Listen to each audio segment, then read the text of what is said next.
The 7th Annual Tartantula Music Festival! Yay! The sound of a crowd baying in the background. Whoops, cheers and whistles. Franklin turned in the driver's seat. It wasn't your fault. Are we having a great time or what?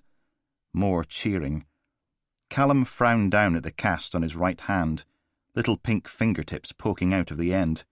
I know, but it doesn't help, does it? That's right-a-rooney, campers. We're not going to let a little rain spoil our fun. And now, are you ready for your next act? Cheers. The pool car wheeked down the dual carriageway, heading south, back into town. I can't hear you! Cheers. On the right, the tight spirals and cul-de-sacs of Blackwall Hill. On the left, the necrotic, miserable sprawl of Kingsmeath. One more time! Cheers, going on and on and on. Callum, I know, okay? I was only 5, but... He rubbed his good hand over his face. Maybe Shannon will come up with something. I mean, the trail's only been cold for 26 years. What could possibly go wrong? Darn tootin' you are! Let's give a great big Oldcastle welcome to Overture for a Riot! And the crowd go wild. A slow, thumping drumbeat wove its way between the screams. Franklin shook her head. You haven't twigged it yet, have you? Yes, the initial incident is 26 years cold, but someone dumped your mother's head in the woods Wednesday evening or Thursday morning. That's current. Something's happened to bring him out of retirement. She had a point. The drums got louder, faster. She reached across the car and thumped him on the arm. So we chased up the SEB. Fingerprints on the bag, any foreign DNA found on... He cleared his throat. On the remains. Not his mother's head. Remains. Correct. Then you put out an appeal for witnesses. Anyone in the vicinity of the woods. Dog walkers, courting couples. Maybe it's a dogging hotspot. Get traffic to stick up a couple of those "were you here on the 8th or 9th" sandwich board things they leave at the site of an accident. A single guitar chord sounded, long and trembling. Yeah, only they won't do it for me. I haven't got a budget to give them. It's Blakey's case and he'll do sod all for as long as he can get away with it. So go round him. Talk to his boss. Get him slapped down. Another chord, building on the first. Callum stared at her for a moment, then burst out laughing. His boss is the one who got my girlfriend pregnant. He held up his cast. Whose face do you think I broke this on? Powell's not going to help. Hello, Oldcastle!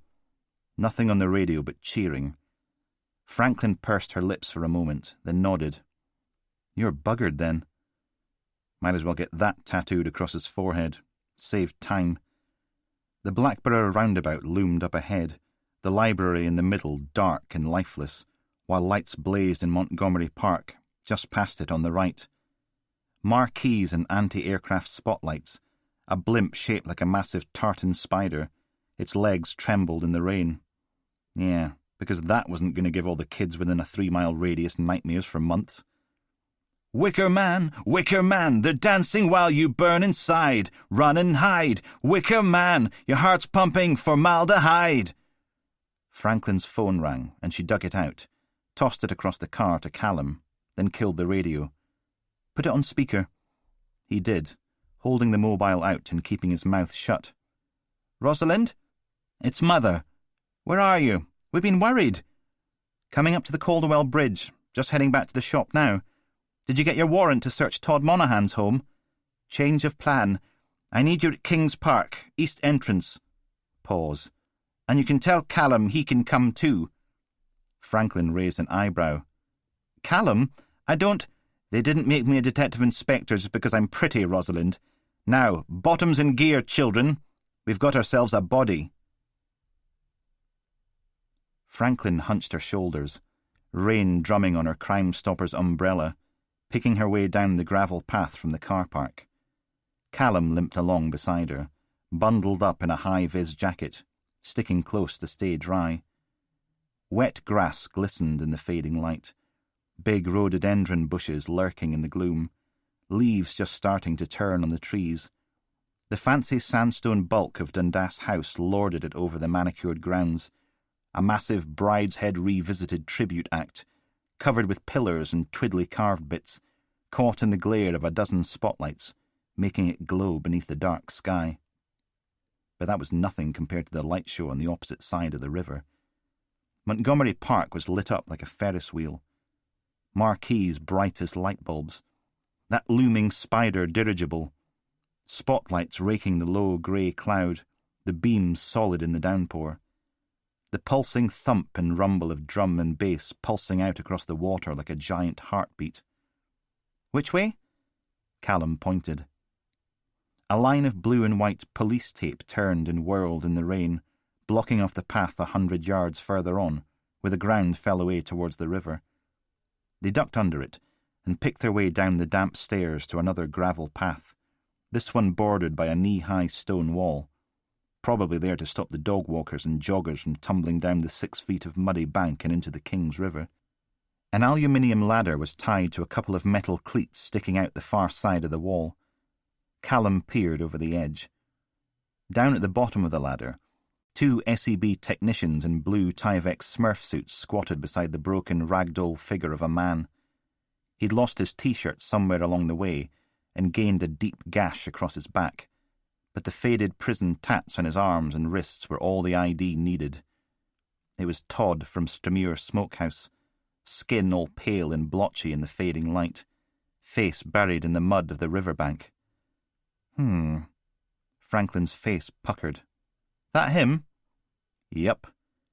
Callum stuck 2 fingers in his mouth and battered out a harsh whistle. One of the techs turned and looked up, face completely hidden by the face mask and safety goggles. What? Have you gone through his pockets yet? 1 smartphone, deceased. 1 wallet full of papier-mâché receipts, 2 soggy fivers, a couple of sodden business cards, and an Iron Brew flavour condom. 1 handkerchief, £1.86 in change, and a set of keys. Callum turned and grinned at Franklin. And you know what keys mean, don't you? He pulled out his phone and called Mother.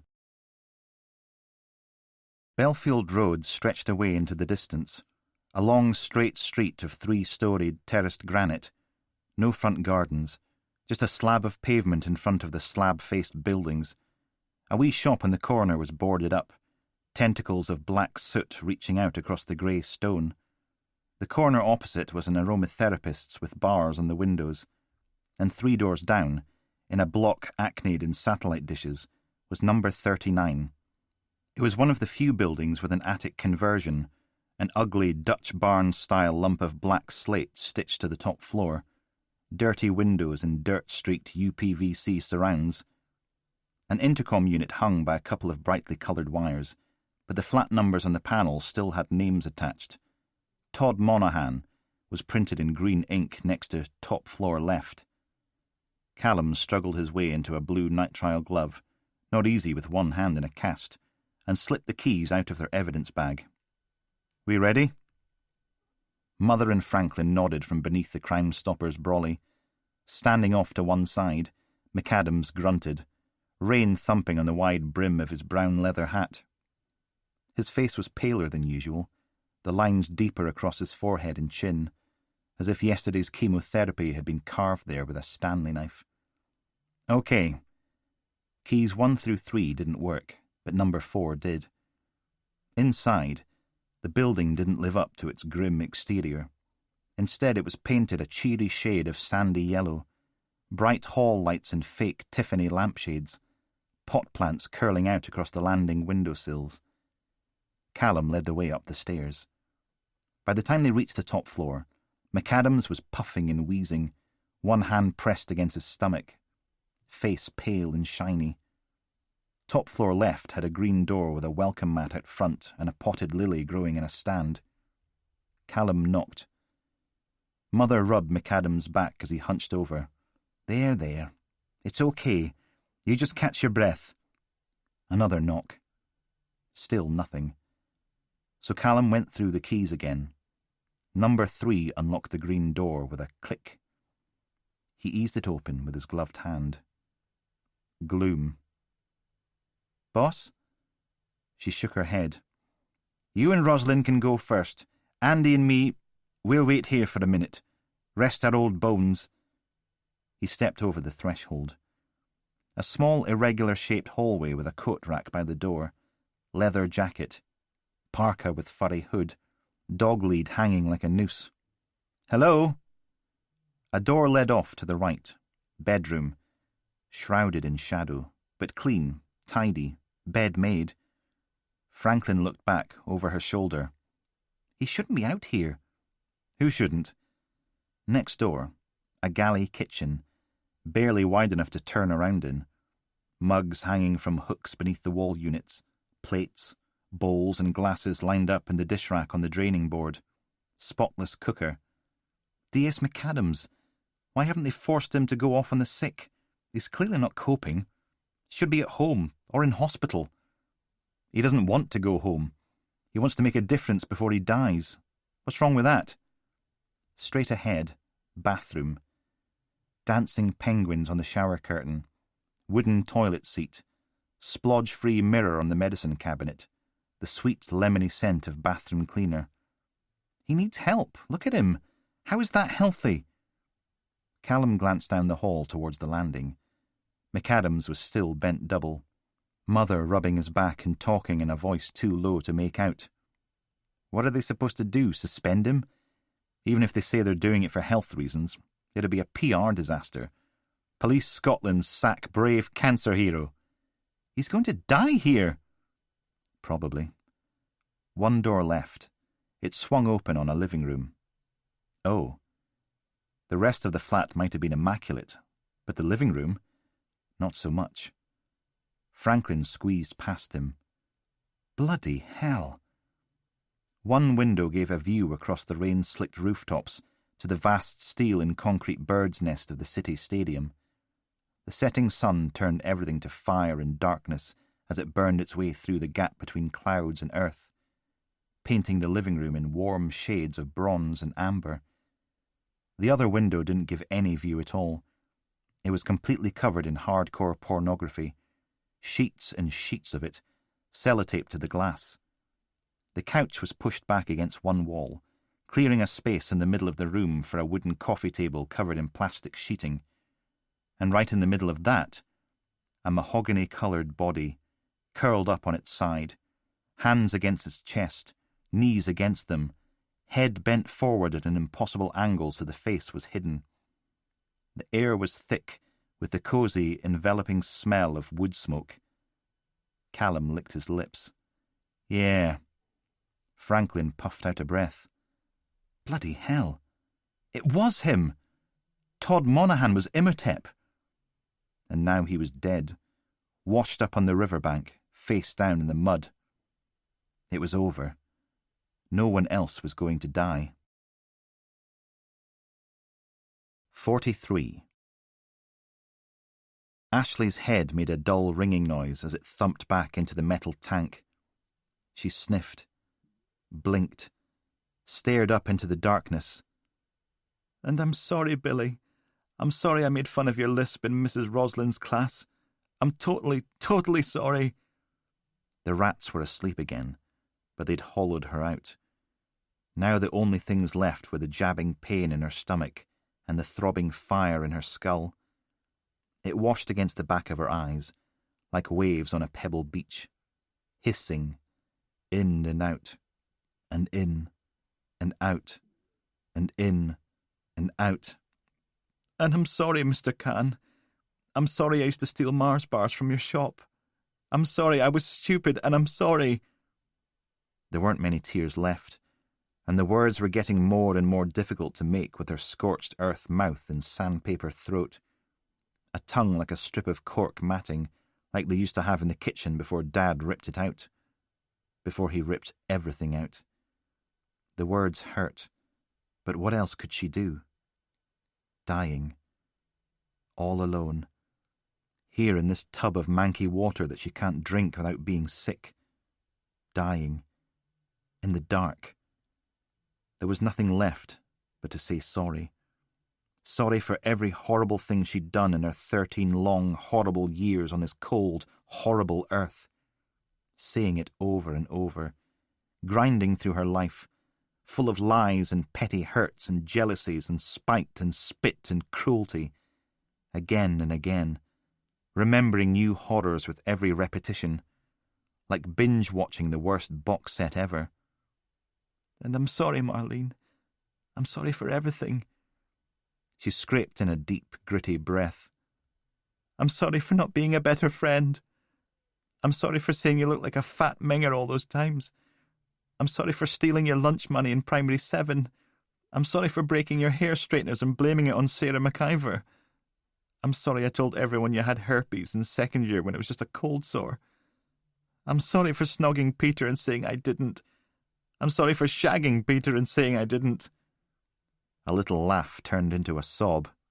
He was crap, by the way. The darkness blurred, and when she blinked, the shapes lurking out there refused to come back into focus.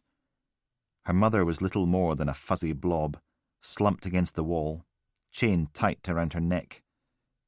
And I'm sorry, Mummy. I'm completely, utterly sorry. I was so horrible to you, and you didn't deserve it, and I'm a horrible bitch, and I lied all those times, and I stole, and I cheated, and... Her breath rattled like a half-empty cereal box. "And I let him in! Oh, God!" The metal tub rang with the sound of her slamming her head back against it. Once, twice, 3 times. The chain around her neck rattling and clanking, smashing her head back harder and harder till it drowned out the burning waves inside her brain. "I let him in and now you're dead, and I'm sorry! I'm sorry, Mummy, it's all my fault." But her mother couldn't forgive her, because her mother was dead. So Ashley waited till the sobbing stopped, and the stabbing pains in her stomach faded to a muffled scream, then went back to the start. I'm sorry, Mrs. Buchan, for stealing money from your purse when you babysitted me." Because what else could she do? 44. Callum's phone finally went to voicemail. He gave the old man in flat 6 a pained smile. "Sorry about that." Heat pervaded the living room, throbbing out of the fake coal fire beneath the fake mantelpiece. A single standard lamp glowed in the corner, fighting against the dark, rainy night and losing. Not one picture or photo on the wall. No books on the shelves. Just a collection of dusty porcelain cat ornaments. The old man's shoulders rose beneath the threadbare cardigan. "Don't matter." Curled up in his lap, an evil-looking ginger cat scowled out at Callum. "You're not welcome here. This is mine." "And you don't remember seeing any visitors, or anything like that?" He crossed to the window. Good view of the street from here, even at this time of night. Todd Monaghan's building was directly opposite, but this side didn't have an attic conversion, so Callum had to crane his neck up to see the flat. Even from this close, it was impossible to tell that one window was clarted in hardcore porn. Doubtful the old guy could have seen anything more than shadows on the ceiling from here, like the ones playing across it now, hunched figures thrown into stark silhouettes by the occasional hard white burst of a camera flash gun. 2 patrol cars blocked this bit of Belfield Road, one at each junction, their blue and white spinning solid bars through the rain. A dirty transit van sat outside the building across the road, a slow progression of SOC techs and Smurf suits making their way in and out again, all caught in the streetlight's sickly yellow glow. The old boy scrunched his face up and let out a huge sneeze. "Ugh!" He wiped his nose with his fingers, then rubbed them dry on his cardigan. No visitors. Keep ourselves to ourselves, don't we, Tannhauser?" The cat gave Callum another stare. "We hate you. Go away." "Right, well, if you remember anything, give me a call, okay?" Callum left a Police Scotland business card on the mantelpiece and let himself out. Stood on the drab grey landing and pulled out his phone. Checked his call history. Home, incoming, today, 21:05, was right there at the top of the list. Lovely. He pressed the button, listened to it ring. Then Poncy bloody Powell's voice sounded in his ear. "Callum, we said 8 o'clock, it's gone 9. "Oh, I'm sorry. Is our serial killer investigation interfering with your evening?" because while you're sat on your backside on my couch, I'm doing door-to-doors here. Callum, we agreed. No, you agreed. I'll get there when I get there. He hung up on Powell and called Mother instead. Nothing doing. A whole building full of people and not one of them saw a single thing. Ever. Ah, well, it was worth a try. Thanks, Callum. Get yourself back to the Mobile Incident Centre and we'll call it a day. Will do. He thumped down the bare stone stairs and out through the front door, into the rain. The Mobile Incident Centre, a.k.a. D.S. McAdams' Red Shogun, was parked not 15 feet away, its paint turned the colour of dried blood by the streetlight, exhaust curling up into the cold, damp air. Callum hurried across the road and scooted into the back. Any luck? Franklin had the other half of the seat, Crime Stopper's brolly wedged between her knees. Kingdom of the Blind. Never seen so many people who never look out of their windows. Welcome to Oldcastle. Sitting in the passenger seat, Mother rummaged in a small paper bag, then passed it back, chewing around the words. Could be our Todd was just very good at not being noticed. Franklin helped herself, then tossed the bag to Callum. I know this might sound a little odd, but I was expecting a bit more, I don't know, drama? It's never like this in the movies, is it? There's meant to be a big high-octane showdown when you catch a serial killer. McAdams turned in the driver's seat. Gwyneth Paltrow's head in a box. Mother's eyes bugged. Then she hit him on the arm. Andy! Callum's mum! Oh, yes, indeed. Sorry, Constable McGregor. As if bringing up severed heads was nothing more than a minor faux pas right now. Callum glared at him. Mother hit him again. Andy, apologise properly. Sigh. Then a nod. Constable McGregor, I'll admit that I enjoy winding you up, but I would never, ever joke about someone's dead mother. It was thoughtless of me, and I'm genuinely sorry if my comment upset you. At least he sounded sincere. Callum shrugged. Fine. Good. Now, where were we? Ah, yes, the story's emotional climax. Let's make it Jodie Foster being hunted in a darkened basement instead. Franklin glanced at Callum for a moment, then back to McAdams. Don't get me wrong, I'm glad we caught him, but it feels like a bit of an anticlimax. I understand. You wanted more drama. McAdams shook his head. My dearest Franklin, real life is never so bold. Death is a dull thing. Callum plucked a green jelly baby from the bag and sent it to its doom. Don't knock dull.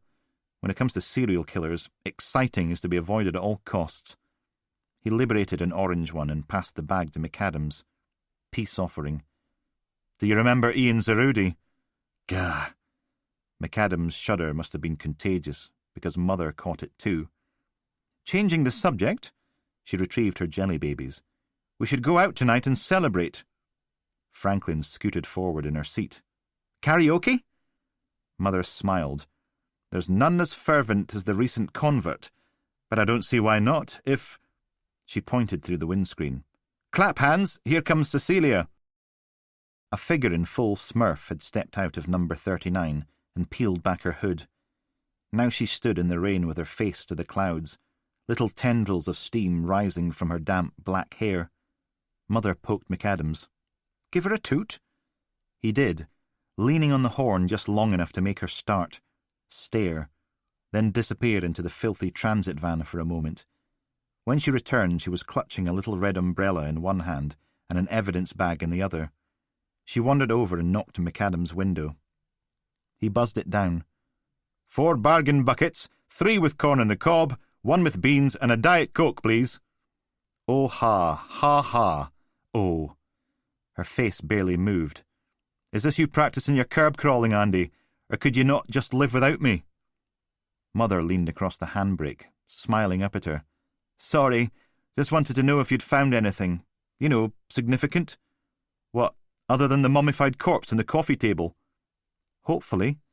Well, we've got a number of small Ziploc bags full of mushrooms from the fridge and freezer that look pretty damn magic to me, and when we took off the bath's U-bend, the thing was full of dark liquid with herbs and wee bits of bark and stick floating in it. Sound familiar? Very. And we found these. She produced the evidence bag from behind her back with 2 watches and an assortment of piercings, plugs and rings in it. They were in a shoebox under the bed. McAdams held his hand out, as if his drive-through order had actually arrived. Cecilia passed it over, and he peered at the contents. "Looks like serial killer trophies to me. This big leathery monstrosity, unless I'm hallucinating again, was Ben Harrington's watch." McAdams held the evidence bag out in the middle of the car, like Mother's sweeties. "Anyone recognize anything else?" Difficult to tell, but then one piercing looked very like another. Franklin pointed. "I think the red and white flesh tunnel might be Glenn Carmichael's." Callum raised an eyebrow. "Flesh tunnel? Don't be filthy. It's what they call those hollow tubes they stretch their earlobes with. Glenn Carmichael had a red and white one with a skull and crossbones in it." McAdams held the evidence bag up to the car's inner light. "And there it is. Ladies and gentlemen, our case officially has an airtight lid. The novel is finished. It's time for the epilogue." "Cecilia," Mother gave her a little wave, "tell your little friends that we'll be celebrating tonight at the Dumbarton Arms. There will be karaoke, but the first round's on me." She took the evidence bag back. "Deal." The sound of fingers battering away at keyboards filled the little office. Everyone hunched over their computer, the printer in the corner making worrying clunks every now and then to break the monotonous clicking. Paperwork. That was another thing they never mentioned on the recruitment posters. Join Police Scotland. Spend half your time filling in forms and the other half being covered in other people's sick.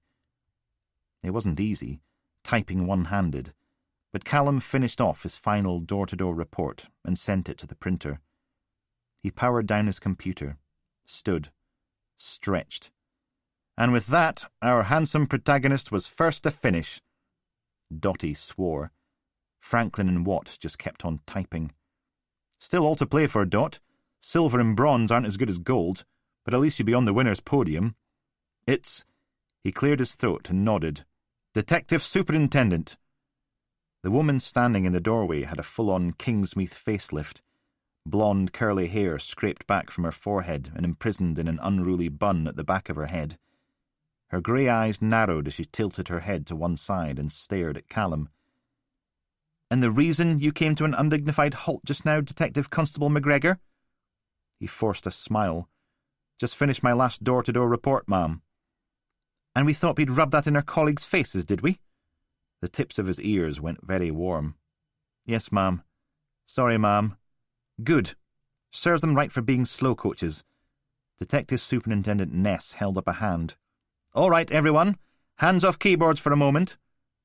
A bit unnecessary, as the whole team had already stopped typing and turned to see how much of a bollocking Callum was going to get. But they all nodded anyway. Ness stepped into the middle of the room and gifted them a smile.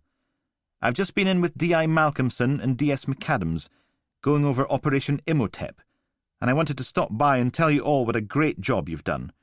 Now, I know the Divisional Investigative Support Team often gets the smelly end of the stick, but you've done yourselves, me, Police Scotland, and more importantly, the victims' families proud."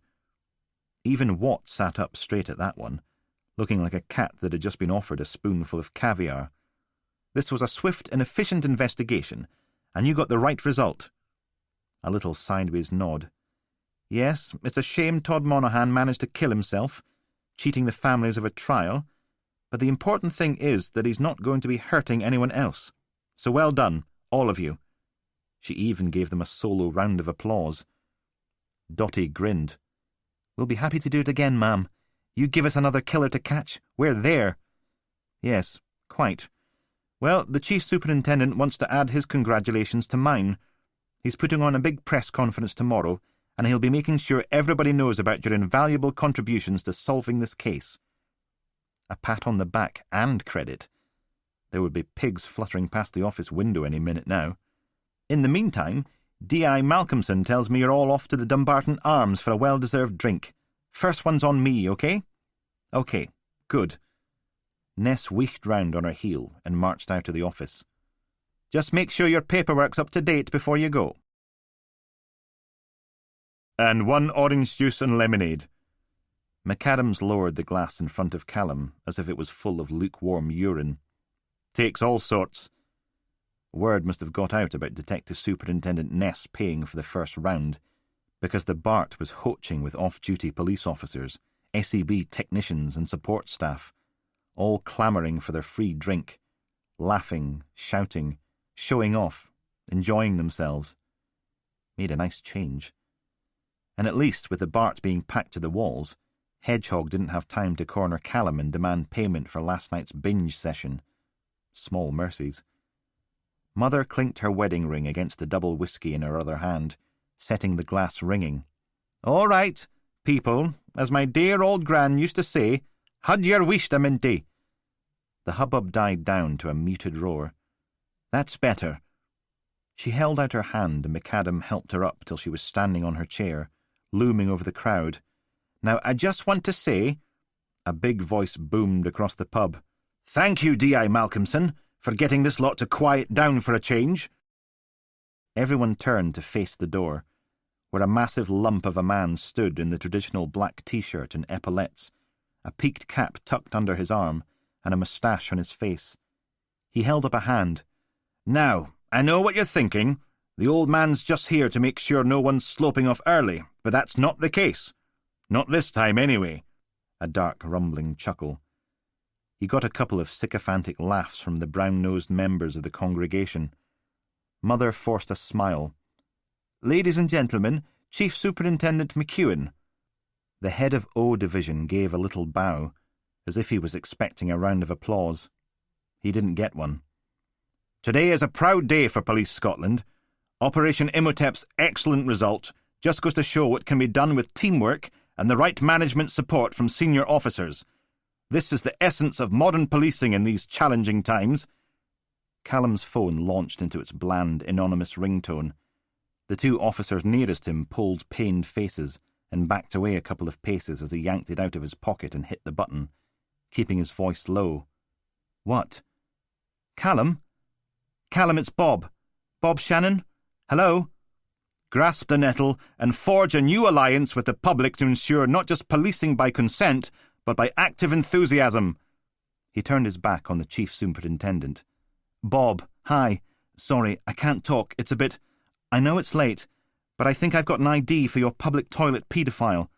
Not just a success for D.I. Malcolmson's Divisional Investigative Support Team, but for all of O Division. There are 3 or 4 possibles, but our most likely lad is one Gareth Pike. Mate of mine in the Sex Offender Management Unit did him at least a dozen times for trying to interfere with little boys in gents' loos. Montgomery Park, Dalrymple Park, Kings Park, Camborne Heritage Centre, all the classics. Challenges when I took on the role of Chief Superintendent. But I knew that with the right people behind me, I could make a real difference to this division. Point is, Pike got fed up getting his collar felt, so he started to play away from home. Rest stops on the A90, the services at Montrose, that kind of thing. So a lay-by on the Aberdeen Road would have been right up his street. But it's important to remember that the transformation in Oldcastle isn't down to the hard work and inspirational leadership of just one man." Callum fumbled out his notebook. "You got an address? I can do better than that. Tell me where you are, and I'll come get you." "Callum, are you okay?" Mother stood in the BART's doorway, hands deep in her pockets, breath curling out into the rainy night.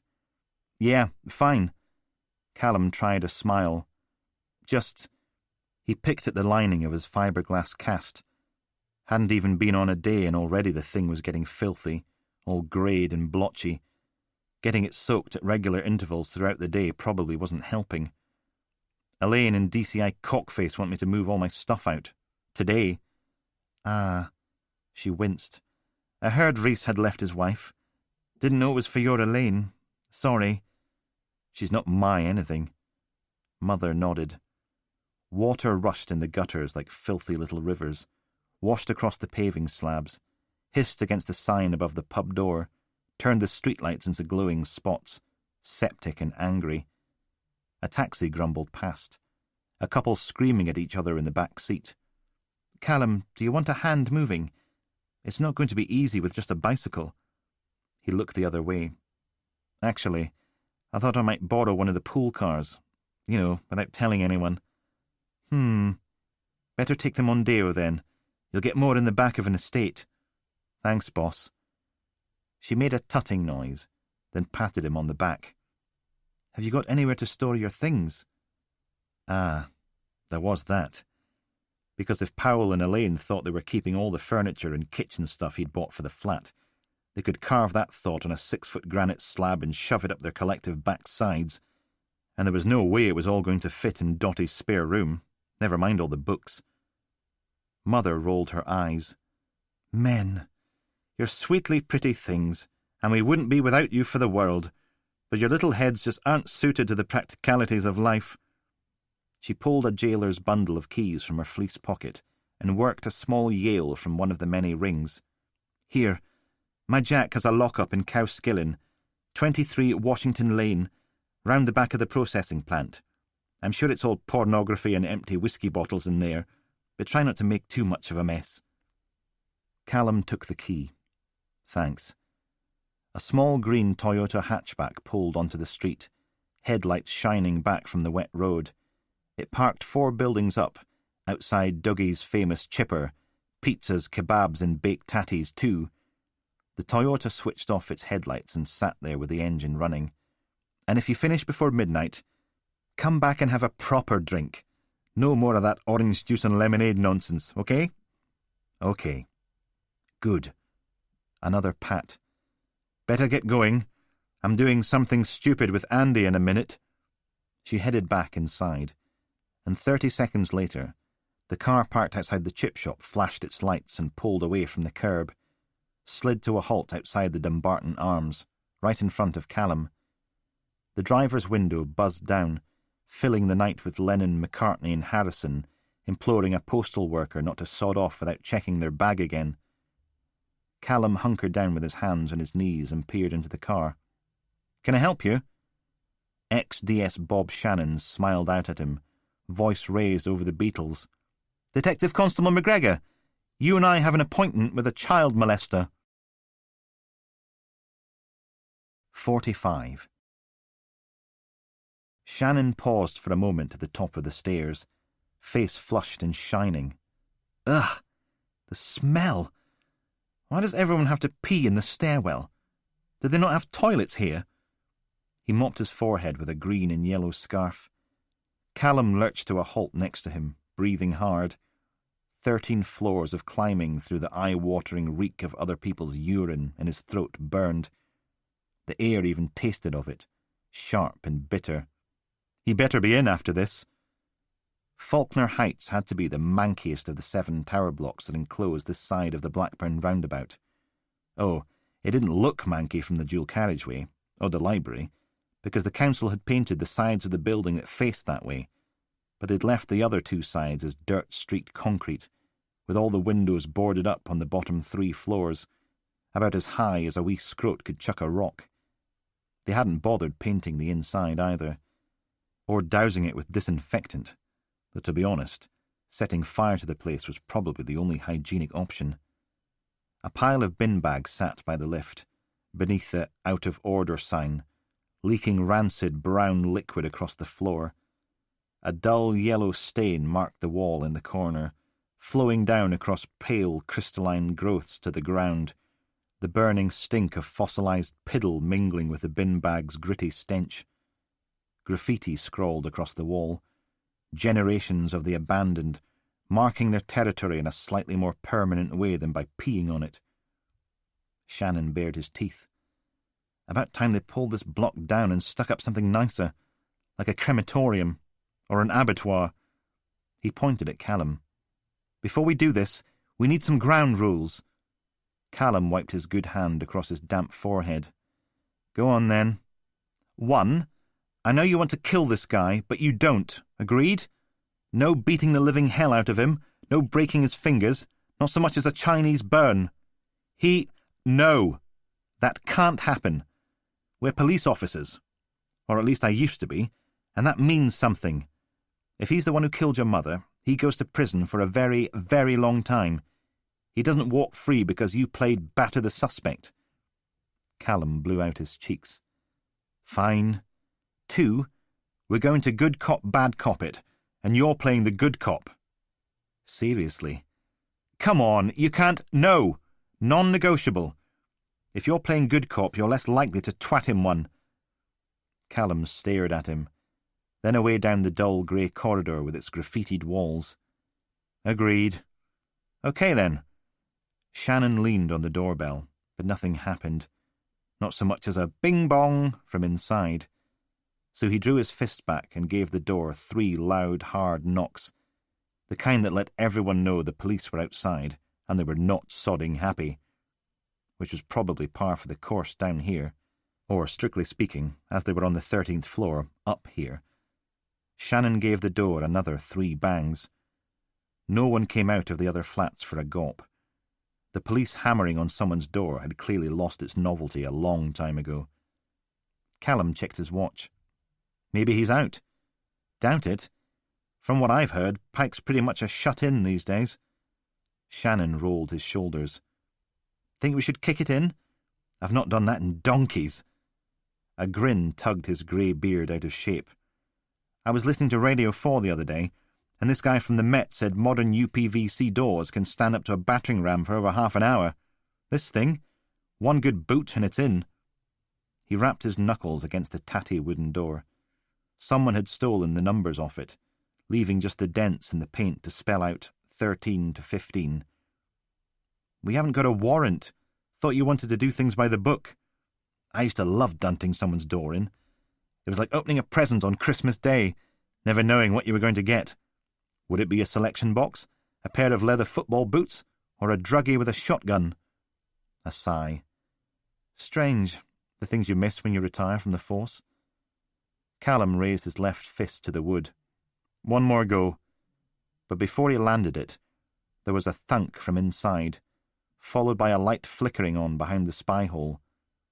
Then a gravelly voice, dark as gravy, oozed through the wood, unmistakable, even after all these years. Who is it? Heat crawled up Callum's back, spreading pins and needles across his shoulders. He swallowed, then held his warrant card up to the spy hole. Mr. Pike, we need a word. Ah, I see.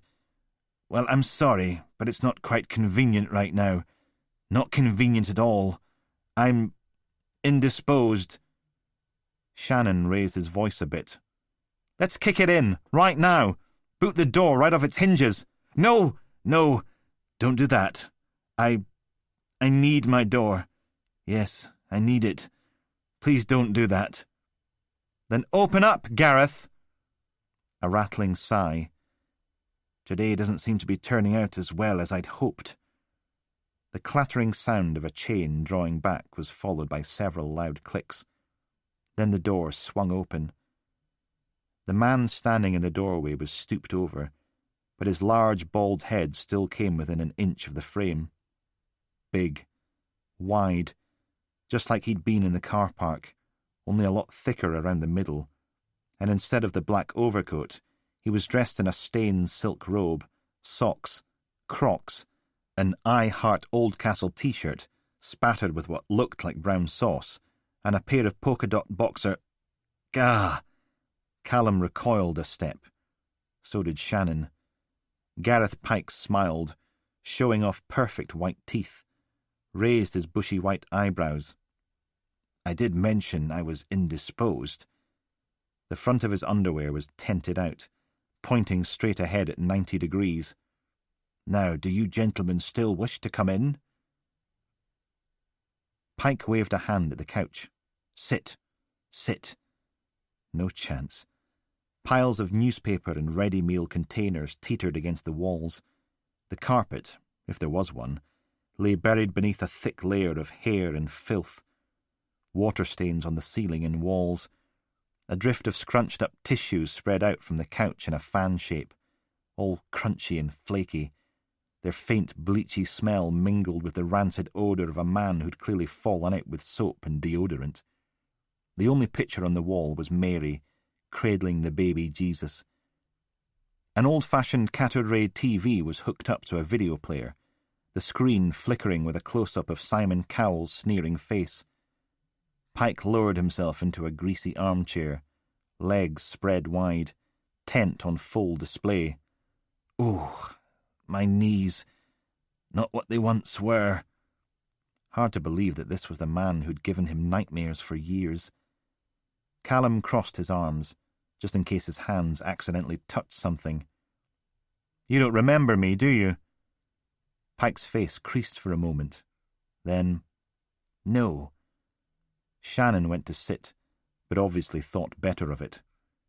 26 years ago, Gareth, you were interfering with little boys. Public lavatories, mostly. Parks, service stations, lay-bys.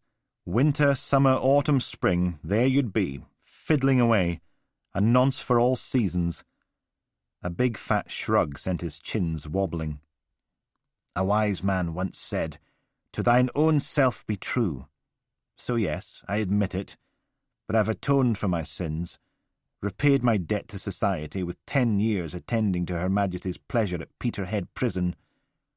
His hand reached over the brow of his belly and scratched at the boxer shorts, making the tent pole wobble. "Oh, this was back when it was a specialised institution, not the modern monstrosity they have now where they'll take just anyone. No, it was a lovely establishment. Loads of character. And characters, too. I remember one time I was taking tea with a kindred spirit called Haroun, and who should walk in but 26 years ago." Callum took a step closer. "It was a lay-by on the Aberdeen Road, not far outside Blackwall Hill. A family of 4, mother, father, 2 wee boys." Pike raised his bushy eyebrows again. "Sounds delicious. Were the boys blonde and pretty? I like them blonde and pretty. I'll blonde and—" Shannon grabbed his arm. "Good cop, remember?" Callum closed his eyes, took a deep breath of stench. "It was April. I was 5 and you tried to touch me in the toilets." "Ooh." Pike squeezed himself through the polka dots. "You were one of mine? You must have been very pretty when you were younger. 2 men came into the toilets and scared you off." "How rude of them." "My mother and father and my brother were waiting for me in the car outside, with a caravan on the back. Do you remember them?" "I swear to God, if you don't stop touching yourself, I'm going to—" "Come on, Callum." Shannon shook his head. "We agreed." "Do you remember?" Pike didn't even flinch. "I remember all my pretty little blonde boys." He squeezed and squeezed. "They're all I have left." Shannon pulled Callum back. "All right, let's just calm down a minute, okay? Ask him. Ask him if he remembers hacking off my mother's head." Pike let go of himself and sank back in his seat. "Oh, no. I would certainly remember something like that." He raised his squeezing hand to his nose and sniffed the fingers. "I don't do mothers, or fathers, come to that. Grown-ups in general repulse me." A finger came round to point at Simon Cowell's face on the TV. "I wasn't sitting here wasting a perfectly good Viagra on him. I mean, I'm not gay or anything. I just didn't think you'd like to see what I'd really been watching." He licked his lips, dark and slimy like twin slugs circling his mouth. "It's amazing what one can purchase over the interwebs if one is discreet." Callum pulled his arm free from Shannon's grip. "Are you saying you didn't kill her?" "Well, of course not. Why on earth would I do something like that?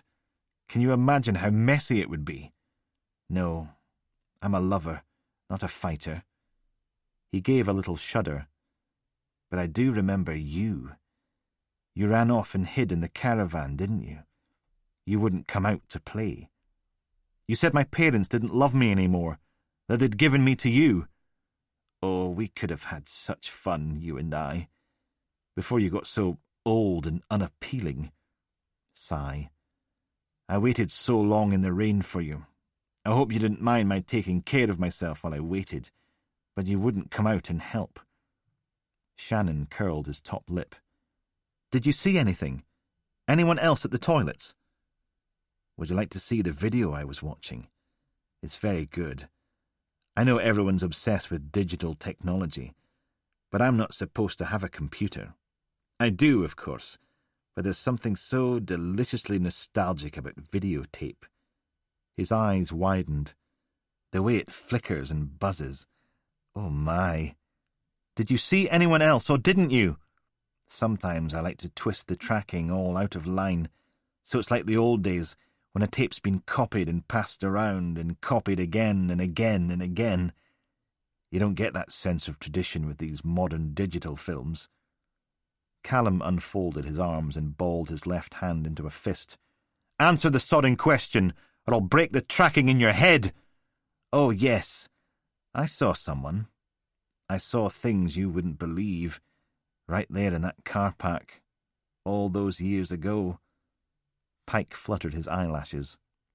But it'll cost you. Shannon grabbed Callum's arm again.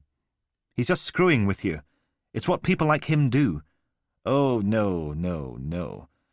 All I'm asking is that you sit down and watch my video with me. Me and the boy who got away. Watching. Okay, that's it.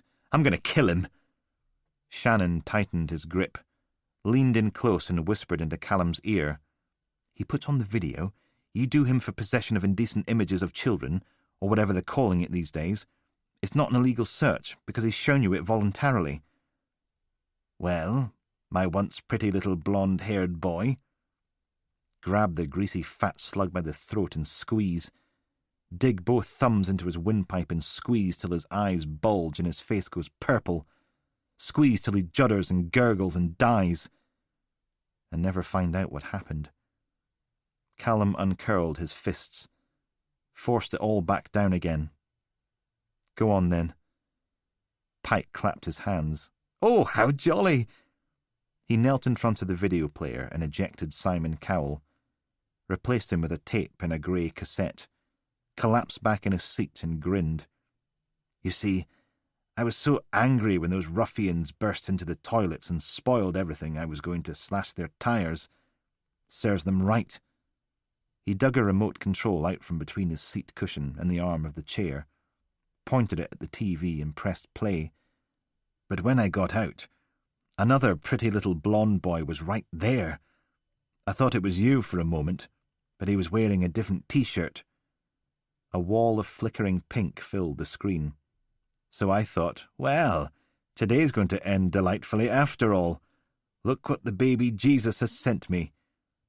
Callum turned his face away from the TV, tried not to listen to the muffled sobs and pleas. But, said I to myself, where are this delicious little offering's parents? Here's a lovely boy, on his own, in a car park. Surely Mummy and Daddy can't be far away. Shannon had his teeth bared, a look of utter disgust slithering its way across his face. And then I saw them, Mummy and Daddy, and... Have you ever seen a wildlife program when a lion meets the hyenas? Here's this magnificent apex predator, with his beautiful blonde mane, king of all he surveys, and there's the hyenas. Dirty, squat, and evil. They're not noble like he is, but there's more of them than there are of him, so they can chase him off and steal his prey. The slug pouted, eyes fixed on the screen. I always thought I was the lion, the noble apex predator, but standing in the car park, watching him beat that man and woman with an iron bar, bind them with duct tape, and bundle them into the boot of his beautiful white Range Rover, I realized I was never the lion. I was the hyena, and there was only one of me. Callum cleared his throat. Who was he? So I hid in the shadows and watched him take his prey. I watched him scoop up the pretty little blonde boy, lower him gently onto the back seat, ruffle his hair and strap him in. Then I watched the lion drive away. Who was he? A dark, slithery smile. Oh, you'd know him if you saw him. He's famous. Pike leaned forward, trembling, the images on screen reflected in his bloodshot eyes. Isn't it magnificent? I want a sodding name! Shut up! Don't spoil it. This is the best bit. Callum grabbed the TV, wrenched it off its stand and hurled it to the filthy floor. The cathode ray tube popped and crackled. Sparks flickered inside the casing. Smoke curled up through the vents in the back. Shannon just stared at him. Gareth Pike, I'm arresting you for violation of Section 52A of the Civic Government Scotland Act, as I believe you to be in possession of indecent images of children. You do not have to say anything, but it may harm your defence if you do not mention something that you later rely on in court. Pike grinned. Finally, I thought you'd never ask. 46. Interview recommenced at 23:15. Callum held up the evidence bag. I am now showing Mr. Pike Exhibit A. Do you recognise this video cassette, Gareth? Sitting on the other side of the interview room table, Pike smiled his slug-like smile. Of course I do. It's the video I bought from a lovely man in Doncaster, who, I'm afraid, shall have to remain nameless. Pike raised a hand. Oh, I know. But honour amongst pederasts, Detective Constable. I'd hate to disappoint the brethren of my, shall we say, distinctive congregation. Interview room 2 stank of fresh paint. The walls, door and skirting remarkably clean and blemish-free. Even the carpet tiles looked new. Bright white vertical blinds shut out the night, swaying above the pinging radiator. All very clean and hygienic, which somehow made the stench rolling off Pike all the more cloying. The uniformed PC sitting next to Callum had her chair pushed as far back as it would go, putting as much distance as possible between herself and the man opposite. She had the same look of revulsion on her face as Shannon had, back at the flat, as if she'd trodden on something she couldn't wipe off. She wouldn't even rest her notebook on the same table Pike leaned on, holding it in her lap instead as she wrote down everything he said. Just the three of them, steeping in the smell of fresh paint and stale B.O. Callum stuck the evidence bag in front of him, the dirty cast on his right hand clunking against the clean Formica tabletop. And you are aware of the contents of this videocassette, Gareth? Oh, indeed I am. Very much so. Pike leaned forward. I've watched it many, many times. My favourite bit is worn almost through, but that just adds to the mystique, don't you think? The mind's eye is so much more powerful than reality. He looked up, stretching out his chins, staring straight into the camera mounted in the corner. It's a pornographic video involving two pretty young blonde boys and one very lucky man. Callum stared at him. Why? Oh, because who doesn't dream of having two... No, Gareth. Why did you show us the video? Why didn't you hide it? Why did you choose not to have a solicitor present? Why aren't you sitting there saying no comment to everything? He curled his shoulders forward, hunching over the table. You've seen my home, Detective Constable. Would you want to live there? I miss my lovely cell, with its regular meals and its working radiator. I miss my friends. Out here, if I talk to someone with similar interests, I'm breaking the law. But inside... Ah, the joy of discussing my passions and past triumphs without being spat at. He winked at the PC. How I long to never see another face contorted in ignorance like yours, young lady. She glared back, but kept her mouth shut. Wrote it all down instead. You want to go back to prison? Who wouldn't? Out here, I get excrement posted through my letterbox. In there, I can spend time with kindred souls and live in peace, unmolested. He spread his chubby fingers wide. Perhaps I could finally work on my novel. So you're confessing to the charges? It's about a little boy whose wicked stepfather beats him every night and locks him in the attic. But the stepfather doesn't know, that there's a portal to a magical world up there, hidden in an old wooden chest from the First World War, and the little boy goes on adventures with his best friends, a talking cat and a world-weary teddy bear, to save Wunderwelt from the darkening armies of King Dunkelheit. Are you confessing to the charges, Mr. Pike?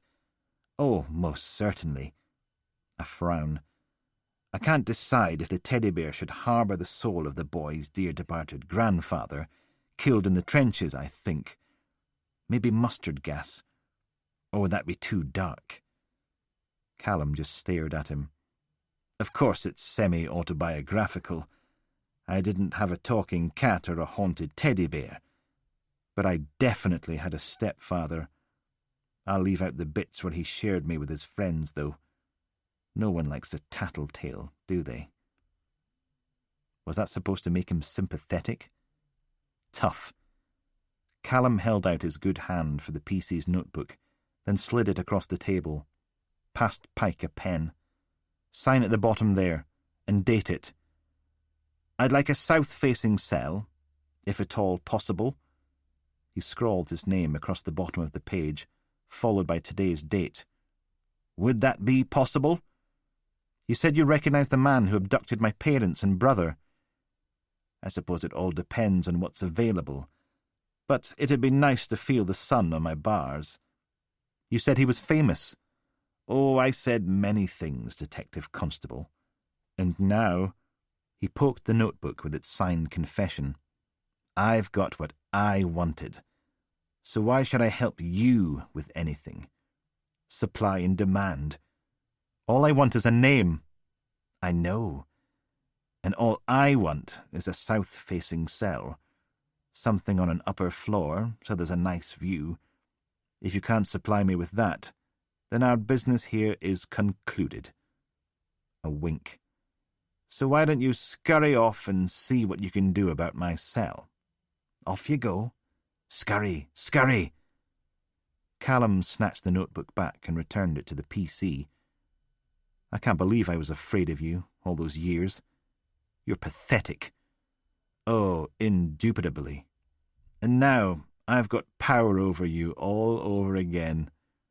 The slug's smile grew. Isn't that delicious? Shannon leaned back against the wall in the cupboard, masquerading as the downstream monitoring suite, mug of tea clutched to his chest. Told you, men like him, they like screwing with people. Callum closed the door behind himself and slumped into one of the 3 office chairs lined up in front of the monitors. The screen in the middle had a view of interview room 2 on it, peering down from the corner at the empty chairs and table. He covered his face with his hands. Did you see? Oh, indubitably. Ugh.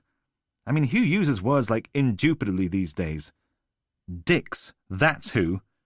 A sigh. I should have let you play bad cop. He saw him. He saw this guy, this lion, attacking my parents, and he didn't do a thing. We had 26 flights of stairs for him to fall down. He could have called the police, taken the number plate down. He could have done something. I know. Shannon's hand landed on Callum's shoulder and squeezed. Look on the bright side. At least now we know the rumour was true. That drunken DI was right. It was someone famous. They drove a white Range Rover.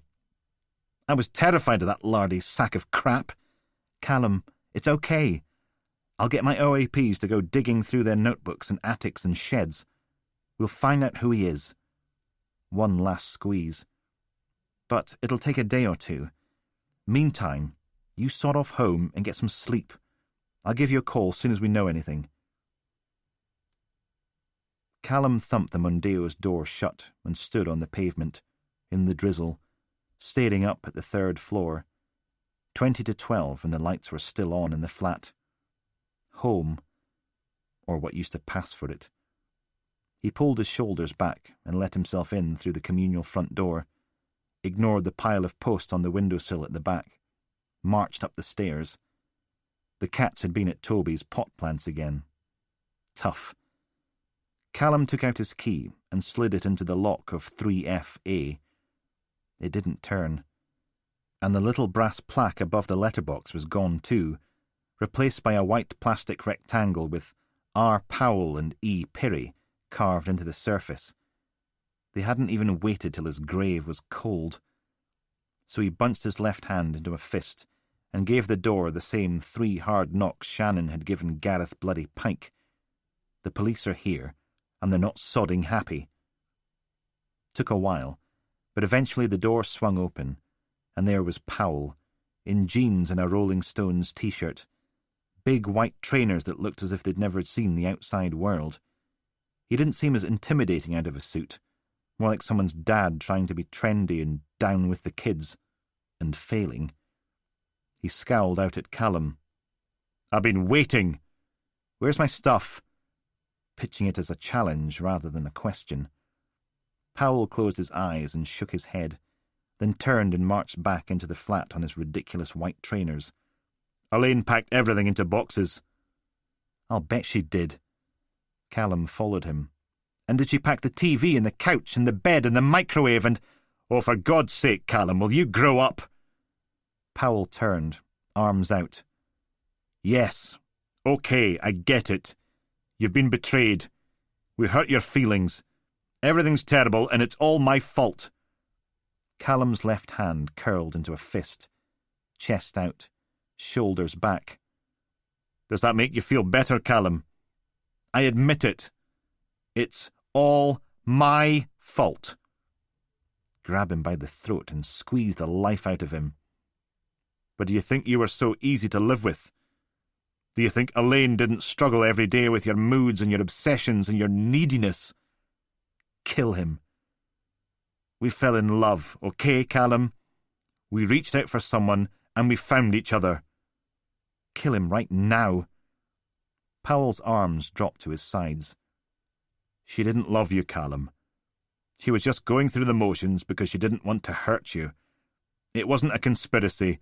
It just happened."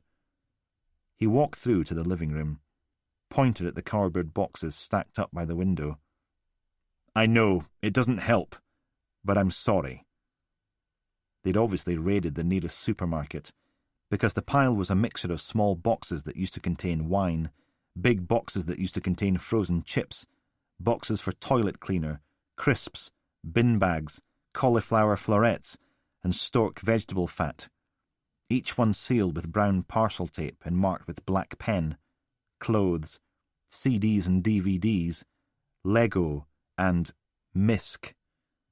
But by far the largest number were marked books. "Elaine packed your favourite mugs and cookery things. There's some ornaments in there too, and photos of the two of you. She says, if you don't want them, just let her know. Don't throw them away. She'd like to hold on to them for old time's sake." There it was. His whole life for the last 5 years, all neatly packed up in scrounged cardboard boxes. Callum stared at the floor. "What about the furniture, the TV, the crib, all the stuff I paid for?" A sigh. "If I write you a cheque, will that make you happy?" "Happy?" There was a lamp sitting on the empty bookcase at the back of the room. They'd bought that on a weekend away in Anstruther, back before she'd got pregnant. He picked it up, turned it over in his good hand. Powell folded his arms. "And we'll need to sort something out about the flat. Putting it up for sale isn't going to do much good, not with the market like it is." Pale brown pottery, the colour of a hen's egg. A little scene of boats and dinky wee houses wrapped around it, heavier than it looked. Seagulls on the blue shade. They'd been happy then. "As I see it, we've got 2 options. I refund your mortgage payments and we get the title deeds transferred into my and Elaine's names, or we buy you out at the current market value and you pay off half the mortgage." Or maybe they hadn't been happy at all. Maybe he'd been happy, but Elaine was miserable. Maybe she was already shagging Powell behind his back, the pair of them laughing at how stupid he was. "Though, if I were you, I'd go for the first one. The market being what it is, you'd probably end up losing out on the deal. At least if you take the cash, you'll get something out of it." Poor, stupid, gullible little Callum. buying tweed lamps when everything around him was lies. What do you say? Have we got a deal? Like adults? Powell stuck out his hand for shaking. Callum stared at it, then at the lamp, bared his teeth, slammed the lamp back down, grabbed the nearest box, and marched out of the flat. 47. Callum loaded the last box of books into the back of the Mondeo, looked up at flat 3FA. Standing out here, you'd never guess. Sodding hell. Callum pulled out his phone. What? Nothing. He checked the caller display. Number withheld. Not this again. Look, whoever you are, I'm not in the mood, okay? I've had a crappy day, so you can take your phone and jam it up. Piggy? A little girl's voice, broken and jagged, her breathing jerky and trembling, punctuated by damp, gurgling sniffs. Willow? He's here. He's come back. Callum closed the Mondeo's boot. Who's come back? Dad's come back. The man who'd broken his 4-year-old daughter's arm as a farewell present. Right. Callum marched around to the front of the car and climbed in behind the wheel. Where are you? He's in there with Mum and Pinky and the baby. Okay, you stay away from him. I'll be there soon as I can. Callum turned the key and put the Mondeo into drive, stuck his foot down. The fingers of his good hand reached for the 999 button mounted on the dashboard, and the car's siren wailed into the rain, blue and white lights flickering behind the radiator grille, reflected back by the wet road. Callum fumbled his Airwave handset out, the thing lumpy and awkward in his broken hand, working the buttons with his thumb. DC McGregor to control. I got report of a domestic at 45B Manson Avenue, Kingsmeath. OI? Yes, OI. There's a Grade 1 flag on that property. I need backup. I'm going to have to stop you there, Detective Constable. There's no flag on that house. I asked for one days ago. Aye, well, I'm looking at the system now, and there isn't. Oh, for God's sake! Shops and cars and cones flashed past the Mondeo's windows. Then the industrial span of the Calderwell Bridge. Who have you got in that area? Dawson and Cooper, but they're dealing with an assault. Right at the roundabout, the tyres screeching on the wet tarmac. Soon as they're done, get them over to Manson Avenue. Aye, well, I'll do my best, but you can't promise anything. Yeah, I know. He let go of the button. Thanks for nothing. Callum swung the car hard left onto Monroe Place, tearing up the hill, over the top and down the other side, through the Mondeo around onto Manson Avenue. The depressing rows of flat-faced houses with their tiny weed-strewn gardens reared up on either side, the road lined with parked cars in various stages of decay. 39, 41, 43, there, 45. He jammed on the brakes and slid the car to a halt, right outside, clambered into the rain, just in time to see a big black Mercedes disappear into the distance. Piggy! That same little girl's voice, shouting over the wailing siren, sounding so much younger than the last time they'd met. He turned and puffed out his cheeks. You okay? Willow peered out at him from behind a parked VW Beetle. You came! Said I would, didn't I? Callum reached back into the Mondeo and killed the lights and siren. A couple of curtains twitched on the other side of the road, but other than that, Manson Avenue was silent. Callum nodded at the house. He's still in there. She shook her head, bit her top lip. I wasn't scared or nothing. A sniff and a shrug. Just called you, for Pinky's sake, like, 'cause Benny was worried about her, yeah? Course he was. The small drift of plastic toys had disappeared from the front garden, leaving it to the weeds. Callum marched up the path. The front door lay wide open. He knocked anyway. Hello? No answer. The hallway was cold, the wallpaper stained and peeling in the corner above the door. A selection of brightly coloured kids' coats rainbowed a rack on one side, a cracked mirror on the other, reflecting back a spider's web kaleidoscope. Hello? Anyone in?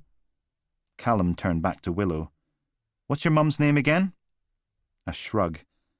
Yeah, because when you're that age, Mum and Dad was all the name they needed, assuming you were lucky enough to still have parents. A flight of stairs sat beyond the mirror. He rested a hand on the newel post, staring up at the landing. "Hello? Miss Brown? Are you all right?" No answer. A little face appeared around the balustrade, sticky-out ears and flat monkey nose. That would be the brother, Benny, a.k.a. Baboon Boy. Only this time there was no hooting, just a damp-eyed stare. "Is your mum up there?" He wiped his face on his sleeve and shook his head. "Okay. Search downstairs first." One door at the end of the hall, one on the right. He tried the handle and it opened on a living room just big enough for a saggy armchair covered in throws, a small TV sitting on a tatty sideboard, a stack of kids' toys, 2 threadbare beanbags, and a flimsy-looking playpen covered in cartoon characters. Willow's mum was in the corner, sitting with her back to the wall, knees drawn up to her chest, arms wrapped around them, blonde hair hanging over her face as she rocked. The toddler, Pinky, was holding on to her, face a big flushed tear-stained knot of gristle and snot. Callum peered into the playpen. The baby was lying on its back, sooking one of its feet, surrounded by yet more plastic tat. Okay, so at least everyone was still alive. He squatted down in front of the woman in the corner. "Miss Brown, it's P.C. McGregor. I was the policeman who brought back Mr. Lumpy Lump. You remember?"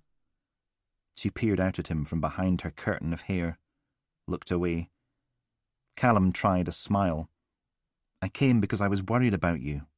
Are you okay?" She rested her forehead on her knees, voice soft and mushy, as if she'd been drinking. "Go away. Willow and Benny's dad's been here, hasn't he?" No reply. "Did he hurt you?" No reply. "If he hurt you, we can do something about it." No reply. Honestly, it was like interviewing a career criminal. Callum settled on the edge of the lone armchair. "I know this is hard. It's not easy when someone you love hurts you. Trust me, I know what I'm talking about." He stared down at the filthy fiberglass cast covering his right hand. "But you know what? If they hurt us this much, maybe they never really loved us at all. Maybe they don't deserve to be with us. Maybe they never did." Willow's mum raised her head, parting that curtain of blonde hair with one hand. A deep red bruise covered one side of her cheek. Her bottom lip was swollen, split and raw, blood making a wide trail to her chin. No wonder her words sounded slurred. Another fledgling bruise was spreading across her other cheek, a necklace of them wrapped tight around her throat. Her eyes sparkled with tears. "He wouldn't hurt me if I didn't make him so angry." "What's his name?" "I shouldn't have had another kid without him. I should have waited for him to come back and not run around with other men like a whore. I ruined everything." "You didn't do anything wrong. It's Isabel, isn't it?" "Irene."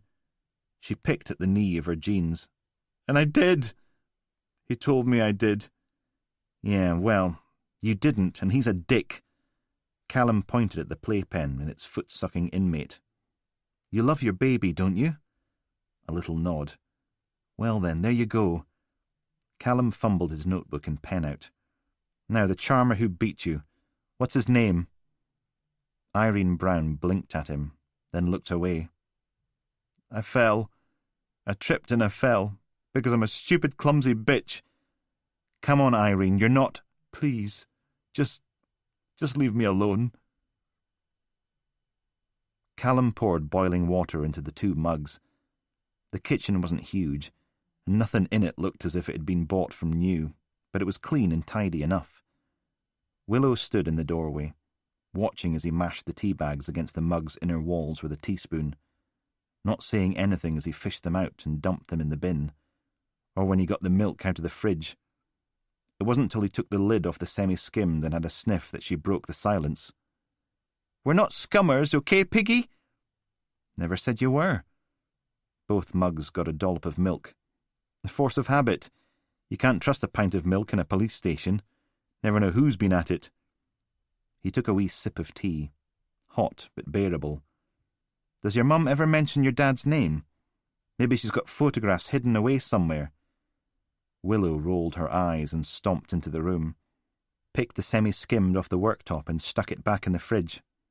What happened to your hand? Callum pulled down his jacket sleeve till it hid the filthy cast. You didn't answer the question. Your dad's name. Photos? Anything like that? Nah. Not a snitch, yeah? Mum's not a snitch neither. Benny's not fussed, but she dropped him on his head when he was wee, so you can't believe a word he says. Lives in a fantasy world, don't he? This guy comes in here and beats your mum up, and you think it's more important not to be a clipe. Thought you wanted to break his little bitch legs. Now you want to let him get away with it. Willow stuck her head on one side and shrugged. Would have kicked the crap out of him, but you know. Sure you would. Yeah, would have killed him right there, but he had this huge shit-eating darky with him. Callum stared at her. You can't say things like that. But see if he was on his own. She mimed punching someone. Willow, I'm serious. You want people to think you're some sort of stupid racist lowlife, because that's what it makes you sound like. You think it makes you sound tough, but it doesn't. She clamped her mouth shut. Thought you were better than that. You're not my dad! Yeah, because he's been such a role model, hasn't he? Pink swept up her neck and into her cheeks, setting the tips of her ears glowing. Then she glowered at the kitchen floor for a moment, muscles bunching along her jaw, like she was chewing something. Deep breath. He had a huge black guy with him, all gold chains and that. He took Mr. Lumpy Lump, 'cause Dad told him to. They stole your mother's teddy bear. I was hiding in the cupboard under the stairs, and I saw him take Mr. Lumpy Lump. Should have broken both their legs. Should have killed them both. 7 years old, going on Charles Manson. So tell me his name. What happened to your hand? The filthy cast itched. I hit someone. Hard. A nod. And I'm not a snitch. Callum stepped into the thin drizzle, closed the front door behind him, and slouched down the front path to the Mondeo, still parked in the middle of the street where he'd abandoned it, still full of all his boxes, which was something of an achievement for Kingsmeath, even at this time of night. He plipped the locks and sank in behind the wheel. 0035, according to the dashboard clock, and he still had to drive all the way to Cowskillen, unload everything into Mother's husband's lockup, and drive back to Dottie and Louise's house before he could call it a night. Pfft. Come on. Keys in the ignition, and... A knock on the driver's window made him flinch hard enough to drop the keys. Sodding hell. He turned, and there was Baboon Boy, with his jug ears and pug nose, standing close enough for his breath to fog the glass. Callum buzzed the window down. Benny? Benny did a big pantomime of looking up and down the street, then over his shoulder, before turning back and lowering his voice to a whisper. They beat on my mum. I know, Benny, but your mum won't tell me who did it, so there's nothing I can do to help her. He wiped his nose on the sleeve of his tracksuit top. I saw them. Willow thinks I didn't, but I did. Both of them. 'Cause I see things.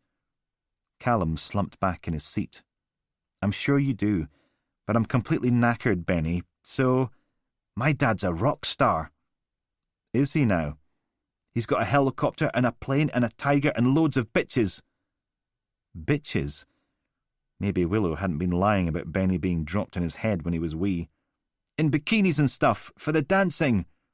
He did a sort of Michael Jackson crotch grab and twirl thing, finishing off with a finger pointed at the low clouds. Ow! Right. That makes perfect sense now. Benny lowered his pointing hand and nodded, face serious as an aneurysm. Yeah, I seen him on the telly, with his bitches. Okay, well, thanks for letting me know, Benny. I appreciate it. But don't call women bitches, okay? That's not nice. Another serious nod. Callum scooped up the keys from the footwell. Paused. turned back to the strange little boy with his snot-silvered tracksuit. "You don't know your dad's name, do you, Benny? Do you know what he's called?" Another pantomime check that no one was listening. "No one's supposed to know." "Yes, but do you know, Benny?" "Mum used to call him Donald when he'd been naughty, but you're not allowed to tell anyone." "Donald. Right. It'll be our secret." Callum stuck the retrieved keys in the ignition and started up the Mondeo. "Do me a favour. Look after your mum and sisters, and whatever the baby is. 'Cause I see things." "That's right. And if you see your dad round here again, you give me a call, okay?" Callum handed over a Police Scotland business card. Benny frowned at it, then put it in his back pocket. "Okay." And with any luck next time, they'd catch the cowardly little sod in the act. Callum put the car in drive, gave Benny a wave, and pulled away into the night. The lockup wasn't full of pornography, but it was full of booze. Half a dozen demijohns blooped and gurgled on a reclaimed section of kitchen units, complete with worktop. Crates and crates of wine bottles were stacked up in the corner, and a couple of black plastic bins had tea towels draped over their gaping mouths. Everything had the earthy, undead smell of live yeast. Callum piled his boxes against the wall opposite, clothes and things on the bottom, books on the top. Just in case anything happened and there was a homebrew flood. Sod the clothes, save the books. He stood staring at the boxes, then opened the one marked Kids' Books, pulled out a handful of battered paperbacks, their spines cracked and flaking from years of rereading. The ones he was going to read to Peanut, when he was old enough. The House at Pooh Corner, The Lion, the Witch and the Wardrobe, Black Beauty, Open the Coffins, Biggles Flies Again. A lifetime of books. Every single volume he'd ever owned since he was little. Now just a pile of supermarket-scrounged wine boxes in someone else's lockup. Callum put the books back in their box, stared at them, then carried the box back out to the car. At least now he'd have something to read. These Bones Beneath the Earth. The little chimney boy blew life into a candle, melting back the darkness. "There we is, my dear," he said to Justin. "You just hops yourself up on the kitchen table, and I'll warms you a nice bath." Then he pulled a big brass pot from a cupboard, filled it with water, and put it on to simmer. Justin jumped onto the table and sat there, his brand-new rabbity ears picking up all manner of scary noises lurking in the gloom. Why are you putting carrots and onions in my bath?" he asked, trying to sound brave. "Because they're dirty, and I want you to wash them for me." "And are the potatoes, leeks and salt and pepper dirty too?" "Why, Justin, anyone would think you doesn't trust me." R.M. Travis, Open the Coffins and Let Them Go Free, 1976. "'Cause them bitches be wide with their legs in the air, but he can't barely stand, he's wrapped up in his warfare, his booze and his dreams, his tattoos and his schemes, he's fucked up inside and it's time for some screams here." Donnie Sick Dog McRoberts, Diary of a Motherfunkin' Legend. Copyright Bob Speed Trap Records, 2016. 48. McAdams held up a hand, eyes clenched shut, wrinkles deep and thick across his forehead. "If we could keep it down to a deafening scream, that'd be nice." He wasn't the only one who looked as if he'd rented his skull out to a death metal band. Dottie was slumped in her wheelchair, one hand massaging her temples while the other clutched a large wax-paper cup of coffee. Franklin was wrapped around a bottle of Lucozade, making little grunting noises every time she moved, and Watt sported a pair of dark glasses and a pained expression. Mother, on the other hand, sat back in her office chair with her knees spread wide, tugging into a bacon butty and a big mug of tea. She beamed at them, washed down her latest mouthful. "I don't know what you're all complaining about. If you can't do the time, don't do the tequila shots." Callum had a sip of tea. Dottie buried her face in her hands. "Ugh, whose bright idea was it to have flaming drambuies?" Watt raised a finger and pointed it at McAdams, who just stood there, propped up against the wall, groaning. Now, dear children, our masters will be holding their press conference at 1, so we have until then to dot and cross. Who wants the I's and who wants the T's? Don't all rush at once? Callum raised his mug. I need to go see Blakey about the paedophile I arrested last night. When you've done that, get your little friend Dr. MacDonald to look over Todd Monaghan's details. I want a ribbon wrapped around him with a bow on top. Rosalind, how did you get on with our friends at Strummuir's smokehouse? Franklin took a scoof of Lucozade, gave another grunt, then picked up a clump of paper. The only one without a criminal record is the woman who cooks chips in the canteen. Everyone else has done time: armed robbery, fraud, assault, murder, possession with intent. She was slumping lower and lower with every word, her other hand digging into her hair, keeping her head from hitting the desk. Ugh. Well, we need to add interviewing everyone and checking alibis to the list. Andy, stick it on the board. Dorothy, you and... A knock on the office door, and a spotty young woman in an ill-fitting fighting suit stuck her head around the door. Sorry to interrupt, Gov, but you've not seen DCI Powell in your travels, have you? The super's looking for him. Mother turned. How's the head today, Erica? She pulled a sheepish grin. Vodka Red Bull and creme de menthe do not mix. Thought as much when I saw you doing the lambada with Sergeant Crilly. The rest of Erica's face went as red as her spots. Oh, and no, I haven't seen Reese this morning. Anyone else? There was a chorus of non-committal grunts. Callum had another sip of tea. Sorry, Erica, your prince is in another castle. Now, back to the team. Where was I? The DC slipped out of the room, taking her blush with her, leaving nothing but a vaguely minty smell behind. Mother frowned for a moment. Ah, yes, Dorothy. You and John set a rocket under the lab. They're supposed to be getting us fingerprints on the first 2 mummified victims. I want those bodies ID'd. We leave no one behind. That elicited groans from both of them. Don't whinge. A spot of fresh air will do you the power of good. And John? You actually signed out at the end of your shift last night. A round of applause for DC John Watt, everyone. What she got didn't even pass for lacklustre. Let's see if you can make it 2 in a row today. She polished off the last of her butty. Rosalind, seeing as how you won the Guess How Many Pickled Eggs D.I. Morrow Can Fit in His Mouth at Once competition, you can attend Monaghan's post-mortem. Oh, God! Franklin's face went a bit more grey. Andy and I will stay here and produce briefing notes for Chief Superintendent McEwen, so he doesn't make a fool of himself while claiming all the credit for catching Imhotep. Mother soaked the last smear of tomato sauce from her fingers. Right, off you go. Play nice and no running in the corridors. Well, you got no one but yourself to blame. Callum picked his jacket off the back of his chair and pulled it on, wriggling the filthy fiberglass cast on his broken hand down the right sleeve. Franklin took another scoof of Lucozade. Shuddered. I'm never drinking anything, ever, ever again. He crossed to the door and stepped out into the corridor, just as Watt and Dotty disappeared into the stairwell, making for the lifts, the pair of them groaning and shuffling like a cut-price episode of The Walking Dead, or in Dotty's case, The Wheeling Dead. Franklin slumped out of the office and followed him down the corridor. It's all right for you. You don't have to sit through a bloody post-mortem.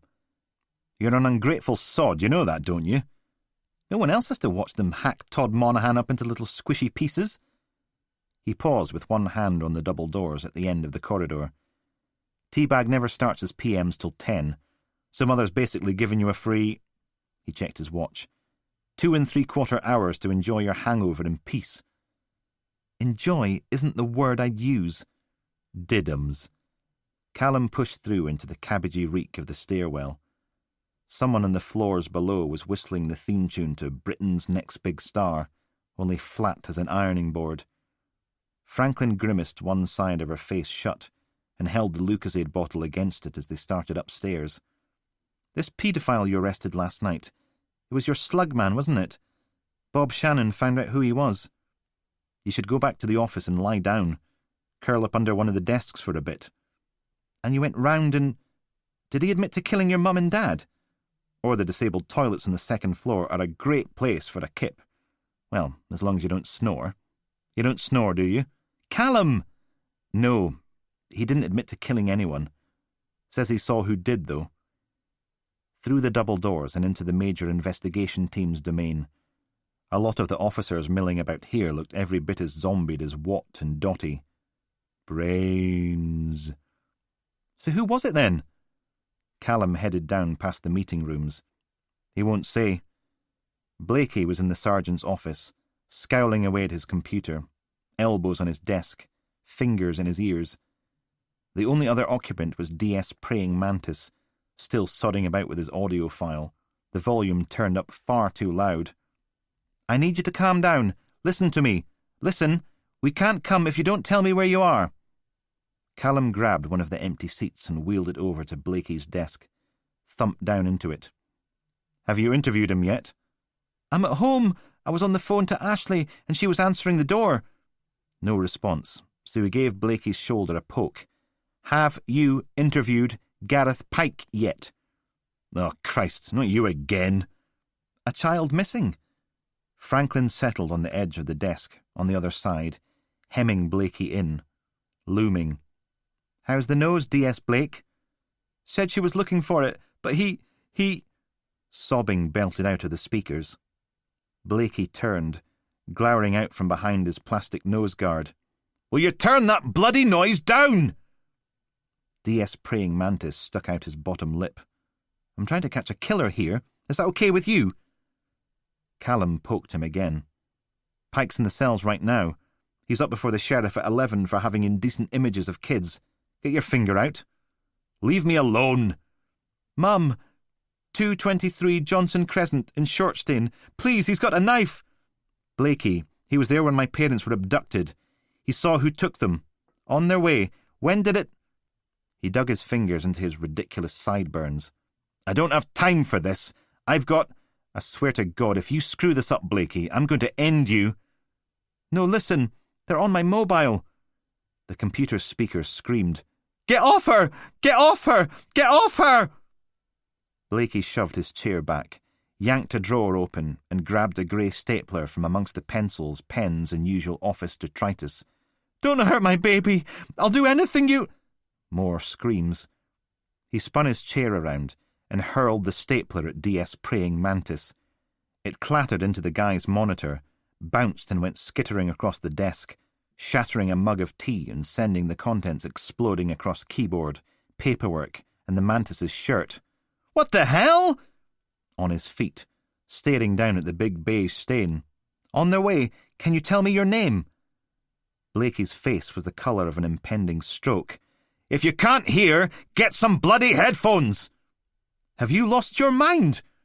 All day, every day! Blakey lurched to his feet, fists clenched. The same bloody audio clip blaring like a bloody air raid siren! Tears sparked in his eyes. Well, excuse me for trying to do my job. I'll take good care of you. How am I supposed to cope? Spittle glowed in the office's strip lights. Tell me! Bottom lip trembling. How? Forever. Won't that be nice? Forever and ever. Blakey's shoulders slumped. How am I supposed to cope? Oh, God, she's dead. She's dead. She's dead. He bit his bottom lip, then turned and stormed out of the office, one hand rubbing at his eyes. DS Mantis just stood there, mouth hanging open. Marlene, I want you to record the call for me. Will your phone let you do that? Through the office windows, most of the MIT zombies stood or peered over their partition walls, watching Blakey go. Yeah, completely. I've got like this app that'll... Franklin blew out a low whistle. Wow. Get away from me! Callum sagged in his seat. So much for getting Blakey to actually do something about Gareth Pike. They'll worship you. Shouldn't have pushed him so hard. You'll be a god, and they'll worship you. DS Mantis pulled at his shirt, flapping the soggy fabric. Absolutely soaked through! Still. More screaming from the speakers. You know what? The mantis grabbed a handful of tissues from a box of Kleenex and dabbed at himself. "I'm getting really tired of Blakey's crap." Franklin took another swig of Lucozade. "So what now?" Good question. Shame Callum didn't have an answer. "We can't force Pike to give up the name." "Well, maybe we can trick him into it." "Oh, so it's my fault Blakey's wife is shagging around on him, is it?" More dabbing. "Maybe if he wasn't such a dick the whole time, she wouldn't have to." Callum looked up. "Blakey's wife's cheating on him." Odds on it was DCI Ponce Powell. "I mean, I get it. All this macho posturing and sexist rubbish is his way of overcompensating. Look at how manly I am. No way my wife's having an affair. But enough's enough." Nothing but crashing and banging from the speakers. Muffled cries. A sob. "Marlene? Can you hear me? Marlene? Have you recorded the call? I pressed the button. Please, you have to help them." "Well, screw him. I'm making a formal complaint soon as Powell gets in." DS Mantis dumped his soggy tissues in the bin. "Bloody shirt was clean on this morning." "It's okay, Marlene. We're on our way. We'll be there soon." "You have to hurry." Callum stood. "Yeah, well, I suppose we'll just have to—" A frown. He wandered over to the tea-stained desk. "Can you play that last bit again? I've put up with his crap for 6 months now, and I'm not doing it anymore. I'm not. The last bit of the audio file. Play it again." Mantis grabbed another handful of tissues. "I should have marched over there and knocked his ugly block off." "Okay, fine." Callum scooted around the desk and wiggled the mouse in its little puddle of tea till the cursor on the screen hovered over the media player. A couple of clicks, and the audio jumped back in time again. The authoritarian voice of the control room, slightly muffled, like the recording of a recording. "Marlene, I want you to record the call for me. Will your phone let you do that?" A young woman, sniffly and frightened. Yeah, completely. I've got like this app that'll—" A different voice. Another young woman, screeching it out. "Get away from me!" And then a man, barely audible over the shouts and screams, as if he was standing far away from the phone. But there was no mistaking his calm and reasonable tone, the pride in his words. "They'll worship you. You'll be a god and they'll worship you." Callum turned the volume up and clicked the mouse again. "They'll worship you. You'll be a god and they'll worship you." Franklin stared at him. "Callum? I think we've got more victims out there." 49. "They'll worship you. You'll be a god and they'll worship you." Mother sat back in her seat and grimaced. "Well, maybe?" Callum pointed at the media player sitting in the middle of her computer screen. "Dr. MacDonald said Imhotep was venerating his victims. The Peruvians used to transform their dead into gods so they could look after the village. This is what he does. He abducts people and he turns them into gods." She looked over her shoulder to where McAdams was slouching against the filing cabinet, stirring something white and fizzy in a glass. "Andy?" A shrug. "Play the recording from the start again. Let's hear our boy's voice." Callum did, setting the speakers crackling. They sat and listened all the way through, frowning at the screen. "They'll worship you. You'll be a god, and they'll worship you." "You'll be a god, and they'll worship you." McAdams stared off into the distance. Mother stared at him. "In your own time, Andy?" "Thinking." He bared his teeth. "I know it's all muffled, but does our boy sound local to you? I think there's a big lump of Dundee in there." The filing cabinet squeaked as he leaned back against it. "And how did this Marlene manage to record the whole call?" "She's got an app that runs in the background, buffering everything on a loop. Likes to record her boyfriend so she can listen to him over and over again. Find out if he's cheating on her." The delights of modern technology." A nod. "The lad may be right. Imhotep doth make them gods. Now we must find out." Mother sniffed. "I like it better when poems rhyme." "Don't blame me. Blame the Japanese. Their haikus flummox, tease and please, though sometimes they may cause unease." He downed his white and fizzy in a single gulp. It could be that our story has a third act twist up its sleeve, and our dead serial killer is reaching out from the mortuary slab. Can our brave team of misfits overcome their differences to save Ashley and Abby Gossard in time? McAdams put his glass down. Well, assuming they're not already dead, tra-la-la. Fair enough. She nodded. All righty, Callum, you and Rosalind go check out this Ashley Gossard, but do it quickly. Let's not get caught out on the I's and T's, because we got distracted dotting the J's as well. Johnson Crescent was a big horseshoe development of tiny two-storey houses, all squished together into long tenement blocks. Callum parked a few doors down from number 223, beneath the yellowing leaves of a sycamore tree. Franklin sniffed. At least it stopped raining. The sun had even managed to poke its way through the city's blanket of dove-grey clouds. Wonders would never cease. This side was still wreathed in darkness, though. The rattle and clank of construction stretching from the Camborne roundabout cut through the damp air as they climbed out and locked the Mondeo. Callum stuck his broken hand in his pocket and wandered down the pavement to number 223. A line of police tape was tied around the door, but there was no sign of anyone guarding it. He let himself in with the keys from the case file. A small hallway with stairs up the right-hand side, a row of coats, laminate flooring with a long smear of dark red curling away down the hall and disappearing through the door at the far end. More smears on both sides, below knee-height, as if someone being dragged had tried to get purchase on the magnolia walls. Smudged bloody handprints on the architrave of the open living-room door.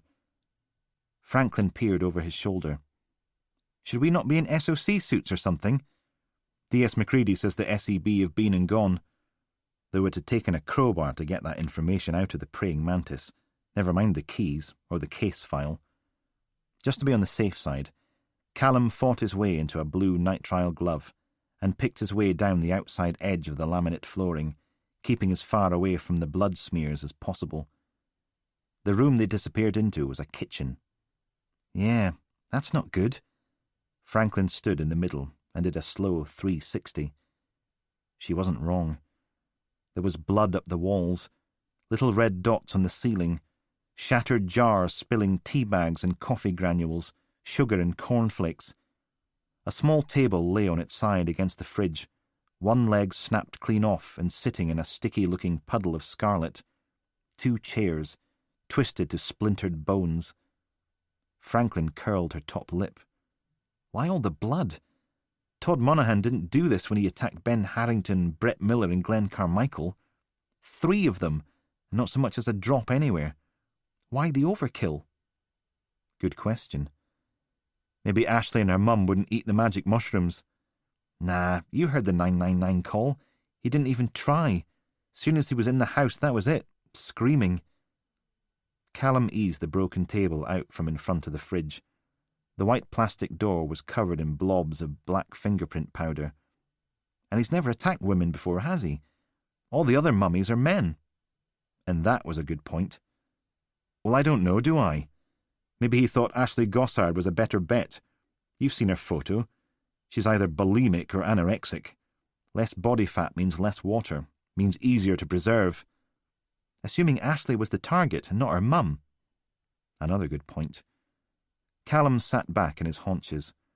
The only way we'll know for sure is if we find them. If they're not already dead. Will you stop it with the good points already?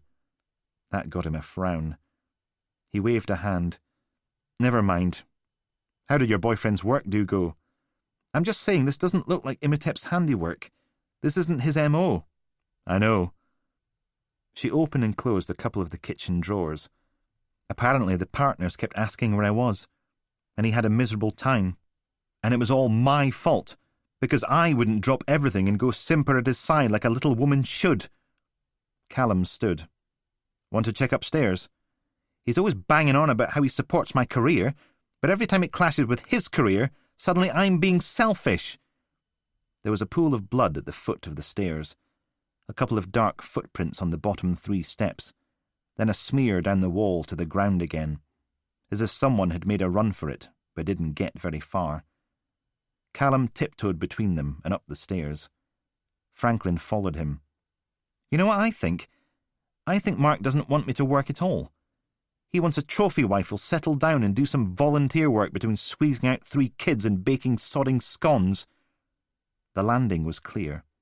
No blood spatters. She curled her lip. I hate scones. Uh-huh. Callum pushed open one of the 3 doors. Small bathroom with a built-in shower over the bath.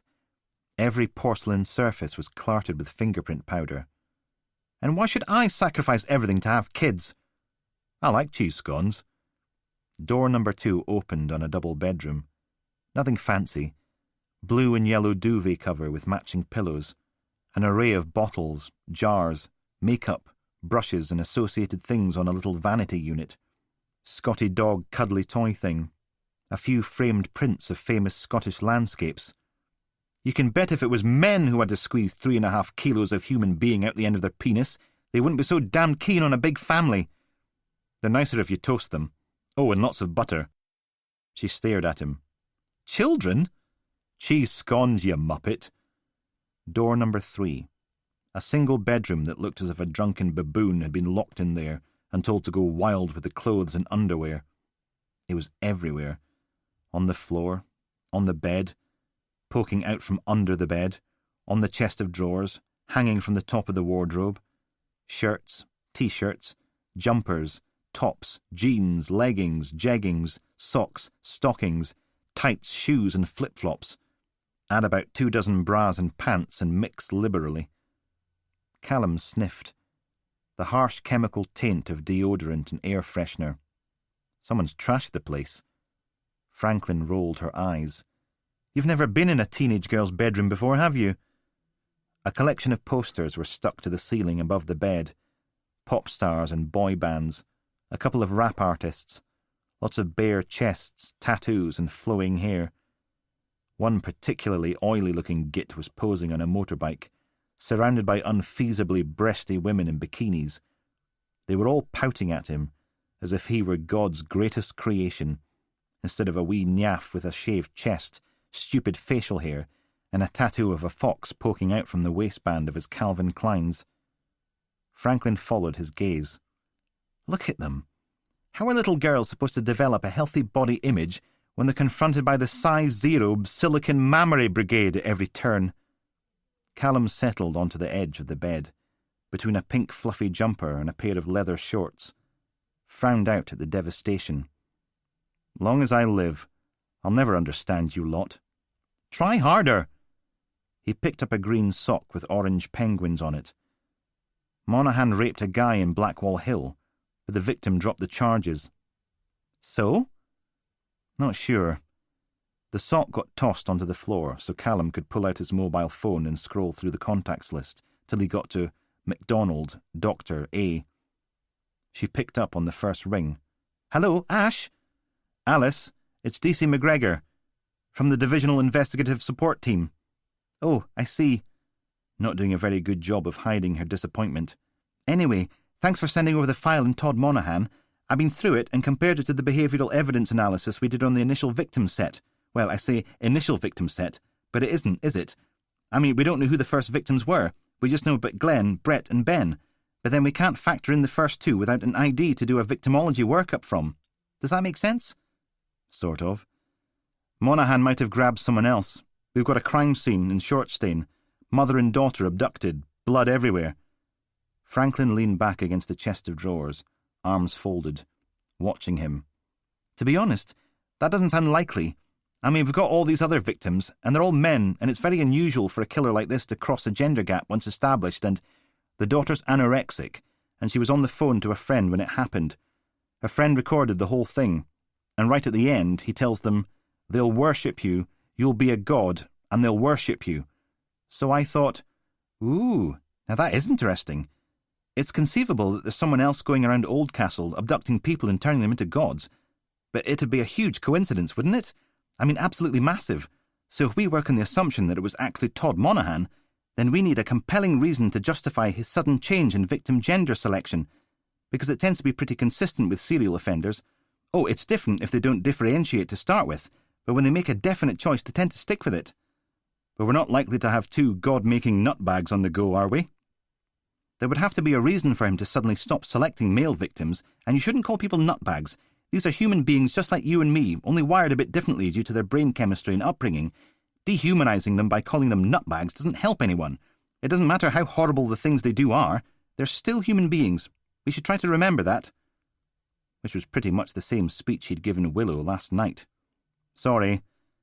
According to the notes, 8 years ago, Ted Monaghan goes to a picnic area in Moncure Woods. That's a well-known pickup spot for gay men. Only there's an argument. The young man he wants rejects him, and Monaghan becomes violent, leaves, comes back half an hour later with a hammer and tries to beat the young man to death. At the trial, Monaghan insists he wasn't looking for sex because he isn't gay, and that the young man attacked him. The jury doesn't agree, and he serves 6 years for attempted murder. Franklin waved a hand at Callum.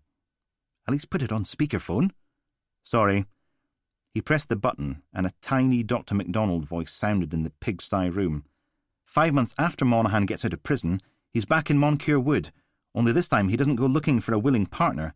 He attacks and rapes a different young man. When questioned, Monaghan claims he isn't gay and that he's the real victim. Again.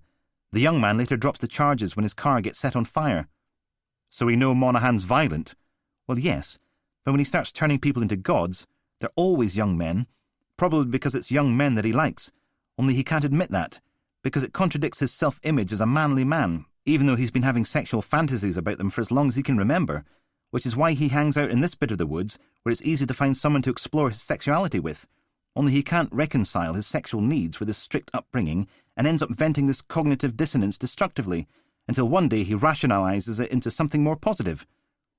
How did you manage to keep talking for so long without taking a single breath? How was that physically possible? He decides to take the objects of his sexual confusion and turn them into gods. He's venerating what he can't allow himself to physically realize, so their gender is very important to him, and the only way he'd change the pattern is if something serious happened, and I mean something revelatory, because he's been planning and fantasizing about this for so long, but now it's all different, and it would send him right out of his comfort zone, so I'd expect to see a lot more violence when things don't go exactly as he's planned, and he has to improvise his way out of trouble. Callum frowned. He didn't improvise anything. We heard him on the recording. He cons his way into their home, pretending he's looking for his missing son, and then attacks them. Blood all over the kitchen, drag marks in the hall. Ooh, now that's interesting. I mean, he's all softly with the young men he attacks, but the women are there to be subdued quickly and violently. Maybe they don't deserve subtlety. Maybe women need to be put down hard and fast. What do we know about Monaghan's childhood? Nothing that isn't in the file. I think it's a safe bet he had a very difficult relationship with his parents. Probably an abusive father and a submissive mother. She's beneath contempt. She never loved him properly. Father had the right idea. Women are dirty, subhuman things that have to be trained like dogs, chained up and beaten. Silence. Franklin checked her watch. Alice? Sorry, thinking. Monaghan knew we were looking for him. It was in all the papers. He's feeling threatened and embattled, and he needs more gods to protect him. He's running out of time, so he has to cut corners. You see, the daughter's anorexic. Well, why starve a young man when you can just abduct a young woman who's done all the hard work for you? Callum grinned at Franklin. That's what I said. She rolled her eyes. That means the mother is surplus to requirements, and if there's blood everywhere, it's probably hers. It'll still take a few days to purify the daughter to make sure she's worthy of godhood, but I'd be shocked if the mother isn't already dead. Sodding hell. Callum stood. So there's still a chance we can save Ashley. Not much of one, but yes. Thanks. He hung up and turned to Franklin. Any ideas? Monaghan had to transport them out of here, somehow. Car or a van. She hauled out her phone. The initial investigation must have done door-to-doors. Her thumb poked at the screen for a moment. Then she held it to her ear and wandered out onto the landing. Yes, D.C. Franklin. I need to speak to D.S. Macready. 2 could play at that game. Callum put a call into the CCTV team, listened to it ring, crossed to the window and pulled back the curtains. The other side of the street still glowed like a packet of fluorescent fruit pastels. This part of Johnson Crescent formed the bottom curve of a big U shape, so anyone on the left or the right would have a clear view of anything suspicious, assuming they didn't come down with the traditional old castle amnesia and, Greetings! A woman's voice crackling with faux American cheesy cheer. You've reached the magnificent closed-circuit television department, where dreams really do come true. How may I direct your call? Voodoo. It's Callum. The accent disappeared. My God, there's a blast from the past. You've not been on the scrounge for a favour since last Wednesday. I was beginning to worry. I'm looking for a car, or a van, involved in the abduction of a mother and daughter. What? Straight into it? No foreplay? Your husband says I'm not allowed to get you all fired up and horny. Aggravates his lumbago. The vehicle would have been in the area this Wednesday evening, between 7 and 9 p.m. Johnson Crescent. I need to know where they came from and where they went afterwards. Got makes and models? Depends if you believe the door-to-doors or not. Probably best to do it blind so we don't miss anything. You're not asking much, are you? Let's see what we can see. The sound of fingers dancing across a keyboard. There's no CCTV cameras on that street. Nearest I've got is Johnson Park, at the wee shopping centre. More clacking. We're having a birthday party for Ian next week. 60th. You should come. Bring the lovely Elaine. We've not seen her for ages. Yeah, not so lovely. We've split up. Callum McGregor, you did not get a young lady pregnant and then... I didn't. It wasn't mine. Clickety, clickety, clickety. Oh, Callum, I'm so sorry. I've got ANPR cameras on Camborne roundabout, one at the traffic lights just before you hit the woods, and another outside Asda on the Brecon Road. It's probably a van, but any car big enough to hide 2 bodies in the boot is worth a punt. Are you sure the baby isn't yours? She's been shagging DCI Reese Sodding Powell for about a year, probably longer. Then you should definitely come to the party. My daughter's just dumped her idiot husband, and she could do with a shoulder to cry on. Clickety-click, click, click. This is probably going to take a while. I'll have to get back to you. Thanks, Voodoo. And I mean it about the party, Callum. You and Becky would be perfect together. She's smart, she's pretty, she's always got her head in a book, and she never, ever... Bye, Voodoo. He hung up, stood there staring out at the brightly coloured houses. Maybe Oldcastle's answer to Yente was right. Maybe her daughter was perfect, and maybe he deserved to be happy for a sodding change. It wasn't as if Elaine gave a, "You okay?" He turned, and there was Franklin frowning at him. Looked like you were miles away. Any luck? Couple of residents mentioned a small grey van parked up the road. One old lady saw a big blue Transit, but nobody else did. And there were 3 sightings of a big red Land Rover driving erratically around the time of the 999 call. McCready's got 2 DCs trying to chase them down. At least it was a start. Callum went back to his phone and called Mother. 50. Franklin made a big show of looking at her watch. Again. We're going to be late. No, we're not. To be fair, the traffic was terrible. Whichever moron in the city council thought it was a good idea to dig up the main road through town on the same weekend as that stupid music festival in Montgomery Park needed a stiff kick in the backside. And then a punch in the balls. The dual carriageway was down to 1 lane in each direction, crawling with 18-wheelers, coaches, buses, cars, all blending in an exhaust-fumed symphony of grey that stretched from the Camborne roundabout as far as the eye could see. Didn't help that the rain was on again. The line of cars ahead of them snaked through the slalom of orange traffic cones, crawling across the central reservation and onto the opposite lane, then stopped. Callum cleared his throat. OK, how do we trick Gareth Pike into giving up the name? Lie to him? I mean, it's not like I can threaten to put him in jail with a bunch of sex offenders, is it? That's his idea of a social club. You could offer him something, then take it away. Pretend you've found another source and they've already given you the name, so the best Pike can do is corroborate it if he wants any concessions at all. Might work. He has to want something, everyone does. So what does Pike want? South-facing cell with a nice view. Seriously, like he's reserving a room at the Ritz. Good luck with that. Franklin pulled a face. We're definitely going to be late. Look, there's nothing we can do about the traffic, okay? Put the radio on or something. Franklin crossed her arms. Put on the blues and twos, more like. He tried not to sigh, but it didn't work. "We've been over this.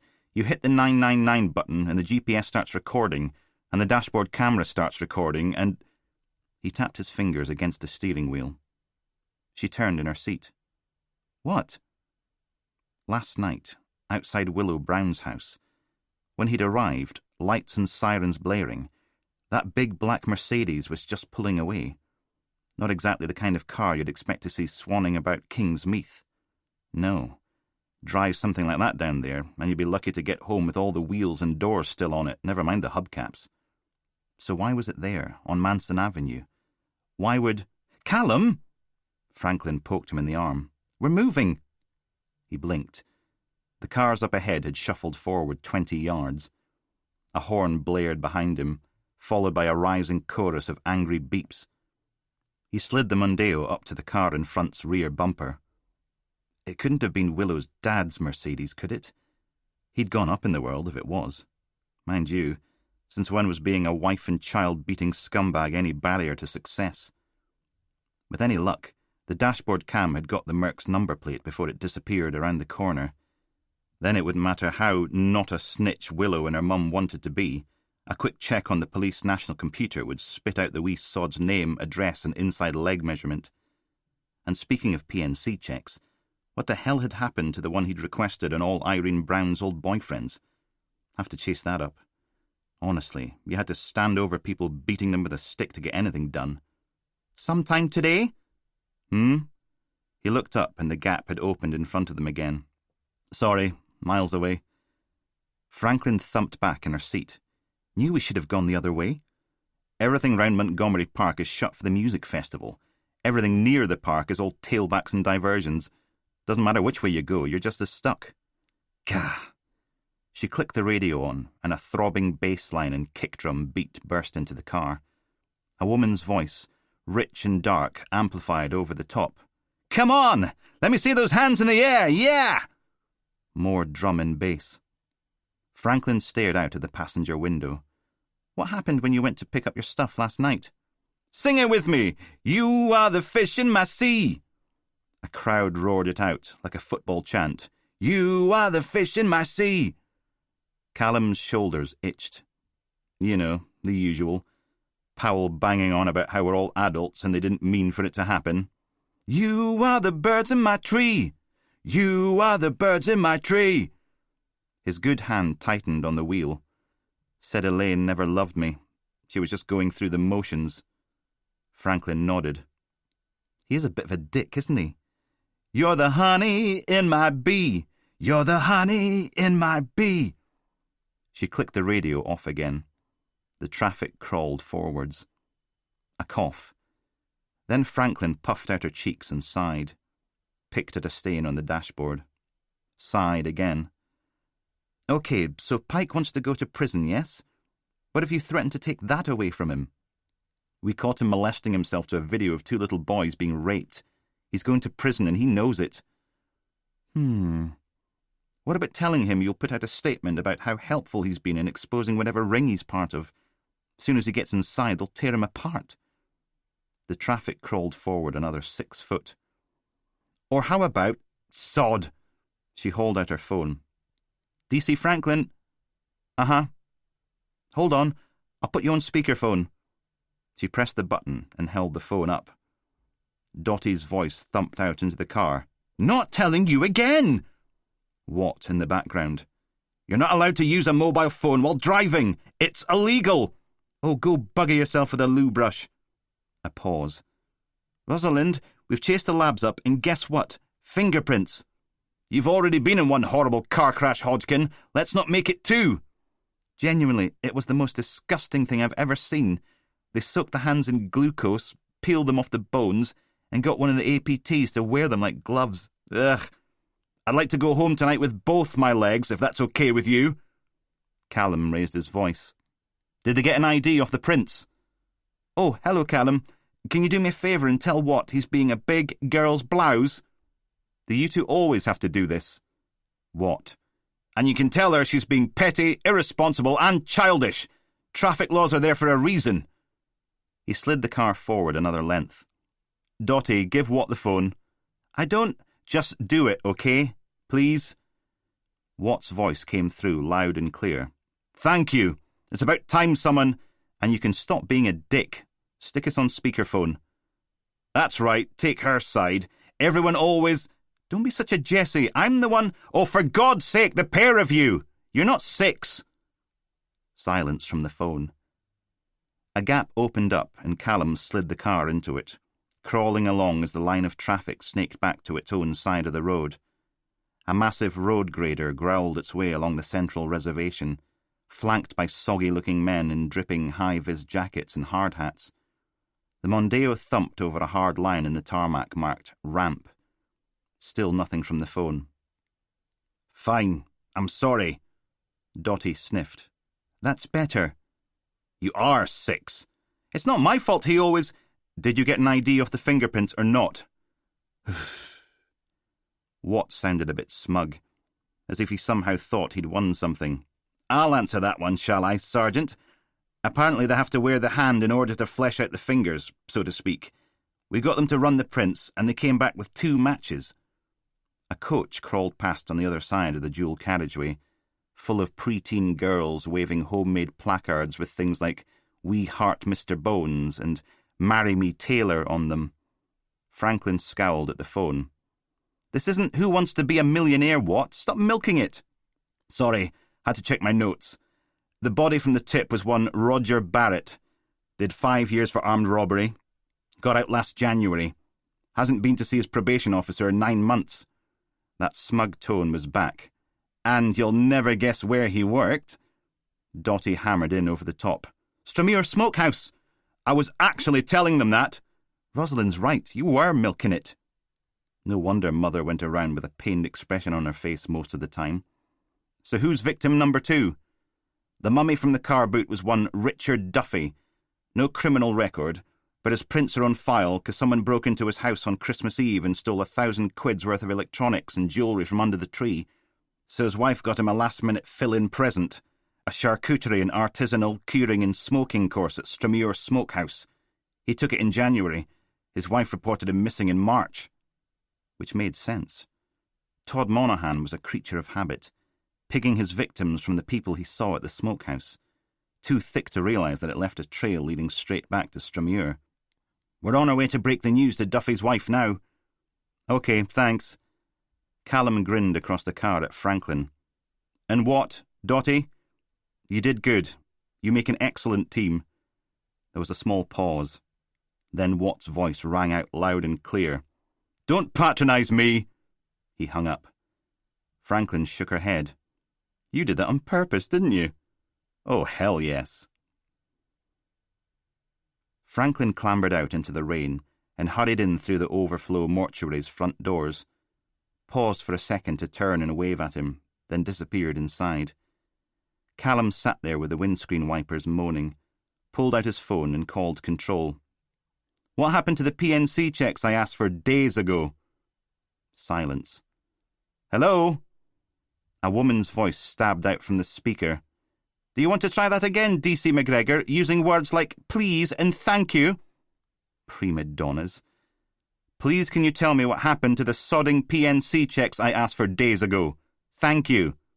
Good manners don't cost anything, you know, and I don't appreciate your sarcasm, by the way. Fine. I'm sorry. Please can I have my PNC results? That's better. The sound of a keyboard being thumped into submission.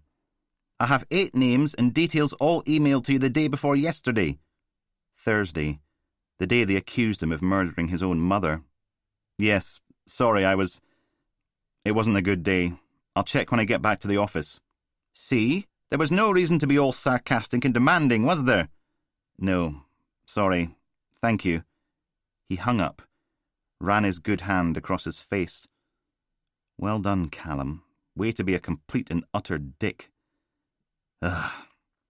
Let's face it, with all this crap going on, he needed every friend he could get right now. And speaking of which, he dialed Shannon. What? The word barked down the line. Bob, it's Callum. This a bad time? Oh, OK, hold on. It sounded like Marilyn Monroe was singing in the background, boop-boop-de-dooping her way into silence. Then Shannon was back. "Sorry, it's been bloody government boiler schemes and green energy review calls all sodding morning.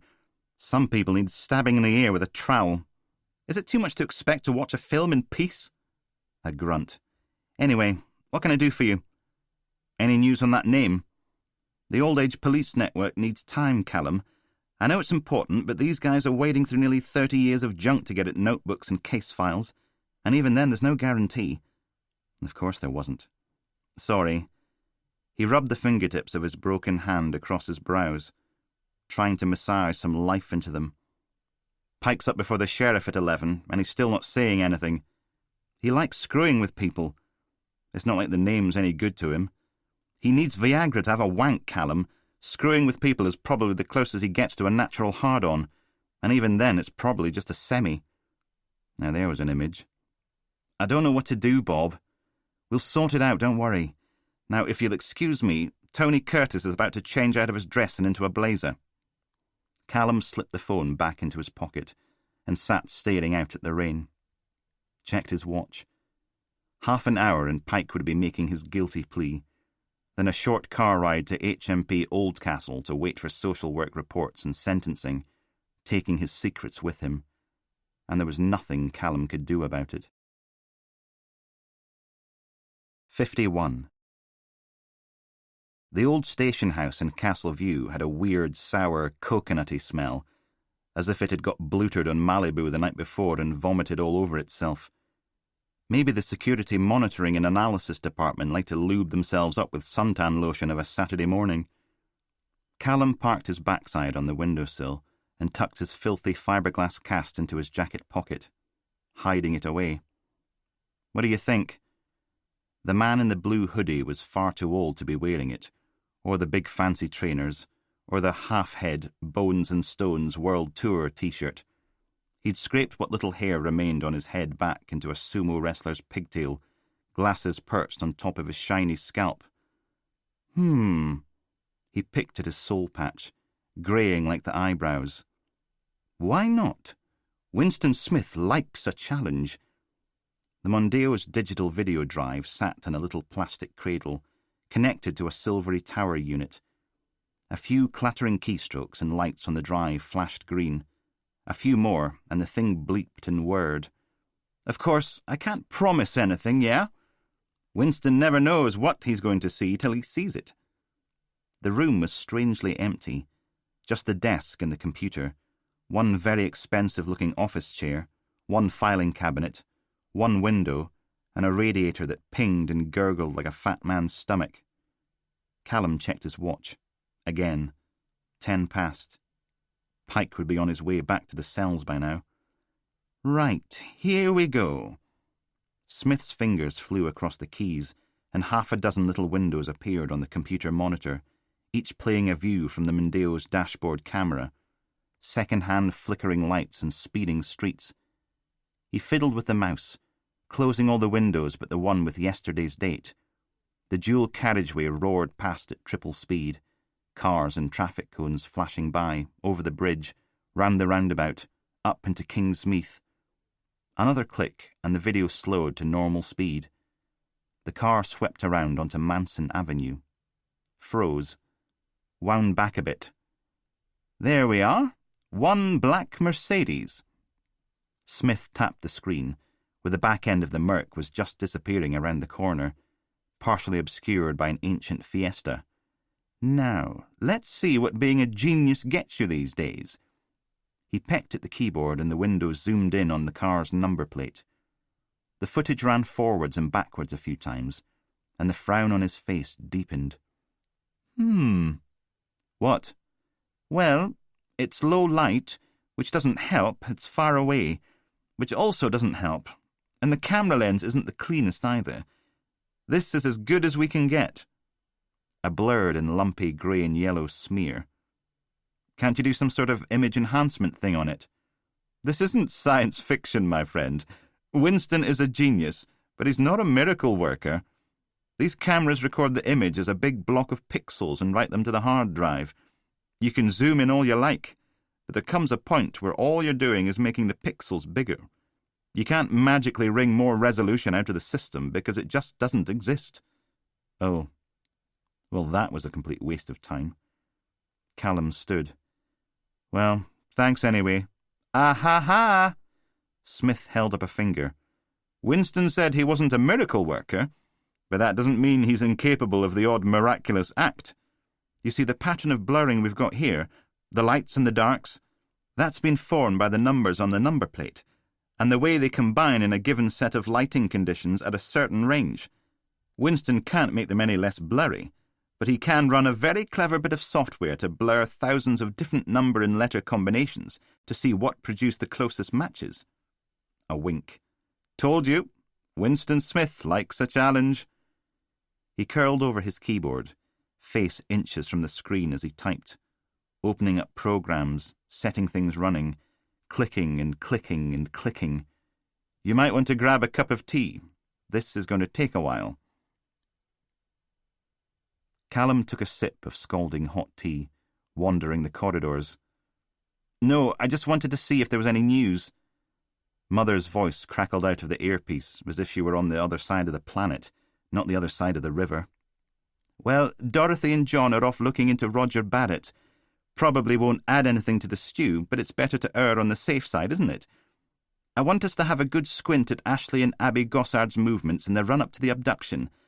Monaghan must have bumped into them somewhere, and far as we know, they've never been to Strummier's smokehouse. Which reminds me, we've still not had anything back from the CCTV team, so if you wouldn't mind giving them a prod, that'd be nice. I'm there now. Good. And tell Voodoo that Jack and I would love to come to Ian's party. I'll be bringing my famous spinach and artichoke dip. Jack will bring his infamous peapod burgundy. Will do. The CCTV control room door was open, offering a view into a dim room lined with screens, each one displaying a different view of Oldcastle. Half a dozen support staff sat at the long central desk, working the joysticks that moved the cameras and eating cake. Callum? Yes, boss? I hear someone broke Blakey this morning. That was one way to put it. Yes, boss. He's been signed off on the sick. Stress. Oh, for... Callum closed his eyes and thunked his head off the corridor wall. So there's no one running the case? I hear you think this paedophile Gareth Pike saw what happened to your parents. How can there be no one running the case? Blakey was useless, but at least he was there. When you go back to the station, we'll see what we can do, okay? His shoulders sagged. Yes, boss. Good. Now in the meantime, go chase up Voodoo. And remember, spinach dip. Callum hung up, put his phone away, thunked his head off the wall again. Bloody Blakey. Thunk. Bloody useless half. I hope you're not putting dents in my lovely headquarters, Callum. He picked his head off the wall and turned, faked a smile. Voodoo. She was dressed in Police Scotland black, complete with shiny boots and epaulettes on the shoulders of her t-shirt. A small woman, with close-cropped grey hair and arms like a marathon runner, a big broad smile that made the wrinkles around her eyes deepen. I hope you're here to accept my party invitation. Thought it would be wise to see a photo of your daughter first. Cheeky sod. Voodoo dug into her pocket and produced her phone, swiping away at the screen. I know you didn't come all the way over here for that, so what's the real reason? Mother wants to know how you're getting on with the vehicle check for our Johnson Crescent abductions. Vans and big 4x4s? Ah, yes. Walk this way, young man. She turned and marched off, still fiddling with her phone. We've run through every ANPR camera in a half-mile radius and the security footage from all public spaces in the area. At the end of the corridor, Voodoo pushed through the double doors and hammered up the stairs, taking them two at a time. Keep up, Callum. It wasn't easy. Did you get anything? Puffing and panting all the way, tea slopping from side to side in his mug. She stopped on the landing and held out her phone. There you go. A young woman smiled out of the screen. Long brown hair, big brown eyes, long thin nose, suntan, huge smile, and a tiny blue bikini. That's our Becky. Still swithering about coming to the party? Well, if I wasn't breathing heavy already. Good boy. She likes Sauvignon Blanc. And Voodoo was off again. I've got a long list of about 100 vehicles, but we've narrowed it down to 3 likely targets. A small grey Peugeot Bipper, a rust-brown Bedford Rascal, and a green Fiat Fiorino. There's a lot of 4x4s, but these are the vans that get my juices flowing. A young man emerged into the corridor, did a double take. Chief Inspector, then flattened himself against the wall as Voodoo strode past. Get the kettle on, Williams. I'm gasping. She kept on going. Yes, Chief Inspector. She swung through a door near the end and into a large office with one whole wall given over to at least 24 TVs. A coffee table and a couch sat in front of them, along with a phone and a wireless keyboard. Voodoo perched herself on the edge of the couch and fiddled with the keyboard. Pictures sprang into life across the screens.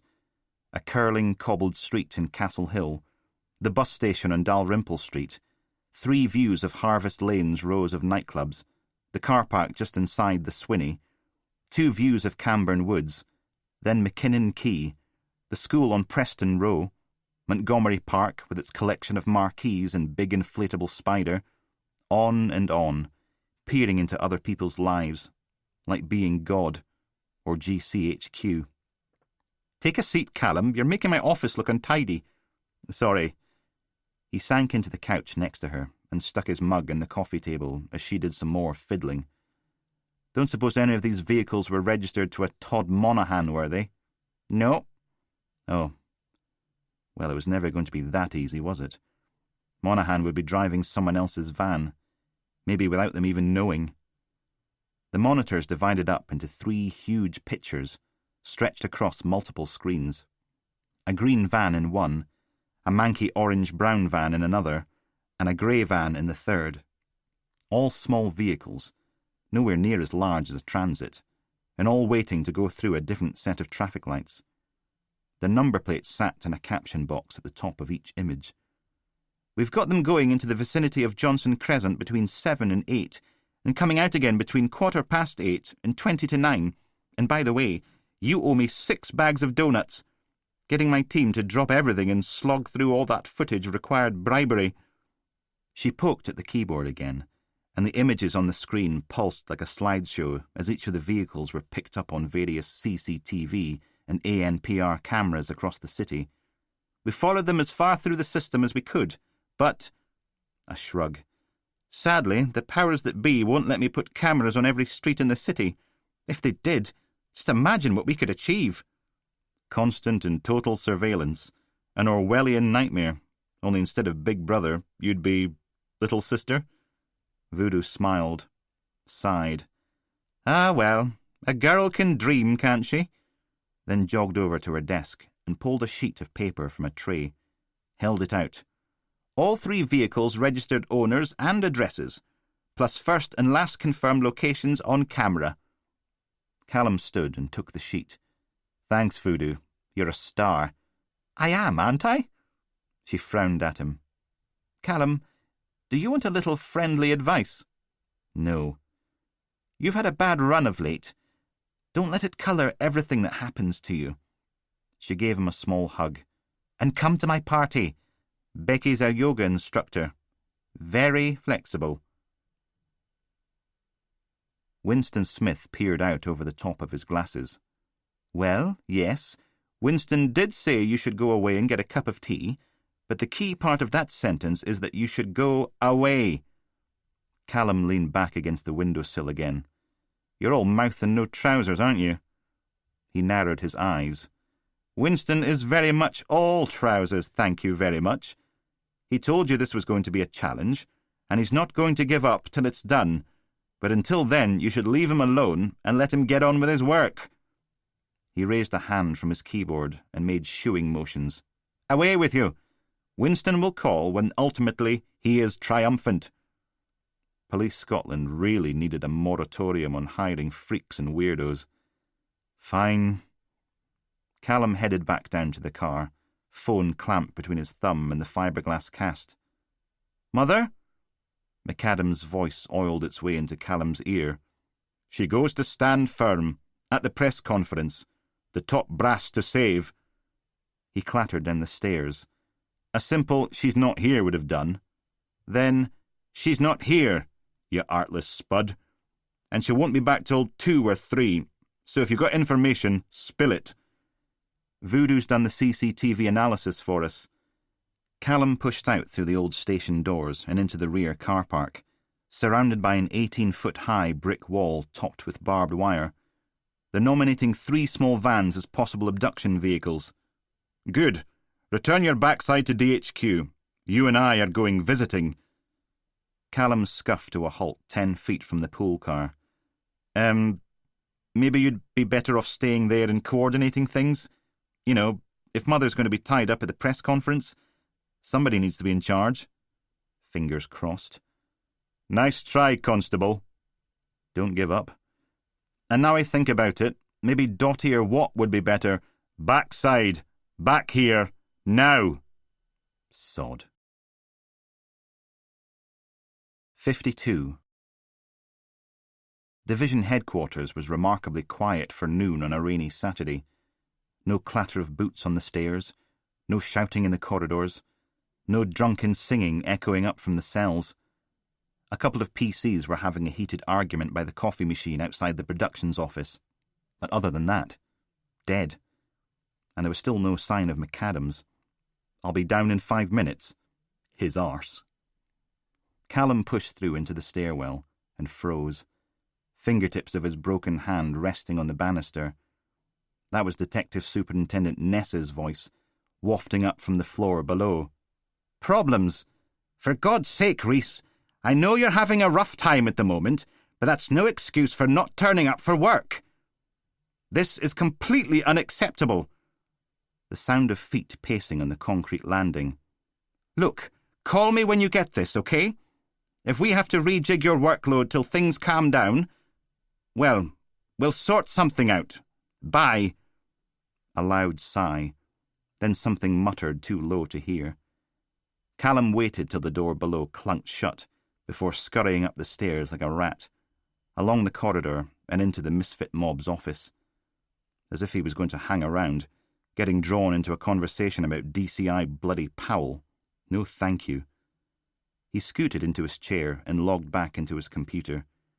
The email about Irene Brown's known associates was sitting in his inbox, between a memo about not leaving half-eaten takeaways in the pool cars and a lookout request for an OAP who used to specialise in jacking security vans. Looked as if Irene Brown had lousy taste in men. 8 of them, all violent, all with criminal records.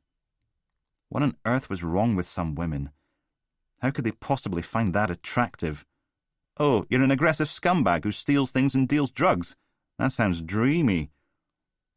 Callum stuck the names into the police national computer and ran them again, just in case. Attempted murder, drugs, assaults, housebreaking, armed robbery, stealing cars, rape. Irene Brown certainly could pick them. Going by the mugshots on file, she was into the sullen, muscly type. Tattoos an added bonus. Like Bachelor number 4. Callum scooted forward in his seat. Previous for shoplifting, theft, breaking into old ladies' houses and robbing them blind, nicking other people's cars, and that was it. Nothing on his docket for the last 5 years. Either he'd gone straight, he'd died, or he'd gone somewhere else. But the most interesting thing was his name. Donald Newman. Benny, Willow's brother, said his dad was called Donald. Mind you, he also said his dad owned a tiger, a helicopter, and loads of bitches. So, pinch of salt. But still, bit of a coincidence if it wasn't. And Newman was what, 8 years older than Irene Brown? That was wholesome, wasn't it?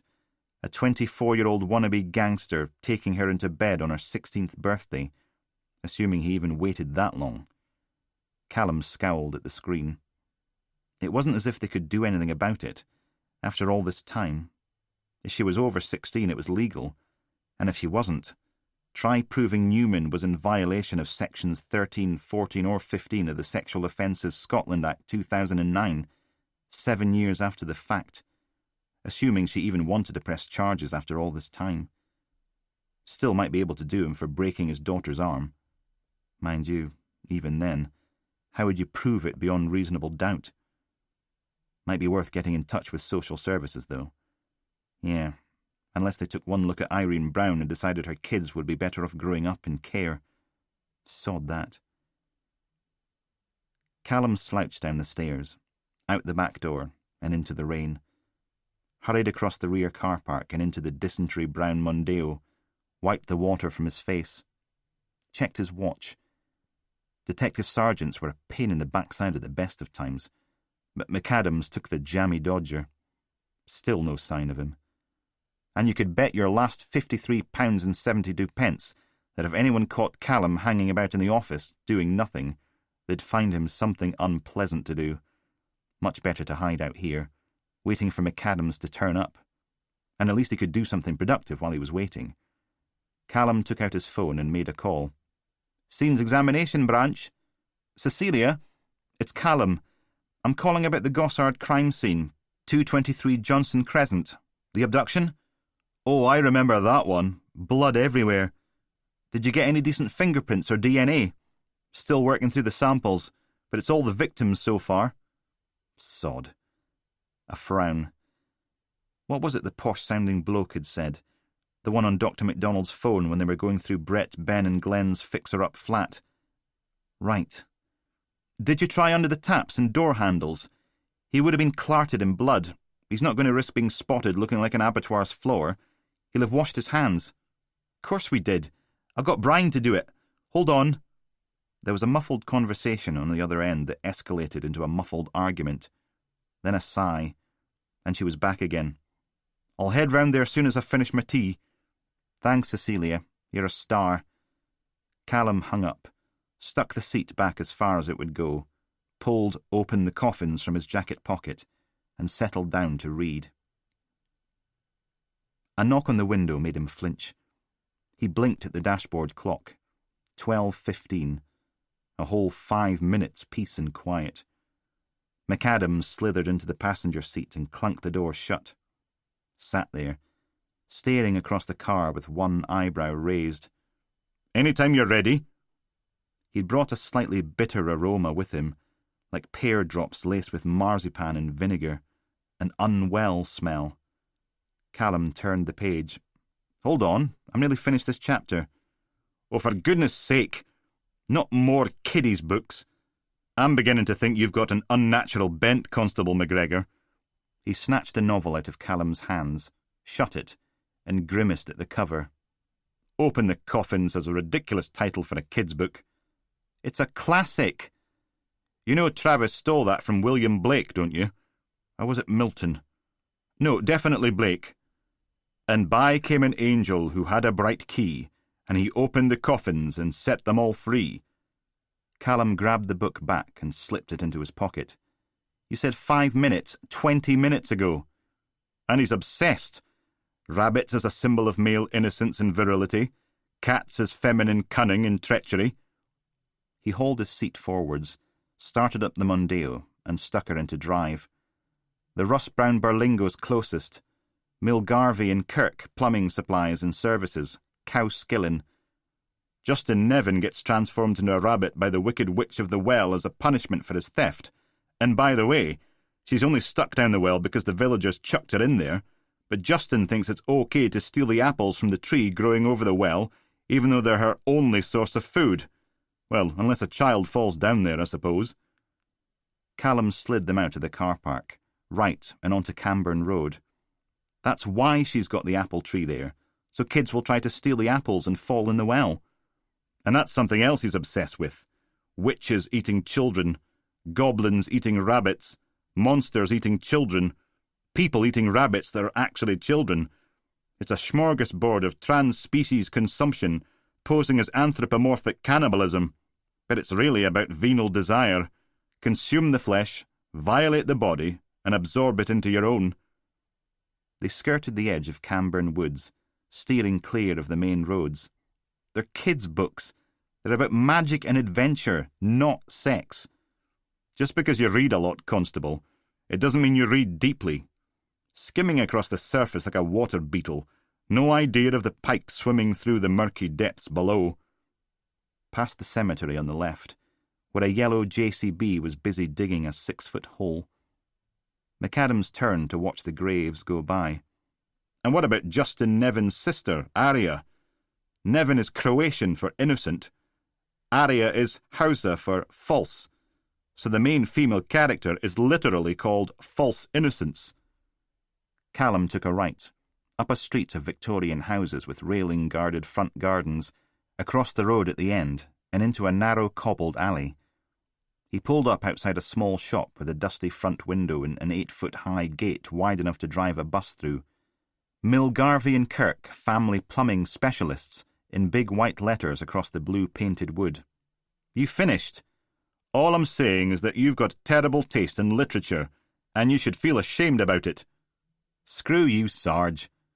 Callum climbed out into the rain, slammed the Mondeo's door, then hurried into the shop. Nah. The man in the overalls handed the photo of Ashley and Abby Gossard back across a countertop, littered with bits of copper pipe, valves, grommets and washers. Sorry. Callum put the photo in his pocket and showed him one of Todd Monaghan instead. How about him? Nah. But you were on Johnson Crescent Wednesday night. Fixing the most disgusting blocked U-bend you've ever seen in your life. 3 women, sharing, and the amount of hair down the bathtub drain looked like they'd drowned a womble. I can give you the number if you like. Manky cows. Dundas Bridge was jammed with cars and trucks trying to avoid the roadworks on the main route through Oldcastle. McAdams grimaced out of the passenger window. Traffic's terrible. And yet you made me drive all the way through it to pick you up, then all the way back again. Callum tightened his grip on the steering wheel. Remember? You know, moaning and whinging isn't an attractive quality in a sidekick. You should watch that. I might have to trade you in for narrative purposes. McAdams' face was the colour of damp newsprint, his breath coming in little shallow pulses. The bags under his eyes had darkened since he'd climbed into the car, back at DHQ. He checked the dashboard clock, then reached out and clicked on the radio. Press conference should be starting soon. They were still doing their live coverage from the festival, only whoever was on stage right now couldn't sing in tune no matter how loud they tried. It wasn't even proper words they were bellowing, just noises. Callum tightened his grip on the steering wheel. I'm not your sidekick. Well, you're obviously not the hero, are you? You're not even the comic relief. You have to actually be funny for that. All you do is moan and whinge. No wonder the readers don't like you. McAdams held up a finger, the other one pressing against his stomach. A grimace. Then, and Aria gets transmogrified into a cat. That sickly pear-drop smell was getting stronger. Okay, so McAdams might be a pain in the backside, but still.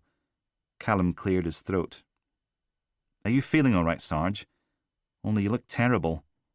Remember the scene when she catches and eats that church mouse, even though it's got a family of 6 to care for? That's a metaphor for women being soft and fuzzy on the outside and all cruel violence on the inside. How they consume men for their own selfish ends. Seriously, you look awful. A shrug. I'm dying. You're not planning on doing it right now, though, are you? You can't believe how much extra paperwork that'd give me. McAdams smiled. I'll do my best to hang on till we get back to the shop. He stretched in his seat, grimacing. Do you ever think about the end of your life, Callum? How it's all going to just stop? I'm not kidding. If you're going to drop dead, do it to Dottie. Or what? He deserves all he gets. The doctors say I won't see my 43rd birthday. Can you imagine what that feels like? Callum stared at him. The stubbly grey hair, the bags under the eyes, the wrinkles. You're only 42! God, that must have been one hell of a hard paper round.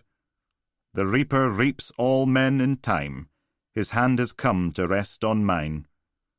The song on the radio droned to a halt as they reached the other side of the bridge, replaced by cheering as Callum took them straight across the roundabout and into the posher part of Castle View, where the streets were wide and lined with trees, and no one's corpse was floating in a bathtub full of brine and herbs.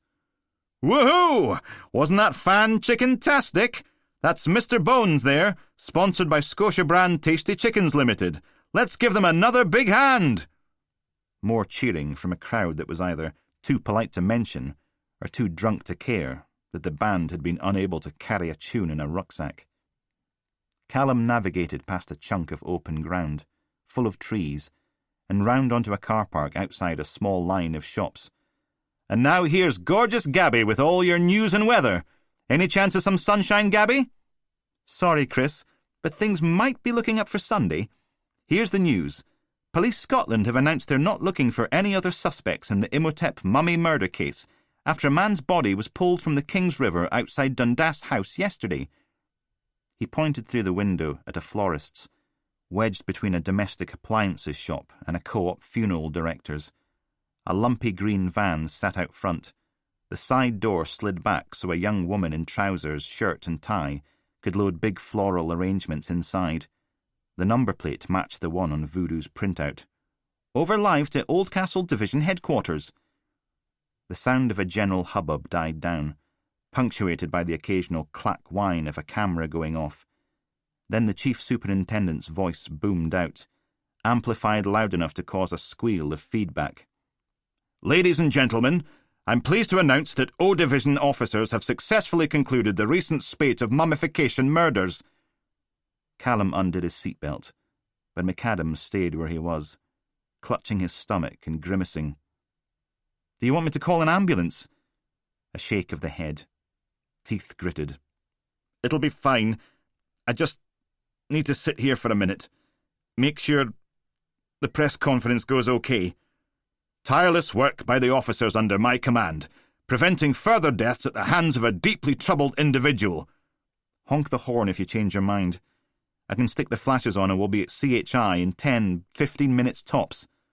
I told you, I'm fine. Now, sod off. You're talking all over the chief superintendent." He climbed out, closed the door, stood there for a moment as McAdams grimaced and rubbed at his stomach. Yeah, definitely not looking well. Callum turned and marched over to the horrible green van. "You Mrs. Reed?" The woman gave a little start and yelp. "Ah! Frightened the life out of me." "This your van?" She stuck the last arrangement into the back and slid the side door shut. "Of course it's not my van. It's Mrs. Reed's van. How could I afford a van?" Up close she was a lot younger than she'd looked from the car. "Are you the driver of this vehicle, then?" Her mouth slammed shut. Then she turned and hurried out of the rain, huddling under the overhang outside the funeral director's. "You're the police, aren't you? Sodding hell." She bit at her fingernails, already jagged and rough. "If this is about that bitch's Porsche, I swear those dents were there before I parked next to her." He pulled out his notebook. "Were you driving this van on Wednesday evening?" "No." "You sure?" Another fingernail disappeared. "Please don't tell Mrs. Reed, okay? I'm not meant to take the van home, but I was out on a late delivery and my boyfriend had his parents' house to himself and we—" Colour rushed up her cheeks. "Please don't tell Mrs. Reed. I'm on my last warning as it is, and I need this job." He clamped a pen between his thumb and the dirty fiberglass cast. "I'm going to need his name, his address, and his number."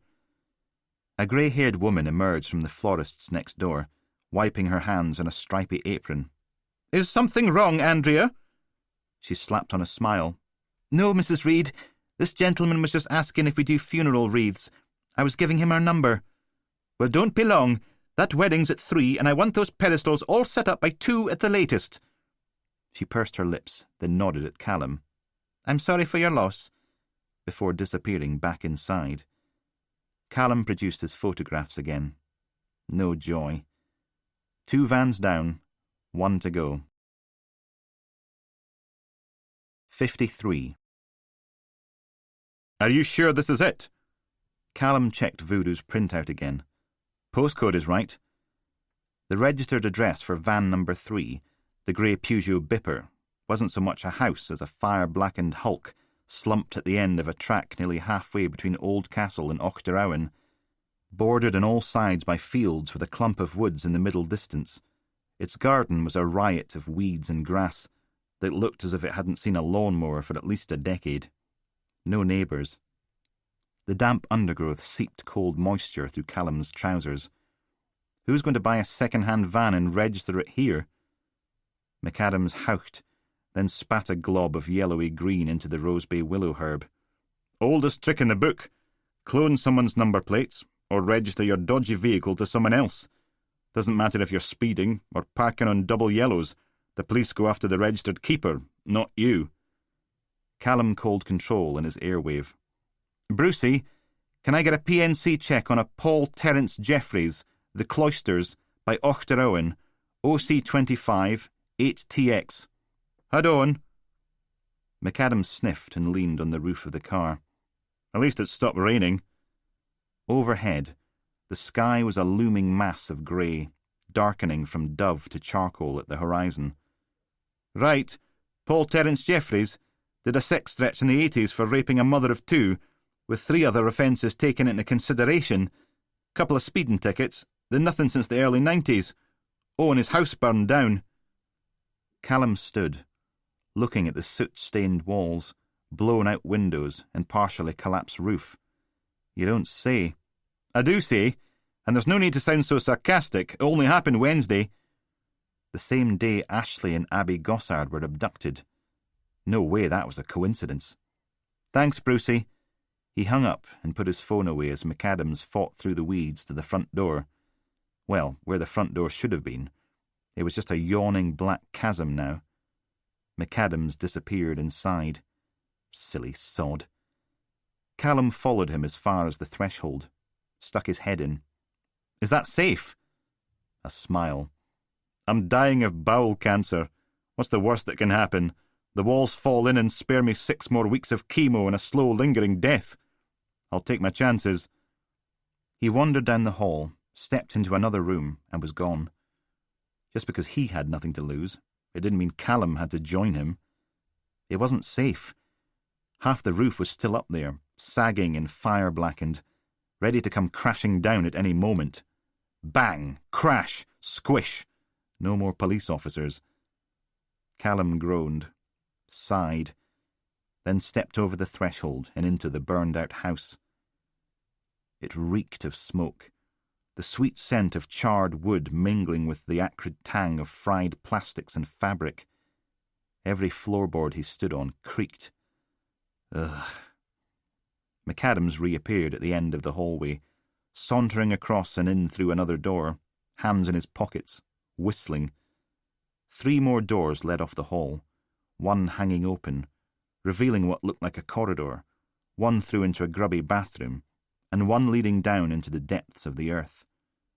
Callum peered into the partial gloom. Stone steps, littered with bits of charcoal. No chance. What if the ground floor collapsed while he was down there? McAdams appeared at his shoulder. What have we found here? A dark stairway to heaven? Or one down to hell? Deep breath.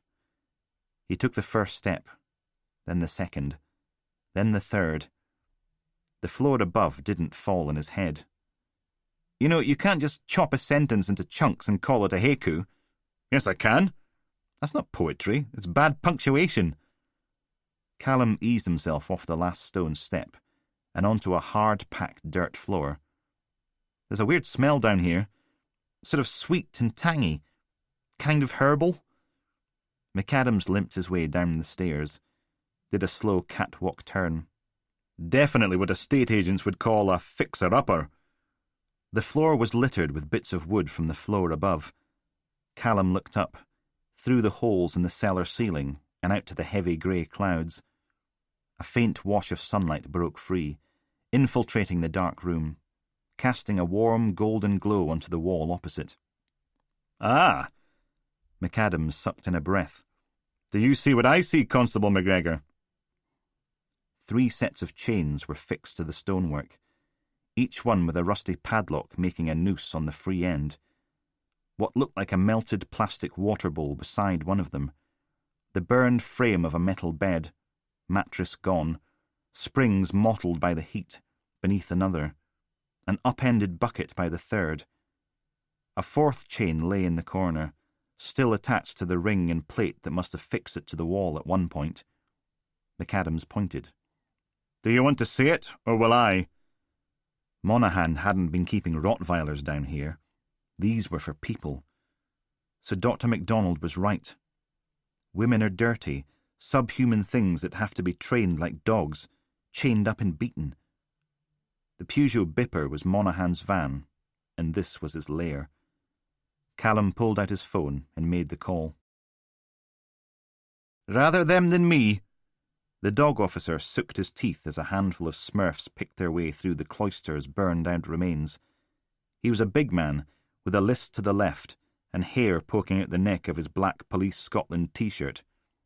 "Had a friend got trapped beneath somewhere like this for 2 days till they could dig him out.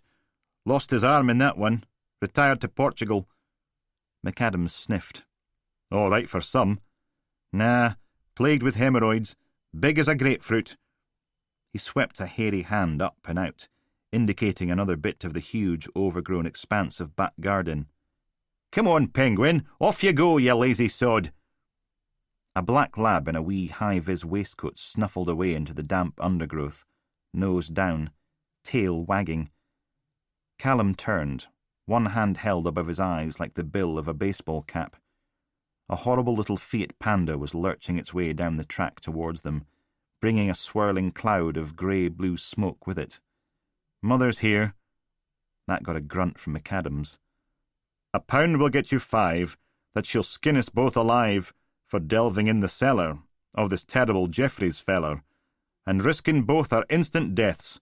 Reproach shall be her shibboleth." The dog officer raised an eyebrow. "Just make that up, did you? 'Cause rhyming cellar with feller isn't exactly Wordsworth, is it? Everyone's a critic." Mother's Panda came to a juddering halt behind the small collection of SEB transit vans, gave one last vroom, then the gunshot retort of a backfire, and silence. "I'm just saying, resorting to doggerel in the middle stanza undermines the poetic integrity of the piece. That's all." Dogman stuck a hand against his chest. "For delving in the depths below of this our dark and deadly foe." A nod. "See? Much better." Then he cupped his hands around his mouth.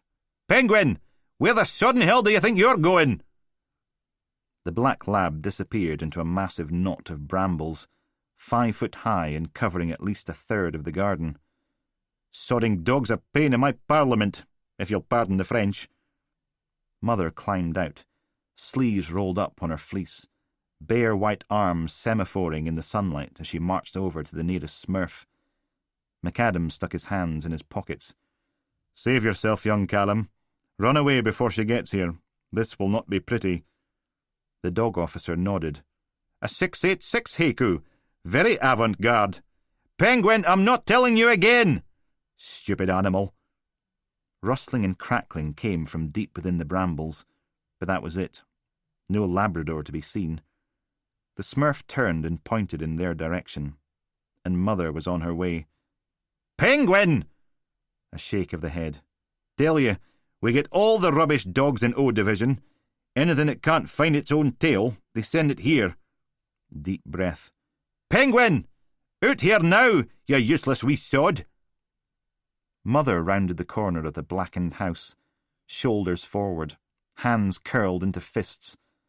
McAdams stood up straight. "We who are about to die salute you." "Penguin!" "Andrew Thomas McAdams, what in God's holy name do you think you were doing going down there? Are you insane?" He just shrugged. "Penguin! If you're not out here by the time I count to 5, I'll skin you and wear you as a posing pouch." Callum stepped in. If D.S. McAdams hadn't put his neck on the line, we wouldn't have found Monaghan in Jeffrey's dungeon. 4! She turned her scowl on Callum instead. "And you! You should have kept him out of there. You know he's not well." 3! At least now we know Monaghan wasn't working alone. There was no way he could prepare his victims at that tiny flat on Belfield Road. He needed room to starve them before he gutted them and stuck them in the smoker. This is where he did it. 2! Mother thumped the dog officer on the arm. "Would you please stop doing that while I'm giving these idiots a bollocking?" Cadaver dog, my fuzzy backside. He zipped up his Police Scotland fleece, hauled on a pair of leather gloves, then stomped towards the brambles. Penguin! He dropped to his hands and knees and crawled into the barbed wire mass. Ah! Sodden, spiky sons of a bitchin' bramble! Ah! Callum tried his best reasonable voice. Dr. MacDonald thinks there's still a chance to save Ashley Gossard. Come on, it can't be a coincidence, can it? Someone spots the fire here and calls 999 at 6:20. An hour and a half later, Ashley and her mum are being attacked and abducted from their home, and a van registered to this address is right there in the vicinity. I'm going to kill you, Penguin, you hear me? Mother stared up at the heavy lid of looming clouds for a moment, then sighed. Andy, you know it was stupid going down there. What if the floor collapsed? McAdams smiled. There are worse things in life than death. Penguin! Where are you stupid? Callum pointed at the burned-out house. Look at the timing. Brett Miller turns up at his parents' house in Blackwall Hill. This place is set on fire. Ashley and Abby Gossard get abducted. He held his hands out, like he was finishing a magic trick. Miller got free and escaped. That's why there's a loose chain in the basement, pulled from the wall. Monaghan and Jeffries can't risk him leading us back here, so they torch the house. Only now they don't have anyone to mummify, so they go out and abduct themselves a pre-starved teenage girl instead. Jeffries is still out there, and he's going to kill her soon as he thinks she's ready to become a god. Mother shook her head. Yes, well done. All very logical and exact. Only your Paul Terence Jeffries isn't out there or anywhere else. He's dead. Oh. Hello? I got John and Dottie to go a-rummaging. The Cloisters belongs to an ecclesiastical trust. Jeffries was some sort of lay preacher, so not only did he live here rent-free, they paid him a wee stipend too. He stopped cashing the cheques, wouldn't answer any letters, they couldn't track him down anywhere, so they went to court and eventually had him declared dead. That was 20 years ago. McAdams sniffed. So who's been staying here? That's the trouble. They didn't know they still owned it till Dottie phoned and made them go through the files. Turns out they've been paying council tax on a derelict property for over 2 decades. None of the most efficient biscuits in the tin. Hello, can you hear me? Your hairy friend doesn't shut up, does he? Mother shrugged her shoulders. Anyway, even if Jeffries was still alive, he'd be in his 70s by now. Doesn't sound very abducty, does it? So Monaghan knew Jeffries was dead, knew his house was abandoned, and registered the van to this address in a dead man's name, because he knew no one would ever check. I'm not kidding about here. McAdams spat into the long grass. The dogman is stuck, inside the bramble's clutches. Their thorns bind him tight. Mother nodded. Exactly. So we need to ask, how did Monaghan know? Does he have some connection with the ecclesiastical trust? How many other empty properties does he know about? Because one of those is where he left Ashley and Abby Gossard before jumping in King's River. Are you buggers deaf or what? Someone needs to get in here now! She scowled into the brambles. Callum, I hate to ask, but can you go see what he's yelling about? Oh, lovely. Callum stayed where he was. Maybe we should get this ecclesiastical trust to go through their financial records and find out what other empty properties they've forgotten about. Soon as you like! Callum growled out of breath, buttoned up his suit jacket. All right, all right! God's sake. The long grass was sodden with weeks of rain, making his trousers stick to his legs, soaking through his shoes and into his socks. Ugh. Dogman had flattened a path into the brambles, and he followed it, dropped to his hands and knees, and picked his way into the spiky mass of horrible, bloody, stabby, jabby... Ow! This stuff was worse than barbed wire, at least 1,000,000 times sharper, and the bloody thorns came off and stuck in his good hand, and they grabbed at his suit jacket and... Ow! Ah! I hate brambles! He battered at them with his filthy fiberglass cast, but they just bounced right back at him. Only now they were angry. Ah!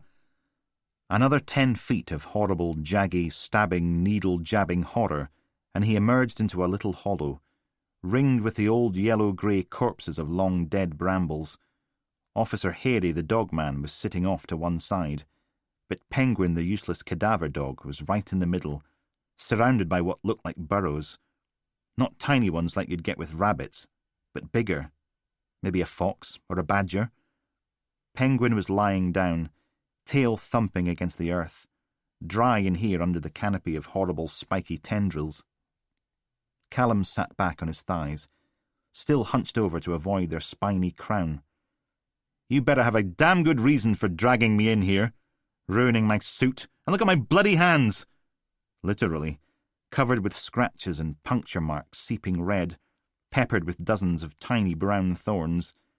Even the fingertips of his bad hand were lacerated where they protruded from the cast. Dogman pointed at a white rock poking out of the ground near one of Penguin's front paws. Only it wasn't really white at all. It was a sort of off-ivory colour, the size of a half-deflated football. The rock had holes in it, exposed where it poked out of the dirt, one roundish, one an arrow shape. Wait a minute. Were those teeth? It was. It was a skull, lying on its side, one eye socket and half the nasal cavities exposed to the air, the rest buried beneath the ground. And it was definitely human. Maybe there was a good reason no one had heard from Paul Jeffries for over 20 years. Father. "If there's one thing I've noticed," purred the Goblin Queen, "it's that the people who pretend to be the bestest and the nicest are almost always the worstest and most horrible." "I'm sorry we ate your cabbages," Russell said. "We were hungry and lost, and we didn't know they belonged to anyone." "That's very honest of you. You're a good little rabbit." She patted him on the head. "But I'm going to have to eat you all the same." R.M. Travis, Russell the Magic Rabbit, 1992. "And my dad beat the fuck out of me as a kid, got his bones in a box with a button-down lid. I'll never forgive all them things that he did, but he ain't doing them no more 'cause the bastard is dead." Donny Sick Dog McRoberts, Fuck You, Daddy Dearest. Copyright Bob Speed Trap Records, 2014. 54. A whole lifetime ago. Paul smiles and nods, wise and trustworthy as the fat bitch in the cardigan drones on about Jesus and love and forgiveness and all the rest of the crap people like this always drone on about. The vestry is hot and sticky, even with the windows open. That's the problem with Catholics, though, isn't it? The lingering heat of hell is never far from their guilty little consciences. She's still talking. That glistening mouth with its red liver lips, all pious, like she's never sucked a dick in her life. Blah, blah, blah. On and on and on. A thick floral stench rolls off her, mingling with the sweaty taint of corpulence. You know what would be nice? No, what? Strangle her. Right here. Right now. Wrap your hands around that greasy throat and squeeze till her eyes bulge and all the blood vessels burst and flood with red, and keep squeezing and squeezing. Don't you think, Father? Paul blinks. It's not the fat bitch. It's the priest in his long black robes, dressed like a jackdaw, desperate to be strung up on the back fence to act as a warning to others. He clears his throat. I do indeed. He gives them the smile and the nod he's practiced so many times in front of the mirror, the one he uses to pretend he's human like the rest of them. But the stench in here is getting too much to bear. So he makes a big show of looking at his watch, rolls his eyes and tuts. Sorry, I'm afraid I'm going to have to dash, but perhaps we could pick up where we left off next week. The man in the dress nods. Oh, we'd like that, wouldn't we, Marjorie? Oh, yes, yes indeed. She puts one of her flabby hands on his arm, warm and sticky even through his jacket and black shirt, globbing into his skin. Do come again. I'm so glad we could help. Then she hands him the cheque with his name on it. He slips it into his pocket. And please, pass on my thanks, and the thanks of all those poor neglected children, to your kind and generous congregation.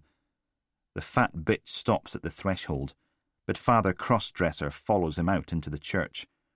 There's a wee boy singing somewhere, Sanctus, Sanctus, Sanctus, Dominus Deus Sabaoth.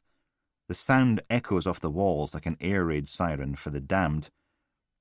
Well, Father Jeffreys, I must say I'm deeply impressed by the work you do with these poor deprived youngsters.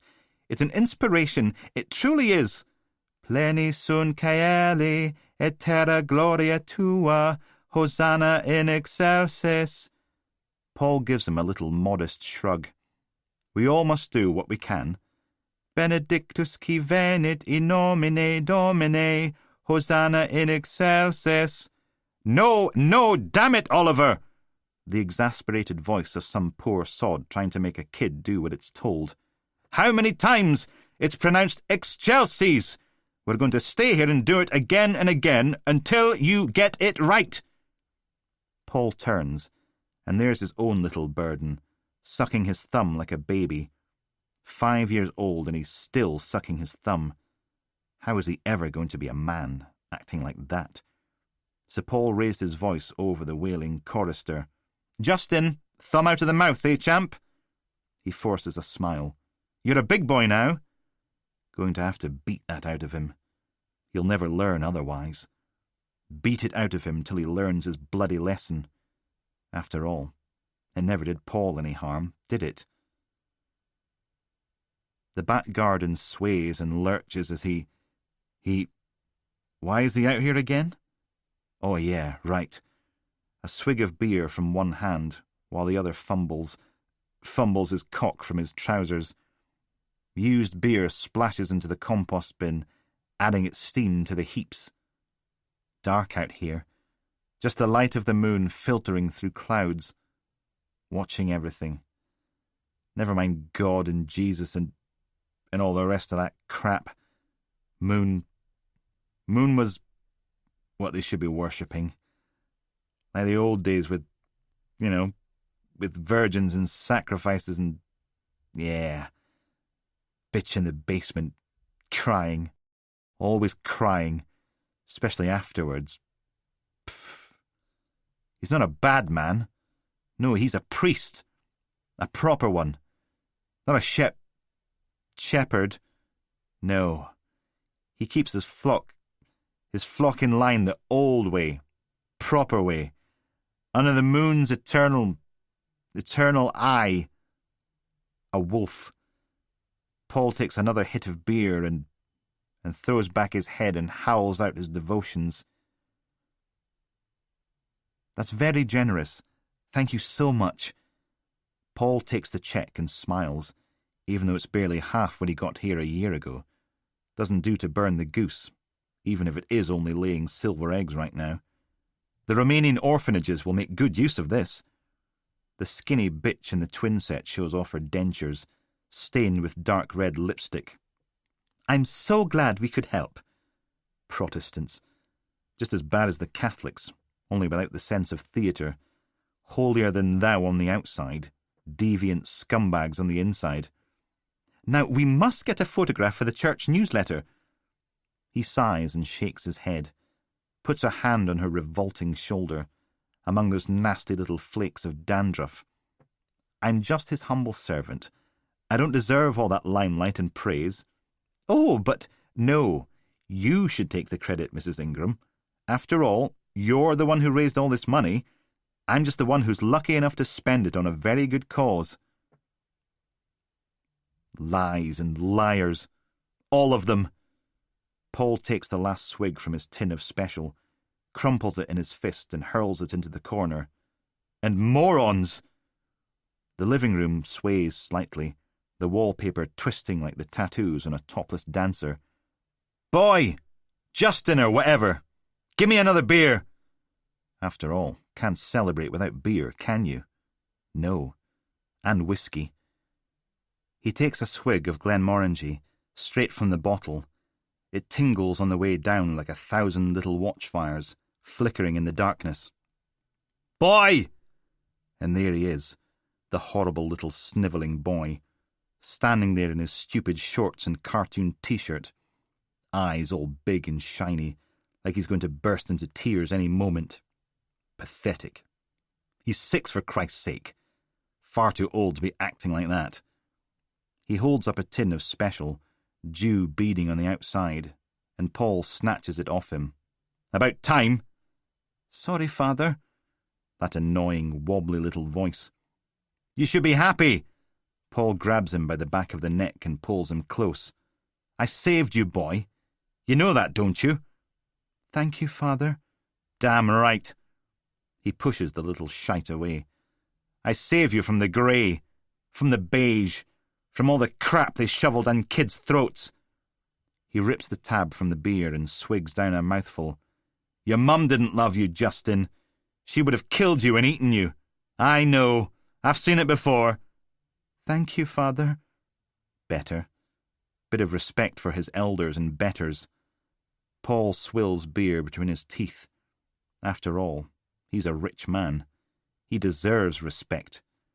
And soon as he's spent it all, there's always another congregation of pious pricks desperate to throw money at him for all his good works.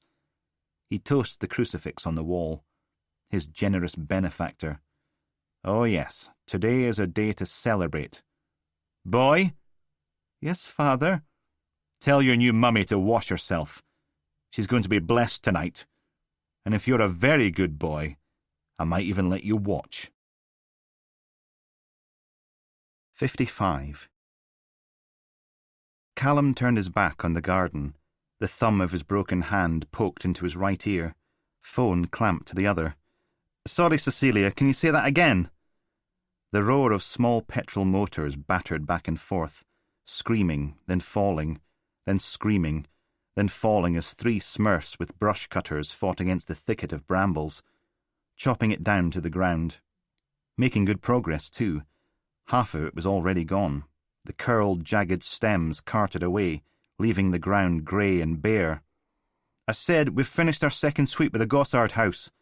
Cool. He marched away from the noise, following a wheelbarrow-pushing smurf around the side of the burned-out house. Anything? Won't know for sure till we analyse it, but there was a tiny smear of blood under the knobs on the kitchen taps. Nothing in the sink, or on the knobs, so he's tried to clean up after himself, but there's always traces. Professor What's-His-Face might have been a bit of a dick, but he obviously knew what he was doing. Let me know, okay?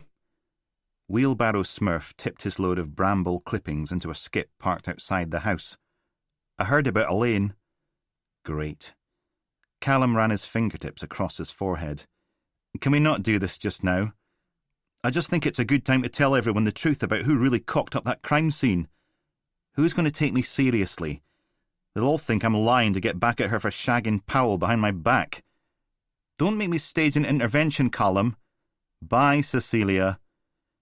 Mother appeared from the house's blackened doorway, SOC suit rolled down and tied off around her waist, talking into her phone as she wandered down the path. Is he? That's great, thanks, Duncan. No, we'll be there soon as we can. Okay. I owe you one. She hung up, turned and waved at him. Callum, how's it going? He pointed back towards the garden. Another couple of hours to finish clearing the scrub, then they can get the ground-penetrating radar in. They'll find the rest of him. Good. Now do me a favour and give Dottie a call. See if she can find us a connection between Jeffries and Monaghan. She's good at digging things up, and I get the feeling our boys knew each other. Mother held out an arm, and he took it, helping her balance as she shimmied her way out of the Smurf costume. I miss the white Tyvek suit, don't you? Nah. He pulled a face. I always thought we looked like a bunch of sperm in those. Everything you always wanted to know about crime scene investigation but were afraid to ask. He pulled out his notebook, flipped through to the details he'd copied down. Assuming the ecclesiastical trust people started proceedings on the day Jeffries died, that's 27 years ago. Monaghan would have been 8. Probably not best friends then. She puffed out her cheeks and turned to face back towards the house. What does your gut tell you, Callum? Are these Paul Jeffries' bones? Bit of a coincidence if they're not. Jeffries goes missing 27 years ago, but he never even leaves the property. Just turns to bone in a shallow grave. Callum sniffed. Well, it's that, or he killed someone, buried them in his back garden, and did a very thorough disappearing act. True. She stood there, frowning at the burned bones of a long-dead house, then turned. Anyway, there's no point hanging around here, is there? They'll call us when they need us. In the meantime, I think you and I should go on a little field trip, don't you? Spend some quality time together. Why did that sound ominous? The Fiat Panda roared and spluttered, coughing like an old man on 60 a day as they lurched around the City Stadium roundabout and into the long queue of traffic heading west on the dual carriageway. Orange cones and brake lights stretched ahead of them, fading into the gloom as the first drops of rain splashed against the windscreen. 15 minutes, and they'd barely gone a mile and a half. Callum sat in the passenger seat, with his hands in his lap, because otherwise there was a risk of touching something in there. The dashboard had developed a new feature. Someone had written "muck" in the dust. With every lurching gear change, bottles clinked in the back. Something sticky glistened in the passenger footwell, and Callum shifted his leg away from it. "I'm worried about D.S. McAdams." "Welcome to my world." She cracked the window an inch, letting the drone of traffic in and a fat black fly out. "Rosalind seems to be integrating well, doesn't she? Dottie speaks very highly of her. Very efficient." "I'm serious." He's holding his stomach and wheezing, sweating. I've seen bottles of milk with more colour in them. "He's dying, Callum. This round of chemo." Mother sighed. "I remember the good old days, before the old tickers started acting up." She tapped herself on the chest. "It was Andy and me that arrested Ian Zarudi. We caught Danny McGivern. We nailed Joanne Franklin, even though everyone thought her brother Stephen did it." "Maybe. I don't know. He shouldn't be at work. He should be home resting." Then there was that counterfeiting syndicate, operating out of a charity shop on Dresden Street. Todd Monaghan's dead. McAdams got his last serial killer. We'll find Ashley Gossard, and that'll be that. Everything else is just tidying up. Send him home. A smile tugged at Mother's cheeks. "I remember one time we'd spent all day chasing down an armed robbery witness, and Andy—" Callum's phone burst into song, buried deep in his pocket. "Sorry." He pulled it out. "Hello?" Elaine's angry schoolteacher voice screeched out in his ear. "Did you pick up your stuff? Because I don't want you turning up at the flat pretending you forgot something." "Oh, for God's sake. If I get home from Mum's and you've—" "Bye, Elaine." Callum hung up, checked his call history and barred the number she'd dialed from. The hairs prickled on the back of Callum's neck, and when he turned his head, Mother was staring at him. "What?" "Do you want to talk about it?" He folded his arms. "No." "You're going to have to deal with this sooner or later, Callum. That's how relationships work." The industrial estate ground past on the right. Callum kept his arms folded, scowling out at the traffic in its depressing slow-motion waltz. Brake 2-3, inch forward 2-3, brake 2-3, and repeat. On and on till the end of the world. Up ahead, a big metal sign announced that all this traffic chaos was going to continue for at least the next 6 weeks, because everyone wasn't miserable enough already. "I'm serious, Callum." Mother indicated, then drifted right into a turning lane marked out with another stretch of orange cones. Sat there with her turn signal clicking. "Are you going to spend the rest of your life avoiding her?" He kept his scowl pointed out of the passenger window, at the cars full of miserable people, stuck in their miserable lives, stuck in miserable traffic, in the miserable rain. A sigh. "What's going to happen at work, then, when Elaine comes back after the baby?" Someone coming the other way flashed their lights, leaving a gap in the traffic, and Mother put her foot down, sending the car kangarooing across the opposite lane and down a road lined with dark green gorse. "And what about Reese? He's still going to be a detective chief inspector, no matter how much you hate him. He'll still be able to give you orders, and if you're fighting with Elaine, he'll win that argument every time. I get it, okay? I'm screwed. You happy? I am screwed." That's not what I meant, Callum. You're going to have to make your peace sooner or later, and the longer it takes, the more it'll hurt. Can you just leave it, please? A sigh. Well, no one can say I didn't try. She indicated and turned left, down another gorse-lined road, bordered by fields, a patch of woods, and just beyond them, the hulking grey lump of Her Majesty's Prison, Old Castle, the kind of building not even an architect could love. Brutally minimalist, with featureless walls, and a 3-storey glass block built out front that had a wide concrete portico like a 70s hotel. Mother pulled into the car park, and the Panda did its roar and backfire trick again, before dying into silence. He unclipped his seatbelt. Going to tell me what we're doing here? She just grinned at him. Oh, joy. They'd made a bit of effort with the interview room. Framed prints of landscapes screwed to the wall, a fake rubber plant in the corner, flattering mood lighting, one of those automatic wall-mounted air freshener things they sometimes had in toilets, puffing out the occasional fruity whiff. But even that couldn't disguise the fact that this was an 8x10 windowless box in the west wing of a prison. It didn't do much to shift the underlying sour whiffs of grease and BO either.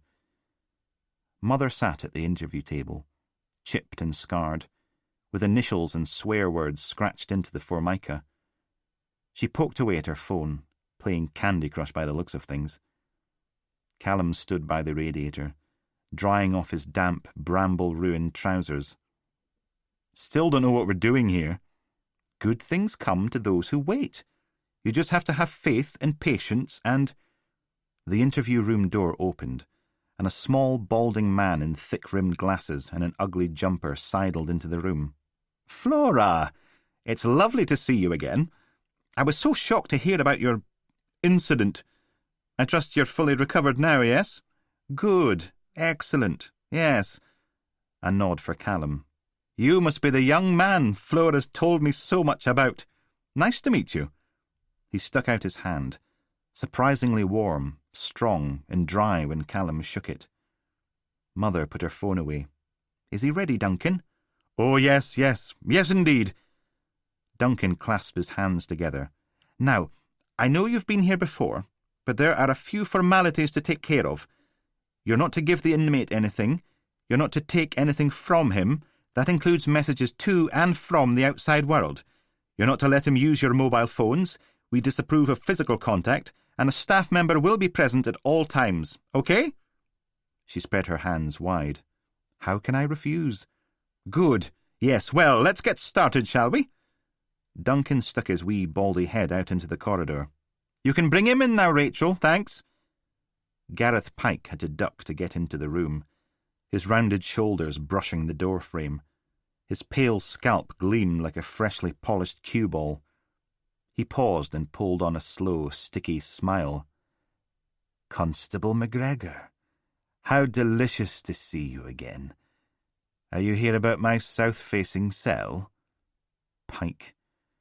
A prison officer appeared behind him, closing the door and standing with her back to it, at parade rest, face blank and jaw set.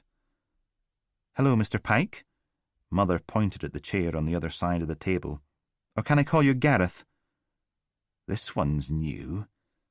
Pike slithered his way into the other seat and sat hunched forward with his elbows on the table, like a bear stuffed into a high chair. I'm not sure I like her yet. I can quite understand that, Mr. Pike. My name's D.I. Malcolmson, and I'm here to formally apologise on behalf of Police Scotland for Detective Constable McGregor's behaviour. What? Pike's eyebrow climbed an inch. Are you now? Well, that is interesting, isn't it? I reviewed the footage of your interview, and I have to say that I'm more than a little disappointed. After all, you're not a well man, are you, Mr. Pike? No, I'm not. And please... He reached across the table and took Mother's hand. Call me Gareth. You've got type 2 diabetes, angina, high blood pressure, gallstones, impotency. These are my burdens to bear. Mother turned in her seat and stared at Callum. Officer McGregor, is there something you'd like to say to Gareth?" "What? No, I'm not—" "Apologise, Constable." Was she insane? There was no way he was— "Now, Constable." Silence. The prison officer didn't move. Duncan tugged at the hem of his ugly jumper, and Pike smiled his big slug smile. Mother sighed. "Or perhaps you'd like another spell in front of professional standards." All that caring, sharing crap in the car had been just that. Crap. She hated him as much as everyone else, and now she was rubbing his face in it. That's what he got for trusting her. That's what he got for trusting anyone. So what choice did he have? Apologise to this vast, slimy sack of sick, or get a formal kicking by the rubber heelers for something he didn't even do. Again. Callum cleared his throat. "I'm sorry, Mr. Pike, if I cause you any offence." Every word burned like battery acid on his tongue. Pike's smile got bigger. "Oh, pish and tush. What's a little banter between friends?" He raised his other hand. "You are forgiven, Constable." Mother nodded. "You're very kind, Gareth. And to show that we in Police Scotland are big enough to admit our mistakes, I've had a word with the sheriff." She pulled a bit of paper from her pocket and held it up. "Given your medical condition, he's agreed to give you a community service order instead of a custodial sentence. You'll be able to stay in your own flat and only have to spend a few hours a week helping out at the Kingsmeath Animal Shelter, cleaning out the cages and things like that. Health permitting, of course." She tucked her paperwork away again. "Isn't that nice?" Pike's smile slipped. Then his mouth hung open, eyes widening. "Oh, well, it's a very generous offer, but I sincerely fear that my chances of recidivism are— No, let's not hear another word about it. It's the least we can do." She prized her hand free and stood. "I'm sure they'll make your stay here as pleasant as possible until the sheriff makes it official on Monday." "But— no, you can't. I mean, I've forgiven Officer McGregor. I don't expect any special treatment." "I wouldn't hear of it." She turned and clicked her fingers at Callum. "Come on, Constable. Gareth's had a long day. He'll be needing his rest." "But I'm a pederast." "You saw the tape. It's got kids on it and—" "As you say, Gareth, you're impotent. The sheriff feels that puts you at a much smaller risk of causing actual harm." The prison officer put her hand on Pike's big round shoulder. "Come on, time to go back to your cell." "But I'm dangerous.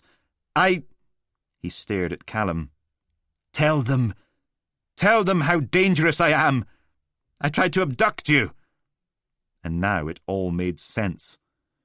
You were dangerous, but like Mother says, you need a little blue pill to get it up these days, and with your blood pressure— He sucked a breath in through his teeth. "You're more of a risk to yourself than other people." Pike's mouth flapped up and down for a bit, but nothing came out. Mother patted him on the arm. There. I know it's all a bit overwhelming, but the knowledge that you're on your way home is thanks enough." "I don't want to go home!" The prison officer tightened her grip. "Easy now." "You don't?" Mother frowned. "I live in a shithole. Don't send me back there." "Oh dear. And here's me already made that deal with the sheriff. If only there was something I could do." She tapped a finger against her forehead, frowning down at the tabletop. "Come on, Flora, think." A pained expression. "I've no idea. Callum, can you think of anything?" And for the first time since arriving at the prison, Callum smiled. "Oh, I'm sure I can come up with something. Wouldn't that be fun, Gareth?" There was a pause. Then Pike bared his teeth. "Never." "Ah, well, we tried, didn't we, D.I. Malcolmson?" "We did indeed, D.C. McGregor." "That's not fair. You set me up!" "Tell you what." Mother nodded at Rachel, the prison officer. "This nice lady will take you back to your lovely, clean, comfy cell with— what was it? 3 meals a day in the convivial company of like-minded fellows. And you can have a nice long think about living in that manky little flat on the 13th floor, surrounded by people who hate you. Who knows? Maybe you'll change your mind. They waved as he was pulled from the room. You set me up! 56. Watt folded over his desk, curled in around the phone in his hand. Yes, I know it's 7 o'clock on a Saturday evening, but as I told your colleague, this is very, very important. The rest of Mother's misfit mob sagged in their chairs. McAdams perched on one of the spare desks, Mother leaning against the wall by the whiteboard, twiddling a marker pen. Dotty sighed. Told you I should have phoned. He's useless. No, I understand that. Yes. Here's the thing. Watt thumped a hand down on the desk. There's a 13-year-old girl who's going to die if you don't get us that list. How does that sound? Does that get your ecclesiastical juices flowing? See, he's blown it. He stuck the phone against his chest and burled around in his seat. Will you please shut your fat cakehole? Back to the phone. Sorry, what was that? Yes, right. OK, soon as you can. Here's my email address. J for jumper, O for osprey, H for hawk, N for November. Dotty dropped her voice to a barely audible growl. I'll give you fat cakehole, you gingery wee twat. Mother chucked the pen so it bounced off Dotty's desk partition. If you kids can't behave, there'll be no jelly and custard. Callum stretched in his seat and stifled a yawn. .police.uk. Uniform kilo. Yes, UK. Soon as you can, thank you. Watt hung up and slumped back. God save us from religious ballbags. Any time you're ready, John. He grimaced at Mother. They thought it'd be okay to stop work at 5, as it's a Saturday. Apparently in their sparkly little world, you only have to comply with a warrant if you've got nothing better to do. They're going back to it now, but it's going to take hours. Nothing's on computer, it's all filing cabinets. Be lucky if we hear back by Monday. McAdams buried his face in his hands. For God's sake! Rosalind?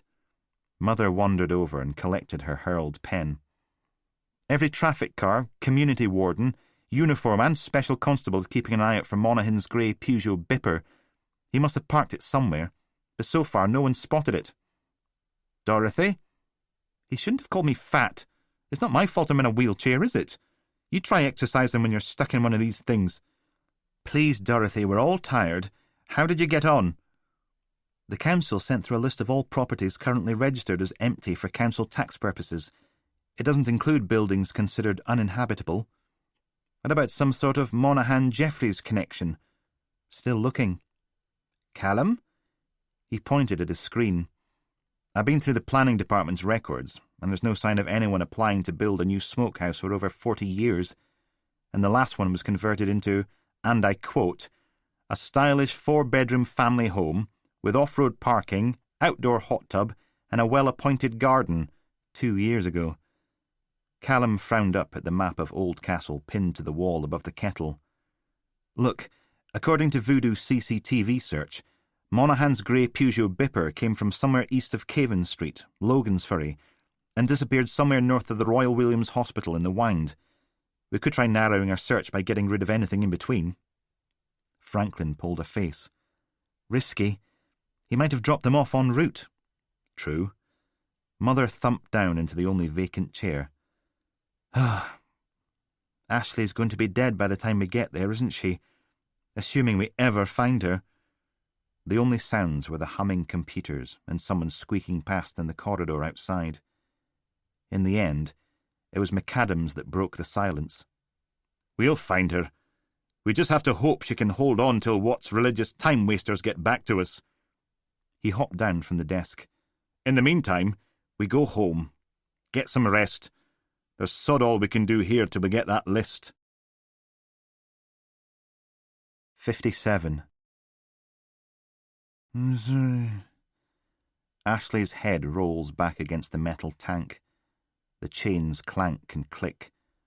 The walls thrum in the darkness. Every muscle aches, not just from being sick all the time, but from, don't know, just aches. Her mouth barely moves now, all crusted and covered in scabs. She can taste them on the tip of her dry tongue, split and bleeding, then scabbing over, then splitting again. Probably all the salt in the water. It's gritty between her fingers, makes a tide mark of pale grey crystals around the tank, makes the water undrinkable, no matter how thirsty she is. I'm sorry. And she is sorry. Totally, totally sorry. Sorry she let him in. Sorry she was such a crappy friend. Sorry she was such a crappy daughter. Sorry she was ever born. But it'll be over soon. There was this TV show a couple of months ago, all about how stupid people died in the woods and deserts and up mountains and at sea and crap like that. Places no one with even 1/4 of a brain would go. The woman with the utterly ugly anorak and frizzy hair was banging on about being adrift in a lifeboat or something, and how there was all this water, but you couldn't drink it or you'd die. 'Cause of the salt. It does something to your insides and you die of thirst even though you're drinking water. Even if you throw it up again, it screws with your kidneys and you die. But you're going to die anyway, aren't you? 'Cause not drinking anything screws your kidneys and you die. Her throat is like the road outside the house on a hot summer's day, all dark and sticky, and every horrible breath is like ripping off a sticking plaster. Maybe dying's not so bad. Got to be better than this. Her head lolls to the side, and there's Mum, still slumped with the chain around her neck, still not moving, 'cause zombies aren't real, are they? It's better being dead, isn't it, Mum? Yes, it is. It's a relief, to be honest with you. After all the years of struggling and fighting, trying to make ends meet, trying to make friends, it's nice just to have a bit of a rest. That's good. You should try it too, Ashley. You'll like being dead. Nothing hurts any more. I will, Mum. No more lying in that dirty bath water. No more. Maybe you should have a wee drink. That'll make you die of dehydration quicker, won't it? Like they said on the programme. After all, what's the point of hanging on? No one's going to come and save you. I know, Mum. It's just you and me, alone in this stinky room that reeks of smoke and puke. And I'm probably going to start smelling a bit soon too. Sorry about that. It's okay, Mum. You're dead. You can't help it. Thanks, Ashley. You're a good girl. And I love you.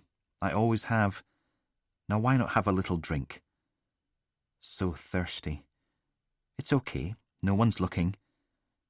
Ashley lets her head fall further and further until the salty water stings her broken lips.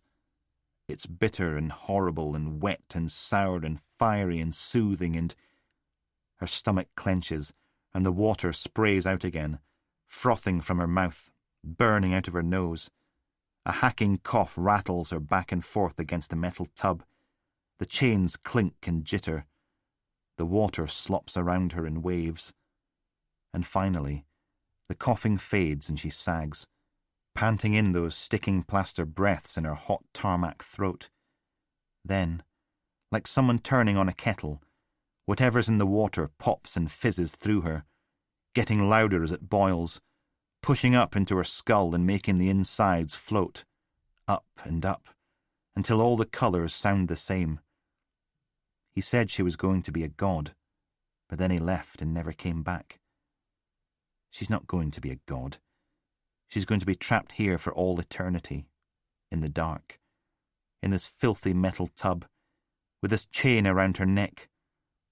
I'm sorry, Ashley. I'm sorry, sweetheart. Why can't she just die? Open the coffins. Isn't my kingdom wonderful? Asked the bone-monger.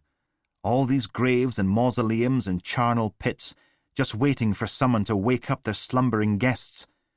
Justin backed away, until his furry shoulders pressed against a cage.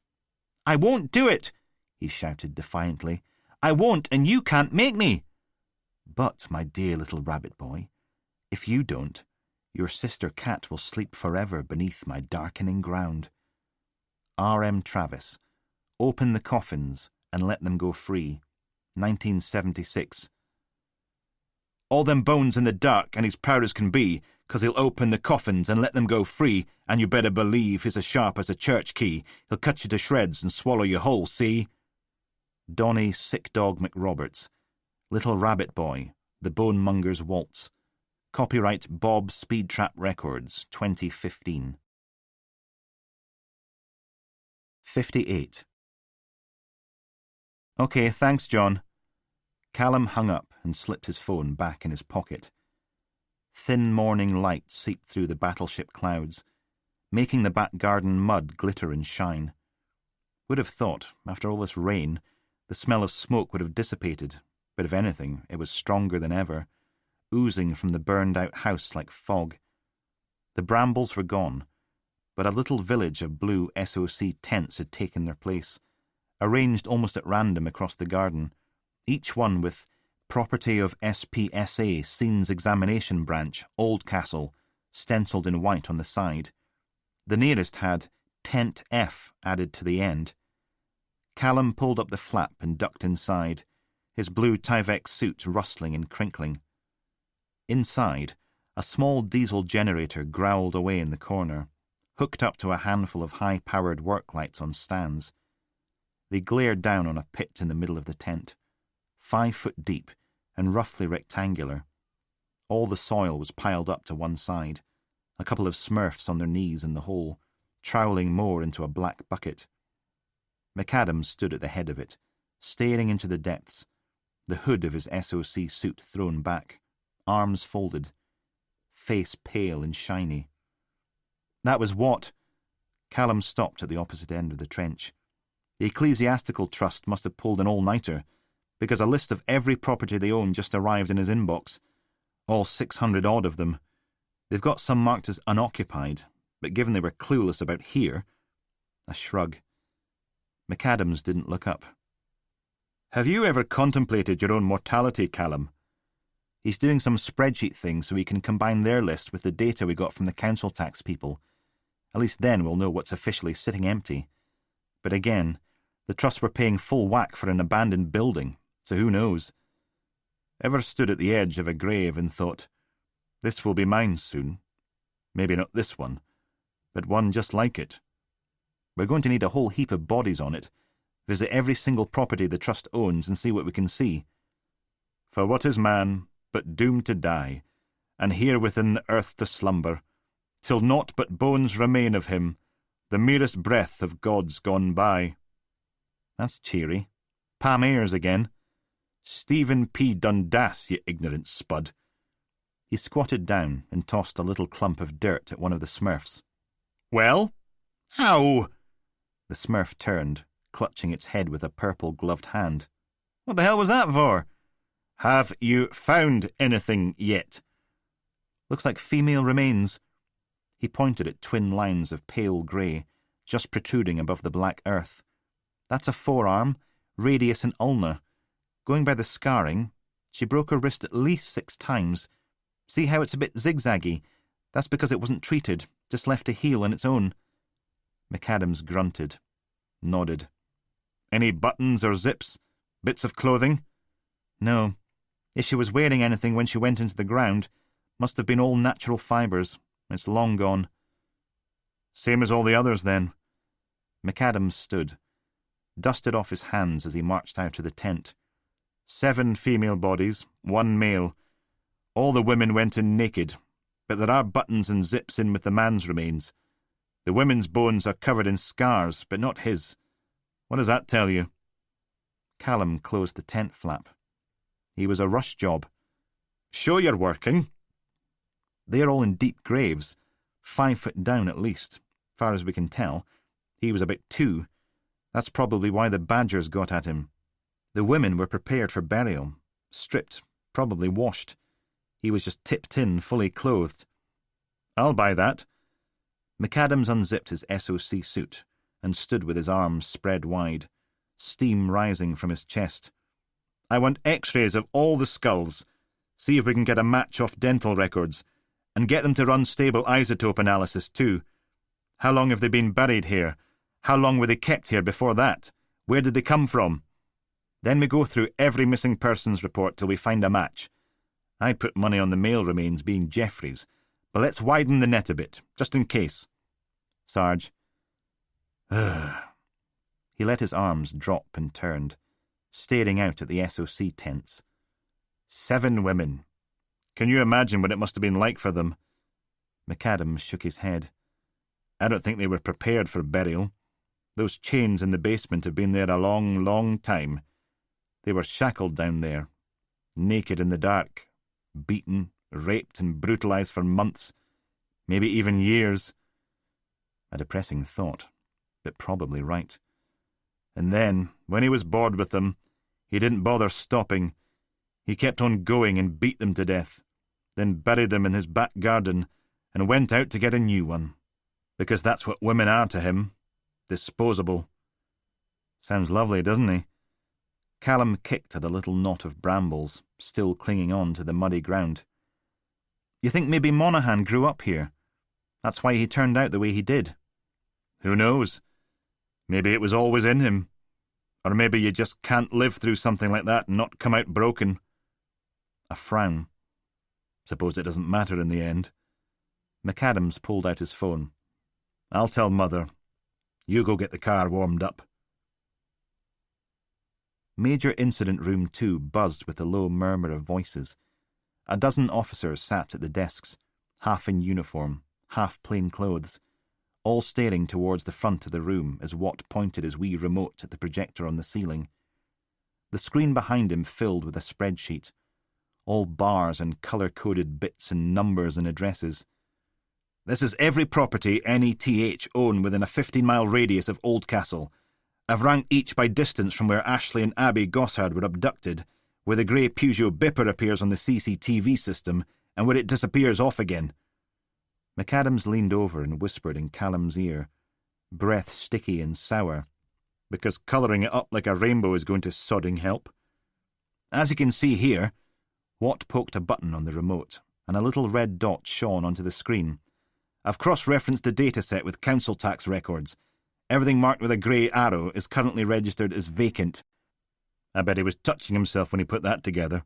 Never seen anyone so turned on by spreadsheets before. Mother stood and held up 2 bits of paper, stapled together. Pair up. Each team of 2 takes one of these. You visit every property on your list, and you look for anywhere that could be used as a smokehouse. That includes big sheds, by the way. She stuck her list back on the pile and handed everything to the nearest uniform. Best estimates are that it takes at least a week to cold smoke a human being. The neighbours are going to notice something like that. Ask them. The uniform took one of the stapled lists and passed the rest on. If you see anything, and I don't care how tenuous or irrelevant it seems, if it makes your spidey sense tingle, you call it in. Understood? Everyone nodded. Ashley Gossard is 13 years old. There's a chance she's still alive, but it's getting smaller every minute. You can save her. Mother gave them all a big smile, then pointed at the door. Now get out there and make me proud.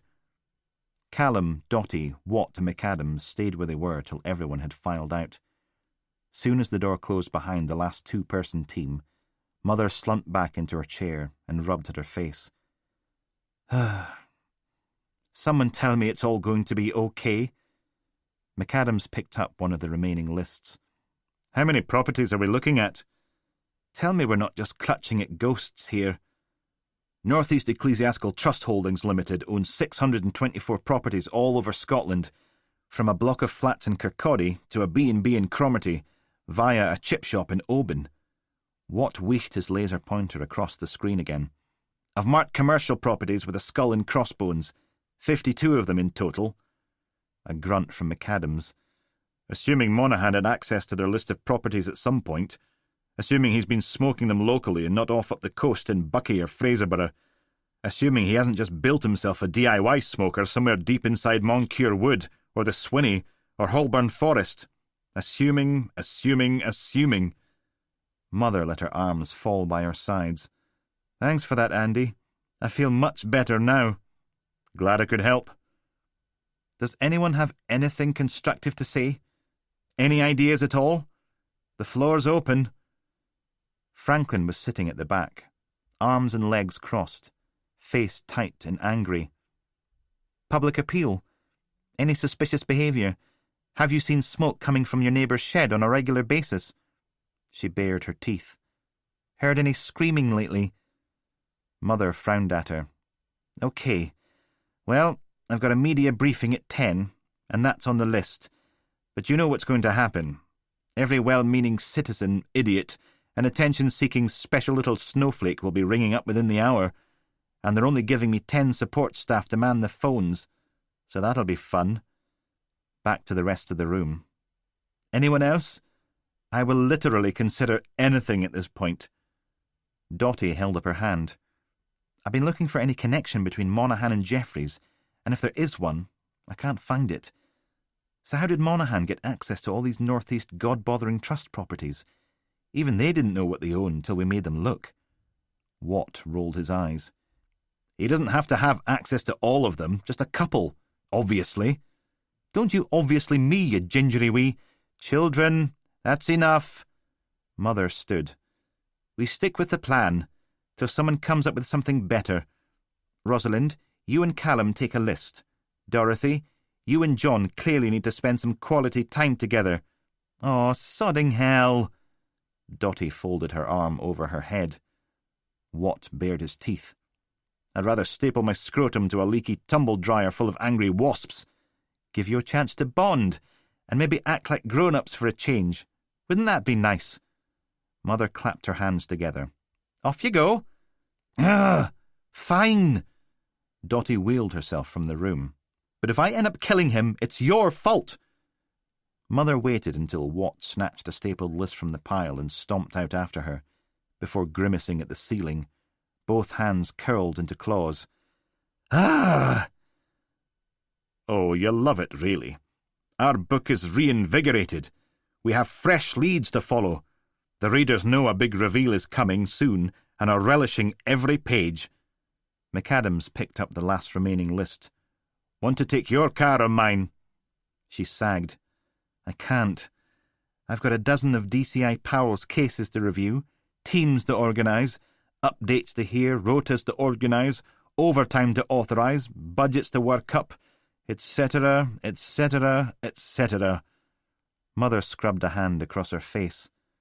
Could Reese have picked a worse time to go AWOL? Callum stared down at the tips of his shoes. Don't get involved. Don't say anything. Pfft. Anyway, no point hanging about here feeling sorry for ourselves. We've got a missing teenager to find. If she's even still alive. Callum held the picture of Ashley Gossard out again. And you're sure you've not seen her? Or her mother? The crooked lady in the twin set shook her head, setting free a little flurry of dandruff from her long grey hair. Sorry. That's okay. Thanks anyway. He waited till she'd gone back inside and shut her door before dragging a red pen through address number 4 on the list. Franklin was already behind the wheel by the time he got back to the car, still wearing her best everyone in the world needs to die face. Oh, joy. He slid into the passenger seat. Come on, then. Who climbed up the drain pipe and crapped down your chimney? This is a waste of time. Have I done something? Because I don't remember doing anything. She wrenched the steering wheel around, executing an angry 3-point turn. We're just out here chasing our backsides. Only you've been chewing a wasp all morning. She scowled across the car. You're all the same, aren't you? Ah, here we go. Let me guess. Mark? I don't want to talk about it. The terraced street gave way to another one, winding back towards the centre of town. Suits me. He checked the list for address number 5. Hangar right here, then left at the end of the road onto St. John Crescent. More identical, depressing, featureless houses, sulking beneath the rain. Franklin banged her hand on the steering wheel. I mean, look at us. Going round and round, achieving nothing. How's that supposed to help Ashley? Well, if you've got a better idea, we're all ears. The question we should be asking is, who killed all those women? Fair point. He nodded. My money's on Paul Jeffries. Those bodies have been buried at least 20, 30 years, right? And Jeffries did time for rape. When he gets out of prison, he pretends he's put all that behind him and found God. But it's all just a front. He's still a raping little wankmonger. He's just learned how to keep his victims from going to the police. By keeping them chained up in the basement, then burying them in the back garden when he's done with them. Franklin took the turning onto St. John. More horrible little houses. Which begs one more question. Who killed Paul Jeffries and stuffed him into a shallow grave in his own private cemetery? She tapped her fingers against the steering wheel. Monaghan? He'd only be a kid at the time. More likely Jeffries was part of some sort of ring and he had a falling out with one of his nasty friends. Callum pursed his lips. Of course, if this was a film, it'd be one of his victims' husbands. Jeffries gets careless and leaves a clue behind. Our man tracks him down, tortures and kills him, then buries him in his own back garden. And if it's a good film, he finds and saves his wife just in the nick of time. Franklin groaned. All hail the great male hero. A snort. Sexist piggery.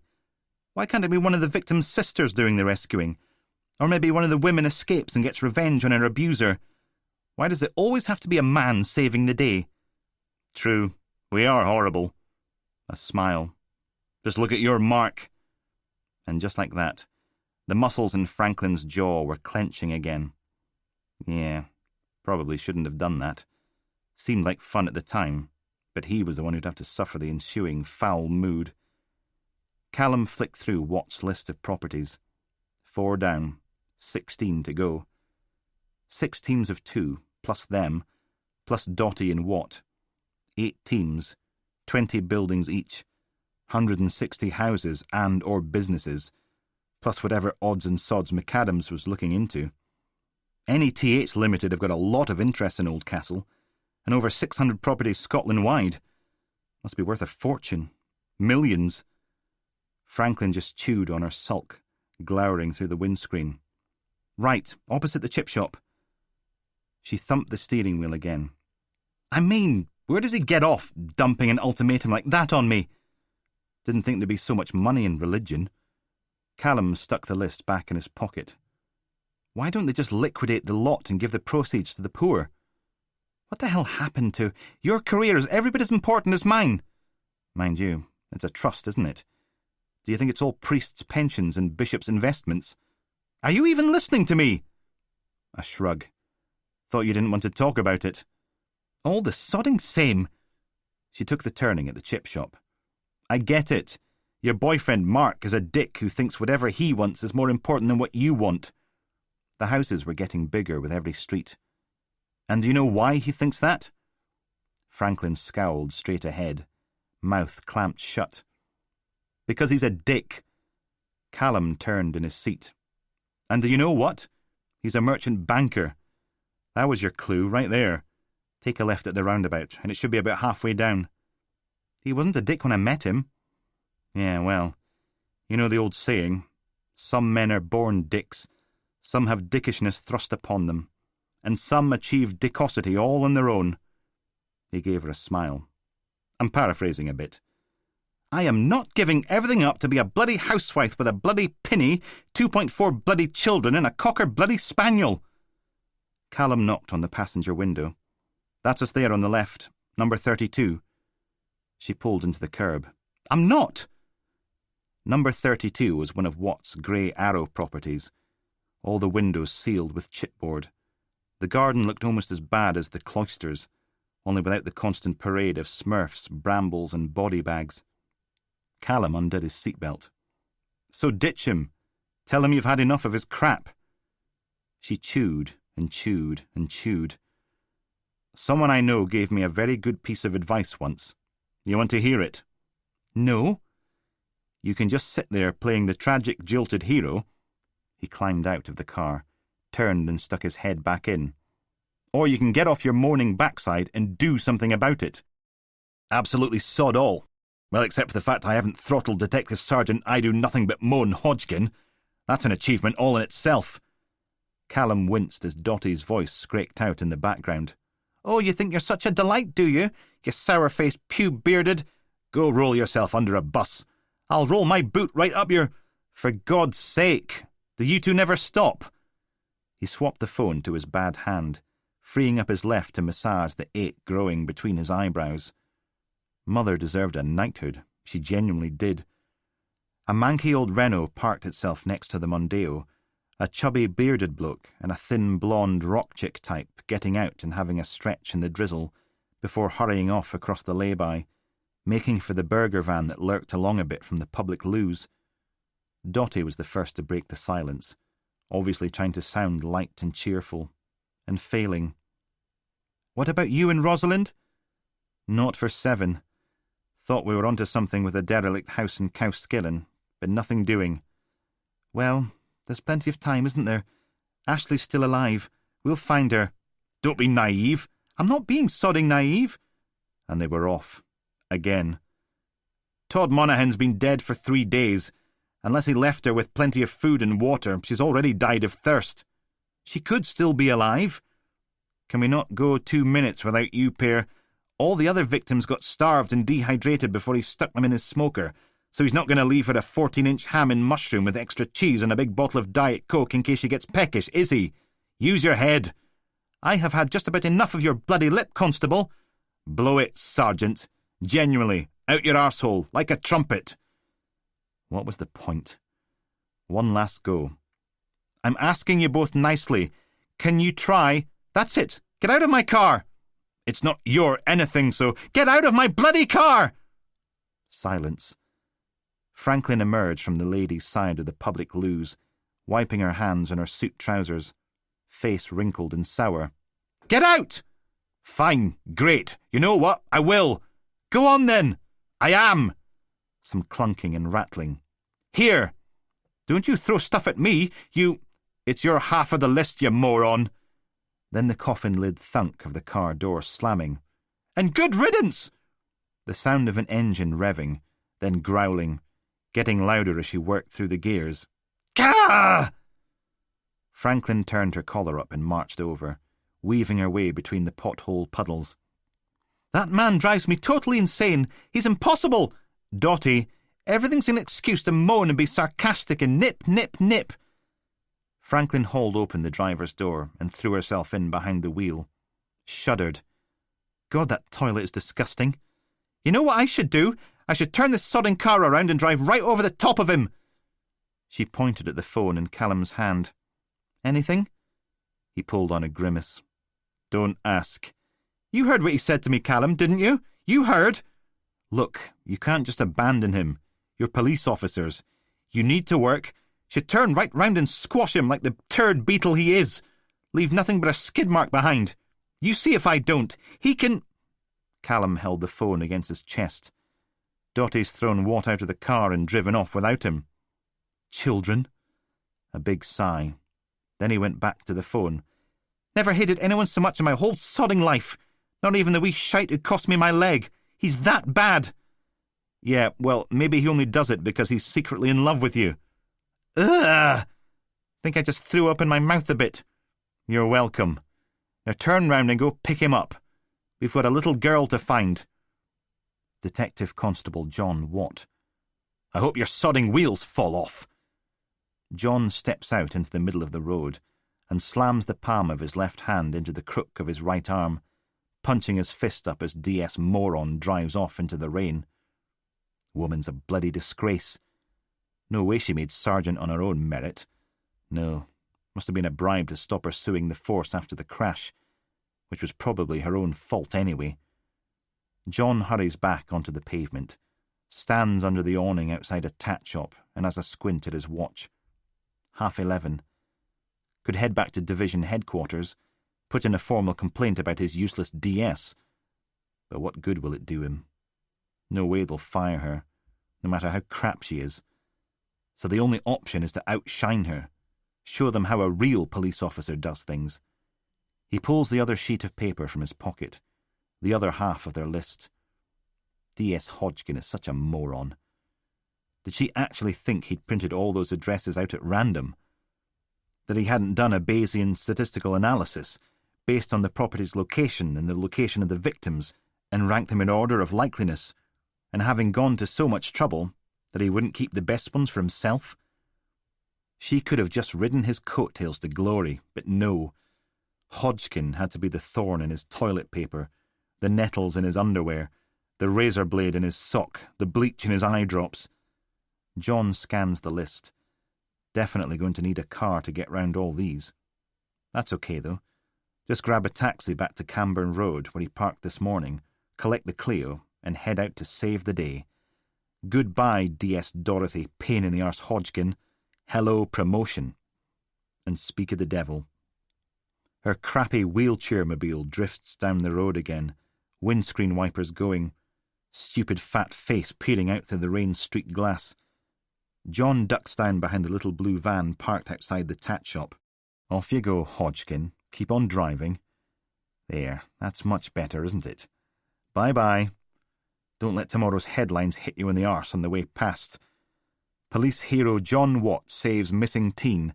First Minister pays tribute to brave detective constable. No.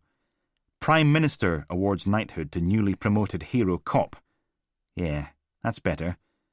John sticks his list in his pocket and hurries off to the nearest taxi rank. 59. Here. Callum thumped back into the passenger seat and held out a warm newspaper parcel. Franklin took it. Mayonnaise? They stuck a couple of sachets in there. He unwrapped his fish supper, filling the car with the loving scent of hot batter and brown vinegar. Only chip shop in Oldcastle, but they still wrap everything in newsprint. Well, if they know you. Steam paled the car windows, hiding the grey street. Rain danced on the roof. She crunched on a chunk of batter. McAdams was on while you were out. The SEB did another sweep of Paul Jeffrey's back garden, and guess what they found? He popped a chip in his mouth, crisp and brown and salty, sharp with malt vinegar. Go on, then. The male body, with the clothes. There was another set of female remains buried underneath it, and it definitely wasn't like the others, covered in kerf marks. Whoever she was, Jeffries had a serious go at her with a knife. Ugh. He just gets nicer and nicer, doesn't he? That's men for you. She crunked the top of her tub of mushy peas. How many have we still to go? The list was on the dashboard. 6. 4 private houses, a block of flats, and a disused greengrocer's. Should be done by about 4, maybe 5 o'clock. If we're lucky. Franklin dug in a chip and scooped out a splodge of neon green. Odds on we're... Her phone sat on the dashboard, buzzing as it launched into Dancing in the Moonlight. Again. For the 3rd time in 20 minutes. She just grimaced at it, then ate another pea-smeared chip, chewing as the ringtone came to a sudden halt. Callum broke off a chunk of flaky white haddock and tipped it into his mouth, almost too hot to eat. Can I ask you a personal question? No? You don't seem to like this mark of yours very much. Maybe Monaghan never had access to North East Ecclesiastical Trust Holdings Limited list. Maybe he just knew that property was vacant. Maybe. So maybe he knew Paul Jeffries. Just because Dotty can't find a connection doesn't mean one wasn't there. Jeffries was a lay preacher, right? Maybe that's how Monaghan knew him. He was in the congregation. So if you don't like Mark, why are you still with him? Franklin chewed, frowning straight ahead at the opaque windscreen. We should find out where Jeffries preached. Life's too short, take it from me. He must have neighbours of some kind, right? They might know a bit about him. Callum peeled the outer layers off a pickled onion with his teeth. Can't believe I wasted 5 years of my life with Elaine. You're not helping. Fine, he's a lay preacher. What do lay preachers do? Depends what flavour he was. But there'll be sermons, raising money for charity, organising trips for wayward youths, rescuing fallen women, visiting members of the congregation if they end up in hospital or their partner dies. So officiating at funerals too, probably. She shovelled in more chips. Don't know if they're allowed to give people the last rites or not. Nah, that'll be a union job. Demarcation and all. Callum put the pickled onion down. Dying and elderly members of the congregation. They think Jeffreys is God's representative, right? They want to keep in with God on their deathbed, don't they? Ah, of course they do. Franklin sucked her fingers clean, then pulled out her phone. Poked at the screen. Held the thing to her ear. Hello? Yes, it's DC Franklin. I need someone to get onto the land registry office. I don't care if it's Sunday. We need to know if a Paul Terence Jeffreys owned any properties. Probably left to him by grateful OEPs right before they died. Okay. Right. Tell him it's urgent and call me back soon as you hear. Okay, thanks. Bye. Bye. She thumbed the screen, then slipped the phone away. Grinned across the car. We're on to something. I can feel it. Callum popped a chip in his gob and grinned back. We're going to save Ashley Gossard. John's stomach makes a sound like an angry badger trapped in a bath. Should have stopped to grab a sandwich or something on the way. Too late now. Just have to wait till he gets back to town. His Clio lurches and bumps along the dirt track, little stones pinging in the wheel arches as he slaloms left and right between the potholes. The outskirts of Holborn Forest run along one side of the road, beech and sycamore giving way to the dark, regimented mass of pine trees stretching away up the hill. The other side is all gorse and broom, spines and spears, reaching down across ploughed fields full of reeds. And there we go. Thaw Cottages. Number 2 on the good list. There's 3 of them. 2 semi, 1 detached, all grey. They look solid enough, but the semi-detached cottages are missing glass in their windows, front gardens bounded by a sagging wall with most of the harling hanging off. Nothing but thistles, dock and nettles growing within its boundaries. The house next door isn't much better. Both front windows boarded up with rain-darkened chipboard, 1 chimney pot missing, a row of jackdaws glaring down with beady eyes as he parks the Clio outside. Another sagging wall, another garden full of weeds. Must have been quite something living here.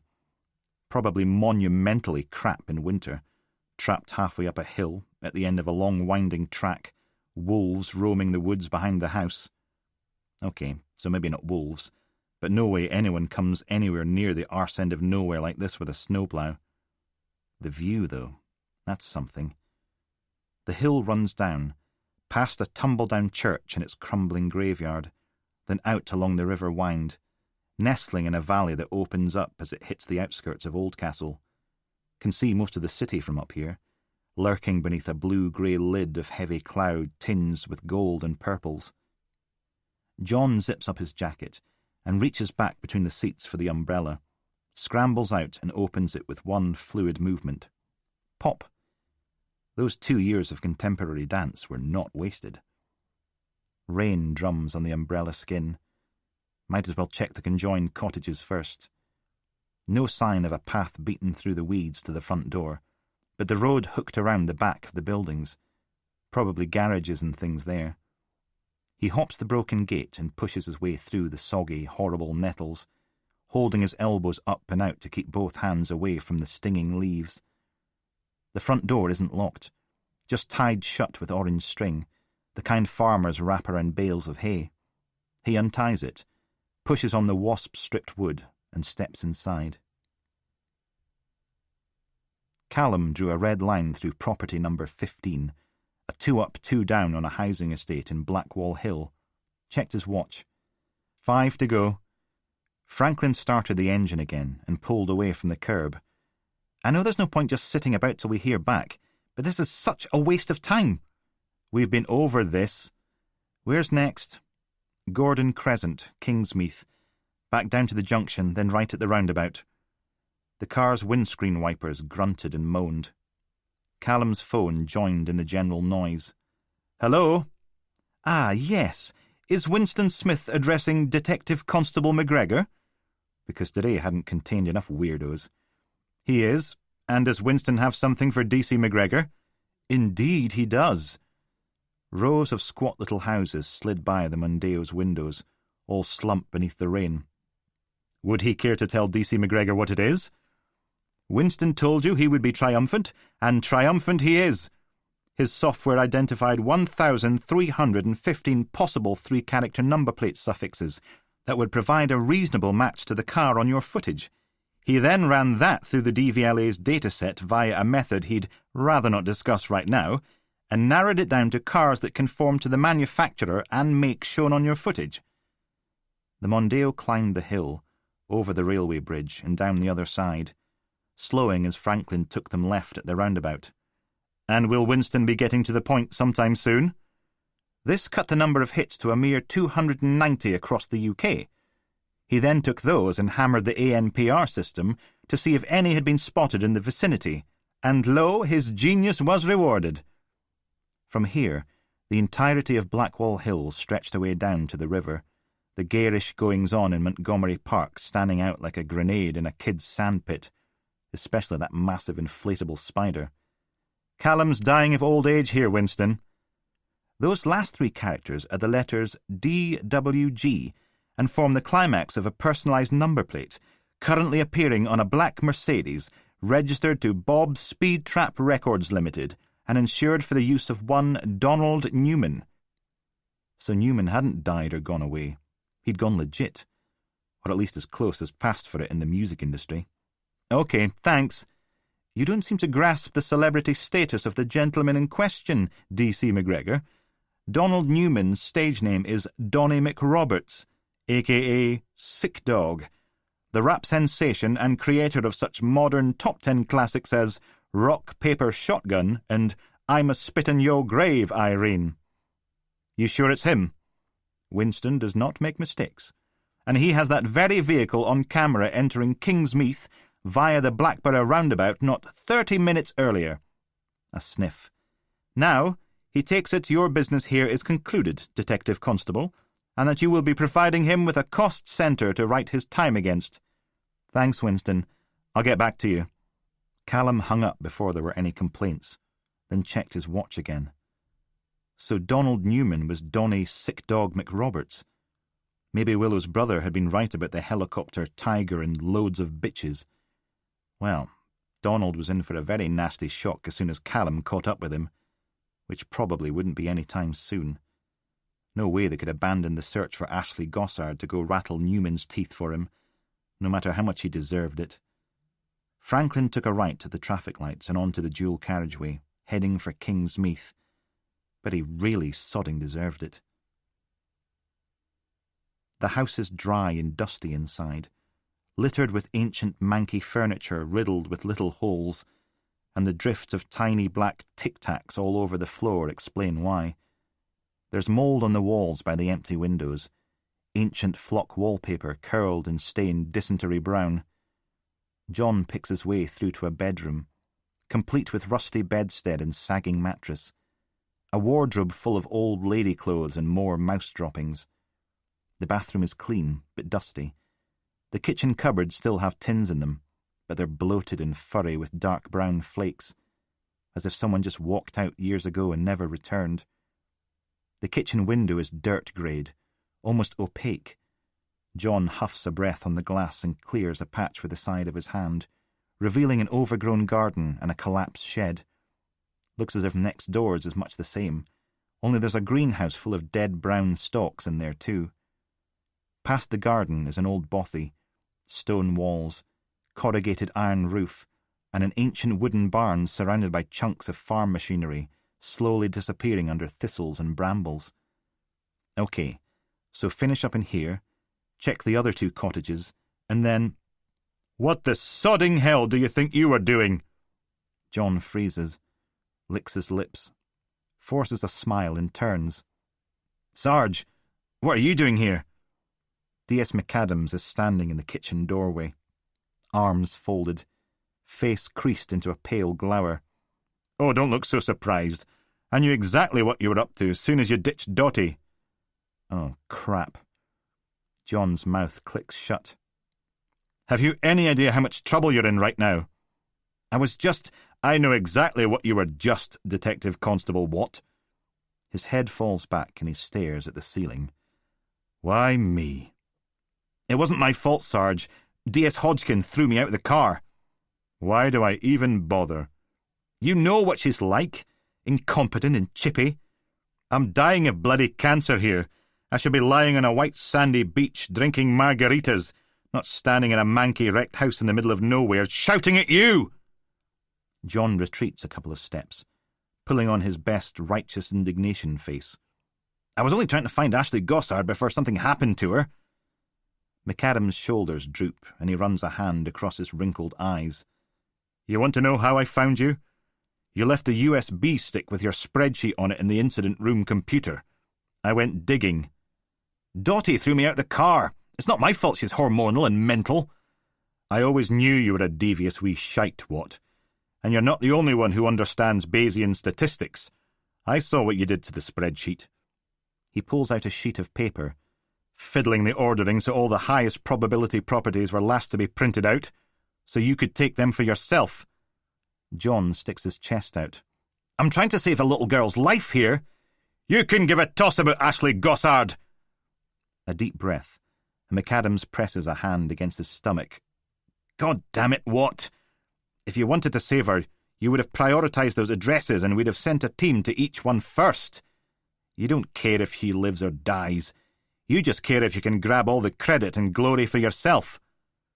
The only sound is the rain pattering in the long grass, like 1,000 little feet, running away. McAdams sighs. "I'm not surprised. I wish I was, but I'm not. Disappointed, but not surprised." Heat rushes up John's face. He looks down at the faded lino at his feet. The worst thing isn't being caught. The worst thing is that McAdams is right. "Sorry, Sarge. What? This isn't Hollywood, or some cheesy detective novel. You can't just go running around on your own expecting to solve the case. You've got to be a team player. You've got to work with your team, not piss them off so much they ditch you and drive off on their own." "Yes, Sarge. Dorothy's been worried sick about you." "Has she, Sarge?" "Of course not." Another huge sigh. "John, do you actually want to be a police officer? I mean, honestly, genuinely want to do the job? Because believe me, you get one lousy brief stint on this earth, and if you're not totally committed to being a cop, then you need to find something else. Something you're passionate about. Something you care enough about to do well. Understand?" It's like someone's tied a great big heavy weight around his bowels, dragging him down on the inside. John nods, can barely squeeze the words out. "Sorry, Sarge. So, do you want to be a cop?" "Ever since I was a little boy." A tut and a groan. Then a long, slow exhale. "Okay. I'm not going to tell Mother about this, or anyone else. But you have to promise me you'll try harder." "Yes, Sarge. We'll divvy up the most likely addresses and get them out to the other teams. Maybe we can find Ashley before she...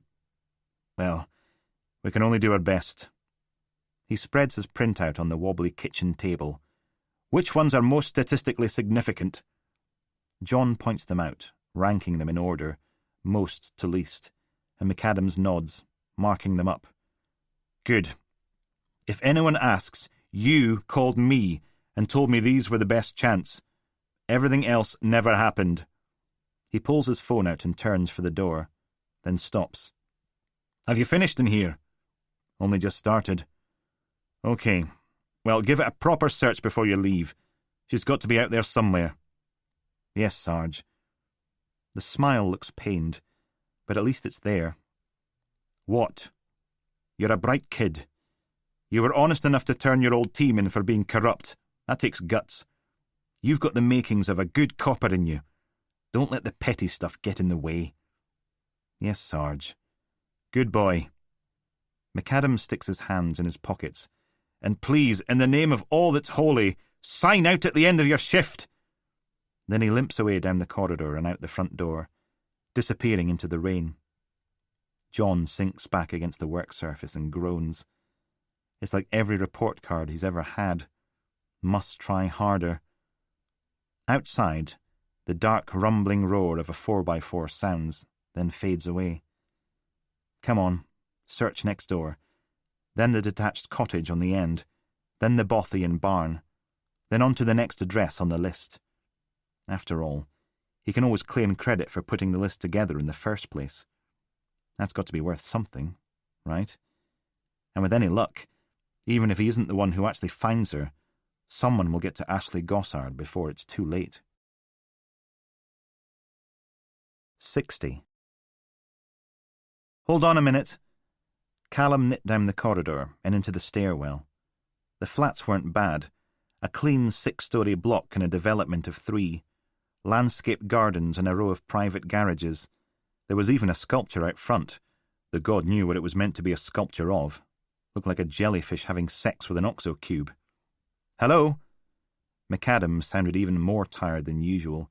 The noise of an engine droning away in the background. Where are you? Thompson Court. It's all flats, so no chance anyone's smoking bodies in. That's great. Listen, I've had a call from Watt. He's refined the spreadsheet and come up with 8 high-probability targets for us to hit. Yeah, right. And he's just done this now, has he? Franklin appeared from the door of number 5, turned and said something to the householder. Don't be so cynical.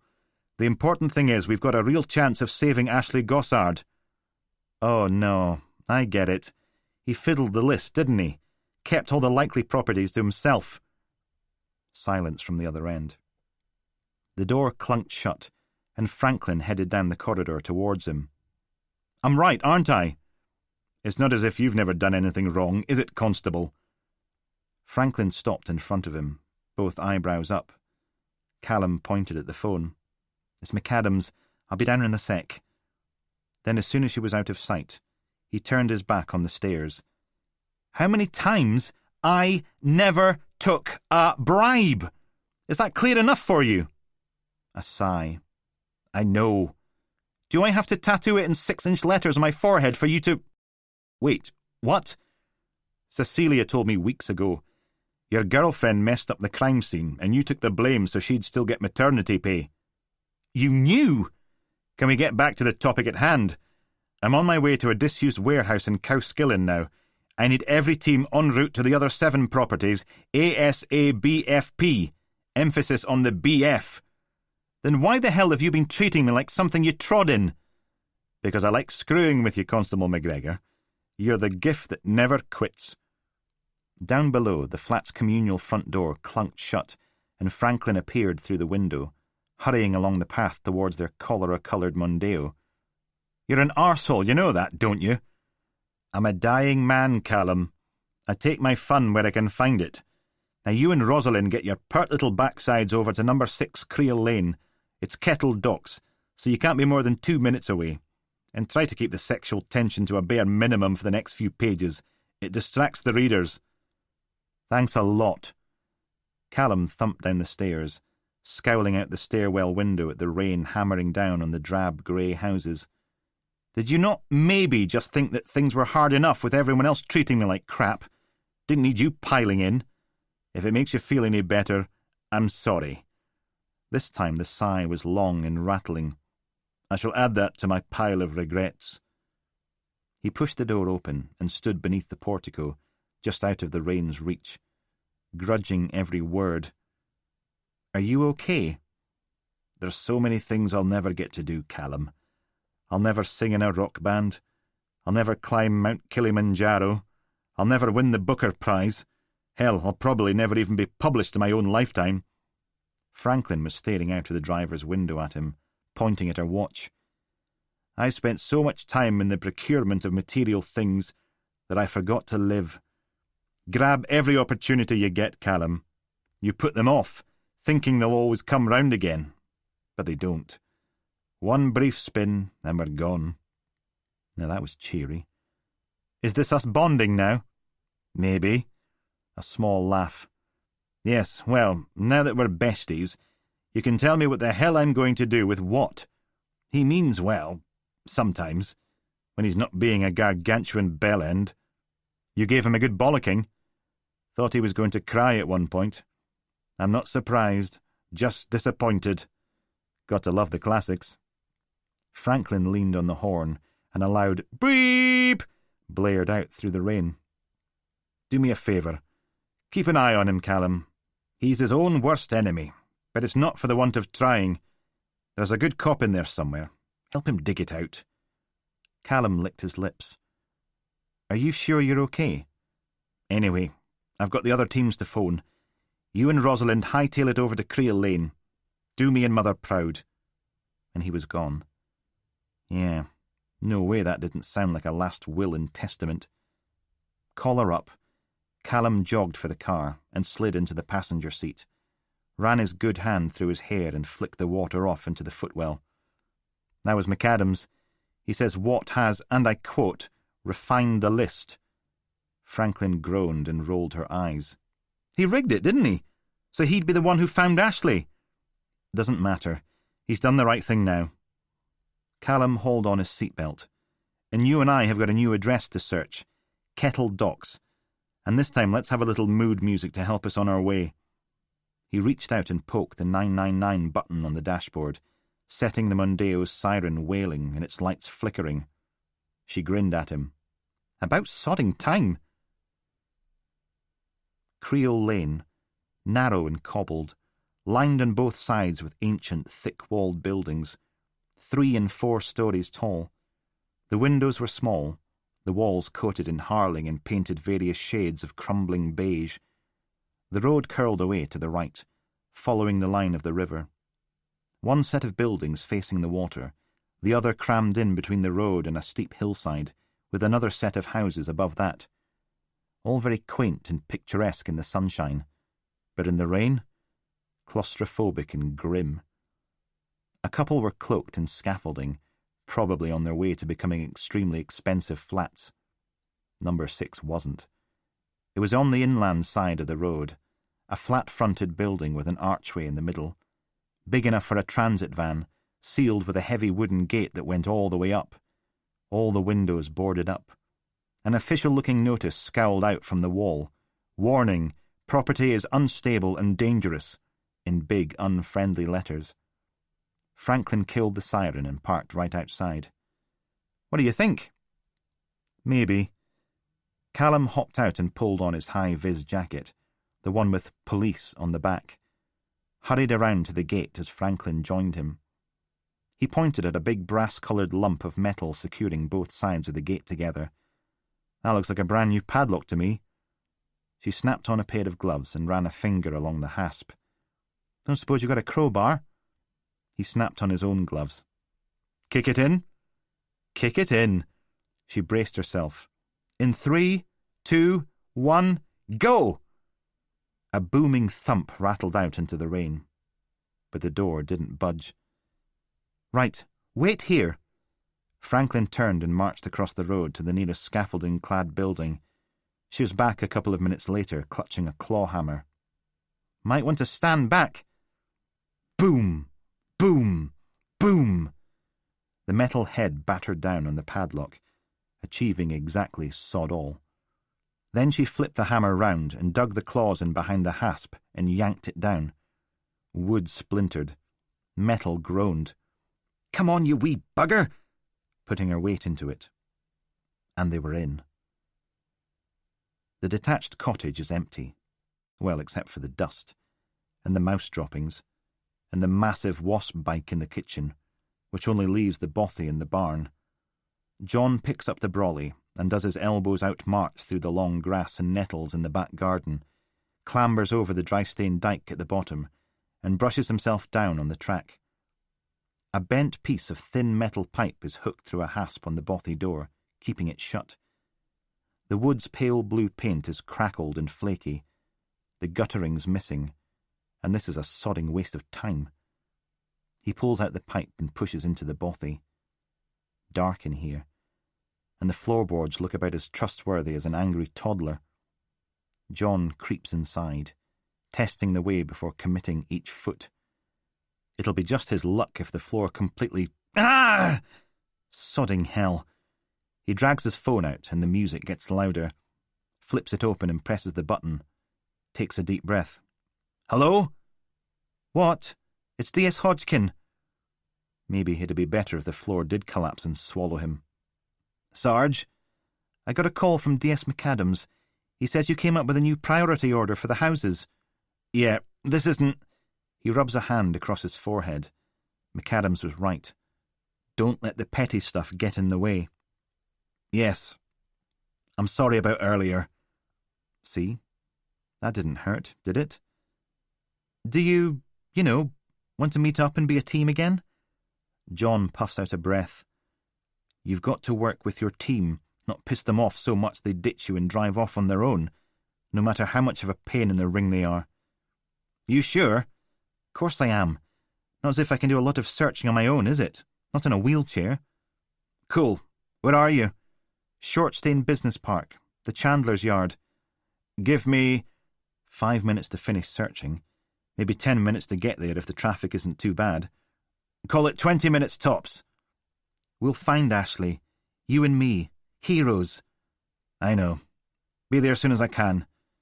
He hangs up, lets his chin fall against his chest. Pfft. The first step is always the worst, though, isn't it? That horrible feeling the ground's not going to be there when your foot goes down, and you're just going to fall and fall and fall. Here. Callum handed Franklin a torch and clicked on his own. Daylight barely made it over the threshold, swallowed by gloom and shadows. She swept the cold white beam of her torch across the floor. More cobbles, uneven and buckled, giving way to cracked paving slabs. Callum did the same for the walls and roof. Bare stones and crumbling mortar. A dangling wire with a broken light bulb hanging from the end. A single door off to one side. She pointed at it, then clenched her fist, pumping it once, then flattening her hand out, nodded at him for confirmation. You look like an idiot, you know that, don't you? Callum marched over and tried the handle. The door was stiff, but a bit of shoulder made it groan open. Her voice was a hissing whisper. We have no idea what's in there. We know Todd Monaghan's dead, and we know the gate was padlocked from the outside, with no way to open it from in here. Callum stepped through the door. So unless you're worried about ghosties and ghoulies, maybe we could get on with it? The torch beam picked out an empty room with decaying plaster walls, the lathe exposed like ribs on a carcass, 2 doors and a staircase. There's nothing wrong with taking precautions. Don't drag me into your SWAT team fantasies. He put a foot on the stair. The wood creaked. What do you think? Safe? We should sweep the ground floor first. Work up level by level. Fine. Door number 1. A kitchen, complete with rusty range cooker and units buried beneath a duvet of grey dust. Door number 2. Another empty room with skeletal walls. Another door in the far corner. Franklin held up a fist again. Padlock. It glinted in the torchlight. She squared her shoulders, took a step back, then rammed her boot into the wood beneath the hasp. Boom! This time the door sprang open in a flurry of crackling splinters. Dust turned their torch beams into solid things. A stairway led down into the darkness. Franklin flattened herself against the wall. You ready? Seriously, stop it. Callum squeezed past and hurried down the stairs and onto a bare earth floor. A basement. Bare stone walls. Little archways set into them, lined with brick, the colour of blood in the torchlight. Franklin crept down after him. Anything? Nope. Just an empty... Something glittered in one of the alcoves. What? Shh! He edged across the dirt floor, playing the torch across the brick. It was a chain, hanging from a metal ring screwed into the alcove wall at chest height. There was another one in the next alcove, and one in the alcove after that. 4 in total, all hanging empty, all fixed to the wall. Callum cleared his throat. Maybe we should check upstairs. Now! They scrambled back up to the ground floor, through the kitchen and up the creaking wooden steps. 4 doors leading off the landing. He jammed his torch under his bad arm and dug out his phone, scrolled through to McAdam's number, waited for him to pick up. Hello? Franklin opened one of the doors and stepped inside. Callum, my new and bestest friend, tell me how to make amends for all the cruel things I've done, like kicking you right up the bum. Shut up and listen. 6 Creel Lane. It's got a basement kitted out like the one at the cloisters, chains fixed to the walls. What about Ashley? Is she there? Have you found her? Still checking. Franklin's torch beam cast long, sweeping shadows out into the room. Well, get off the bloody phone and check. We are. And we need an SEB team over here. Tell them to get a shift on. Franklin emerged from the other room, shaking her head, marched over to one of the other doors and disappeared again. And got to go. He hung up, got his torch and phone sorted. Franklin? No sign of her. Callum tried door number 3, a big empty room with fancy cornices and a big ceiling rose. Probably the kind of place you hung a chandelier, if you were the kind of person who owned a chandelier. Back out into the other room. Franklin? Nope. He pushed through door number 2. Where the hell are... This wasn't a room. It was a cavern. 3 stories tall, dug into the hillside. Or maybe it was natural, and they just built the house over the front, sealing it in. Either way, it was massive. He'd emerged onto a landing about 6 foot square, with no handrail. Stone steps descended to the floor, 20, maybe 30 feet below, dim and grey at the very edge of the torch's reach. There was another torch down there, though, sweeping across a set of wooden structures, like self-contained rooms or exhibition stalls. The smell of wood smoke, warm and sweet, mingling with the pungent taint of old fish. Franklin's torch swung upwards towards him, voice echoing back off the stone walls. Callum! Callum, Callum, Callum. Are you okay? Okay. I found something! Something. He picked his way down the stairs, hugging the wall, torch pointed at the steps beneath his feet. Will you hurry up? Up. No. He walked out onto hard-packed earth, stained almost black. She was standing in front of a big wooden box, about the size of a large shed, made from rough planks of wood. It stood right next to a big drying rack thing, a good 18 foot tall, criss-crossed with notched poles, like the ones they used at Strumure Smokehouse to be all oldie-worldy and sustainable. They've probably been smoking fish here for generations. Callum shone his torch across the box, setting another padlock shining. Fish and other things. Franklin pulled the claw hammer from her jacket and wrenched the hasp from the door. The padlock clattered into the dirt. He nudged the door, and it swung inwards. John wades through the grass to the barn door. Gah! Trousers are absolutely sodden now. But he had to take a shortcut from the bothy, didn't he? Couldn't go the long way round, by the road. No, that would be too sensible. Rain batters against his brolly, rolling in, up the valley, in thick grey curls. Does it never stop raining here? The barn has one of those old-fashioned pin-and-bar catches. He clicks it up and pushes through into gloom and the cloyingly familiar scent of wood smoke and dead fish. Nasty and sticky, like every smokehouse he's visited with D.C. McGregor. A smile creeps across his face. Maybe. The barn's walls are stone on the outside, but wood on the inside. The space divided up into 3. An area at the front where old wooden fish boxes are piled. An area on the right set up so poles can be hung at various heights over an open fire. There's still a pile of ashes on the floor where the last burn died out. And last, but not least, an area on the left, sealed away behind a door. No lock, just a metal pin poked through a hasp to stop it opening.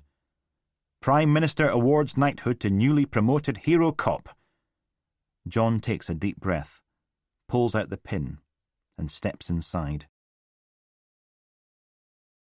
61.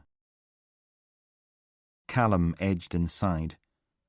The darkness was a solid thing, pushing against his chest and throat, thick and syrupy in his lungs. The torch's beam sliced through it, but the mass healed again soon as the blade was gone. A metal tank sat off to one side, about the size of a big bathtub, its sides streaked with pale brown rust. He edged over, Franklin just behind him, and shone his torch into the tank. The smell in here isn't just wood smoke and fish. It's tainted with a bitter-scented sourness and something that's half sweet, half horror film. The gloom seeps out from the walls, leaving just a pale spot of light from the open door. Should have brought a torch with him. Too late for that now. John steps forward. "Hello?" Another step. Then another, scuffing his feet along the dirt floor. His foot hits something soft and he freezes until his eyes adjust a bit. Oh, crap! It's a woman, sitting on the floor, slumped to one side, the chain around her throat stretched tight between there and the wall. No point feeling for a pulse, not with her eyes half open like that, but he does it anyway. The skin's cold and clammy beneath his fingertips. At least that explains where the other smell's coming from. His stomach does a little lurch to one side, and he huffs out a breath. No being sick. This is a crime scene. They'd never let him live it down. The rest of the room is finally seeping out of the gloom. Rough wooden walls. Another chain, dangling empty from a metal ring. And a metal tank. He stands, marches over, back straight. It's hard to tell if the body in the tank is male or female. A skeleton, coated in a thin layer of pale skin, crusted with salt just above the filthy waterline. The chain around its neck is looped around a metal pole at this end of the tank, with just enough slack to stop the head disappearing beneath the surface and drowning. Lank, greasy hair, long enough to sink under the surface. "Ashley!" John drops to his knees and reaches for her neck, 2 fingers touching the point just beneath her jaw where her eyes snap open. "Ah!" He flinches back and goes sprawling on his arse, sits there, breathing hard, then laughs, scrambles forward again. "Ashley, my name's John. I'm a police officer. We're going to get you out of here, okay? You're safe now." Another laugh. "You scared the living crap out of me, by the way." She just stares at him, making little hissing noises from her cracked and bloody lips. "It's okay. It's okay." He pulls out his phone. "I'm going to—" There's a sound, like ripping fabric, white and cold as the ground rushes up and... D.S. Hodgkin hurls a scrunched-up ball of paper at him. "You're such an arsehole, what?" She... The sun's warm on the back of his neck, bees and wasps buzzing through the beer garden as Big Malky gets another round in, all grins and winks, no idea that he and his team are getting a visit from professional standards soon as... Everyone files out of the grubby office. Mother sighs and pats him on the shoulder. "Maybe you should try being a bit nicer to people, John. Might stop them." His father kneels on the sandy beach, holding out a curly shell as big as his fist. "If you put it up to your ear, you can hear the sea." He smiles. Waves crash against the walls and floor. Why is he lying down? Why isn't... Mary kisses him, her body pressed hard against his as their song plays on the... His phone still in his hand, screen turned towards him, waiting for an input. Mary, skin like moonlight, soft and warm beneath his fingers, that smell of strawberries and sandalwood, a smile like sunshine on a cold winter's... The light on his phone's screen goes out. Darkness. "What do you think?" Callum ran his torch around the room again, then back to the tank. Dirty grey crystals twinkled in the light, all the way down the sides. The bottom of the tank lumpy with them and what looked like bits of twig. Difficult to tell for sure, without the SEB, but that looks a hell of a lot like what was in the bathtub at Customs Street. Well, if you left it there for a couple of months till all the liquid evaporated. Franklin did a slow 360. Chains on the wall? Tank full of brine? A sigh. How many more of these torture chambers do you think he has? Can't be many. Too risky. What if Northeast Ecclesiastical decides to sell the property or turn it into flats? Callum stared down into the tank. Maybe that's why he abandoned it. He saw all the building work across the road and cut his losses, found somewhere safer. Doesn't help Ashley Gossard, though, does it? No. But we still got the rest of Watt's list to search. Callum pulled out his phone, frowned at the screen. No signal. Franklin turned and marched out of the makeshift wooden tomb. Then we'd better get our backsides in gear. 62. Justin drops the spanner, and it clatters off the floor, bounces, spins, then lies on its side like a wounded bird. He hunkers down and stares at the fallen police officer. He's like a wounded bird, too, blood trickling out of his nose and ear. Hadn't meant to hit him that hard, but hey-ho, eggs and omelettes. He's still got his mobile phone in his hand, so Justin picks it up, presses the power button. The screen is a photo of a woman with pale skin, smiling like she's the happiest person that ever lived. Pretty enough. Justin holds her over the tank of sacred water and lets go. She splooshes into the liquid, the screen flickering and fizzing as it sinks.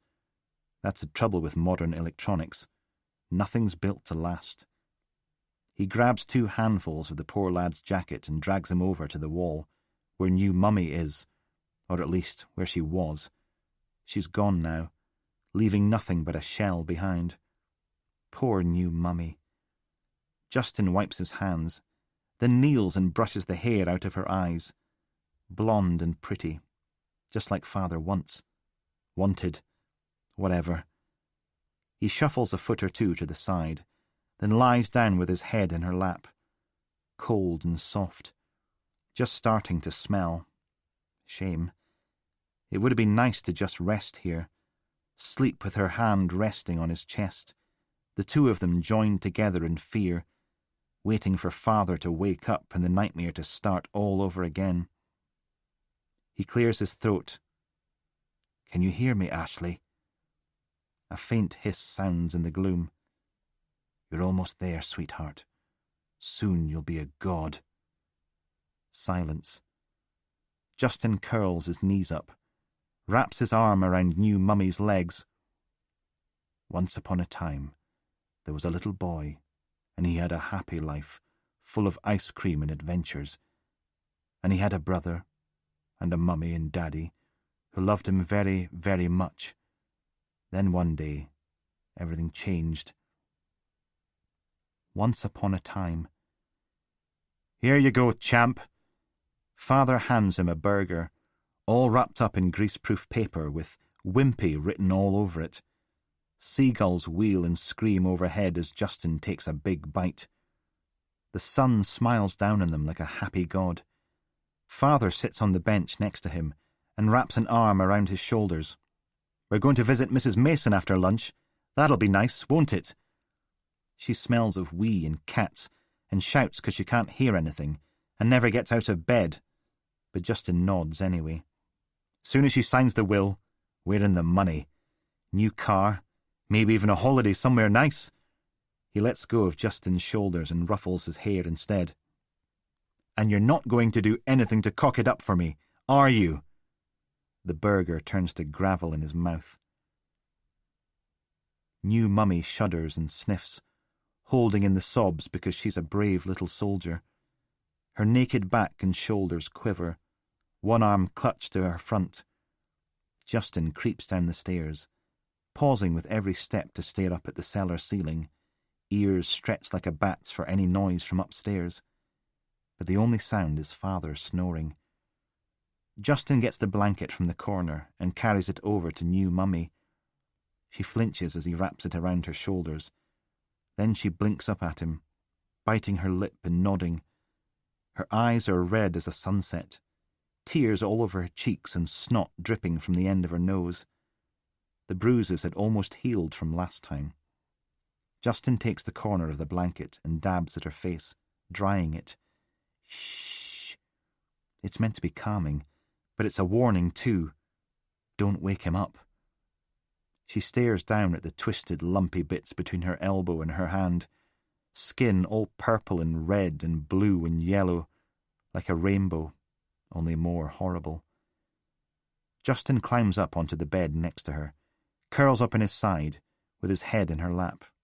And he cries too, the pair of them sniffling away in the basement. Because what else can they do? Ah! Father licks his lips and smiles, rolling the whiskey around in his glass, making it sparkle. Then he picks up a tin of beer and swigs it dry, crushes the empty in his hand. It's not the usual cheap beer from the bottom shelf at the supermarket, but stuff in a white tin with a red stripe. And the whiskey's all fancy too, with a cork instead of a screw cap. Father is happy. He raises his glass. Here's to the high life, slugger. Think we deserve it, don't we? Definitely. We deserve it. A big grin and a nod. Because if Father's happy, Justin's happy, and nobody has to get hurt. The only thing spoiling it is new Mummy. She's not even hiding it. Just sobbing and crying and bawling, like she doesn't care, like she wants Father to go back down there.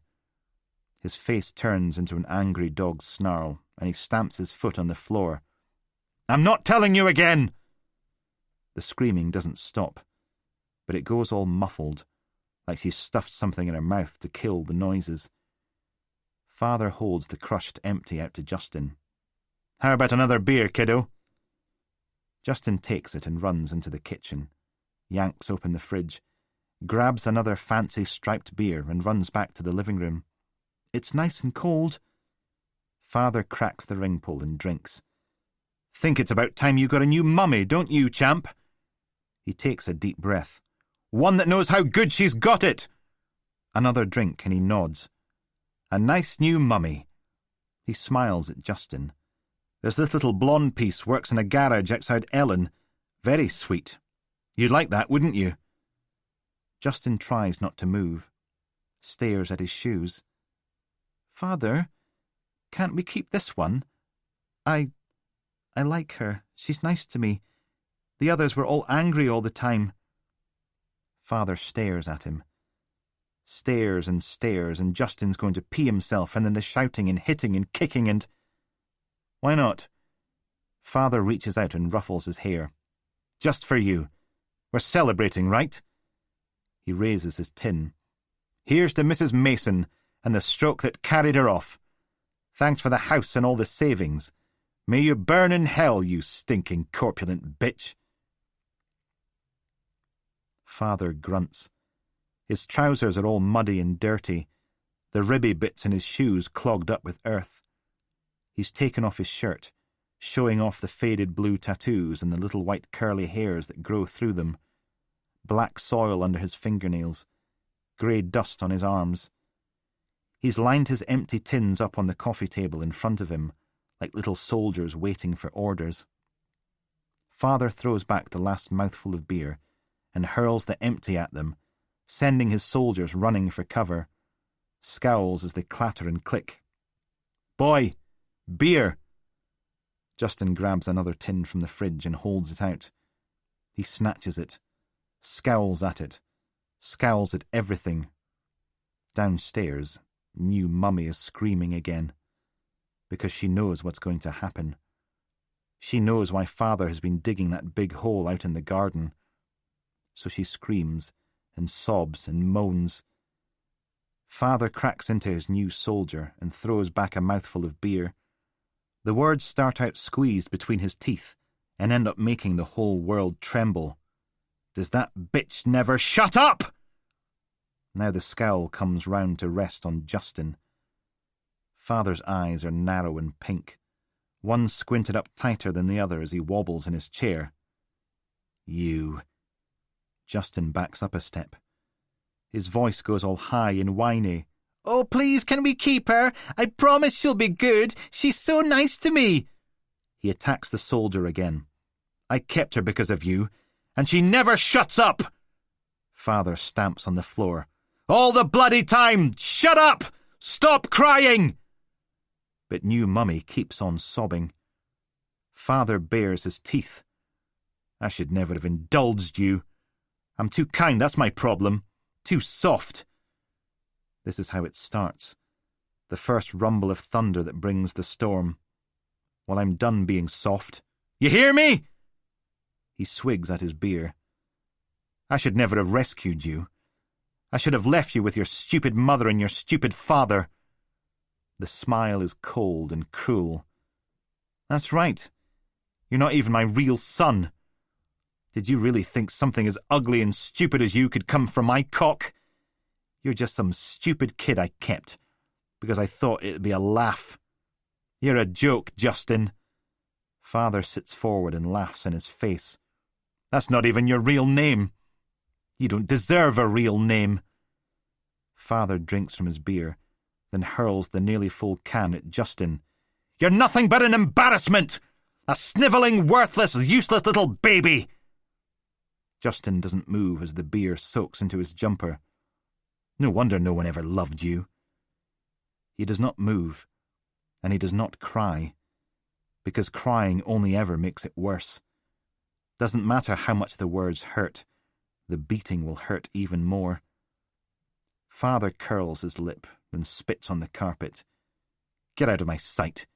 You make me sick. Justin gets as far as the kitchen, before Father's voice bellows out from the living room again. And get me another beer! Another beer. He opens the fridge and does as he's told. Father's spade leans against the wall, leaving little blobs of dirt on the floor. It doesn't matter how much the words hurt. It doesn't. It doesn't. He's 7 years old now, a big boy. And Father's wrong. New Mummy loves him. She said so. She loves him, even if Father doesn't, because he's a good boy. What the hell is taking you so long? A good boy. Justin goes to the kitchen drawer and pulls out the biggest, sharpest knife that'll fit in his hand, then walks back into the living room. The light bulb flickers, making the basement shadows jump and dance as Justin creeps down the stairs. He bites his bottom lip, wipes his eyes on his sticky sleeve. New Mummy is curled up on the floor by the bed, arms wrapped around her tummy, sobbing. She's not the smiley, pretty lady they picked up at the sweetie shop anymore. The one who gave Justin sherbet lemons and sang a song about Santa and the Christmas mice. The smiley, pretty lady who laughed and skipped and smelled of sunshine. Father's seen to that. Her nose is twisted and bent, flaky with blood. Both eyes all swelled up and purple, missing teeth like broken windows when she opens her mouth to wail out another scream. All those bruises, all that pain. He stops in the middle of the basement. Mummy? Justin's hands are wet and sticky, his jumper hot where it clings to his arms. She shrinks back against the wall. Please. The word is all soft and mushy, because her lips are puffy and split. It's all right, Mummy. It's all right. He spreads his sticky red hands so she won't be scared. Shh. Every finger on her left hand is pointing in a different direction, the joints all swollen and horrid. Please. He kneels in front of her, reaches out and strokes her hair. She flinches back. It's all right. He can't hurt us now. He can't. Justin's fingers leave dark smears on her yellow hair. She squints at him with her puffy eyes, at his face, at his dirty hands, at all the blood on his jumper. What did you do? He won't hurt anyone. Her battered eyes flick to the ceiling, then widen. Then she stares at him. Let me go, please. Please let me go. Unlock me, let me go. Unlock me, unlock me, unlock me, let me go. Let me go now. Justin nods, then digs in his pocket and pulls out the little leather pouch he's not allowed to even look at, never mind touch. I've got Father's keys. Let me go. I'm doing it. But his fingers are all red and slippy, and the keys fall to the ground, and he has to pick them up. Unlock me, unlock me, unlock me! He flicks through the keys, till he gets to a big brass Yale one, slips it in the lock and twists. Click. Justin grins at her. We can go away, and we can be free, and he'll never hit us again. New Mummy slumps forward, shrugging off the slithery chain, crawling away from the wall she's been fixed to for months and months. Oh, God! Come on, Mummy. You can do it. He helps her to her knees, then up onto her feet. Only one of them doesn't work properly, because there's a big lump on her right ankle, and her foot's all dangly. She hisses and groans every time she tries to stand on it. So Justin takes as much of her weight as he can. A big, brave boy as she hobbles and hops and cries and swears her way up the stairs. Slow and painful, till they're standing in the hall. Then new Mummy stops, her good hand against the wall, holding herself up, swollen eyes fixed on the open living room door. One of Father's legs pokes out from behind the door, trousers matted with dirt and blood. Not moving. Justin reaches up to take her hand. I told you, he won't hurt us ever again. Oh my God. We can be free. Where's the phone? There has to be a phone. Where's the bloody phone? He points at the living room, and she hobbles forwards, peers around the door. We can be free, and we can live happily ever after, like in the stories. New Mummy limps inside. The phone is on a little wooden table beside the television, all big and black and forbidden. She stumbles over and grabs the handset from its cradle, works a shaky finger into the dial. We can get a nice house at the seaside and go for walks and eat ice cream and get a dog. Can we get a dog, Mummy? Can we get a great big... The slap sends him crashing against the wallpaper. He leaves a dark red smear of Father's blood behind. Stands there, bottom lip trembling. Mummy? I'm not your mother! Little bits of spit land on Justin's cheeks. Mummy? You helped him! You helped him kidnap me! But I was scared, and you could have gone for help any time. You could have called someone. You helped him! Justin shrinks back. But we're supposed to be together. Get away from me! Justin bites his bottom lip, blinks back the tears. Doesn't matter how much the words hurt, the beating will hurt even more, remember? Only how could any beating hurt as much as this? She goes back to the phone, sending the dial clicking around. 9. 9. Mummy? He reaches for her. Mummy, I said get away from me!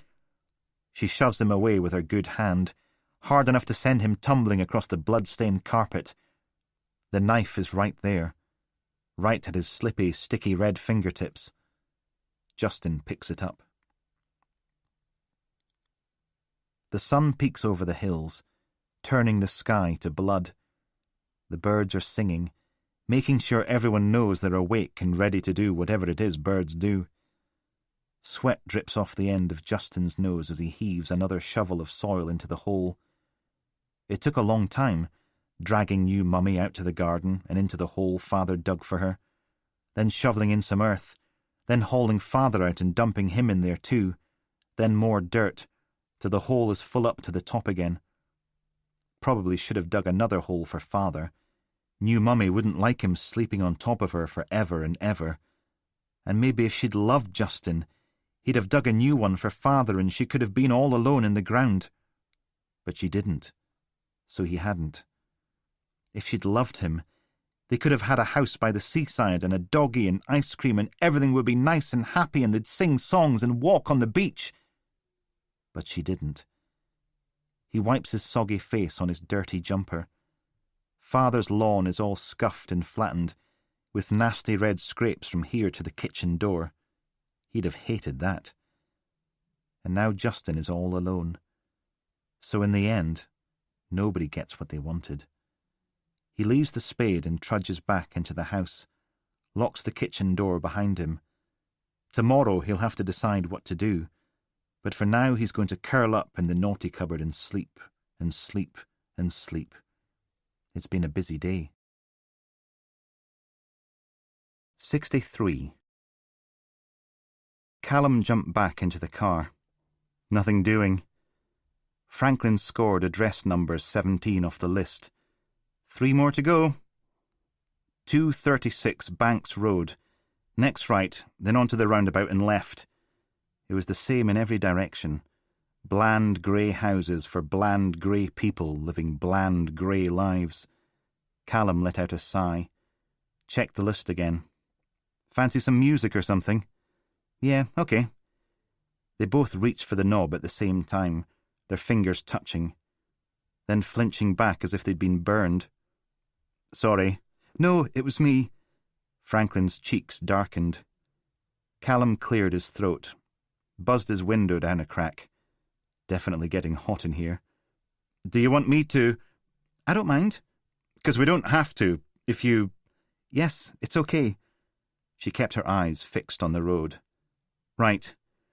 He reached out and clicked the radio on, getting a raucous banjo and bagpipe rendition of Pink Floyd's Wish You Were Here in return. More grey houses went by. The rain rained. Franklin made a noise. Did you say something? No, I was just humming along. Right. Yes. And then Callum's phone went off. Oh, thank God. He pulled it out. Hello? It was Mother. Please tell me you've got good news. Sorry. SEB are hammering 6 Creel Lane now, but going by the brining tank. Monaghan hadn't been there for months, maybe years. Damn it! A clicking noise, like someone drumming their nails on a desk. Ashley Gossard's going to be dead by the time we find her, isn't she? Of course she was. She was probably dead already. There's still houses to search. Gah! A sigh. You okay? The street gave way to tiny detached houses with steep slate roofs, like a model village for gnomes. A miserable couple wheeled a pushchair through the rain. A bus sat at a bus stop. Its driver had an OAP in a headlock, struggling with her in the gutter as the passengers looked on, cheering. Anyway, there's some good news. Gareth Pike has had a chance to think about the error of his ways, and he's decided to identify the man he saw abducting your family. Isn't that public-spirited of him? A fire burst into life, right in the middle of Callum's chest. Who was it? He won't say till I promise he's definitely going to prison. So talk to the sheriff again. Tell him Pike... Callum. Pike's a paedophile.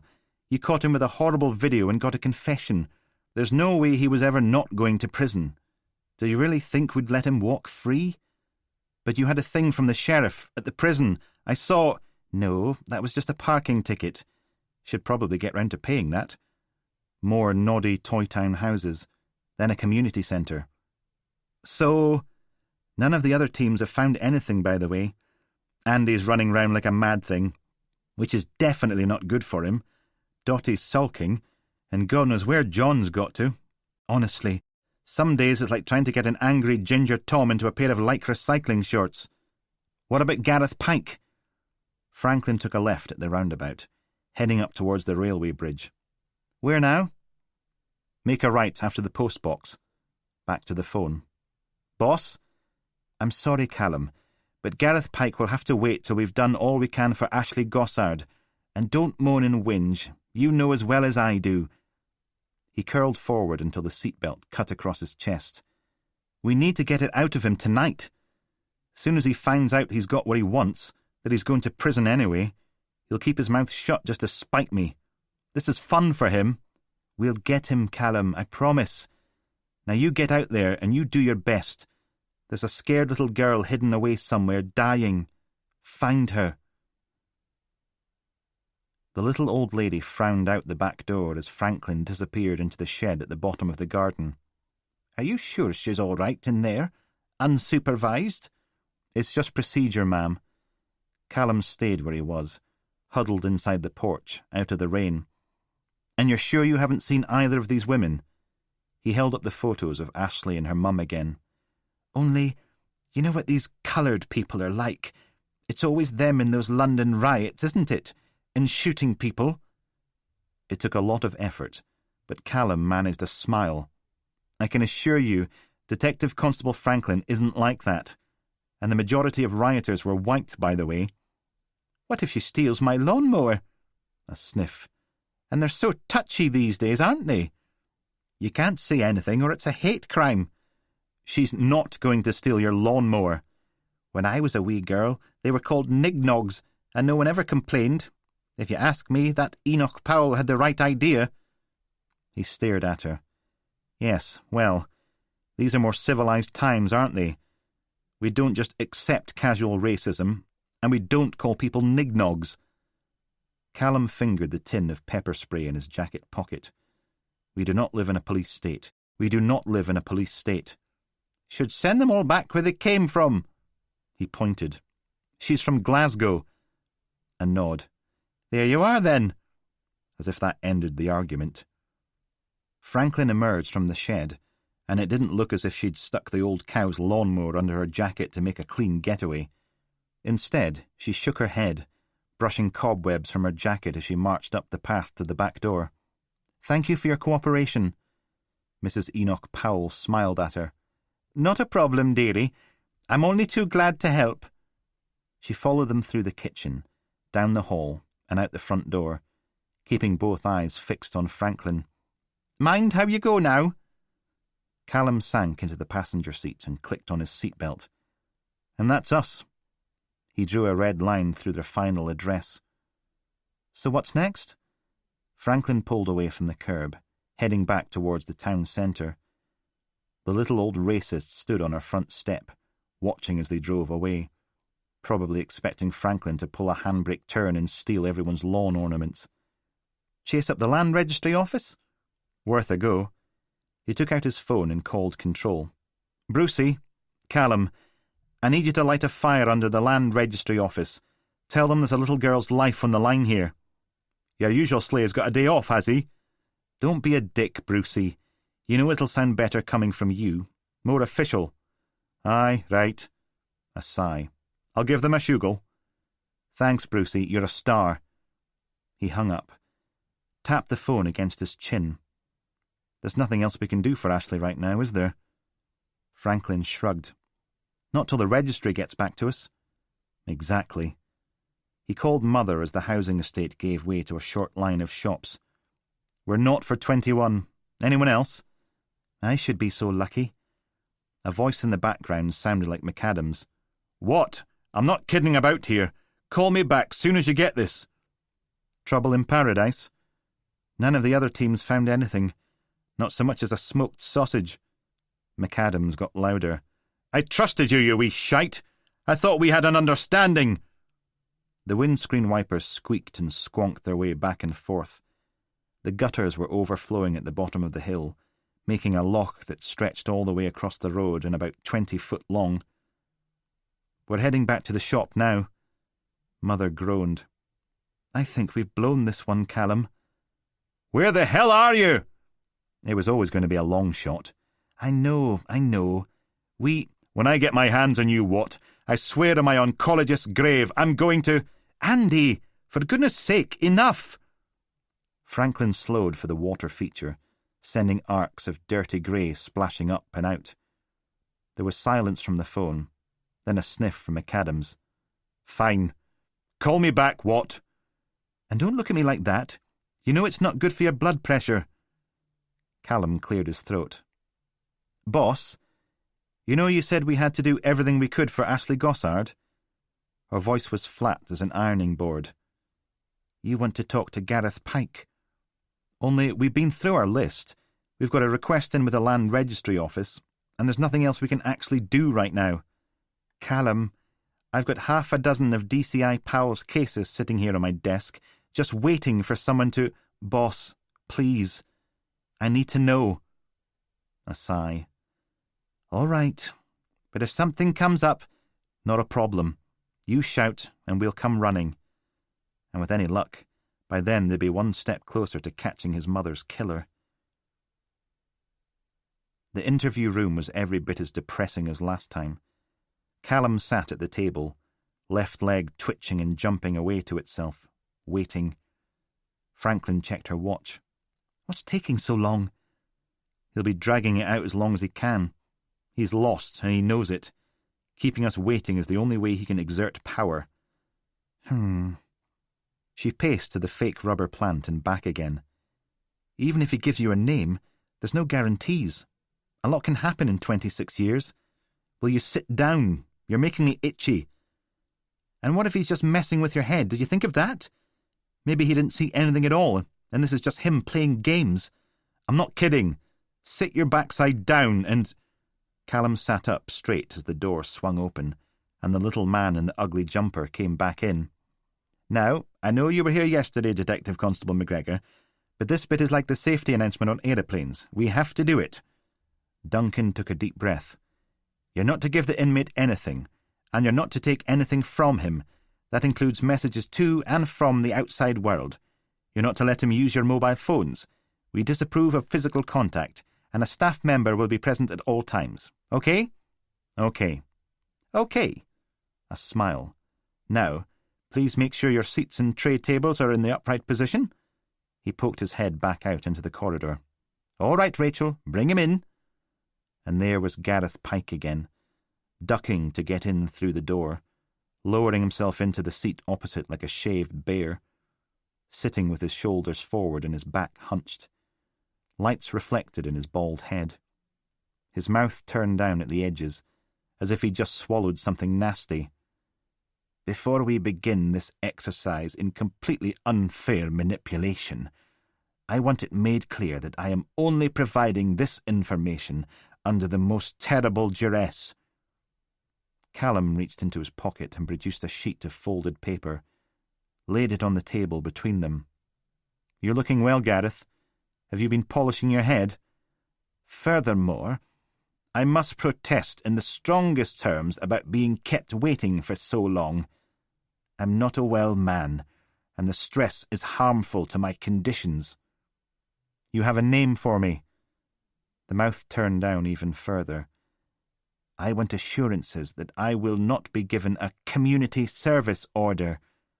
A small shudder set his jowls wobbling, like some sort of track-suited youth caught shoplifting from Lidl. "I will be placed in a suitable residential facility designed to cater for people with my proclivities." Callum tapped the piece of paper. "Things have changed a bit, Gareth. We found another witness. You're nothing but corroboration now. And I want a south-facing cell." "Nope." He put the sheet back in his pocket and stood. "Have fun cleaning out those cages. I bet the dogs and cats make one hell of a mess." Pike glared up at him. "Last chance." He bared his teeth. "You're enjoying this, aren't you? After all this time, being the one with the power, no more the scared little boy, cowering in his daddy's caravan, sobbing like a baby and wetting himself." "Bye, Gareth." Callum turned to Franklin. "Shall we?" "All right, all right." Pike balled his chubby hands into two enormous fists. "I recognize the man who took your parents and brother. He was, I suppose in some circles he probably still is, famous. He's certainly in all the papers right now." Callum gave a big theatrical sigh. "Come on then, Gareth. Tell me who you saw, and I guarantee you'll go to prison. No point kicking a man when he's down, even a piss-poor excuse for one like you." "I told you he was a lion, didn't I? That big blonde mane of hair, the strut and swagger. A man used to being worshipped and adored." Franklin curled her lip. "Stop milking it!"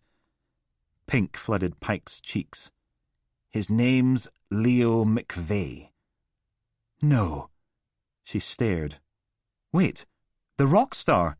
The Leo McVeigh? Leo McVeigh abducted his parents?" Pike's eyes widened. "I know. Isn't it delicious?"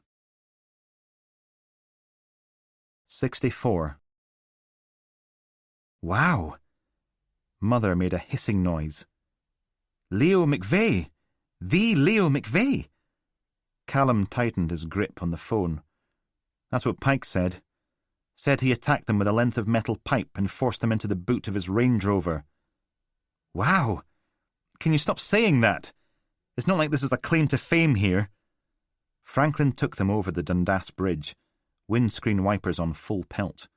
The cars coming the other way populated by hunched men and women, their faces soured by rain. "I'm sorry, it's just Leo McVeigh. I had all his albums." Right at the roundabout, following the river, picking up a bit of speed for a change. Of course, we've only got Pike's word for it. So what's your plan, Callum? The sheriff won't give you a warrant on the word of one paedophile, and after 26 years, we're going to go see him. Leo McVeigh? One good thing about this music festival, we know where he'll be right now. Getting ready to ponce about on stage with all his new showbiz mates. Franklin and me are on our way there now. I see. Her voice sagged a bit. Callum, this really isn't a good idea. You're too closely connected. You're upset.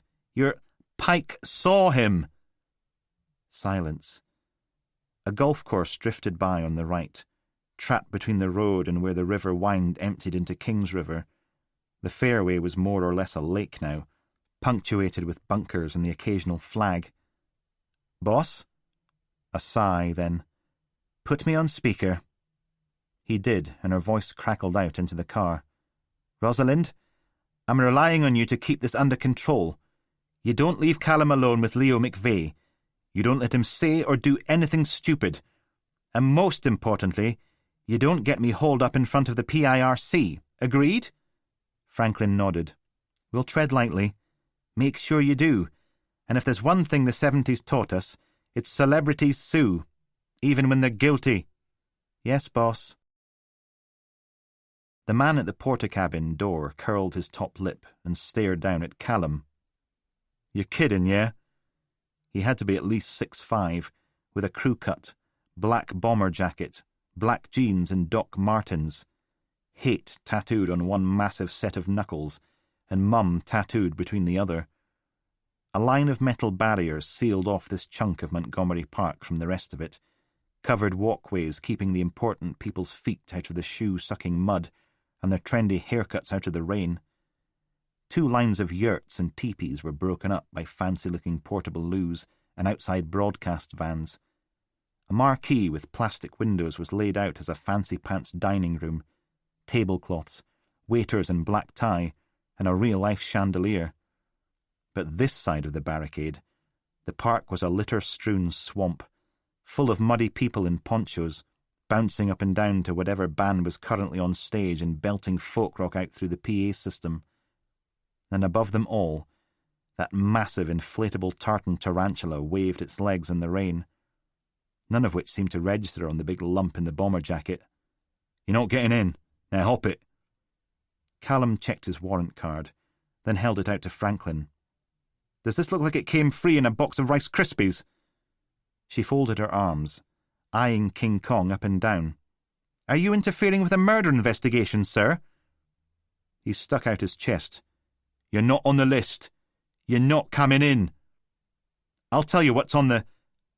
Hello, can I help you? A trendy-looking specimen with sideburns and a quiff sidled up, clipboard under one arm, 3 or 4 lanyards dangling around his neck, call centre headpiece cramping his haircut. King Kong jerked a thumb at Callum. This one here thinks he can waltz in just 'cause he's a cop. I see. Right. Thanks, Charles. I'll take it from here.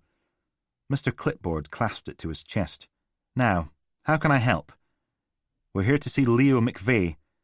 I'm afraid that's impossible. You see, Mr. McVeigh's on the main stage in just a little under 30 minutes. 27 minutes 39 seconds to be precise. And he's getting ready in the green room. This won't take long. Yes. The plastic smile got a bit more stretched. Only he's the closing headline act of the whole festival, and we'd rather like him to be at his best when he walks out there to entertain 26,000 people, not to mention everyone listening at home, and anyone who buys the CD or DVD. So you see... A shrug. I didn't get your name, sir. Franklin reached out and took hold of one of the lanyards. Ryan Keane. I see, yes. Actually, it's very much not a good time, and...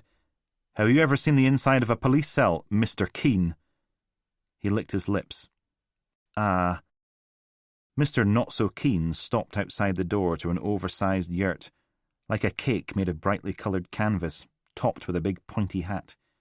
Now, please tell me you're A, not going to upset him, and B, not going to make him late. Franklin put her hand on Keen's shoulder and eased him to one side. Thank you for your cooperation. Then she opened the door and disappeared inside. Keane fidgeted with his clipboard. I'm going to get fired.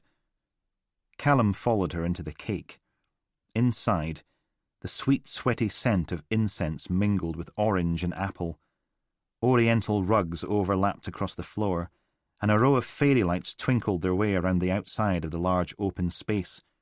Leather sofas were artfully arranged, with standard lamps casting little golden pools of illumination in the luxuriant gloom. A woman in full-on French maid costume stood just inside, with a tray of bubbling champagne flutes. Clearly, people took a lot better care of musicians than they did police officers. Franklin flashed her warrant card. Where's Leo McVeigh? That got them a fixed death grin. Mr. McVeigh is in the absence zone. She pointed at a small tunnel through the yurt wall. He's communing. Good for him. Callum marched over and through the tunnel, coming out in a separate domed expanse. Only this one was lined in pale green, with beanbags instead of leather sofas. About 24 people were gathered around a coffee table covered in mugs and glasses, some on the floor, some on the beanbags, others leaning back against the yurt walls, all of them beaming at an old man, as if he were the second coming. Leo McVeigh looked just like he had on Breakfast News Friday morning. Tasseled jeans, cowboy boots, dark blue shirt, leather buckles on his wrists. He leaned forwards. So there we are, Mick, David, Noddy, Lemmy, Ozzy, Alice, and me in the hot tub, and the only one with any clothes on is Mick. He winked at them. That's Jagger, not Hucknall. I have to admit, I'd done quite a lot of acid at this point, so when Mick says, Leo McVeigh, police. Callum held up his warrant card. We need to talk.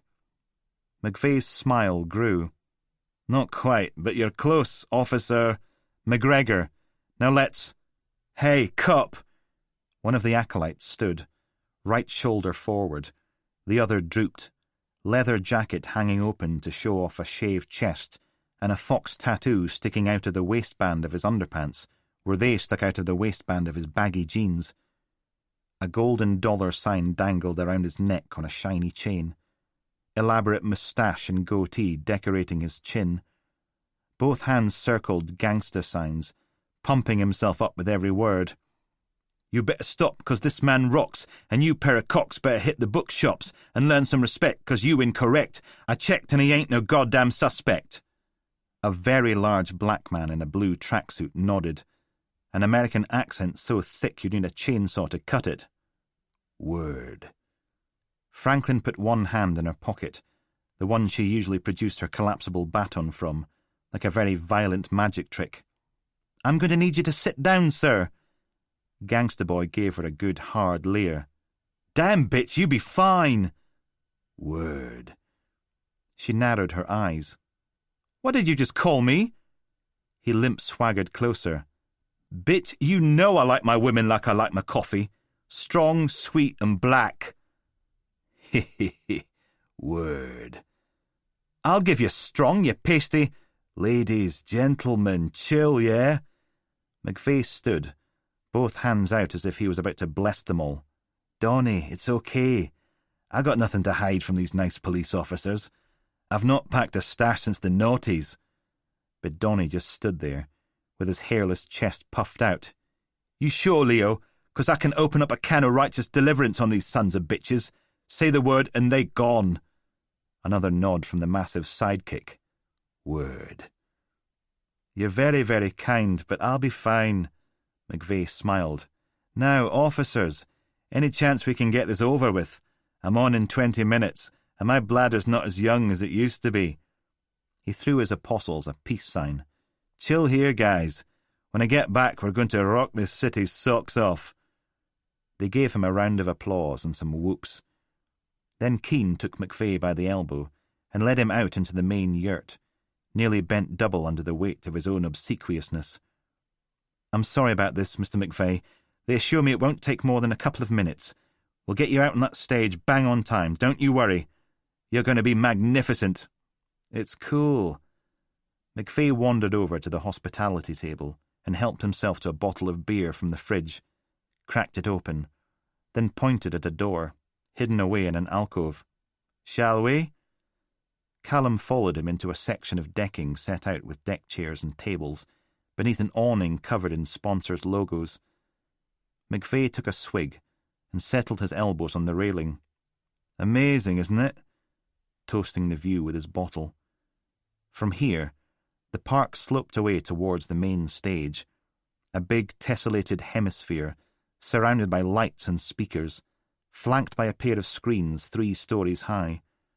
Some sort of folk band were on the stage, leaping about and trying to get the crowd to join in. There were thousands and thousands and thousands of them, all jammed together, waving flags, waving their mobile phones, waving their arms, apparently not minding the fact it had been bucketing with rain for about a week, and they were up to their welly tops in sticky black mud. Callum looked over his shoulder. Franklin lurked nearby, her notebook out and pen at the ready. No sign of Mr. Keene or his clipboard. "So who was Captain Barechest back there?" "Donnie. He's great, isn't he?" McVeigh laughed and shook his head. "Looks like he's barely into his 20s. Turned 30 last year.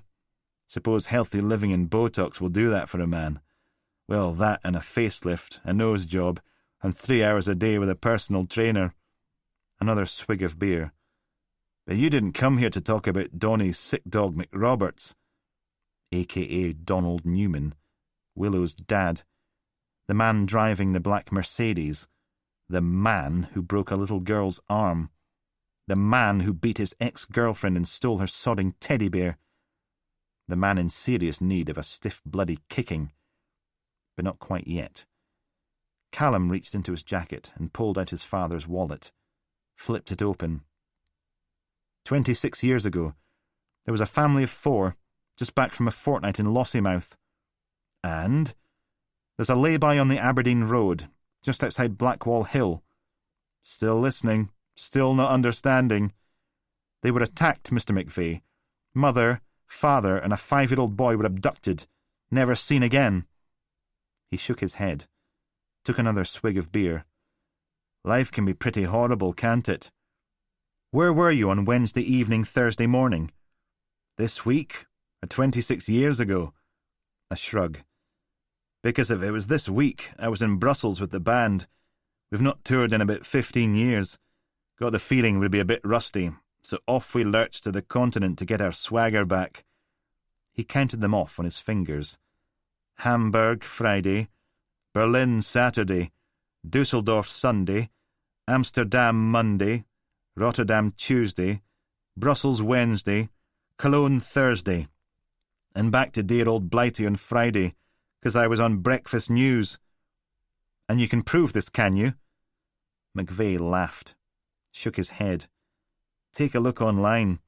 There's got to be 10,000 photos of us all over the whatchamacallit, social media. Honestly, nobody actually watches a gig these days. They just stand there filming it on their mobile phones. In my day it was autographs. Now everyone wants a selfie. And what about the 6th of April, 26 years ago? This time he drained his beer. Spent most of that decade off my tits on various mind-expanding chemicals. How am I supposed to remember one day?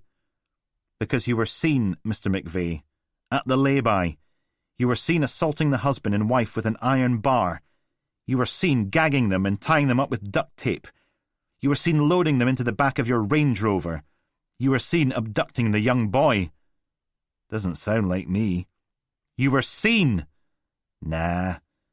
McVeigh pitched his empty bottle, overhand, into a recycling bin 8 feet away. 10 points. He stuck his hands in his pockets. Because I wasn't there. I didn't attack anyone. And this conversation is like glam rock. Ridiculous and over. Callum stepped right in front of him. It's over when I say it is. See, if you actually had anything on me, we'd be doing this down the station, wouldn't we? You're grasping handfuls of cloud and praying they're a parachute. He raised his voice. Mr. Keene, ready when you are. Shout and the creep will appear. Keene slithered onto the decking, holding his clipboard like a life vest. Mr. McVeigh, that's great. I've got the car waiting. We're all set to wheek you over to the main stage. He checked his watch. Don't want to keep your fans waiting. McVeigh turned and patted Callum on the shoulder. It's been fun, but if you want to do it again, better get a warrant. He sauntered off, pausing only to wink at Franklin on the way past. Later, beautiful. Mr. McVeigh? Was she blushing? She was. Unbelievable. Call me Leo. He circled back, took her hand and kissed it, then turned a wink on Callum too. And I never owned a Range Rover. A lot of my circle did, but I was always a Jag man. You got me confused with someone else. Who? Please, Mr. McVeigh, we need to get you over onto the main stage, so if we could just... Keane pointed at the door. McVeigh put one hand against his chest, as if he was about to pledge allegiance to something, or stifling a burp. Isn't my kingdom wonderful?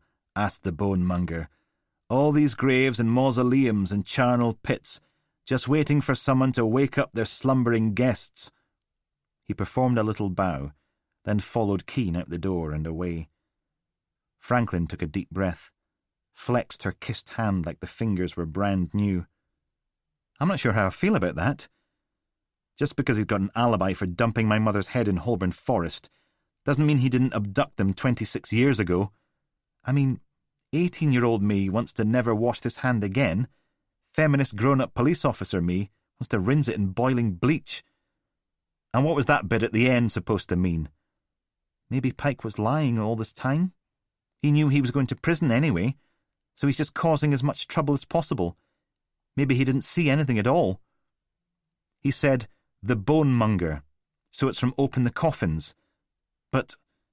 Callum chewed on the inside of his cheek. I don't know. Still don't know what to do about my hand. Wash it. Definitely wash it. Callum pushed through the door and back into the yurt. McVeigh was gone, but most of his acolytes were still there, probably waiting their turn in the car to the main stage. And right there, in the middle, was Donald Newman, a.k.a. Donny McRoberts, holding court. Oh yeah, me and Leo, we go back years, innit? See, when I was growing up in a home, he visited me like every week, preening himself. That's how come I got him to duet on my very first album. Man's a star, right? Been like a dad to me. Leo McVeigh might have waltzed right out of here smiling, but this sack of vomit wouldn't. Callum pulled out his warrant card again. Donald Newman. Newman's face pulled itself to one side, like he was about to spit bile. I don't know, you pig, but you better not call me that again. The name's Sick Dog, yeah? Show some respect. His sidekick folded his thick, fat arms. Word. You visited a Miss Irene Brown 2 nights ago, didn't you, Donald? In the black Mercedes your record company pays for. Free country, innit? You're a big man surrounded by your mates. Think they'd still be your mates if they knew you beat up your ex on Friday night? Newman sneered. You can blow your lies out your arsehole, piggy. Ain't nobody buying what you sellin'. You broke your daughter's arm 3 years ago, didn't you? She was 4 years old. What was that, a flying visit to abuse her between gigs? The sneer became a snarl, and Newman lunged forwards, chest out, shoulders back. You want a piece of this action? Man, I'ma put you in traction. Get my satisfaction from a violent reaction. My fist in your face gonna have interaction. I'ma beat you down dead. You don't swear a retraction. His sidekick stepped up beside him. Word. Franklin looked the guy up and down. The tracksuit, the heavy gold jewellery, the backwards baseball cap, the sunglasses. Nice. Play up to the thick black gangbanger stereotype, why don't you? That got her a laugh that set most of him wobbling. Hey, bitch, don't you be judging me. Big Bobby B's got a master's degree. I came top of my class at MIT, and they taught me for free on a scholarship, see? Newman gave him a fist bump. Word! He jerked his head towards the door. Better scram, pig, before I snap you in two. Then pumped his chest at Franklin. Bitch, you can stay. I'ma make an exception for your fine ass. Show you what a real man can do to it. He took a handful of her backside, just to make sure she understood. Ooh, not a good idea. Callum cleared his throat. Maybe you shouldn't... 1 second, Newman was standing there, posing. The next, he was face down on the Persian rugs, with his groping hand twisted up behind his back. Ah! Franklin leaned in and bared her teeth. Donald Newman, I'm detaining you under Section 14 of the Criminal Justice Scotland Act because I believe you committed a crime punishable by imprisonment, namely making death threats to one police officer and the sexual assault of another officer. Get off me! Get off me! Get off me! Get off me! Get off me! You do not have to say anything, but if you do not mention something you later rely on in court, it may harm your defence. His sidekick took a step forwards, but Callum got in his way. I don't think we got your full name, sir. Bobby B licked his lips. I'm cool. Bobby, help me! Get this bitch off me! You were there on Friday night, weren't you? When Mr. Newman allegedly assaulted Miss Irene Brown. Witnesses saw you enter the premises. Ah, yeah. About that. I didn't have nothing to do with beating on no woman. Bobby! Are you sure? He nodded, setting off a Mexican wave of fat. Totally. That was old Donnie. I was like, you dirty two-faced fat bastard. You're supposed to be my nigger. Hey, suck my balls, Holmes. He turned and spread his hands. I was like, man, you gotta stop hitting that poor girl. And he was like, no way, this bitch gotta learn her some respect. The circle of acolytes backed off a couple of paces, staring down at Newman as if he was a stain someone had trodden into the carpet. Bobby! Did he now? And what happened to the teddy bear he took from Miss Brown? Bobby, don't you dare! He got his stash hid inside that poor girl's bear right now, in a dressing room. I'ma kill you, Bobby! You hear me? You dead, bitch! Franklin twisted his arm a little further till the screaming faded to a tiny, high-pitched whimper. She produced her handcuffs. Threats to kill, sexual assault, actual bodily harm, theft and possession of a controlled substance. Not your day, is it, Donald? The yurt door swung open, and Keane oiled his way in. Everyone, can I have Act 1 bands together, please? The cars... His mouth fell open as he stared at Franklin and Newman. What? No! This... Callum patted him on the back. Looks like I'll have to get someone to fill in for Sick Dog. He has to go take his medicine. 65. Open the Coffins belted out of the festival's PA system. Leo McVeigh growling out the opening song about how boring life was in the village and how sweet the apples growing over the well looked. I can't believe you said that. Franklin thumped the car door closed and curled her lip across the roof at Callum.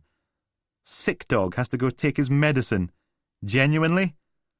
Aria, it's just not fair. We're starving, and nobody cares. Oh, come on. That was a classic action film one-liner. It was cheesy rubbish. The bones protrude beneath our skin. Oh, Aria, it's sickening. Exactly. He slipped into the passenger seat, turned and smiled. So, Donald, any other offences you'd like us to take into consideration? He held up the evidence bag with Mr. Lumpy Lump in it. The threadbare bear looked a lot fatter than it had back at Irene Brown's house. Clearly the amphetamines and cocaine diet wasn't working. Or do you expect us to believe that this is it? Above the well, so plump and sweet, the apples grow. And it's not fair that we're both starving here below. A scowl from the back seat.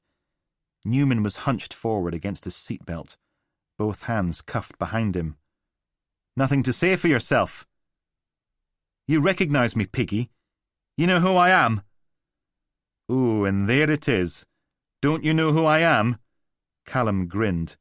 Trust me, Donald, if you has to ask that question, you're not going to like the answer. Kiss my ass, Piggy. He sat back. And I ain't saying another goddamn word till I get me lawyer. Probably just as well. You'd only say something stupid to make it worse for yourself. The witch awakes inside the well. She's getting thinner. She hears the children up above, and dreams of dinner. Franklin started the car, easing them out of the festival staff and performers only car park. You don't know me, Piggy. You don't get to judge me. No, but we do get to arrest you, and that's almost as much fun. He tapped Franklin on the shoulder.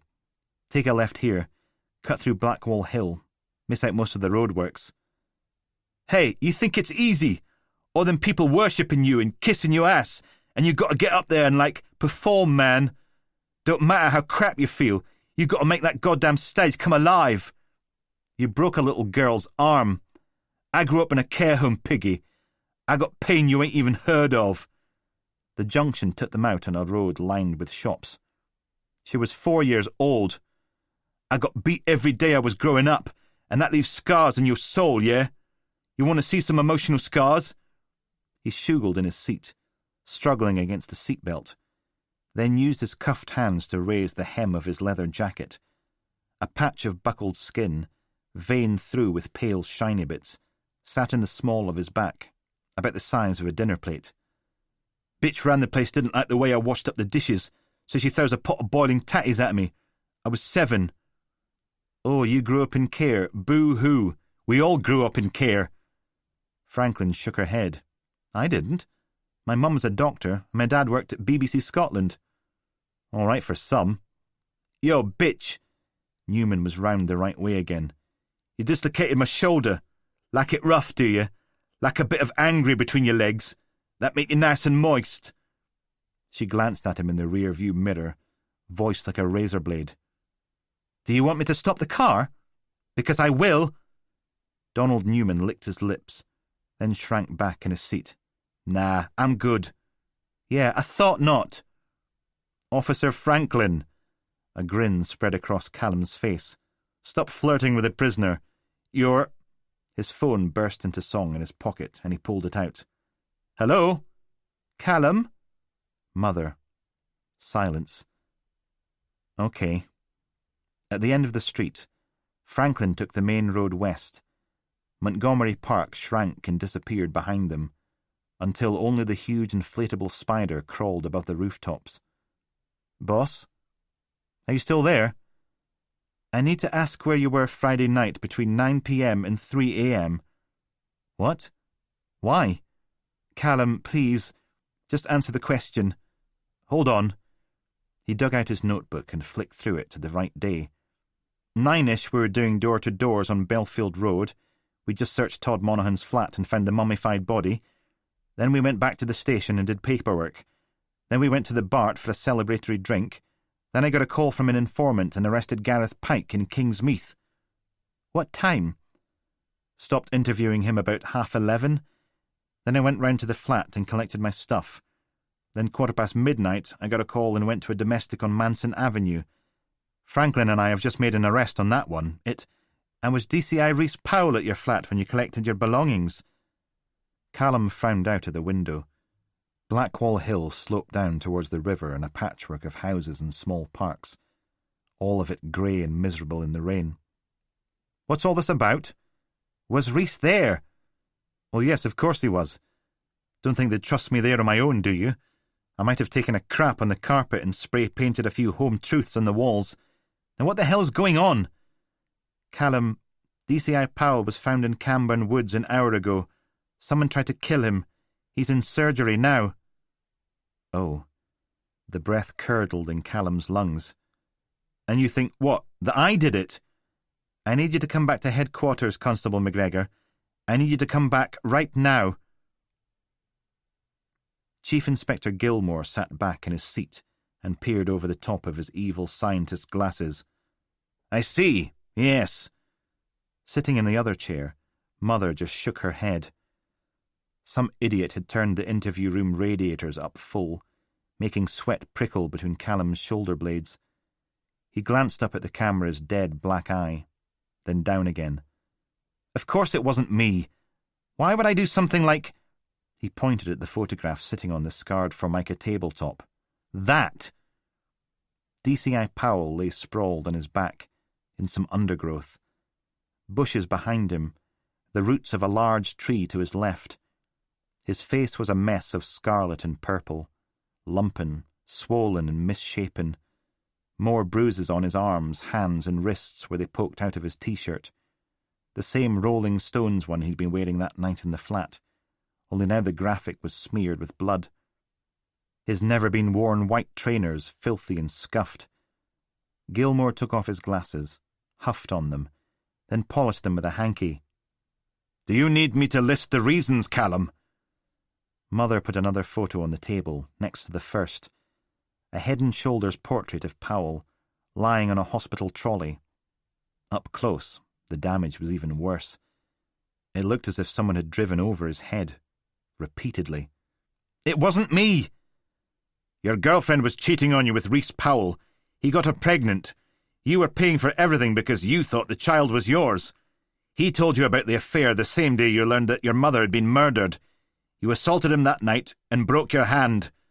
Gilmore's eyes drifted down to the filthy fiberglass cast on Callum's right hand. "Your DNA was found on his t-shirt." "Of course it was. He was staying in my flat, sleeping in my bed, sitting on my couch.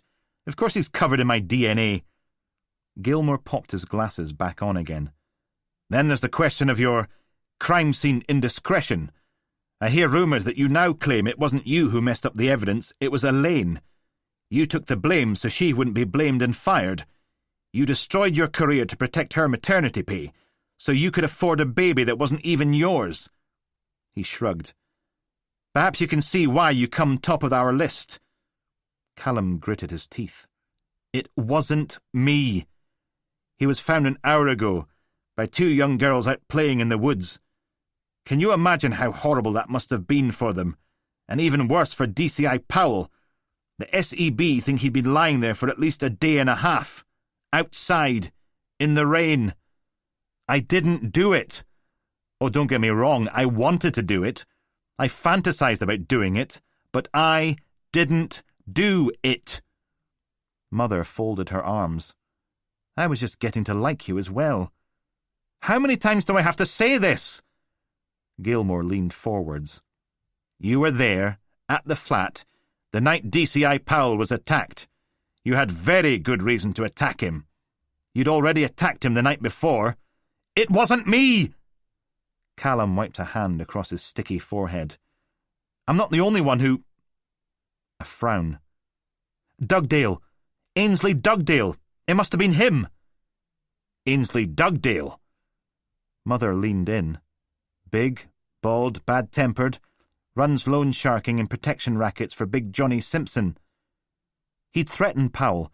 I know because Powell came round to warn us about it on—" Warmth flushed Callum's face. "Powell was already in the flat when I got home from work, Wednesday evening, wasn't he? He'd been with her. Pretended he'd only dropped by with a warning. Dugdale was shooting his mouth off about getting revenge on the pair of us." Gilmore made a note. "On you and Elaine." "No, on me and Powell." "Idiot. Ask Elaine. Ask her, she'll tell you. Dugdale threatened Powell. That's who attacked him, not me." Mother stared at him. "Elaine returned from Dundee at 6 o'clock today. She'd been staying with her parents for a couple of days, hadn't she? Keeping out of the way so you could collect your things, wanting to avoid another fight. I wasn't the one having an affair, okay? She let herself into the flat and called 999 to report that something horrible must have happened. Furniture overturned, ornaments smashed, blood on the floor, and DCI Powell was missing. Then it must have been Dugdale. She says you've been acting strange for weeks. You're prone to violent outbursts. She's frightened for her safety." "That's right. Take her word for it. Elaine couldn't tell the truth if you paid her 30 pieces of silver." He thumped back in his seat, folded his arms. "After I collected my stuff from my flat, I got a call to a domestic assault in Kingsmeath. I rushed straight over there. If I'd attacked Powell, I'd be covered in blood, wouldn't I? Ask the householder, Irene Brown. Ask her and her children if I looked like I'd just beaten someone half to death." "Callum, you have to see how bad this—" "Ask them. And I'm not saying another word without a Federation rep and a lawyer." Wee Angie Northfield grimaced, then popped a roll-up in her mouth and set a lighter to the end. sucked in a lungful, setting the tip glowing bright orange, then let it out in a long, hard sigh. You shouldn't have agreed to the first interview without representation, McGregor. That was stupid. Rain played a staccato drum roll on the smoking shelter, running down the curved roof in rippled sheets, splashing on the paving slabs. Streetlights rocked in the wind, their thin yellow glow swallowed by the downpour, leaving Peel Place washed out and anemic in the darkness. The war memorial on the other side of the street was a statue of 3 First World War soldiers, bayonets fixed, kilts billowing out as they charged. Someone had taken pity on them and provided each with a traffic cone hat to keep their heads dry. Callum scowled out at the overflowing gutters. I didn't touch Powell, okay? Well, yes, I punched him once on Thursday night, but I didn't attack him on Friday, and I didn't dump him in the woods. Worst case scenario, the Procurator Fiscal thinks there's enough to charge you with attempted murder, and you're off to the cells till it comes to court. Could be months. It wasn't me! Best case, they decide you might be telling the truth and go after Ainsley Dugdale for it. Either way, you're looking at an immediate suspension pending investigation, probably without pay. He let his head fall back till it boinged off the Perspex wall. Oh, joy! Then he dug a hand into a pocket and produced his wallet. Checked the contents. A £5, 2 used bus tickets, and buy one get one free vouchers for Big Bernie's Pizza Palace in Wallace Lane. So I've got to live on £5 and some pocket smush till they clear me. Yeah, well, that's how it's going to... Constable McGregor! McAdam's voice boomed out from the main doors, cheery as a drunken accountant. Even better. Now, on top of everything else, here came some sarcastic gloating wrapped up in half-arsed poetry. Callum bounced his head into the Perspex again. McAdams limped down the stairs, leaning heavily on the balustrade, and hobbled over to the smoking shelter, grinned as he stepped inside. He looked as if someone had taken a skeleton and dressed it in an inexpensive suit, cheekbones prominent and sharp, eyes sunken and dark. I just heard the news. Heat radiated off him in sour waves. You look like crap. Thank you. I'm dying in case you didn't hear. The smile got bigger and more cadaverous. Angie, my darling, can you get our wee boy off, or is he now doomed? She shrugged, cigarette cupped in her hand. 50-50. Then I have just the thing that may help. He thumped Callum on the back. You, dear Constable Useless, can drive. I can't go anywhere till they decide what's happening. Charge or release. Oh, they've already done that. I've just come from Mother's office with the happy news. You're suspended without pay, pending an investigation. Wee Angie Northfield nodded. Told you. Bloody hell. Callum boinged his head off the smoking shelter's wall again. Aye, yes, but I have a plan. He flashed his death's head smile again. To the misfit mobmobile. 66. Rain-swept buildings slid past the car windows, turned an unhealthy yellow-grey by the streetlights. Callum took a right over Dundas Bridge. This would go a lot quicker if you told me where we were going. The King's River stretched out on either side, swollen, dark and angry. Nothing from McAdams. Off in the distance, Montgomery Park was lit up like a Wurlitzer. Spotlights raked the low clouds, making the huge inflatable spider glow every time they touched it. Colours flickered and burst out from the giant screens, too far away to make out any detail, just a changing smear of brightness that glittered back from the river. Sergeant McAdams! Humph? His head jerked up, eyes blinking. What? I said, where are we going? Oh, right. A long puffed-out breath and a little shake. His face gleamed in the dashboard light, greasy and unwell. We, my dear Callum, are going hunting for one Detective Constable John Pain-in-the-Backside Watt. Mother's worried. You do remember I've been suspended? Pfft. He waved a hand. Suspended is as suspended does. Besides, we're not undertaking an official investigation here. We're just out looking for a colleague, so I can kick his arse halfway up his back for him." The sentence ended with a hacking cough that rocked McAdams back and forward in the passenger seat, leaving him panting and slumped. "Are you sure you're okay to do this?" "He's not answering his mobile or his landline, so we'll try his flat first. With any luck, he's accidentally handcuffed himself to the bed in his favourite gimp suit. Only you seriously look like you should be in hospital. And if he's not there, we widen the search. I've been through his spreadsheet, and we've got all properties accounted for. The only ones not searched by other teams are the two he did on his own, the old Patterson-Smith warehouse in Ward Mill, and Thaw Cottages out by Holborn Forest. We'll try those too. I've seen post-mortems on healthier-looking people than you. I've already checked with all the hospitals and both mortuaries. Well, no one could say Callum hadn't tried. Where's his flat, then? Take a right at the roundabout." The old lady from number 5 lowered the keys into McAdam's palm. "You sure I can't make you a nice hot cup of tea, dear? Only you look like you need one. It's no trouble." "I'd love to, but we're on duty." He stood on the landing and waved at her until she went back into her flat and closed the door. Then McAdams slumped, wiped the sweat from his forehead with a trembling hand, sighed, and passed the keys to Callum. "You can go first. I just need to catch my breath for a bit." "Okay." Callum knocked on the door to number 6, waited. The only sound was McAdams wheezing. So he took the spare keys and let himself into Watt's flat. Clicked on the lights. "Hello? John?" The hallway was small, but spotless. A wonky rhomboid with 4 doors leading off it. Kitchen, bedroom, bathroom and living room. All neat, all clean, all tidy. Strange. Would have put money on Watt being a pot-noodle bachelor, with posters of wrestlers on the walls and an impressive collection of used pizza boxes. Instead, it was like something out of a decorating magazine.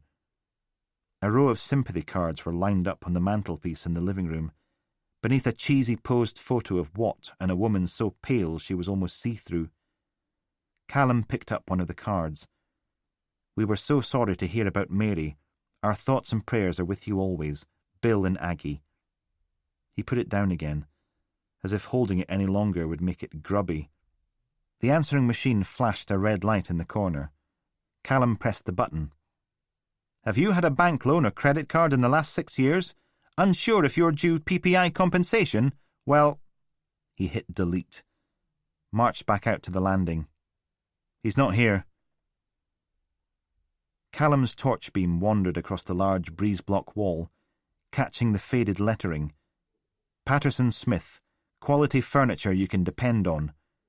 And now there was nothing left but dust and the dirty, gritty scent of mildew and stagnant water. McAdams limped out of a door through to the old office, brushing cobwebs from his suit jacket. "There are spiders in there big as Yorkshire Terriers, I kid you not." "Sod all out here either." He did a slow turn on the spot. "Have you tried getting Voodoo to put a lookout request on Watt's car?" "He jumped out of Dottie's. No way he's slogged all the way out here on foot." "She's looking." "Oh, okay. So much for that. Holborn Forest, then." "Holborn Forest." "Of course, what I don't get is why he has to be such a dick the whole time." McAdams held on to the grab handle above the passenger door as the Mondeo rocked and growled from pothole to pothole along the track, sending up arcs of water. "Hello, Pot? I have kettle on line 1 for you." The car's headlights caught the broom and wind crowding the road, sending jagged shadows racing ahead of them. "That's different. I'm dying. I'm allowed to be a little dick-like. I was going to say colourfully eccentric." He shifted in his seat as a grating noise sounded somewhere under the car. "You try being eaten alive by tumours, young Callum. See how altruistic you are then." "No thanks." The sky was a solid blob of orangey grey, but a thick black stripe loomed on the horizon. That would be Holborn Forest, lurking in the darkness. Still no sign of any cottages. "And don't get me started on the chemotherapy. A thick, rattling sigh.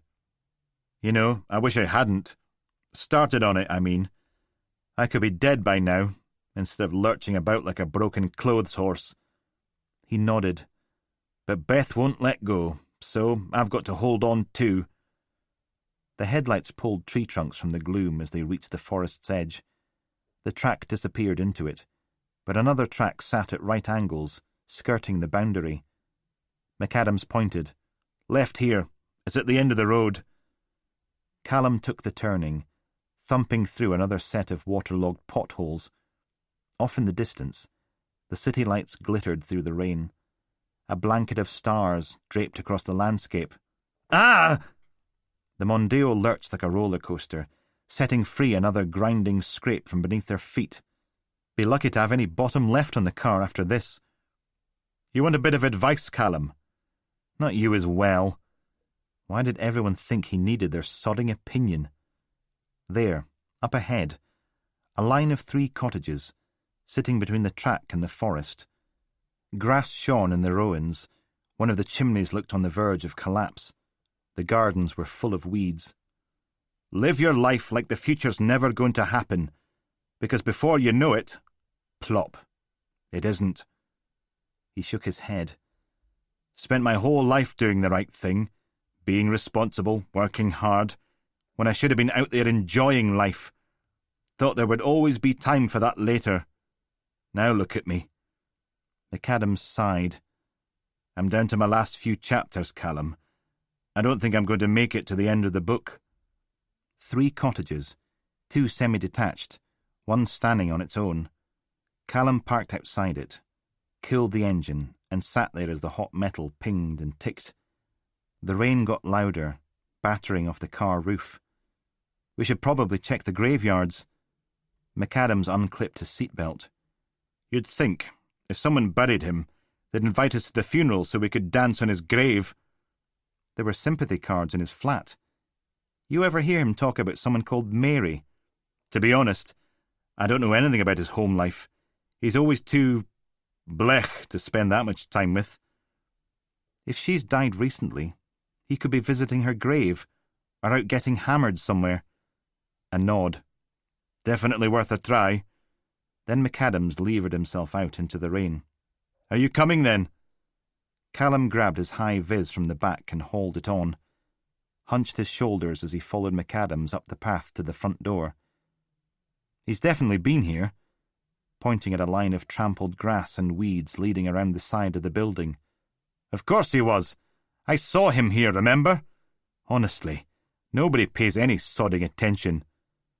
McAdams pushed through into the house. He'd finished searching the cottages, I think, or just about. The hallway smelled of long dead mice, tainted with the sharp, musky odour of fresh rodent urine, and a thick, clawing tickle of dust. Other than them and what, it looked as if no one had been in here for years. Callum slid his torch beam through the open door and into a living room. This is a complete waste of time. Why would he still be here?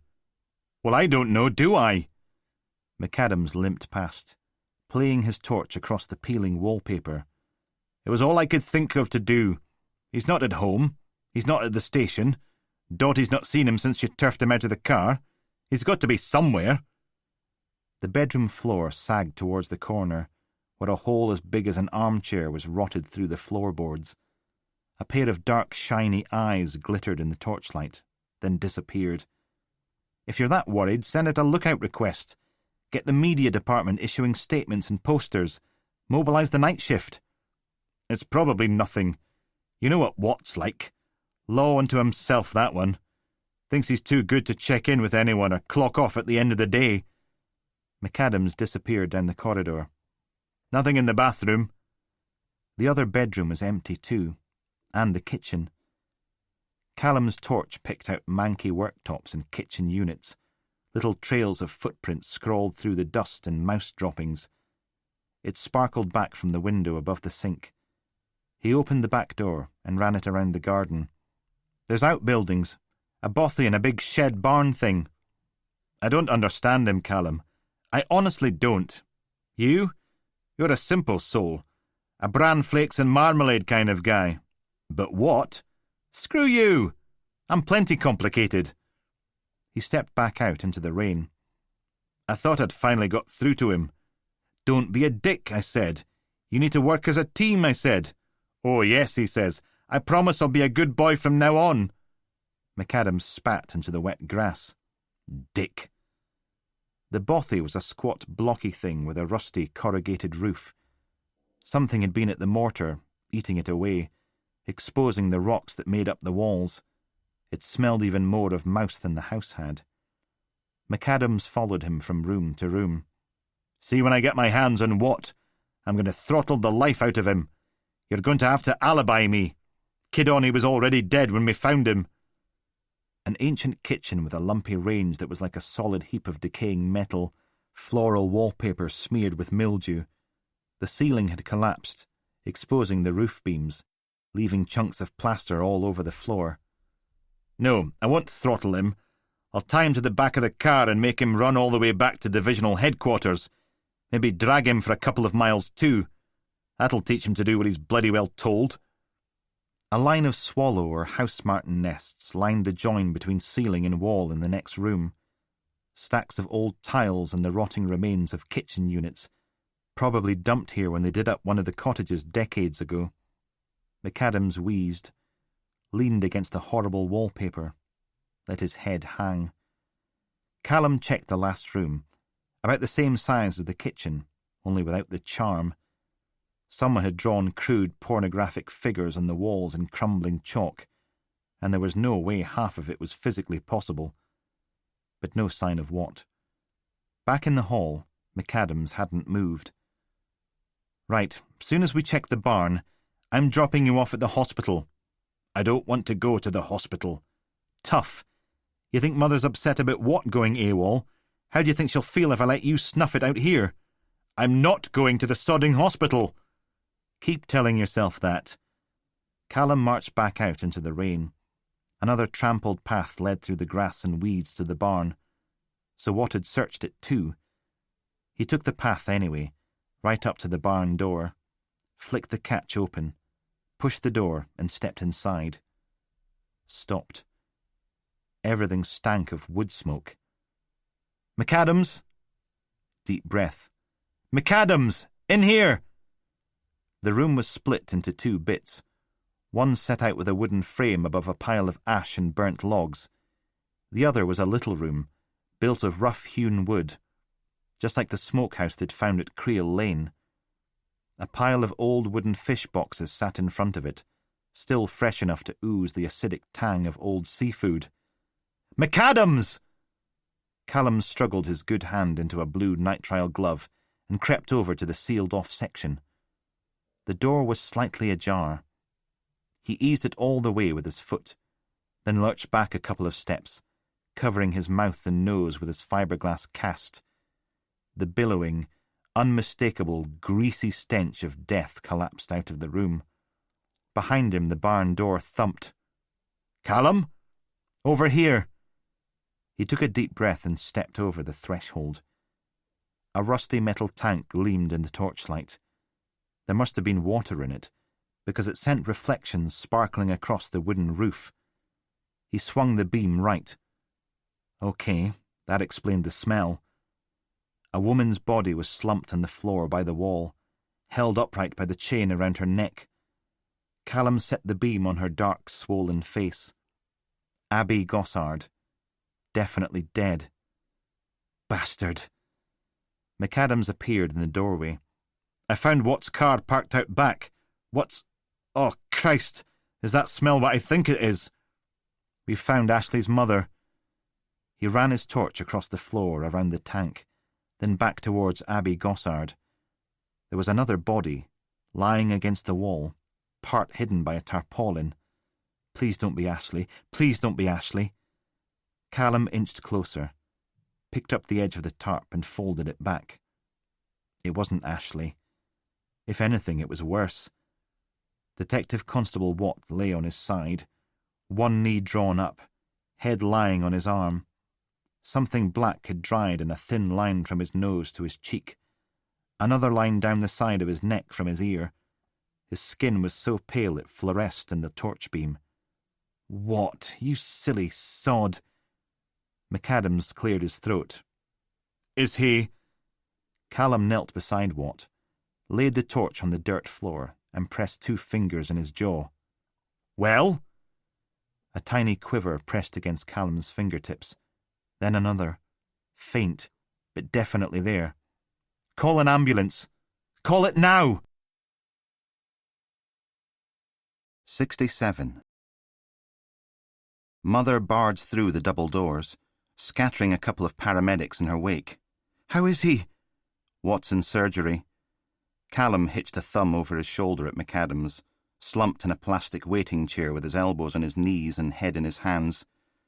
This one, on the other hand, probably should be. McAdams didn't even move at that. She puffed out a huge breath. "He's going to live though, right? Watt's going to make it?" "We don't know yet. Someone tried to cave his head in with an adjustable spanner. Nearly succeeded, too." Gah. She sank into the chair next to McAdams, put a hand between his shoulders and rubbed. "Are you okay, Andy?" "No." "Callum, get a doctor. Tell them—" "Oh, don't be so melodramatic." McAdams creaked himself up till his back was straight again. His eyes were red and puffy, shiny in the overhead light. "I was there, Mother." He stared down at his hands. "I was there at Thaw Cottages and I left him." "Andy, it's not your fault. I gave him a bollocking. I gave him a pep talk, and then I got back in my car and I drove away." She cupped his neck with a hand. "You couldn't have known." "If I'd stayed and searched the buildings with him, it might never have happened." "Shh." Mother leaned in and kissed McAdams in the forehead. Callum pulled up another plastic chair and sank into it. "I've called the SEB, the Procurator Fiscal, and Hairy Harry. SEB got there before the ambulance. Everyone else is on their way." McAdams scrubbed a hand across his sunken eyes. "Sorry. Boss, we've got a problem. Whoever tried to kill Watt, it definitely wasn't Todd Monaghan, unless he stitched himself back together after the post-mortem and broken out of the mortuary. He was working with someone." She stared at the ceiling tiles. "That's all we need. And whoever it is still has Ashley Gossard." "Even better."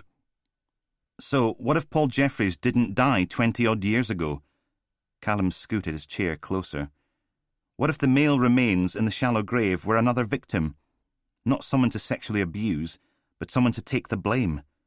What if Jeffries faked his own death and he's still out there?" "Callum. McAdams shook his head.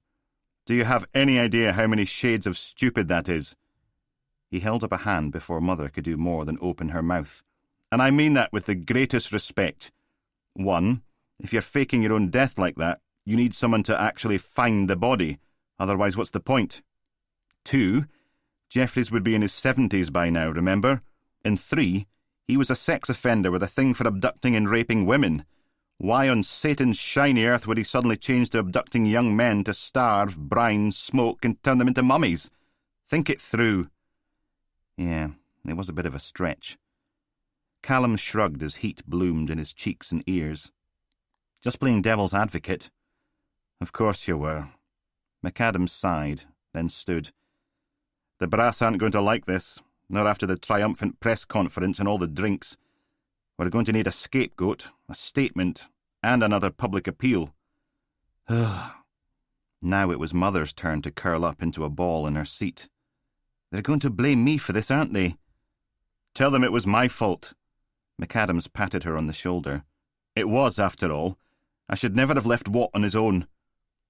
Callum checked his watch. "If we hurry, we've still got time to get something on the 10 o'clock news. We can probably make the first editions, too." She looked up at him. "What are we going to appeal for? We have no idea who Monaghan's partner was. We have no idea what they look like. We have exactly sod-all clue what we're doing." McAdams pulled his bony shoulders back. "We'll think of something. We always do." A sniff. "Well, usually, anyway." Mother rolled her eyes. "It's official. We're doomed." Callum picked at the dirty lining of his cast.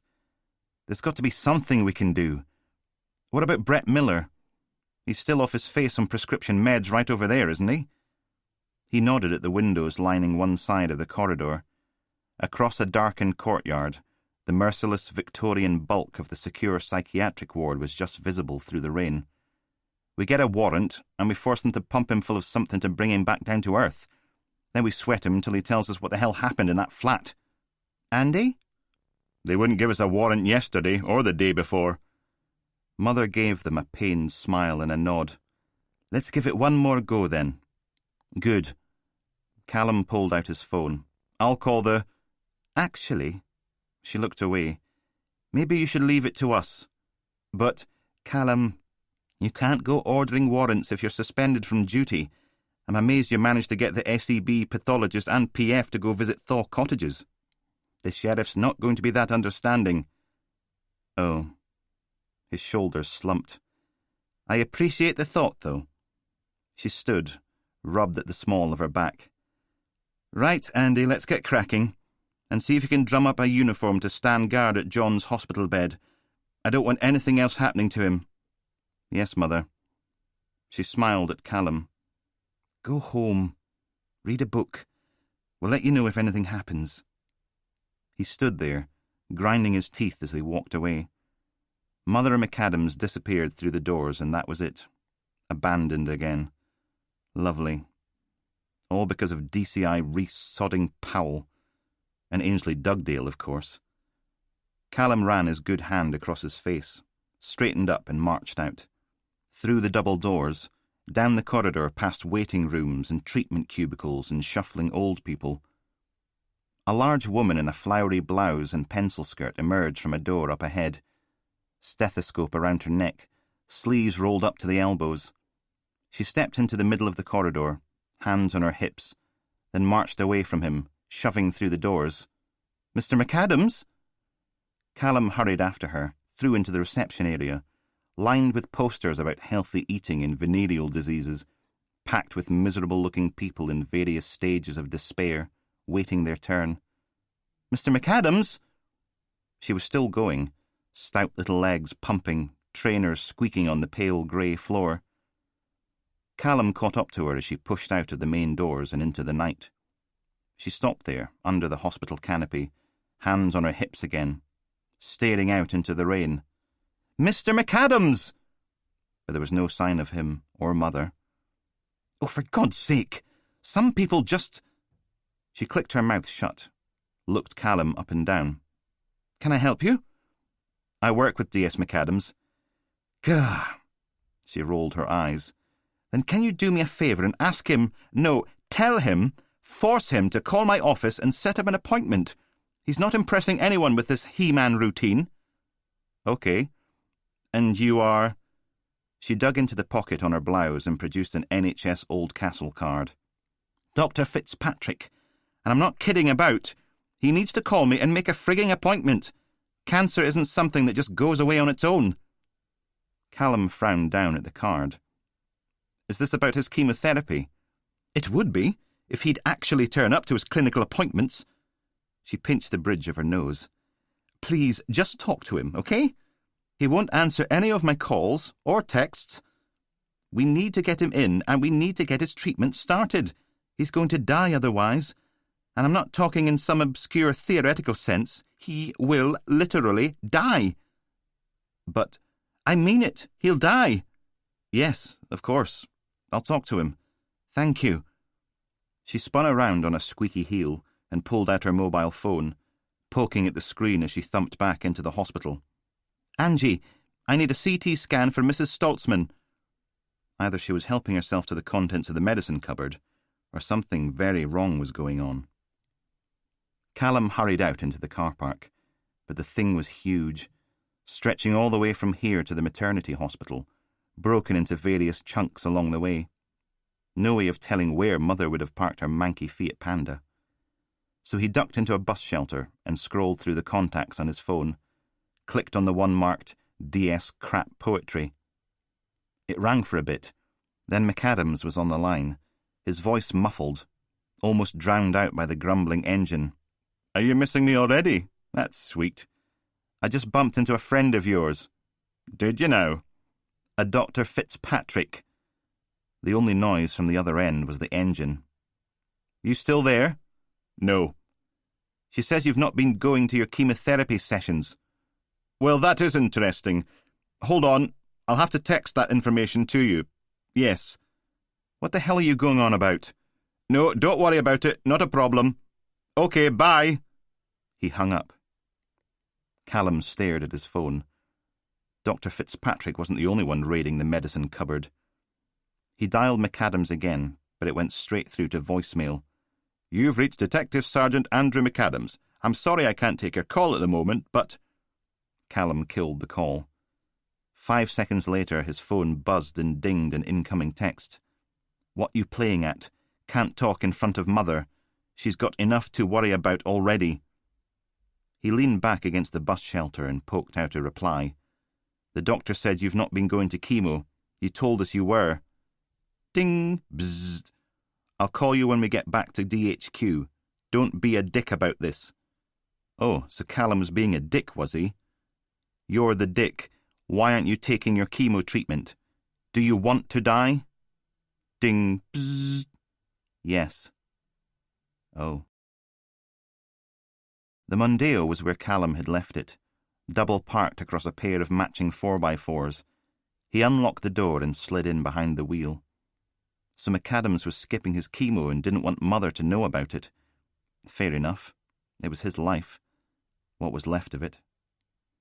Callum rested his forearms on top of the steering wheel.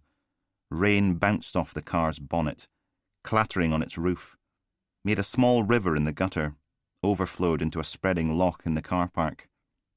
Suspended. Of no use. Abandoned. Well, sod the lot of them. Ditch the car back at divisional headquarters and hit the BART instead. Pick up his bike from Hedgehog. Maybe have a pint or 3. Or 4. After all, it wasn't as if he had anything better to do. Not now they'd chucked him off the case. Something upbeat and poppy was playing as he walked into the room. The Dumbarton Arms was virtually empty, just a pair of youngsters trying to climb inside each other in one of the booths at the back, all hands and tongues. Callum shook the rein from his hair and stepped up to the bar. Hedgehog? The barman froze in the middle of loading a case of Bacardi Breezers into the fridge. Oh dear. Is that any way to greet a valued customer? He straightened up and turned, tucked his hinging mince hair behind his ears and faked a smile. Detective Constable McGregor, how delightful of you to grace us with your patronage once more. I trust things are on a more cheerful footing with your good self. Pint of trade winds and a packet of pickled onion, thanks. Only I don't think I could realistically survive another night of suicidal music playing on an endless loop. He pointed at the couple in the corner. And it would ruin our young lover's esprit d'amour. Please? Callum hauled himself up onto a bar stool. Thanks for taking care of my bike. Does this mean we'll be permitted to enjoy a Radiohead/R.E.M. free night? Promise. All the breath flopped out of Hedgehog, followed by a smile. In that case, dear Detective Constable, this first libation and its accompanying comestibles comes to you courtesy of the Dumbarton Arms in fulsome gratitude. He pulled the pint and set the glass down in front of Callum. And while we're talking of fulsome gratitude, will we be settling our bar tab from Thursday at some point today? Ah. He dug out his fiver and his small handful of change, set the lot down between them. £5.83. And a button. They suspended me without pay, Hedgehog. You're looking at all the cash I've got in the world right now. A long, gravelly sigh. Then Hedgehog pushed the small pile of cash back towards Callum. In that case, shall we come to an accord? I propose the Dumbarton Arms retains possession of your bicycle until sufficient funds are at your disposal to make the appropriate remuneration. How does that sound? Irene Brown pawned her teddy bear and kids' toys to pay for food and rent. And here he was pawning his bike to pay for an alcoholic bender. Proud moment, Callum. Really proud. Thanks, Hedgehog. He took a sip of his pint, then swore as his mobile dinged and buzzed. Incoming text message. No prizes for guessing who that would be. bloody Haiku boy. Callum pulled the phone out and stuck it on the bar top, next to his crisps. But it wasn't McAdams. It was ex-Sergeant Bob Shannon. "Callum, I've got some good news. The OAPs finally came up with a name. Where are you? I'll come get you." He popped open his bag of pickled onion and crunched through a couple, then wiped his fingers clean on his trousers and replied, "Too late. Gareth Pike gave me the ID this afternoon. I've already been round. Denies everything." There was barely time for another mouthful of beer before his mobile burst into life. Shannon again. "Bob. Callum, you went round to see him. What happened? Did he cop to it?" "Did he, hell?" Another couple of crisps vanished in a hail of crunching. "Said he wasn't there. He didn't attack my parents. He didn't abduct my brother. And if I want to talk to him again, I'd better have a warrant with me." "Pfft. What about the night your mother's head was dumped in the woods?" "Oh, he's got an alibi for that. Hundreds of them. All over Twitter and Facebook." "What?" "He was on tour with his band. There's loads of pictures online of him up on stage in Brussels." One of the heavy petters surfaced for air, then shuffled his way to the bar, grinning. "Yeah, can I get a Glenmorangie and a bottle of the strawberry and lime cider?" He turned and waved at the bearded friend he'd left behind at the table. "Bob, you still there?" "Sorry, did you say he was on stage in Brussels? Brussels like the one in Belgium?" Callum took another scoof of beer. "Have you been hitting the Malbec again, Bob?" "No, just surprised, I suppose. Didn't think he'd be able to perform any more, given his condition." "You're kidding, right? He's been all over the radio, TV and papers for about a week, banging on about his grand finale career comeback gig tonight. In Montgomery Park?" Callum, who are you talking about?" "The man who abducted my family, Leo McVeigh." "Yeah, no, that's not the name I've got." 68. Shannon pointed through the windshield. "That's us there." The house sat on its own, on the outskirts of Auchterrowan, just visible through the trees bordering the property. Not quite a Georgian mansion, more a bungalow with delusions of grandeur. All the lights were on, its windows glowing, casting a warm golden glow out into the front garden. A winding gravel drive, threading its way between rhododendron bushes to the front door and double garage. At least it had stopped raining. Up above, a patch of stars glared down at them from a hole in the clouds, about as welcoming as a mortuary drawer. Callum puffed out his cheeks. "Are you sure about this? It was just a rumour, remember? I'm making no promises." "Okay, right. Only, you know." A small hatchback sat in front of the garage, its boot gaping open like a hungry mouth. And as they sat there, parked on the road with the engine idling, a woman in a flowery pinny and yellow rubber gloves lurched out of the garage with a big bag and fed the hatchback with it, wiped her forehead on the back of her arm, then went back inside.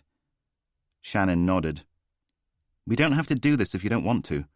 "No, I do, but—" He cleared his throat, took a deep breath. "But it's R.M. Travis. The man's a hero to millions of kids. He can't be a serial killer. I was listening to Radio 4 the other day. Someone started a petition to get him on the New Year's honours list. Can you believe that?" The car's wheels crunched on the gravel driveway. "They'll be a bit embarrassed if Pike's telling the truth. Arise, Sir Murdering Tosspot." Callum shifted in his seat. Maybe Pike's lying. A modern extension poked out from one side of the building. A low, long box fronted with floor-to-ceiling glass. It was a private library, lined with bookshelves, crammed with books, lit by artfully placed downlighters and standard lamps. God, to own that many books. I wouldn't be surprised if he was. Shannon pulled up outside the front door. That's the thing about people like Gareth Pike. Lying's like breathing to them. It's a way of life. I don't think Pike would know the truth if it clambered up his bumhole and took up clog dancing. Callum undid his seatbelt, grimaced. "Okay, we can do this. Of course, maybe Pike gave you Leah McVeigh's name because he was protecting Travis. Maybe they go way back. You think R.M. Travis is a paedophile?" Wouldn't be the first kiddie fiddler in line for a knighthood. Something deep inside his stomach lurched and gurgled. Yeah, but... He hissed out a breath. I loved his books growing up. The home had a complete set. If it turns out he... You know? Shannon patted him on the shoulder. Look at it this way. There was a knock on the driver's window. The woman in the pinny stared in at them, face creased and worried, brown hair greying at the roots, bags under her eyes, going slightly jowly around the chin, pale, as if she hadn't seen the sun for years. Shannon opened his door and she stepped back. Can I help you? Voice brittle and sharp. Callum climbed out. We're looking for R.M. Travis. She grunted, then shook her head. I'm sorry, but it's late and my father's not up to visitors. Please, he appreciates you reading his books, but he's not well. She pointed down the drive towards the road. Now, if you'll excuse me, I've got things to do. He produced his warrant card. D.C. McGregor. If anything, she went even paler. What's this about? Can I ask your name, Mrs. Travis Wilkes? She laughed, brittle and high-pitched, wrung her rubber-gloved hands together. And it's Ms. Emma, divorced single writer, seeks tall, strong man for walks on the beach, cheese toasties and vigorous love-making. She licked her lips, cleared her throat. Sorry. Pulled on a smile. We get so many fans coming here. Well, not as many as we used to. A shrug. It gets a bit much at times. You live here? As carer, nurse, archivist, biographer and general dog's body. You've no idea how much work's involved in looking after someone else's literary legacy. I haven't written a single word of my own for years. We need to ask your father a few questions. The laugh sounded forced. Good luck. He's not having one of his better days. She brushed her fringe aside with the bright yellow gloves. Half the time he thinks I'm my mother.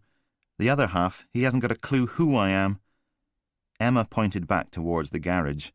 He switched off all the freezers last week. No idea why. You wouldn't believe the smell.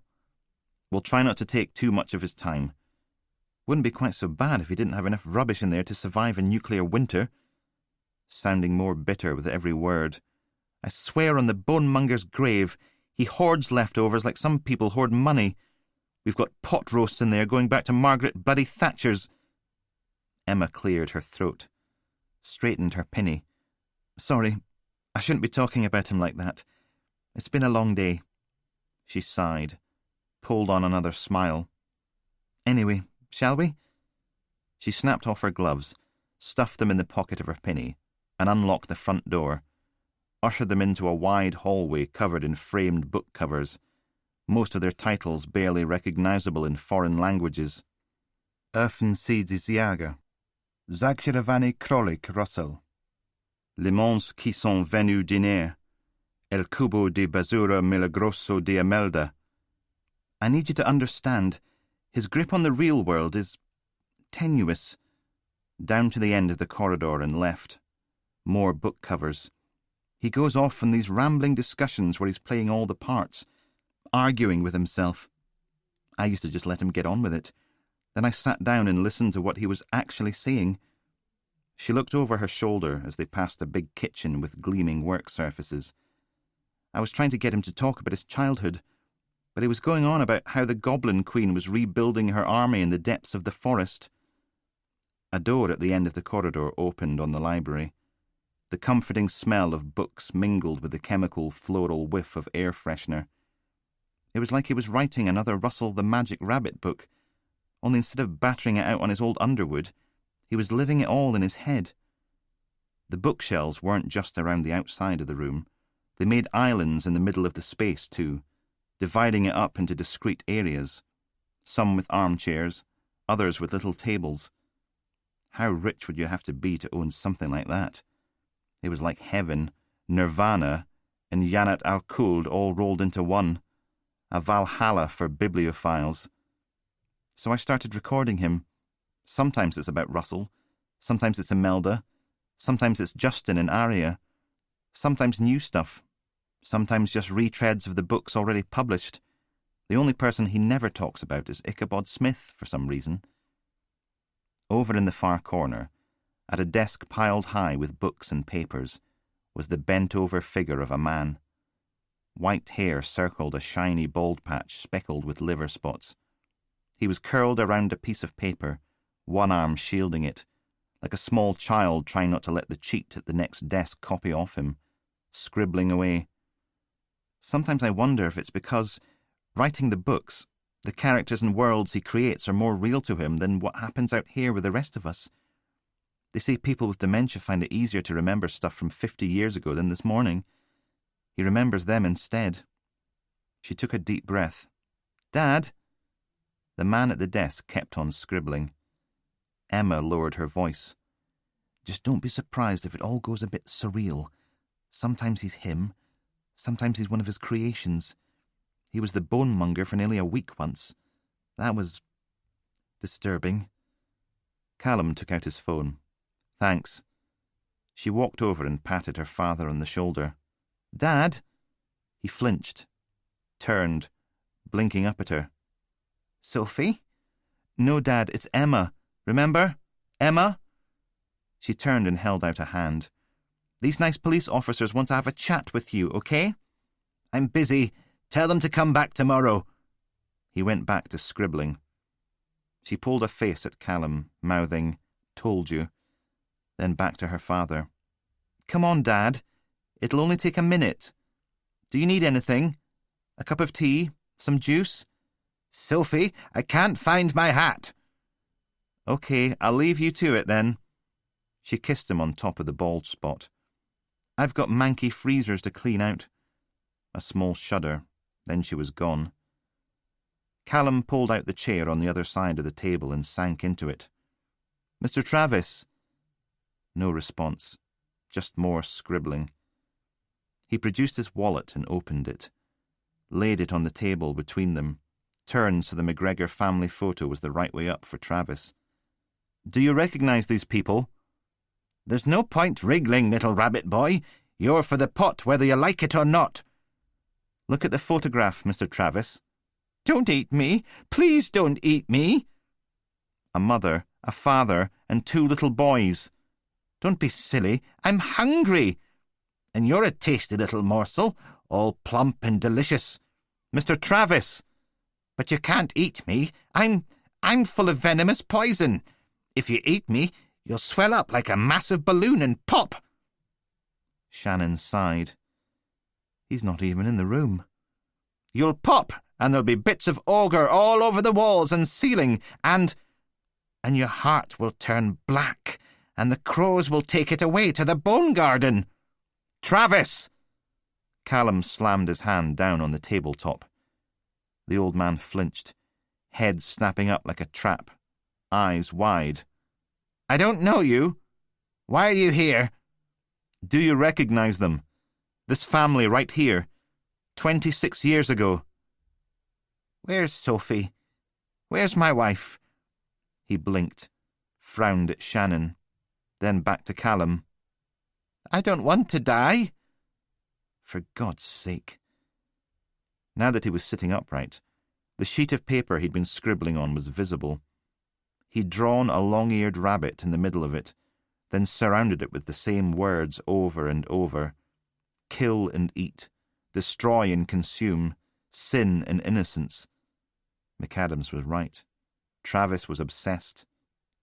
One more go. "Do you recognise this family?" "They're happy little rabbits, hopping in the sun. Look at their white tails flashing." "Yeah."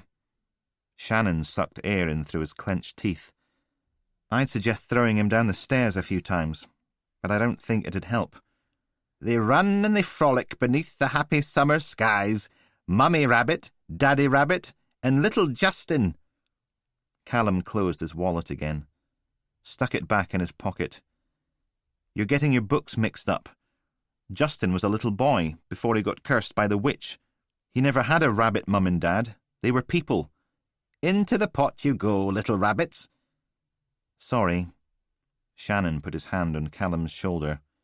"It was a long shot anyway." "So I can't touch Leo McVeigh, and R.M. Travis is... A sigh. What's the point? Even if it was him, we couldn't put him on trial, and no one's sending him to prison like this.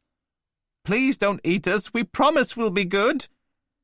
Callum pulled himself to his feet. Thank you for your time, Mr. Travis. I loved your books when I was growing up, but I don't think I'll be able to read one ever again. What's the point of catching a rabbit if you don't eat it? Come on. Shannon steered him away from the table. We'll go crack open a nice bottle of wine and bitch about the good old days. Travis scowled at them. Who are you? What did you do with my hat? Never meet your heroes. They made their way back through the house. It was just a rumour anyway. Shannon gave Callum's shoulder a squeeze. Gareth Pike was actually there and he saw Leo McVeigh, so that's what we focus on now. I can't go near McVeigh without a warrant, and he'll lawyer up soon as I do. Past the fancy kitchen and all the framed foreign edition covers. So we go digging. My OAP network isn't the spryest, but never underestimate the power of bloody-minded old codgers with a lot of free time on their hands. We'll dig into McVeigh's past till we find something, then use it to squeeze him till he squeaks. They stepped out through the front door and into a thin drizzle. Thanks, Bob. I appreciate it. We'll get him, I promise. Shannon unlocked the car. Yeah. Callum sagged, then turned. Suppose I better tell the daughter we're away. The back of the hatchback was still gaping open, most of the boot packed with black plastic bags. Not the thin domestic ones, proper thick rubble sacks, because who wanted a car full of manky rotting meltwater? He stepped into the garage, and the cloying smell of turned meat. Pfft, the place was bigger than his whole flat. Well, what used to be his flat. Shelves and storage on one wall, a dusty green Range Rover dominating half the space, white paint on the concrete floor, a rack full of golf bags and clubs near a door that had to lead back into the house, a large collection of tinned beans, hot dogs, peas, macaroni cheese, jars of pickled beetroot, onions, mustard. Callum picked a tin of peaches off the shelf and blew a blizzard of grey off the faded label. Best before June 2001. Yeah, maybe not. A row of chest freezers and a couple of uprights sat along the back wall, some lying open, others still sealed shut. Emma Travis Wilkes was bent over one of them, delving into its stinky depths. Divorced and available, bum wiggling as she reached. A pair of rubble sacks sat on the ground beside her, one full and tied, the other still waiting for more rancid gifts. He held up the tin of peaches. I see what you mean about hoarding food. Gah! She straightened up with a start. A freezer bag splotched to the concrete at her feet, sending a spatter of brown liquid out as it split. She turned, stepped in front of it. You startled me. Sorry. Just wanted to say we're going. Right.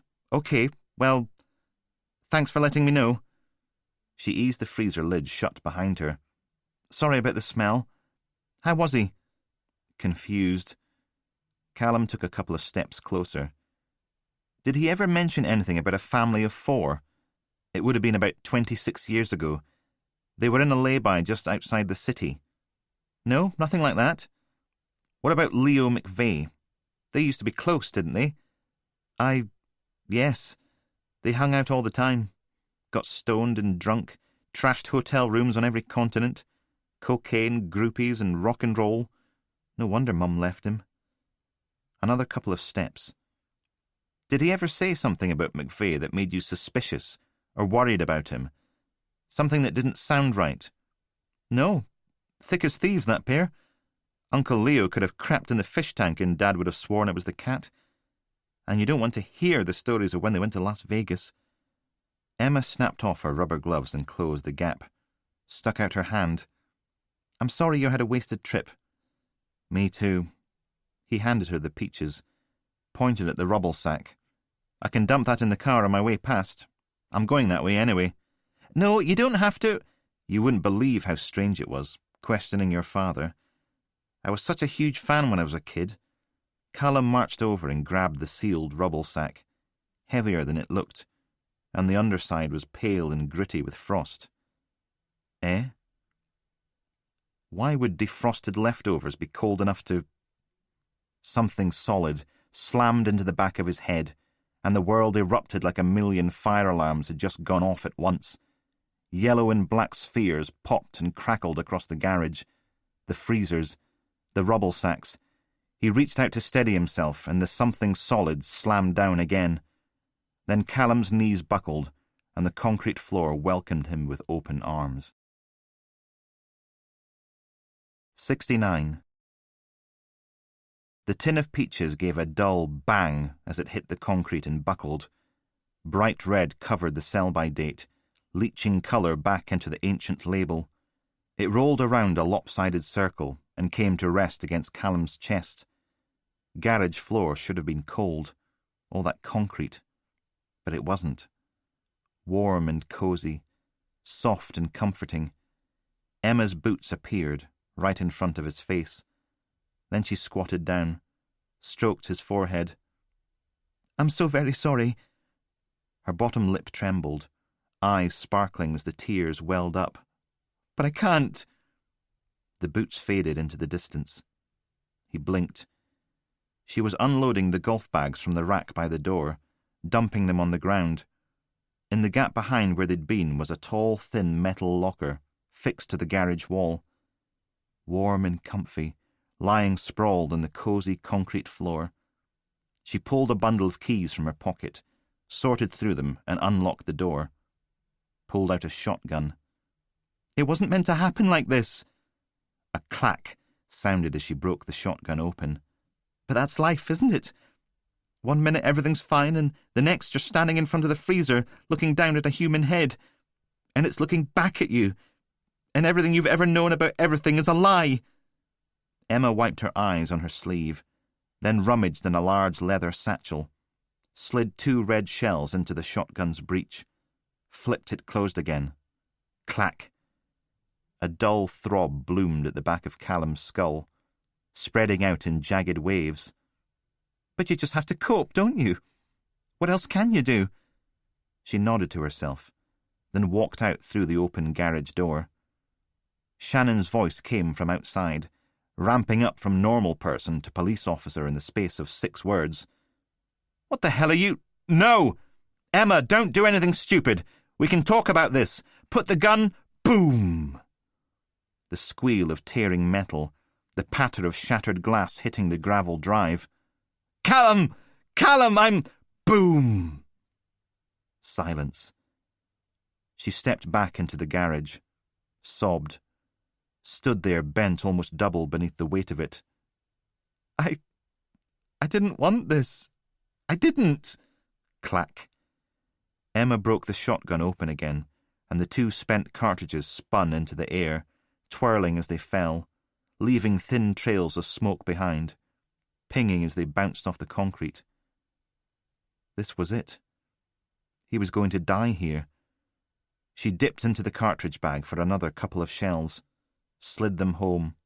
Clack. She bit her bottom lip, sniffed. At least it would be quick. But she didn't shoot him. She took a deep, shuddering breath and marched through the door that led into the house instead. Callum forced a hand under himself, pushed. Nope. The throbbing in his head got louder, sharper. Maybe it was all for the best. What else did he have going for him? Crappy childhood, failed relationship, ruined career. The only mark he'd leave on life would be right here on the garage floor.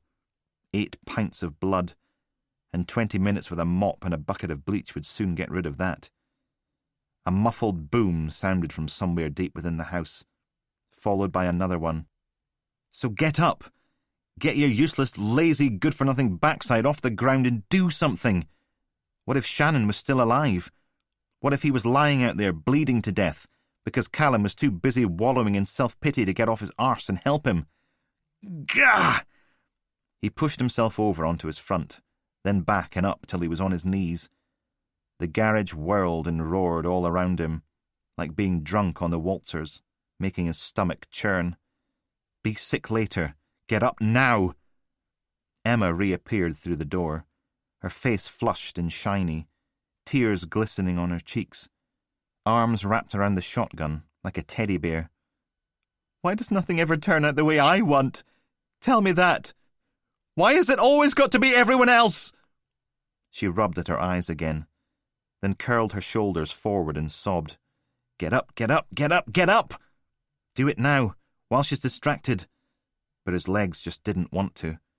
She's going to shoot you. She's going to stick that shotgun in your face and pull the trigger. They'll have to scrape your brains off the floor with a shovel. On your feet! Emma shook her head as the sobbing subsided.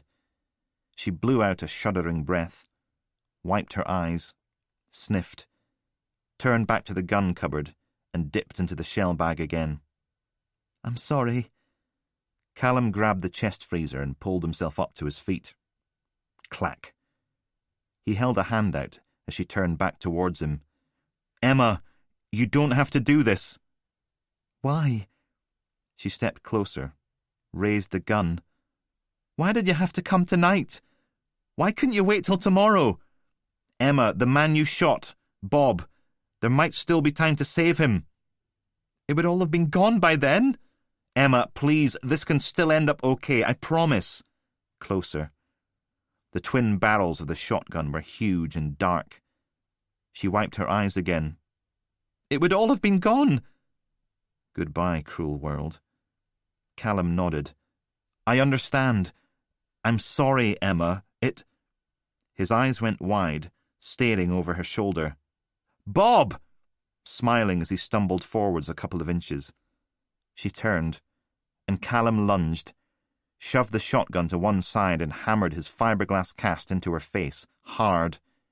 She went over backwards, left arm pinwheeling as she fell, gun still held in her other hand.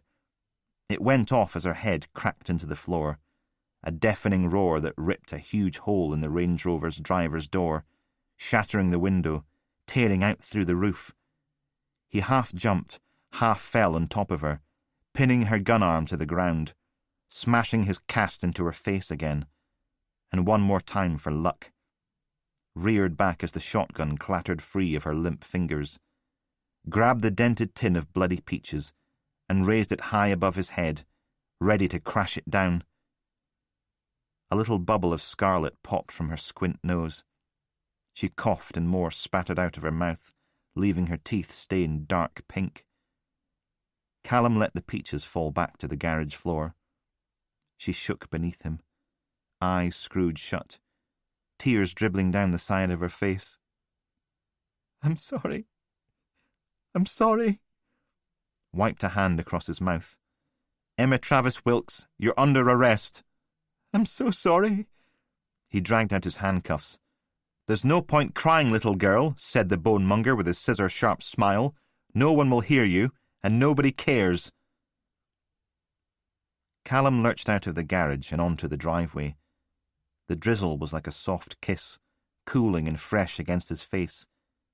Shannon's car was lopsided, the wing peppered with holes, the tyre flat, door hanging open with more holes punched through it. Bob? Gravel crunched beneath his feet as he staggered over to the door.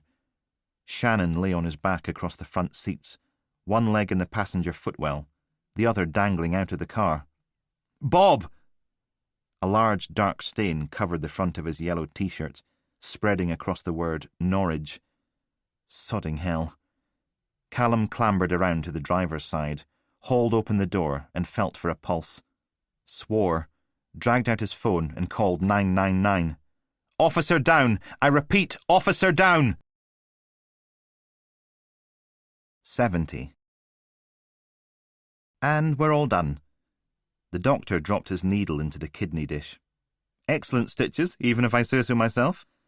A small round Teletubby of a man with a comb-over and Stalin moustache. Callum just grunted. Now, I'm going to write you a prescription for painkillers, but keep off the booze with them, okay? And just in case, get someone to stay with you tonight. Don't want you dying in your sleep, right? Right. He taped a patch of gauze to the back of Callum's head. While you're here, we might as well change the dressing on your ear. Nurse, let's have some disinfectant. There was more, but it was just noise. The treatment cubicle curtains opened, and there was Franklin. She'd ditched the black suit and tie for a red lumberjack shirt, blue jeans and trainers, flashed her warrant card. Will he live? Dr. Teletubby stepped back to admire his handiwork. Well, he's damn lucky she didn't fracture his skull, but other than that, probably. Callum slid down from the table and picked up his jacket.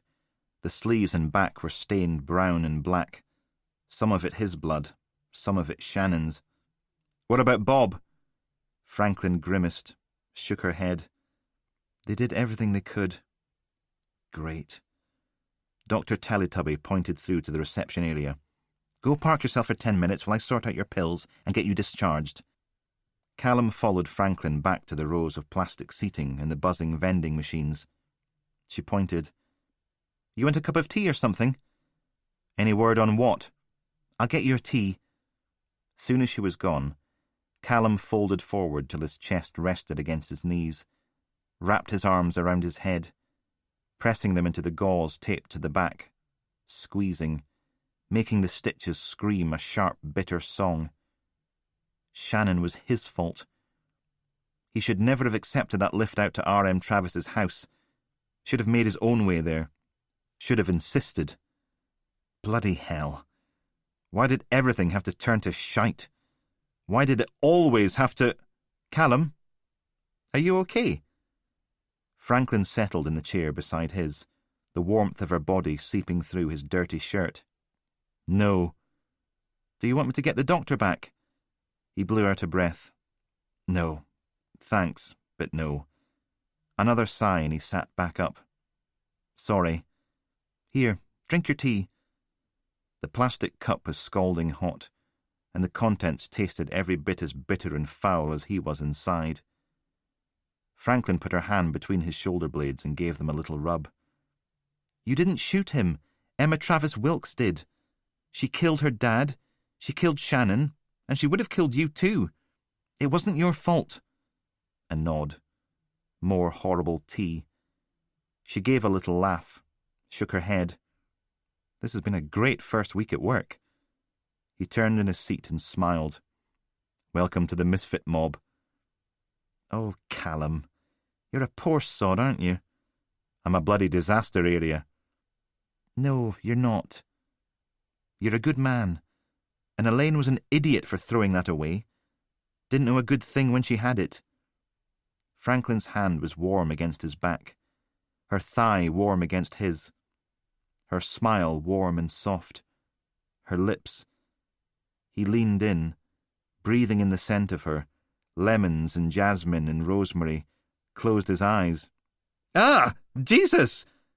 Franklin's chair scraped back and she was on her feet, backing away, staring down at him with her face curdled, as if he just coughed up a hairball into her lap. Heat flooded Callum's face, prickled across the back of his neck, set his ears on fire. I'm sorry, What is wrong with you? This is... I thought there was a thing and... I've got a fiancé! I'm sorry, I didn't... Ugh! He curled up in his seat again. God's sake! Just because I'm a black woman doesn't mean I'm going to jump into bed with every pasty-faced horny bastard who knocks. You're just like all the rest of them. Idiot. Bloody stupid half-wit idiot. He gritted his teeth and clenched his eyes shut. Everything, every single thing he touched. Franklin's phone burst into song, then silenced. What? There'd been a thing, hadn't there? Between them. Her voice was hard and brittle. Oh, he's here, all right. Idiot Callum. Such a bloody idiot. Yes, okay, right. No, I'll tell him. Okay, bye. He took a deep breath, stood. I'm sorry. I didn't mean to make you feel uncomfortable or preyed on or anything like that. I thought... She just glared back at him, arms folded, knuckles pale where she was gripping her phone. I don't know what I thought. Maybe it was Emma Travis Wilkes trying to cave my skull in. Maybe that rattled something loose. Whatever. I wasn't thinking right, and I'm sorry.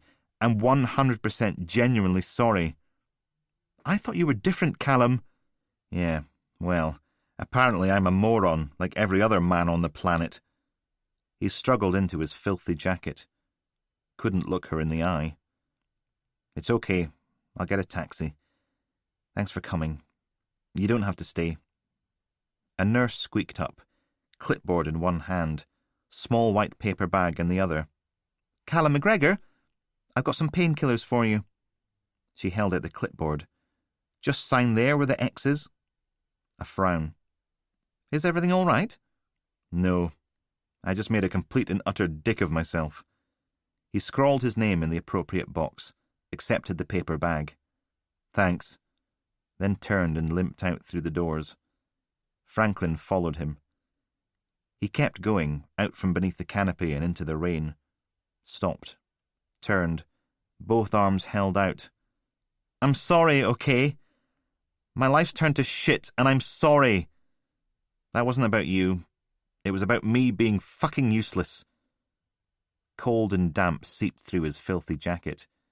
He dropped his arms. Just go. Please. I've embarrassed myself enough for one night. I don't need an audience. She held up her phone. That was D.S. McAdams. The duty doctor's given Emma Travis Wilkes a clean bill of health. They're putting her in interview 4 now. He turned and walked out into the night. Good for them. McAdams says you can watch from the viewing suite if you like. Interview room 4 looked bigger on the screen. Not so cramped. Are you sure you want to do this, Emma? These are very serious charges. Mother's mop of bright ginger hair sat in the bottom right-hand corner of the TV, next to McAdams hunched back in the bottom left.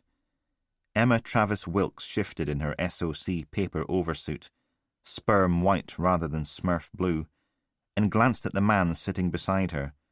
Dark blue 3-piece suit, grey hair pulled back in a ponytail, little round glasses, pointy sideburns. Mr. Slick gave her a tiny nod. Callum sniffed. Here come the lies. He shifted his cheap plastic chair closer to the monitor. A line of little microphones, perched on the end of bendy metal sticks, poked out at him, each one dark and dead, waiting for someone to flip the switch. Franklin stood with her arms folded, leaning back against the door, about as far away as she could possibly get. Yeah, well, couldn't exactly blame her. Emma Travis Wilkes took a deep breath. The left side of her face had swollen and darkened, the bruises taking hold from where Callum introduced her to his fiberglass cast. A sticking plaster made a pale stripe across the bridge of her nose. Having discussed the situation with my solicitor, I would like to make the following confession. Mr. Slick patted her on the arm, voice almost too low to make out. It's okay. In your own time. I killed them. There was a pause. Then Mother leaned forward. Who did you kill, Emma? For the tape? She stared back. All of them. Franklin gave a little whistle. I genuinely didn't think it'd be that easy. Expensive lawyer like that. Thought he'd make her no comment for at least an hour or so. It's a bit of a letdown, to be honest. Callum didn't move.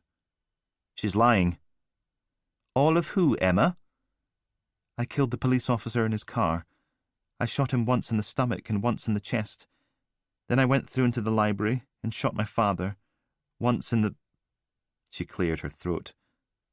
Once in the chest and once in the head. Emma stared at the ceiling, gave a sharp, shuddering breath. Then I went into the garage and tried to kill the other police officer, but he was too quick and overpowered me. I'm glad he did. I wasn't myself. I needed to be stopped. Franklin didn't sound impressed. That's the most half-arsed attempt to plead insanity I've ever seen. I see. Mother patted McAdams on the shoulder. Let's try the photos, Andy. He dipped into a folder and came out with a handful of A4 printouts, laid them across the table. I am now showing Miss Travis Wilkes exhibits 19 to 27. Difficult to see what they were of from up here. The interview room's CCTV system wasn't high-res enough to show more than a row of grey and pink blurs. Do you recognize any of these, Emma? She licked her lips, then looked away. I killed them too. Who were they? I don't remember. How many are they? I don't remember. You don't remember how many people you killed, cut up, and kept bits of in your father's freezer? No, I don't remember. It was a long time ago. Mother picked up one of the picks.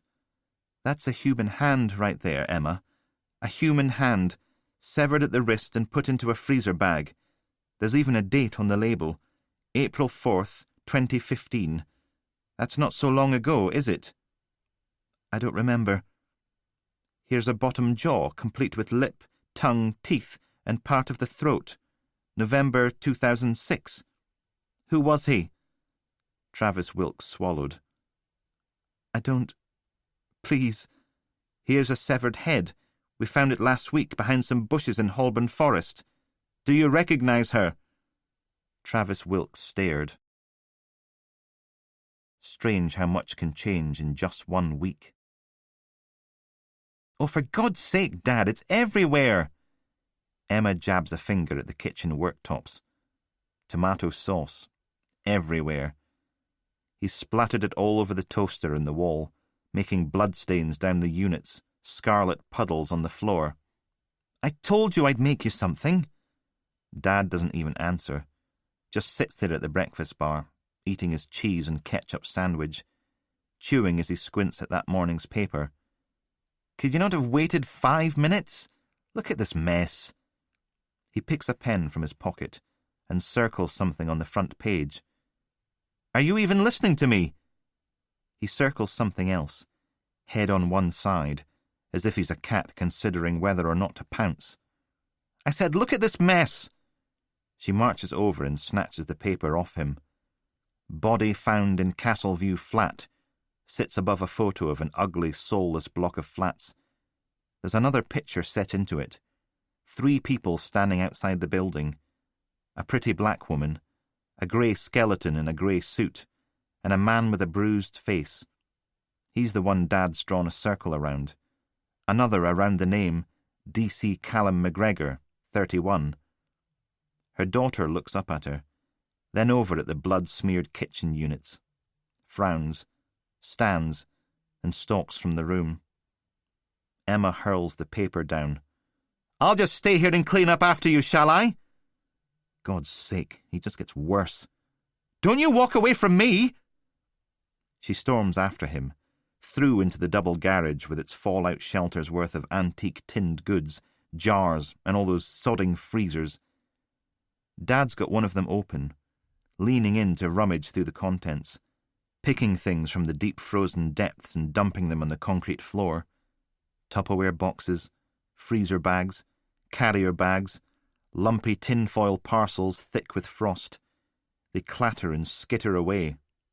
Dad! Nothing. I swear to God, one of these days I'm going to get that shotgun out and blow your bloody head off. And then I'll shoot myself. Who'll look after your literary legacy then?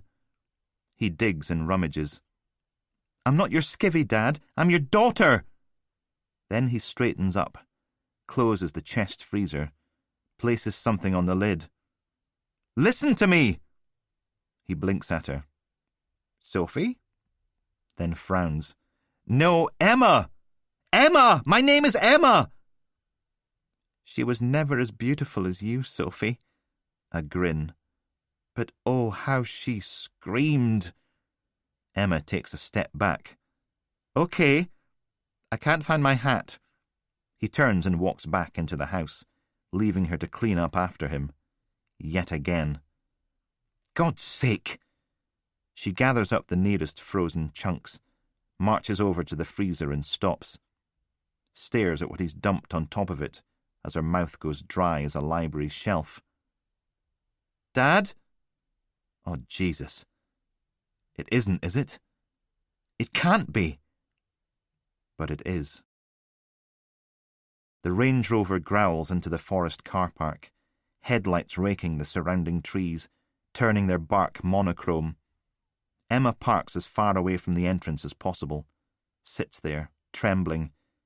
Her breath hammers in her lungs, sharp and shallow, blood thundering in her ears. She licks her lips and glances into the footwell. The carrier bag is rippled with a layer of white frost, just visible in the dashboard lights. Get rid of it! Get rid of it! Get rid of it! She stumbles out into the cold night air and scrambles around to the passenger side, grabs the carrier bag like an unexploded grenade. The plastic burns her skin, right the way down to the bone. Get rid of it! So she hurls it, as far and as hard as she can. It disappears into the gloom. Then cracks and thumps mark its progress down through a tree or a bush, finishing with a rattle and a thud. Oh God. She shuffles backwards, till the car's warm bonnet stops her going any further. A head. A human head. There was a human head in the freezer, with the leftovers and neverwheres. Oh God. Emma runs a hand over her face. Calm down and breathe. It's gone now. That's the important thing. She scrambles back into the car, turns around and drives the hell out of there.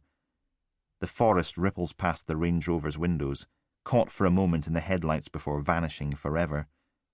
It's gone. And there's nothing more to... Her eyes widen and she slams on the brakes, swears, and swears, and swears. What if it's not the only thing in the freezers? What if there's other bits? What if the rest of the woman is in there? Oh, God. Don't panic. It'll be okay. Oh, dear God. Just go back to the house and look. And if there's more bits, then they go in bin bags. Take them to the tip. Not all at once. Do it gradually. A couple of bags at a time. To different dumps. No one ever has to know about this. Emma stares at herself in the rear-view mirror. Because if they find out... Emma, I asked if you recognized her. I don't remember. Mr. Slick reached out and turned the photograph face down, then pushed it back across the table. A public school voice with a superior drawl. I believe my client has made her feelings quite clear on this, Detective Inspector Malcolmson. Let's move on. While we're all young, there's a good girl. No one moved. Franklin bared her teeth.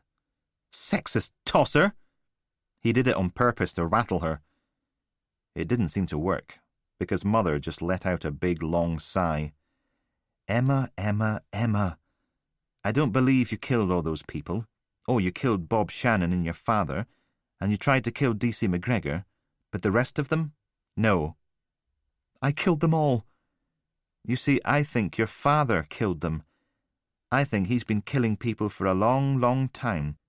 And when you found out about it, you did everything you could to protect his legacy. You think if you take the blame, no one has to find out he wasn't the man they idolized. I'm not protecting anyone. How many people did he kill, Emma? He didn't kill anyone. Why won't you listen to me? Was it 3? 4? 7? A dozen? No one ever listens! She battered her fists down on the tabletop. I did it! Not him, me! Detective Inspector Malcolmson, my client has cooperated with your inquiry and given you a full confession. Now move on. Mother tilted her head to one side. You loved your father, didn't you, Emma? Of course I do. My father was a saint. He had nothing to do with any of those remains. She sat up straight. I'm the only murderer in our family. Me, myself, I, singular and accountable. I did it because I'm sick and I need help. Silence. Then Callum leaned forwards and clicked the button beneath the nearest microphone. Ask her about Leo McVeigh. Him and her dad used to get off their faces on drugs and wreck things. Hotel rooms, marriages, anything they could get their hands on. Mother flinched a little, then put a finger to her ear. Maybe she'd forgotten she'd put the earpiece in. Tell me about Leo McVeigh. Emma's mouth snapped shut. He and your father were very close, weren't they? I don't... She glanced at her solicitor. Then back at Mother. No comment. The drinks, the drugs, the bad behaviour? No comment. Callum hit the button again. Gareth Pike saw him attacking my parents. He never said McVeigh was alone in the car. McVeigh's always had Jaguars, but I'll bet you £100 R.M. Travis is a Range Rover man. Mother spread her hands on the tabletop. Your father's got a green Range Rover in the garage, doesn't he? You shot a dirty big hole in it. So? He always drove Range Rovers, didn't he? He liked to buy British. What's wrong with that? Oh, nothing. Nothing. She leaned in, lowering her voice to a pantomime whisper. Only we've got a witness who saw Leo McVeigh attack and abduct a family 26 years ago. Mother, father, and little boy. He bundled them into a white Range Rover. Only he's never owned one in his life. Emma fidgeted with the sleeve of her oversuit. Now, wouldn't it be funny if I got onto the DVLA and asked them to search for all the vehicles registered to your father, and up popped a white Range Rover from exactly that time? I remember the severed head in that photo? It belonged to the woman McVeigh abducted with your father's car. It's been frozen all this time. That's funny too, isn't it? No comment. But she didn't sound quite so sure this time. And, of course, our witness said Leo McVeigh wasn't the only one in the car. He had someone else with him. That would be your father, wouldn't it? Emma blinked. It was... Actually, Mr. Slick put up a hand. I think this is a perfect place for a pause. My client and I need to confer. Mother shrugged. Call it, Andy. Interview suspended at 21 minutes past midnight. He stood. We'll be outside when you're ready to talk. And the screen went blank. Franklin groaned. Just as they were getting somewhere. I'm genuinely sorry, you know. Callum swiveled his seat round to face her. If I could take it back, I would. Whatever idiot thought it was a good idea to let slimebags have a lawyer present during questioning needs a good hard kick in the balls. I should never have tried to kiss you. No comment this, and I don't remember that. I'm serious. Can we just go back to how it was before? Franklin rolled her eyes, took a deep breath. All right, just stop apologising. It's like watching a puppy grovel for scraps. You're probably a crap kisser anyway. She scowled. I happen to be a great kisser, thank you very much. I promise I'll never try to find out if that's true. Deal. I don't know, maybe a pizza or something? There's a takeaway on Harvest Lane that's open till 3. They'll deliver. Franklin dug back into her packet of Wotsits. Suppose it's better than nothing. Or if you like curry, there's... The screen flickered back into life. Interview resumed at 6 minutes to 1.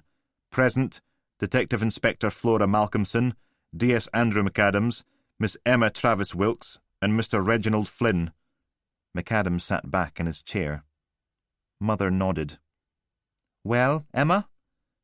She licked her lips, stared down at the tabletop. My father wasn't in the white Range Rover with Leo McVeigh. It was me. I borrowed the car to go get more vodka, and Uncle Leo came with me. He was already pretty wasted. We'd been drinking and snorting cocaine all day, so when I saw the family in that lay-by and decided to abduct them, he had no idea what was going on. I drove them off to the middle of the countryside, and I killed them. I don't remember where, so there's no point asking. I dismembered the bodies and kept some parts in the freezer. I see. Mother tapped her fingers against the tabletop. And how old were you at this point? 21. 21? My. And did you and Leo McVeigh kill anyone else? Uncle Leo didn't kill anyone. He'd passed out from the drink. I did it. All on my own. When he woke up that evening, I told him I'd let the family go. He doesn't know what I did. Right. You see, the trouble is, I don't believe you. It's the truth, and I have nothing further to say. Mr. Slick nodded. You've had a full confession from my client. She won't be answering any further questions.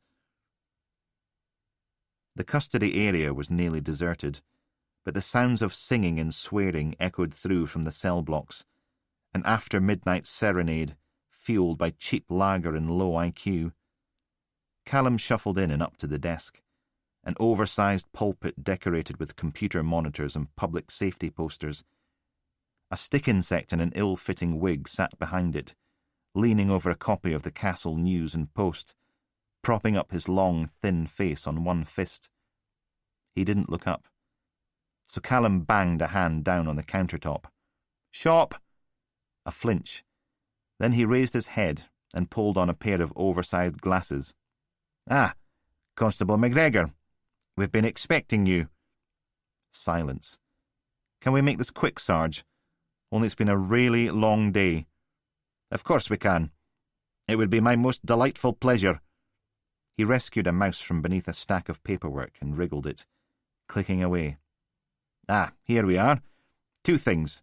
1, when you're processing suspects, try not to cock up the DNA portion of the proceedings. It makes the rest of our lives a lot easier. And 2, your custody from this afternoon wants a word, and he wants it with you. Tell him to go screw himself, because I'm going home." A jagged smile. "That's hardly the caring and compassionate face of Police Scotland we're tasked with presenting, is it, Constable? Someone tried to bash my brains in today. A friend was shot and killed. I've been battered and bruised and humiliated, and I don't give a toss what some spoiled rap star wank badger wants. I'm going home. He's up before the sheriff at 10 tomorrow morning. Make sure you see him before then. I'd love to, only I've been suspended without pay, so Mr. Newman can go crap in his hat." Sergeant Stickinsect's eyes widened, magnified out of all proportion by his big glasses. "Constable McGregor! Language!" "Bye, Sarge." Then he turned and marched out into the corridor, through the double doors, and away into the rain. The Bonemonger's Waltz. The old lady puffed on her long willow pipe. "Once upon a time there was a little boy whose soul was dark as the blackest cat, whose eyes were green as jealousy, and whose skin was pale as the dead." "What was his name?" asked Justin eagerly. "Why, child, he didn't have a name back then, just an unpronounceable howl of pain and hatred, and he'd come down from the hills at night and steal skeletons from the villagers' graves. Then he'd take them out to the deepest, darkest depths of the woods and dance with their bones till dawn." R.M. Travis. Open the coffins and let them go free. 1976. "Ain't nothing so sad as a man in his prime got dirt on his knees 'cause it's grovelling time. Shoot that poor fuck in the back of the head, 'cause trust me, that bastard is better off dead."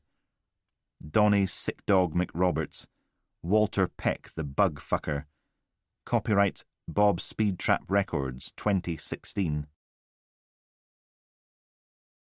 71. Mother glanced up at the clock on the office wall. Well, they'll just have to start without him, which meant it was just Callum, Dotty, Franklin and Mother for Monday morning prayers. No McAdams. She clapped her hands together. "First order of business. The doctor said John's going to be in the high dependency ward for at least a couple of days, but it looks like he'll be fine. Ish. There might be some brain damage, but they won't know till he wakes up." Dotty stuck up her hand. "I've got a card for everyone to sign." She held that up as well. Something with a teddy bear on crutches surrounded by love hearts. "Get well soon" in big letters. "And I've started a whip round too. Maybe get him something nice so he knows we're all thinking of him." Second, Bob Shannon and Raymond Montgomery Travis are down for post-mortem today, starting at 10, if anyone wants to volunteer. Anyone? No? A shrug. Fine. Rosalind, you can do those. Franklin sagged. Not again. Emma Travis Wilkes has confessed to the murder of Robert Michael Shannon, the murder of her father, and the attempted murder of D.C. Callum McGregor. She's also confessed to the abduction and murder of Callum's parents and brother, and an unspecified number of other victims, which I'm 100% sure is a lie, but can't get her to admit it. She's up before the sheriff at 12. Expect remanded without bail, and sentencing to follow psychiatric reports. But I'll eat my own fleece if she gets less than 30 years. Callum folded his arms. What about the freezers? SEB are calling in the forensic anthropologist from Dundee Uni. Could take weeks to work out what's human and what's not. How long it takes to identify who the bits came from in the first place is anyone's guess. Maybe years. Mother perched her backside on Watt's empty desk. Which brings us onto a sticky subject. She pointed. Callum is officially suspended without pay, pending an investigation into the aggravated assault on Detective Chief Inspector Rhys Powell. If anyone asks, and I mean anyone, don't care if it's your best mate, your mum, or the blessed Chief Superintendent himself, you tell them Callum's here as a witness on the Travis Wilkes case, and that's all. He is not working on any other cases. Understood? Franklin and Dotty nodded. Callum frowned out at them. Just so you know, I didn't touch Poncy Powell. If anyone battered him, it was Ainsley Dugdale, not me. Just here as a witness, remember? He stared up at the manky ceiling tiles. Yes, boss. We're going back to the beginning. Todd Monaghan worked at Strumure Smokehouse. So did one of his victims, and another victim did a course there. I know we've already interviewed every employee, but we need to do it again. Who did Monaghan hang out with? Did he mention any friends from outside work? Who was he killing with? Ask, and ask again. She clapped her hands together. Right now, Ashley Gossard has the tiniest, slimmest, most infinitesimal chance of still being alive. Get out there and find her. Cecilia was hunched over her desk, poking away at her computer. Most of her long brown hair was tucked back, out of the way, but a strand of it, about as thick as a finger, disappeared into the corner of her mouth, making little sucking noises as she chewed. Callum knocked on the doorframe. Did your mother never tell you about that? Gah! Bolt upright, soggy hair swinging loose again. Don't sneak up on people, it's rude. I got hauled in by the rubber heelers yesterday. Chief Inspector Gilmore told me he'd heard rumours I was covering for Elaine at the crime scene. Care to explain why? She pulled a face. Yes, no idea. You're a terrible person, you know that, don't you? Oh, definitely. She sat back, swivelling her chair from side to side. You hear about the freezers, or the lab results from the Gossard house? Because if it's the lab results, that's very much not my fault. I took the samples, I labelled them properly, so whoever arsed it up did it at the laboratory. Officially, I'm just here as a witness, but unofficially, freezers. She picked a sheet of paper from the top of her printer. We won't know for certain until the anatomy gurus get here from Dundee, but I'd say you're looking at between 6 and 12 individuals spread among the 8 freezers. That's assuming everything else is what the labels say it is. And that's not... She pointed at his jacket as singing erupted from somewhere deep in his pocket. Are you going to answer that? Sorry. He pulled out his phone. Hello? A woman's voice that sounded as if it could crush walnuts just by shouting at them. Constable McGregor? Sergeant Price, custody suite. I have a note here that you're to see a Mr. Donald Newman this morning before he goes to the sheriff. I can't. I've been suspended. I'm not on active duty. He glanced at Cecilia. I'm not even in the building. Nice try. I'll expect you here before 10. Oh, for God's sake. But don't make me come looking for you. Then she hung up. Wonderful. Cecilia passed over the sheet from her printer. Take a look. Going by the freezer bag labels, our human remains date from 31 years ago through to about 2010. The handwriting gets a bit shaky at the end. A lot of the stuff's been frozen, thawed and frozen again, going by the state of it. Do you know they had bolognese sauce in there going back to the 70s? She shuddered. And I thought my mum was bad for hoarding leftovers. The 70s. Lovely. He scanned the list of items recovered. Maybe one of the hands belonged to his father, or his mother, or maybe the eyes, or one of the hearts. Any sign of children's remains, like a 5-year-old boy?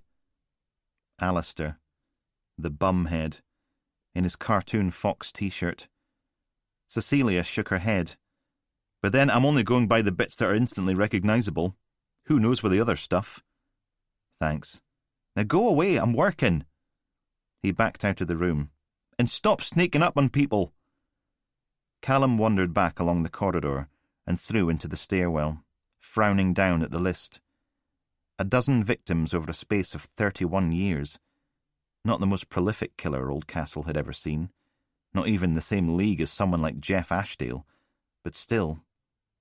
And the experts from Dundee might ID even more. So he jerked to a halt. Sod.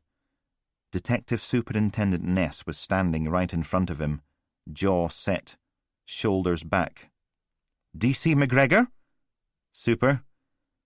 Her face barely moved as she spoke. I thought I suspended you yesterday. Yes, Super. I'm here as a witness. The Travis Wilkes case is... Tell me, Constable, why is there a very expensive lawyer sitting in my custody suite threatening to sue Police Scotland if you don't speak to his client? Oh, sodding hell. So Donny sick dog Newman had called in reinforcements. I can't speak to him, Super. You suspended me. It's not my... Hello? Franklin's voice echoed through the stairwell. Callum? She came thundering down the stairs, 2 at a time, nodded at Ness. Super. Then back to him. Sorry, thanks for waiting. She turned her perfect white smile on the superintendent. We've been going over the statement from last night. I had to nip off to the toilet. Emergency situation. Anyway, she took hold of Callum's arm. Let's get you that lift home. Another nod. Super. Oh, no, you don't. Ness held up a hand. Constable McGregor isn't going anywhere until he's seen this Mr. Newman and his solicitor, and I want you there for corroboration. Franklin's smile slipped. Super? You will make sure nothing happens. Are we clear, Constable? If I've got to spend the next 6 months tied up in court, you're going to find yourself doing every crummy, crappy, horrible job I can find. A big, bright smile. Off you go, then. Yes, ma'am. Franklin led him away downstairs, out through the doors at the bottom, slumped back against the bare breeze-block wall. Oh, God. Why did you have to drag me into this? How is this my fault? I don't know, do I? Maybe you antagonize Newman with your everyone grew up in care speech. Or maybe you just rub everyone up the wrong way. She straightened up and poked him in the chest. I stood up for you with Ness, and you better not mess this up for me, Callum. You go in there and you be nice to this dick and you say 3 bags full if you have to. Understand? Lovely. Thanks. Thanks a heap. He pushed through the double doors and into the custody area. Peace reigned inside, just the ping and click of the central heating to spoil the silence.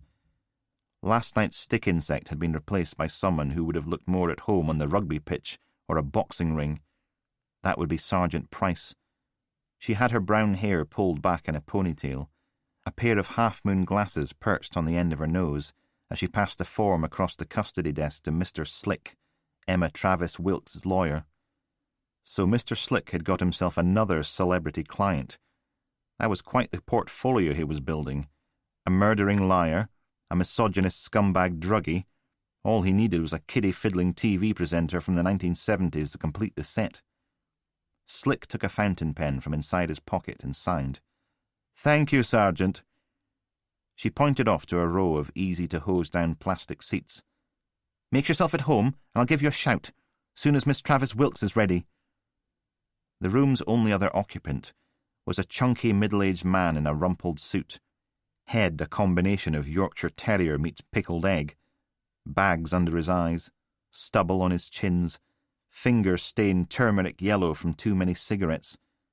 He was slouched across a couple of seats, as if he'd forgotten to bring his bones with him. Mr. Slick walked over to the plastic seating, pulled a handkerchief from his pocket, and dusted a chair as far away from Captain Scruffy as possible, before lowering his tailored backside into it. Sat there with his briefcase on his lap, still as a garden gnome. Callum slumped up to the counter. I came, okay? Sergeant Price flashed him a smile. Constable McGregor, is it? Good. Right. Mr. Newman's solicitor has laid out some ground rules for your meeting. No recording, no harassing his client, and everything said is to be considered off the record. He can make all the rules he wants. I don't want to meet his client. His client can go, poop in his hat. Yes, I do read the night logs. She pointed at a plain veneer door. You can use the solicitor's briefing room. 15 minutes. Sergeant Price stared at him with all the warmth of an iceberg.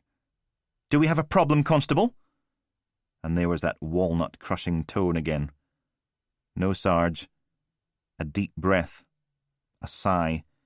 Then Callum wandered over to the room and pulled open the door, not even bothering to look at Mr. Slick. Come on, then. Let's get this over with. The consultation room had 3 chairs, a frosted window high up by the ceiling, and a formica table covered in other people's initials and swear words. Callum collapsed into the chair beneath the window. Franklin was next, leaning back against the wall, arms folded. And 2 minutes later, Donald's sick dog Newman swaggered in. They'd let him keep his own jeans and trainers, but confiscated his belt, shoelaces and leather jacket. Someone had lent him a scruffy Oldcastle police polo shirt to cover his naked chest. He slouched into the chair opposite Callum, one hand tucked into the waistband of his trousers, stubble bluing the gaps around his high-maintenance facial hair. "Sup, bruv?" But it wasn't Mr. Slick who shambled in after him and closed the door. It was Captain Scruffy. He grunted his way down into the last free chair, rummaged through his pockets and came out with a packet of nicotine gum, popped a couple, chewing through a broad Glaswegian accent. "Right, gentlemen, you's all aware of the ground rules and that. No sneaky recording the conversation. Everything said in here is like mega off the record, man." This was the very expensive lawyer Superintendent Ness was so worried about. Took all sorts. Callum stared across the table, not seeing anything. Newman grinned at him. "You look like crap, bruv." He clenched his good hand into a fist. "I'm not your bruv. Chill, man, we was just talking is all." He spread his hands on the tabletop. "You been to see Irene, yeah? And the kids? You assaulted her. You broke Willow's arm. She was 4. Yeah, well, I've been through some tough times in my life. Grew up in care, got into trouble. And it was the drugs, yeah? They made me do things I'm not proud of, bruv." A wee shrug. "And you caught me like bang to rights, innit? Going to plead guilty and throw myself on the mercy of the courts, do my time, get my life in order." Captain Scruffy gave a little snort. "Trust us, Donny, no way you're going down. When I get through with the sheriff, they're going to give you a medal for being an upstanding citizen. I'm going to make amends, bruv. Going to make it up to Irene. Give that bitch a huge cheque like an apology for what I did and all that child support I never paid. Bitch can get herself a nice house in Blackwall Hill or something." Callum picked at a set of carved initials in the formica. "You actually think that'll make it all better?" "Yeah, I was a dick. Like I said, drugs. And don't call her a bitch." There was a pause, and Newman tilted his head to the side, one eyebrow raised. "You still ain't got it, has you, bruv?" Outside in the custody suite, someone coughed like they were trying to expel a lung. Franklin shifted against the wall. Captain Scruffy chewed. Newman sat forward. "Got into a fight when I was 20. Bit of a barney over who owed who for a load of skunk went missing. Sons of bitches broke my nose and cheek and jaw. Had to get plastic surgery to fix it, bruv. And I thinks to myself, while I is here, might as well get me some more handsome, yeah? There's a point to this. You really don't recognise me, do you, bruv? I told you to stop calling me that. I'm not your—" "Oh, yeah. Me and Leo, we go back years, innit? See, when I was growing up in a home, he visited me like every week. Man's a star, right? Been like a dad to me." It couldn't be, could it? No. There would be a family resemblance or something, wouldn't there? Looks like he's barely into his 20s, turned 30 last year. Suppose healthy living and Botox will do that for a man. Well, that and a facelift, a nose job, and 3 hours a day with a personal trainer. Newman lifted the waistband of his borrowed polo shirt, showing off his shaved washboard stomach with its tattoo of a cartoon fox. Not identical to the one on his T-shirt all those years ago, but close enough. Sodding hell. Callum licked his lips. Alistair? There we go. I thought you were dead. Nah, bruv. As a superstar and that. Right, Mr. McQueen? Oh, aye. That you are indeed, don't he? Callum stared. But what happened? Tried to get in touch a few years back, you know. Googled you like 1,000,000 times. Thought maybe you were a midfielder for Celtic, but he looks nothing like us, yeah? The fake London patois was slipping, so I hired myself a private detective, and now here we are. No, what happened to you? After that day, when you all got abducted? Newman, Alistair, folded his arms, looked away. Too soon, bruv. Too soon. Look, you were there. You're a witness. You saw what Leo McVeigh did. We can put the bastard behind bars. Alistair sucked a breath through his teeth. Man's be like a dad to me. Only because he helped R.M. bloody Travis murder our real dad and our mum. Nah, he helped Alistair. They'd be alive today and I wouldn't have grown up in sodding care homes. Neither would you. We would have been a family. Alistair slumped back in the chair again, frowned at him. You want to do Leo for killing Mum and Dad? Of course I sodding do. The only sound in the room was Captain Scruffy's wheezy breath, and then Alistair shrugged. I'ma think about it, yeah? The patois was back. You asking me to snitch on the man brought me up? That's cold, Holmes. I'ma speak to my legal representative now. Captain Scruffy took the nicotine gum from his mouth and stuck it to the underside of the table. And that concludes our business here this morning. He nodded at Callum. We'll be in touch, pal. 72. Callum marched past the custody desk and pushed through the door into the custody suite. Franklin was right behind him. Your brother's alive. Why have you got a face like a badger's backside? Isn't this a good thing? I'll just be a minute, grinding it out between his teeth. 5 tops. She groaned as he shoved through to the female cells, a twin line of blue-painted metal doors.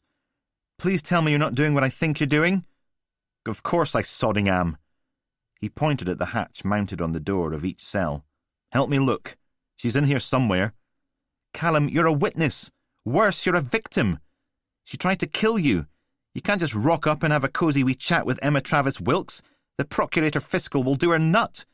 Wilkes's lawyer will have a field day. 5 minutes, tops. Oh, for God's sake! He slid down the hatches and peered into each cell, working his way along one side until she was there. Emma Travis Wilkes.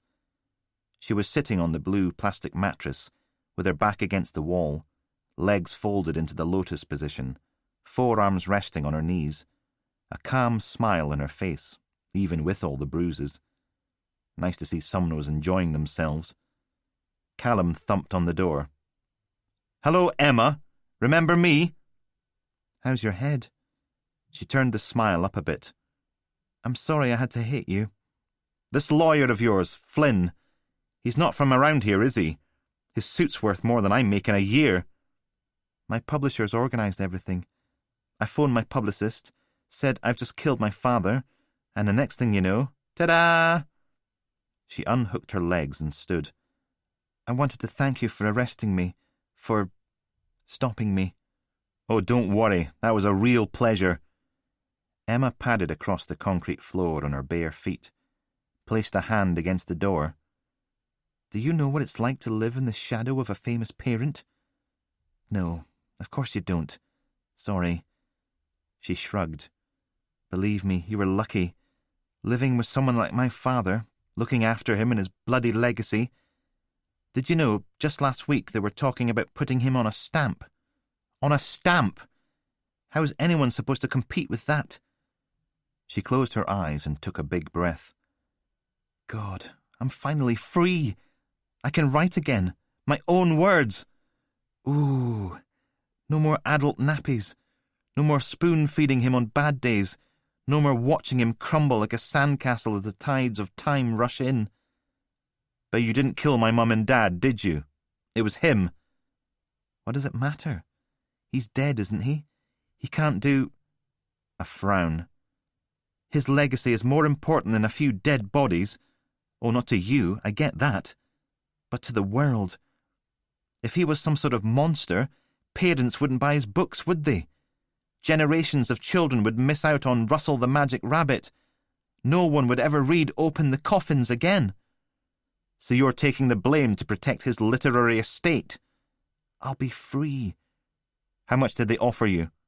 I can write again. Because I'm going to burn your phony confession to ash. Then I'm going to do the same with your dad's reputation. And then I'm going after Leo McVeigh. Her eyes narrowed. You can't do that. Callum inched closer to the hatch and dropped his voice to a harsh whisper. I've got an eyewitness. The boy your dad and Leo McVeigh abducted. My brother. He's still alive. And we're lighting the fires. Emma blinked at him a couple of times, then smiled. My lawyer's very, very good. He says if I plead guilty, they'll sentence me to treatment at a secure psychiatric facility where I can get the help I so desperately need. And after 2, maybe 3 years, when they finally declare me cured and fit to return to society, I'll find a very supportive friend in my publisher. The smile was as sharp as it was cold. Because that's the kind of caring, socially responsible international corporation they are. Let me guess. It's the same company that published your father's books. They've been extremely kind to me. Oh, grow up. They didn't parachute a fancy-pants solicitor in to look after your best interests. They sent him here to look after theirs. How much is your dad's literary estate worth every year? 1 million? 2? Probably more now he's dead. Franklin grabbed Callum's arm. Come on, that's enough. And your publishers don't want anyone to find out he was a serial-killing tosspot because it'll spoil their sales figures. A sharp woman's voice boomed out behind them. Can I help you? Callum turned, and there was Sergeant Price, all puffed up, shoulders back, looking every inch the prop forward. Franklin stepped in front of her. We're looking for Emma Travis Wilkes. In this station, we check with the custody sergeant before we talk to suspects. Right. Okay, thanks. Good pointer. Franklin took hold of Callum's arm again. We'll just be on our way. That's probably a good idea. She dragged Callum down the corridor and out into the custody suite, then through the doors and into the bare breeze-block corridor, shoved him up against the wall. Are you insane? Her solicitor's manipulating her to... If Wilkes tells him about your visit, he will have you fired. Is that what you want? Franklin let go. Because if it is, you're on your own. Callum stared at her. The flared nostrils, the wide eyes, the bared teeth. Fine. He pushed past her, out through the double doors and into the rain. Turned. Emma Travis didn't kill my mum and dad, okay? She didn't abduct Alistair. It was her dad and Leo bloody McVeigh. For God's sake! Franklin jabbed a hand back towards the cell block. Even if Donny's sick dog Newman is telling the truth, even if he is your brother, he was 5 when it happened. 5 years old. Do you have any idea how easy it'll be to rip his testimony into tiny, frilly little pieces? That's not... And Wilkes admitted it. She killed her own father. She killed Bob Shannon. She nearly killed you. Who's the jury going to believe? He closed the gap. You didn't see her. She shot Bob and she was in pieces. Sobbing, horrified. Does that sound like someone who's murdered and dismembered a dozen people? Who's been killing since she was 16 years old? He marched away a couple of paces, then back again. Because that's when the first chunks of human being went into a freezer bag at Casa del Travis, 31 years ago. And apparently she's been getting away with it ever since. But shooting a retired copper in a Norwich City t-shirt makes her break down in tears. You believe that? Franklin stared up into the downpour for a moment. It doesn't matter, okay? It'll all come out at the trial. Newman can... There won't even be a trial. She pleads guilty this morning, and that's it. No jury, no witnesses, no trial. Emma Travis Wilkes goes off to a rubber room for 2 years while her father and Leo McVeigh get away with butchering my parents!" The rain hissed against the bland, featureless back of division headquarters, bounced off the patchwork tarmac of the rear podium car park, drummed on the roofs of the parked patrol cars, pool cars and assorted private vehicles, soaked through Callum's hair and trickled down the back of his neck, leached into his jacket. He screwed his eyes shut, bit his lip, took a deep breath. "Sorry, I don't... This is all a bit... It's a shock, okay?" Franklin's hand was warm on his arm, her voice soft. "Maybe you should take a couple of days off." Yeah, maybe. After all, it wasn't as if he was already suspended or anything. He turned. "They killed my mum and dad. They took my brother, and they're going to get away with it. Raymond Montgomery Travis is dead. That's not the point. He shouldn't get to stay a beloved children's author. He's a serial-killing dick monkey. People should be spitting on his grave." Callum wiped his hands across his face and flicked the water out into the soggy morning. "They're going to put the bastard on a stamp. How is that—" Wait a minute. "Callum?" Parked cars circled the gap behind the buildings, the space in between broken up into individual bays. A familiar red Mitsubishi Shogun sat in the far corner, and there was someone slumped in the driver's seat. "Callum, are you all right?" He jogged across the car park, splashing through the puddles. McAdams was a crumpled heap, head thrown back, hands loose in his lap, mouth hanging open, skin pale as mist, not moving. Oh, Christ. He was dead, wasn't he? Callum tried the door. It clunked open. A sour smell oozed out of the car, layered with the scents of wood smoke and menthol. "McAdams? Sarge?" He reached in and shook McAdams' shoulder. "Hello?" McAdams blinked, shuddered, then let loose a deep, rattling cough. "Where am I?" "You're going to hospital." "No hospital." Another cough, and he sagged back in his seat. "I'll be fine." Franklin clunked open the passenger door and slid into the seat. "You look like you've already died." That got her a smile. "I love you too, Rosalind." "Callum's right. You need to go to hospital." He didn't move. "It's very sweet of you both, but I'm not going to the sodding hospital. Are we clear on that? No hospital. Je ne vais pas aller à l'hôpital." "But you're—" "Dying, I know. And I'm not going to do it in a starchy bed surrounded by strangers and machines that go ping." Stubborn old git. Callum sighed. "Fine, no hospital." "Good. Now, where are we going? You're both obviously headed out somewhere. Have we got a lead on Ashley Gossard?" "I'm taking Callum home before he gets himself properly fired." McAdams raised an eyebrow. "You're taking him home? Are you two—" "No, we are not." "Well, that's probably just as well. You have about as much on-screen sexual chemistry as a loaf of wholemeal bread." He clicked on his seatbelt. "Well, climb in, Constable McGregor. I'll give you a lift. No point getting a nice clean pool car all wet. You too, Rosalind. You can catch me up on the morning's shenanigans." She pointed over her shoulder, towards the divisional headquarters. "Maybe I'd be better off—" "In you get, Constable." "Yes, Sarge." She got in the front. Callum slid into the back. "You sure you're okay to drive?" McAdams grinned. "Let's find out."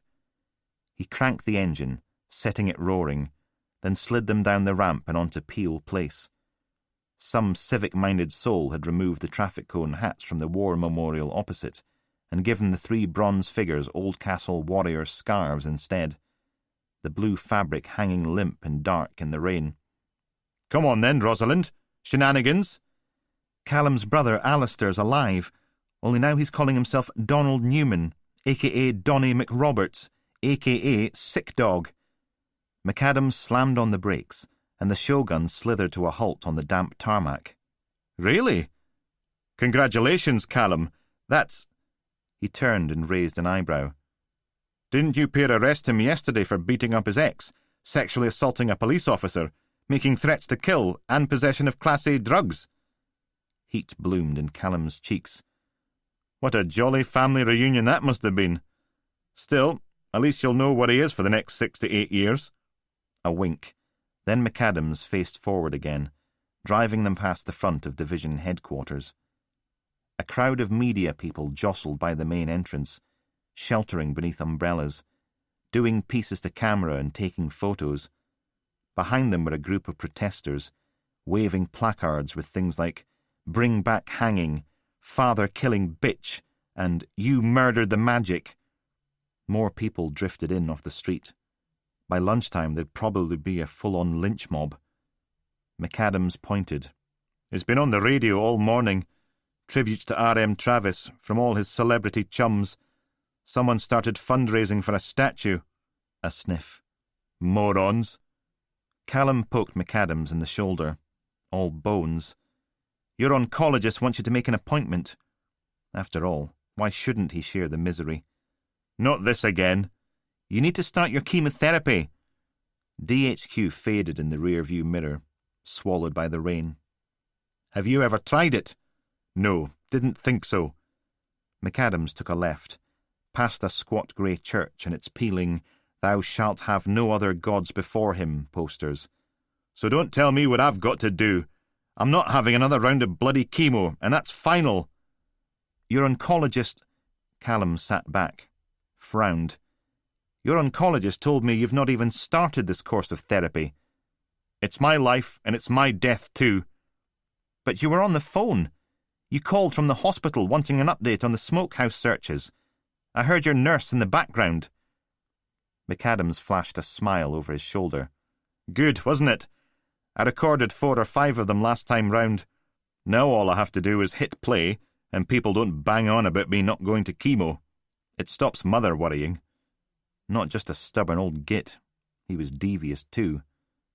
"But you're— Do you want to know what I'd do instead? When everyone thinks I'm strapped into my death chair in the hospital getting poison pumped into my veins? I go and park outside the castle, or across the water by the golf course, or just a lay-by somewhere up on Blackwall Hill. I sit in my car and I look out at the city, and I wonder if anyone's going to remember me when I'm gone." A row of little shops went by, windows all dark, waiting for the morning to begin. McAdams coughed again, grimaced, swallowed. "No one ever remembers the police officers, do they? Oh, if he cocks something up, it's all over the papers. Public inquiries, questions in Parliament. Heads must roll." Right at the roundabout, then left, drifting by the closed nightclubs, bars and takeaways in Harvest Lane. "And if we actually catch the bad guy, do we get the credit? Do they bang on in the media about our thousands of man-hours and dedication and genius? Do they, hell? It's all about the killer, isn't it? How many people they murdered, what they did to the bodies afterwards, all the gory, sensationalized details." He shook his head. "No one ever gives a toss about us." Franklin shifted in her seat. "That's not true." "Name a serial killer." "Andre Chikatilo?" "I'll say Andre Chikatilo and raise you Dennis Nielsen, Peter Manuel, John Wayne Gacy, Ted Bundy and Harold Shipman. Name the police officer who caught any of them." McAdams pulled up at the traffic lights. Rain battered the Shogun's roof.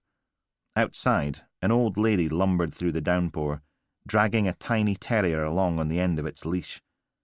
The lights turned green, and he turned, past a strip joint with "We are hiring" in the window. "No?" He sucked air through his teeth. "How about this then? Jeffrey Dahmer. He's properly famous. Never mind who caught him, name one of his victims. Just one." Right, onto the main road. "See, you can't. All people care about is the killer. The rest of us don't matter at all." King's River lay just beyond the docks, swollen and dark, breakwater curling against the supports of Dundas Bridge. "Oh, one exception, if the victim's famous. People care about them then. JFK, John Lennon, they get remembered. The rest of us are just footnotes in a true crime book. He slowed for a small coughing fit, then shuddered. So Emma Travis Wilkes will probably be famous for generations. A serial killer who murdered her best-selling children's author father. Callum poked him again. She isn't a serial killer. It's all lies. Do you really still believe the popular press and prurient public care about the truth, Constable? How sweet. And where do you stand on the topics of Santa Claus and the Easter Bunny? The Shogun growled its way over the bridge. You are such a dick.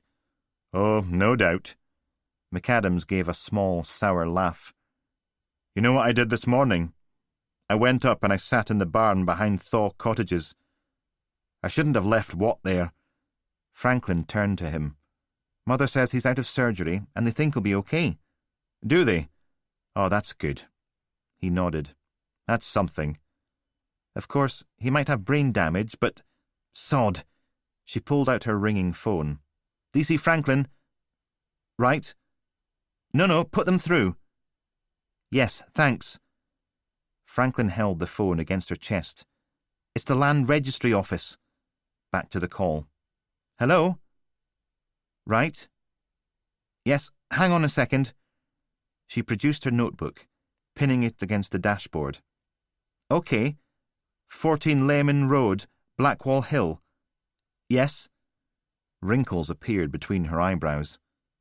How many others? Can you text them to me? Yes, thanks. No, that's great. Bye. She hung up. According to the Land Registry Office, Paul Terence Jeffreys only owns one property, in Blackwall Hill.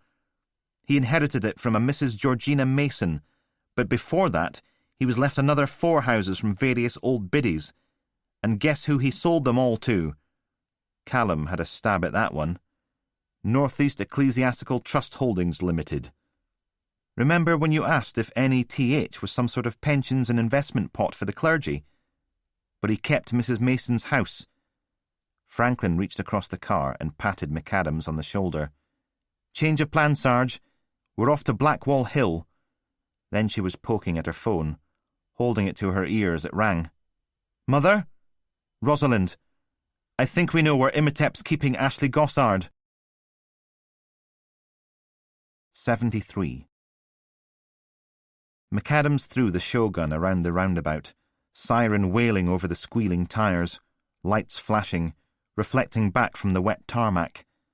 Callum braced his fiberglass cast against the door, leaning into it as the car fishtailed out the other side, holding onto his phone as tight as possible. No, I don't know what the nature of the emergency is. Well, how can you possibly need an ambulance if you don't know what the emergency is? All right, here. One young woman suffering from extreme dehydration, shock and starvation. How's that for starters? The tyres screeched again. Franklin clutched the grab handle above her door, pretty much shouting into her mobile phone as the traffic parted before them and the streets raced past. No! Lehman Road. Lemur, Echo, Hotel, Mike, Alpha, November.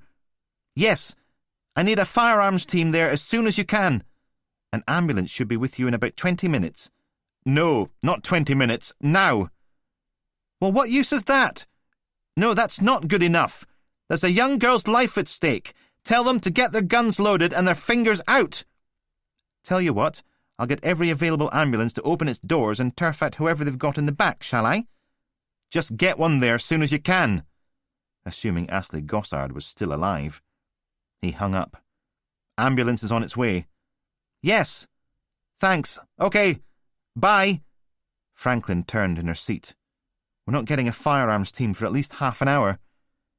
McAdams stuck his foot down, nipping between a bus and a transit van, coming within an inch of losing the paint off his left wing, earning himself a blare of horns from both vehicles and a lot of rude gestures too.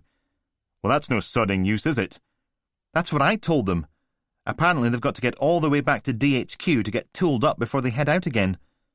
The Shogun roared through a puddle that stretched all the way across the road, sending a wall of spray slamming into a bus shelter full of people.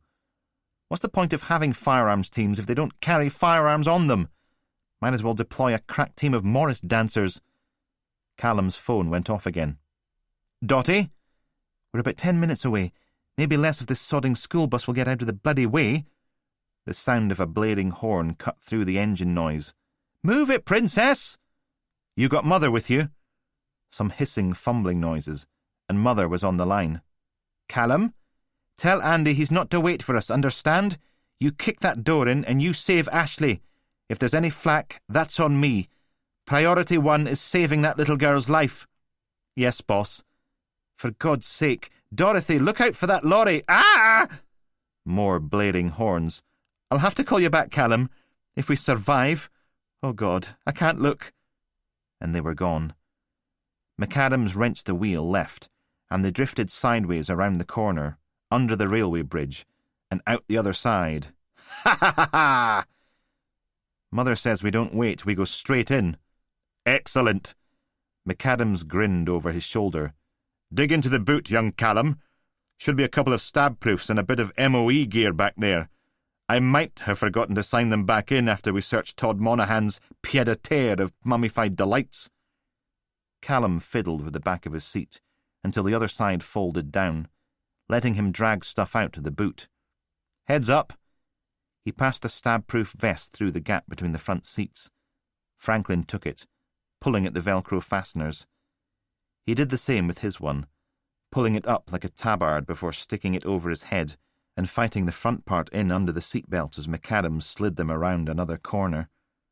Callum tossed a pair of thick leather gloves and a couple of elbow protectors to Franklin, then reached back in for the method of entry gear, a.k.a. one hoolie bar, a cross between a crowbar, an ice axe, and a claw hammer, long enough to be a pain in the backside to extract through the gap where the seat was folded down. A crack went off like a gunshot, and the Shogun's passenger side wing mirror went flying off. "Whoops!" A hard right. Franklin reached out and killed the siren. "Almost there." "Listen up, children. A rescue plan we must have, to save young Ashley." McAdams slowed to a more sedate 50 miles an hour, semi-detached houses streaking past the windows. "Callum, you take the hoolie bar and pop the front door. Rosalind, you're on pepper spray and truncheon. We don't have time to fanny about here, so we go in hard and fast. Anyone not Ashley Gossard is to be considered dodgy as hell and completely arrestable. Any questions?" Franklin pulled out her pepper spray. "What if he's got a dog? Or a gun?" "Then we probably get bitten and shot. Try not to, though." "And that's our plan, is it? Try not to get bitten or shot?" He jerked the wheel left, taking them uphill onto Lehman Road. "Do you have a better plan?" "Just saying." She put one hand over the clip of her seatbelt. Lehman Road was a bit more exclusive than the previous streets, and a bit more run down, too. A cul-de-sac lined with big detached houses, large front gardens secured behind waist-high brick walls, topped with 6-foot iron railings, weeds growing out of the cracks in the pavement, old drooping trees, their leaves already yellowing. A couple of cars crusted with sap and dirt that looked as if they hadn't moved in decades. Mrs. Georgina Mason must have been worth a fair bit before she snuffed it. McAdams pointed. "Count it down." Franklin nodded. "Number 6? Number 8? Number 10? 12. Go!"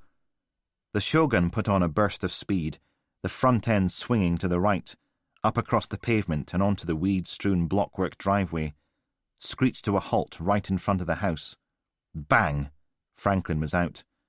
Callum did the same, hoolie bar clutched in his good hand, and sprinted up the stairs to number 14's front door.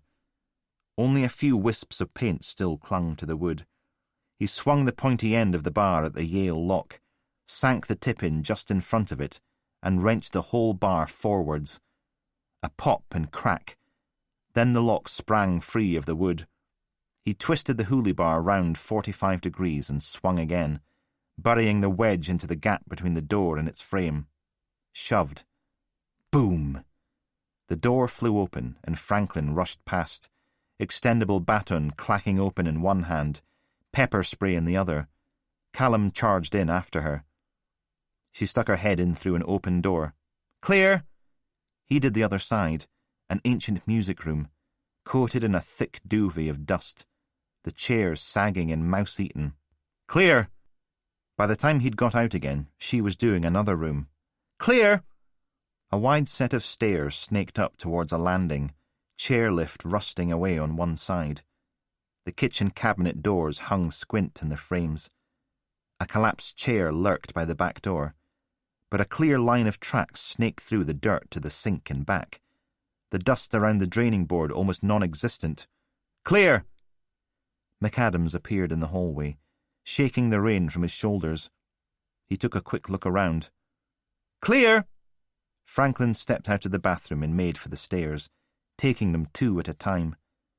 But McAdams marched right past her, to a small door part hidden under the stairs, wrenched it open. A mop, a broom, and a collection of cleaning things collapsed out in a huge billow of grey dust. "Gah!" He backed away, coughing, one hand waving at the impromptu smoke screen. "It's an old house. There's got to be a basement somewhere. Find it." Callum went back to the kitchen. What looked like a utility room led off from one side, behind the rusted remains of a big round-cornered fridge, twin-tub washing machine, more sagging cupboards, a collection of rotting Wellington boots slumped by a Belfast sink, and a door. He grabbed the handle and twisted. Locked. Well, the hoolie bar would soon see to that. Callum smashed the wedge into the door jamb and shoved, setting the wood cracking and splintering. Then the door sprang open, bounced back off the wall as he took the first step into darkness. Should have brought a torch. Instead, he made do with his mobile phone, holding it out in his good hand, the hoolie bar tucked under his other arm. "Ashley!" The wooden steps creaked beneath him as he crept down into the depths. His phone lit up the wall beside him, brickwork streaked with white where the salt had leached out of the mortar. The air tasted of raw mushrooms, smelled of vinegar and mouse droppings. "Hello?" His screen cast a pale grey glow that barely reached a foot from his hand, picking out strange rounded shapes all around him. He reached out and brushed a sheet, probably draped over a piece of furniture. His fingertips sent up a little cloud of dust that danced and twirled like midges in the thin light. The basement was big, had to be about the same length and breadth as the house above, and it was full of unidentifiable stuff. "Callum?" McAdams creaked his way down the stairs. "Anything?" "Too dark to tell." "Luckily." A muffled click, and a beam of light swept across the room, shining through the sheets and pulling the shapes of dining chairs and bicycles from within. McAdams played his torch around the weeping brick walls, then down to the floor at his feet. A clear path was scuffed through the dirt, heading around a stack of tea chests and disappearing behind a supporting wall. Callum followed it. "Ashley, can you hear me?" Around the edge of the wall. "Ashley, it's the police. We're going to get you out of here." Assuming the path through the dust wasn't just a well-trodden route for rats. It took a right, behind another supporting wall. He froze. A wooden door, with a brand-new hasp and padlock, a perfectly clean quarter circle on the floor where it had been opened outward. "Well?" McAdams shoved him forward. "Don't just stand there." Callum jammed the hoolie bar's claw in under the hasp and shoved his full weight against it. A groan, a squeal, then a crack as the whole thing ripped free of the wood and clattered to the floor. He pulled the door open. Wood smoke enveloped him, slipped down into his lungs, warm and inviting.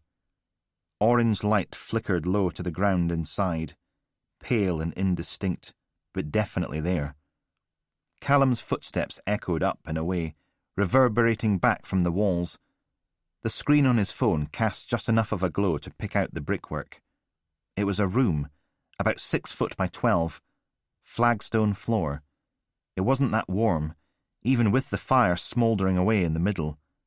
He swung his phone up, but all that did was make the smoke glow. And then a harsh white beam burst into life beside him, turning the smoke into a solid thing as McAdams stepped inside. "Can't see a bloody thing," Something patted against Callum's shoulders, like tiny raindrops in the dark. He looked up. Another drop hit his cheek, and he wiped it away. Oily, greasy between his fingertips. He stuck his phone in his pocket. "Give me the torch." "No chance. Get your own. Give me the bloody torch." He snatched it out of McAdam's hand and kicked at the fire, scattering the glowing embers. Stood in the middle of the room, pointing the beam straight up. Drips pattered against his face. Whether it was the door being open or him kicking the embers out of the way didn't matter. But something changed, and the smoke swirled around his torch, thinning enough for the beam to reach up into the heights. Rows and rows of filleted fish, tied together at the tail and hooked over the wooden rods that ran from one side of the room to the other, stretched up above him. And above them, a shadow. And then the smoke cleared. It was a person, or what was left of them, their skeletal remains hanging head down, arms dangling free. Jesus! They'd finally found Ashley Gossard. 74. McAdams hacked and wheezed on the top step, face buried in an oxygen mask as Dottie's Vauxhall screeched up at the curb. Mother clambered out into the rain and staggered over to Callum, breathing hard. He shifted, making room beneath the twisted, warty tree, just behind the ambulance. "Boss? Is Ashley—" She's so dehydrated they can barely find veins to get fluid into her. The ambulance's back doors hung open, both paramedics hunched over the emaciated figure on the trolley, fighting to get wires and needles and drips fitted. "Ashley? Can you hear me, Ashley?" "Yes, but will she live?" "Don't know. Maybe. It's possible." He puffed out a breath. Franklin marched out through the front door, paused to pat McAdams on the shoulder, then joined them under the tree. The only room not covered in 8 foot of dust is the DIY smokehouse in the basement. No one's lived here for decades. Mother rubbed her hands across her face, turned her back on the struggling paramedics. "Good work, both of you." "No." Callum shook his head. "It was Franklin who got the land registry to search for properties belonging to Paul Jeffries. Otherwise we wouldn't be standing here. I just went along for the ride." Franklin's cheeks went a shade darker. She shrugged. "Team effort." There was a clunk, and the Vauxhall's roof box hinged open, the mechanics inside whirring and bleeping as a black metal arm brought Keith out from his storage bay and lowered him down beside Dottie's open door. Then the arm retracted back out of sight again, as if there was some vast metal spider lurking in the roof box. "Well, we've got Ashley Gossard. That's the important thing. And she's alive." Mother glanced back at the ambulance. "Just." Dottie popped Keith open, then levered her legs out and swung herself into the seat, wheeled her way over to them, squeezing under the shelter of the tree. "Is she alive?" Callum pointed at the ambulance. "We've just done that bit." "Oh. Excuse me." Mother walked up the path and settled onto the top step beside McAdams, put an arm around his shoulders, talking in a voice too low to hear. Franklin crossed her arms and leaned in close to Dottie. "Did you know the silly sod's been ducking his chemo sessions?" "Didn't you?" She shrugged, then grinned and slapped Callum on the bum. "I hear you found your twin brother, and he's alive." "He's also an egotistical, narcissistic, drug-taking, misogynist dick who can't decide if he'll help me catch one of the guys who killed our parents. Needs to consult with his lawyer first." A sigh tore its way free. "I don't know, Dottie. I genuinely don't. All these years—" Dottie gave his leg a wee squeeze. "Give it time." She rubbed her hands together. "So, are we any closer to catching Imhotep? Well, I suppose it's more like Imhotep Part 2, Son of Imhotep, isn't it?" "No." Dottie pulled a face. "Didn't think so." One of the paramedics hopped down from the ambulance and closed the doors. "Ashley's very weak, and I'd be shocked if her internal organs haven't started shutting down, but we've managed to get a little fluid into her. Maybe—" Callum handed him a Police Scotland business card. If anything happens, we'll do our best." Then he climbed into the driver's seat, set the lights going and the siren wailing, pulled away from the house, getting faster towards the end of the street, flooring it on the way out. Rain pattered on the leaves above them, gurgled in the guttering. Dotty stared off into the distance. Franklin fidgeted. Callum cleared his throat.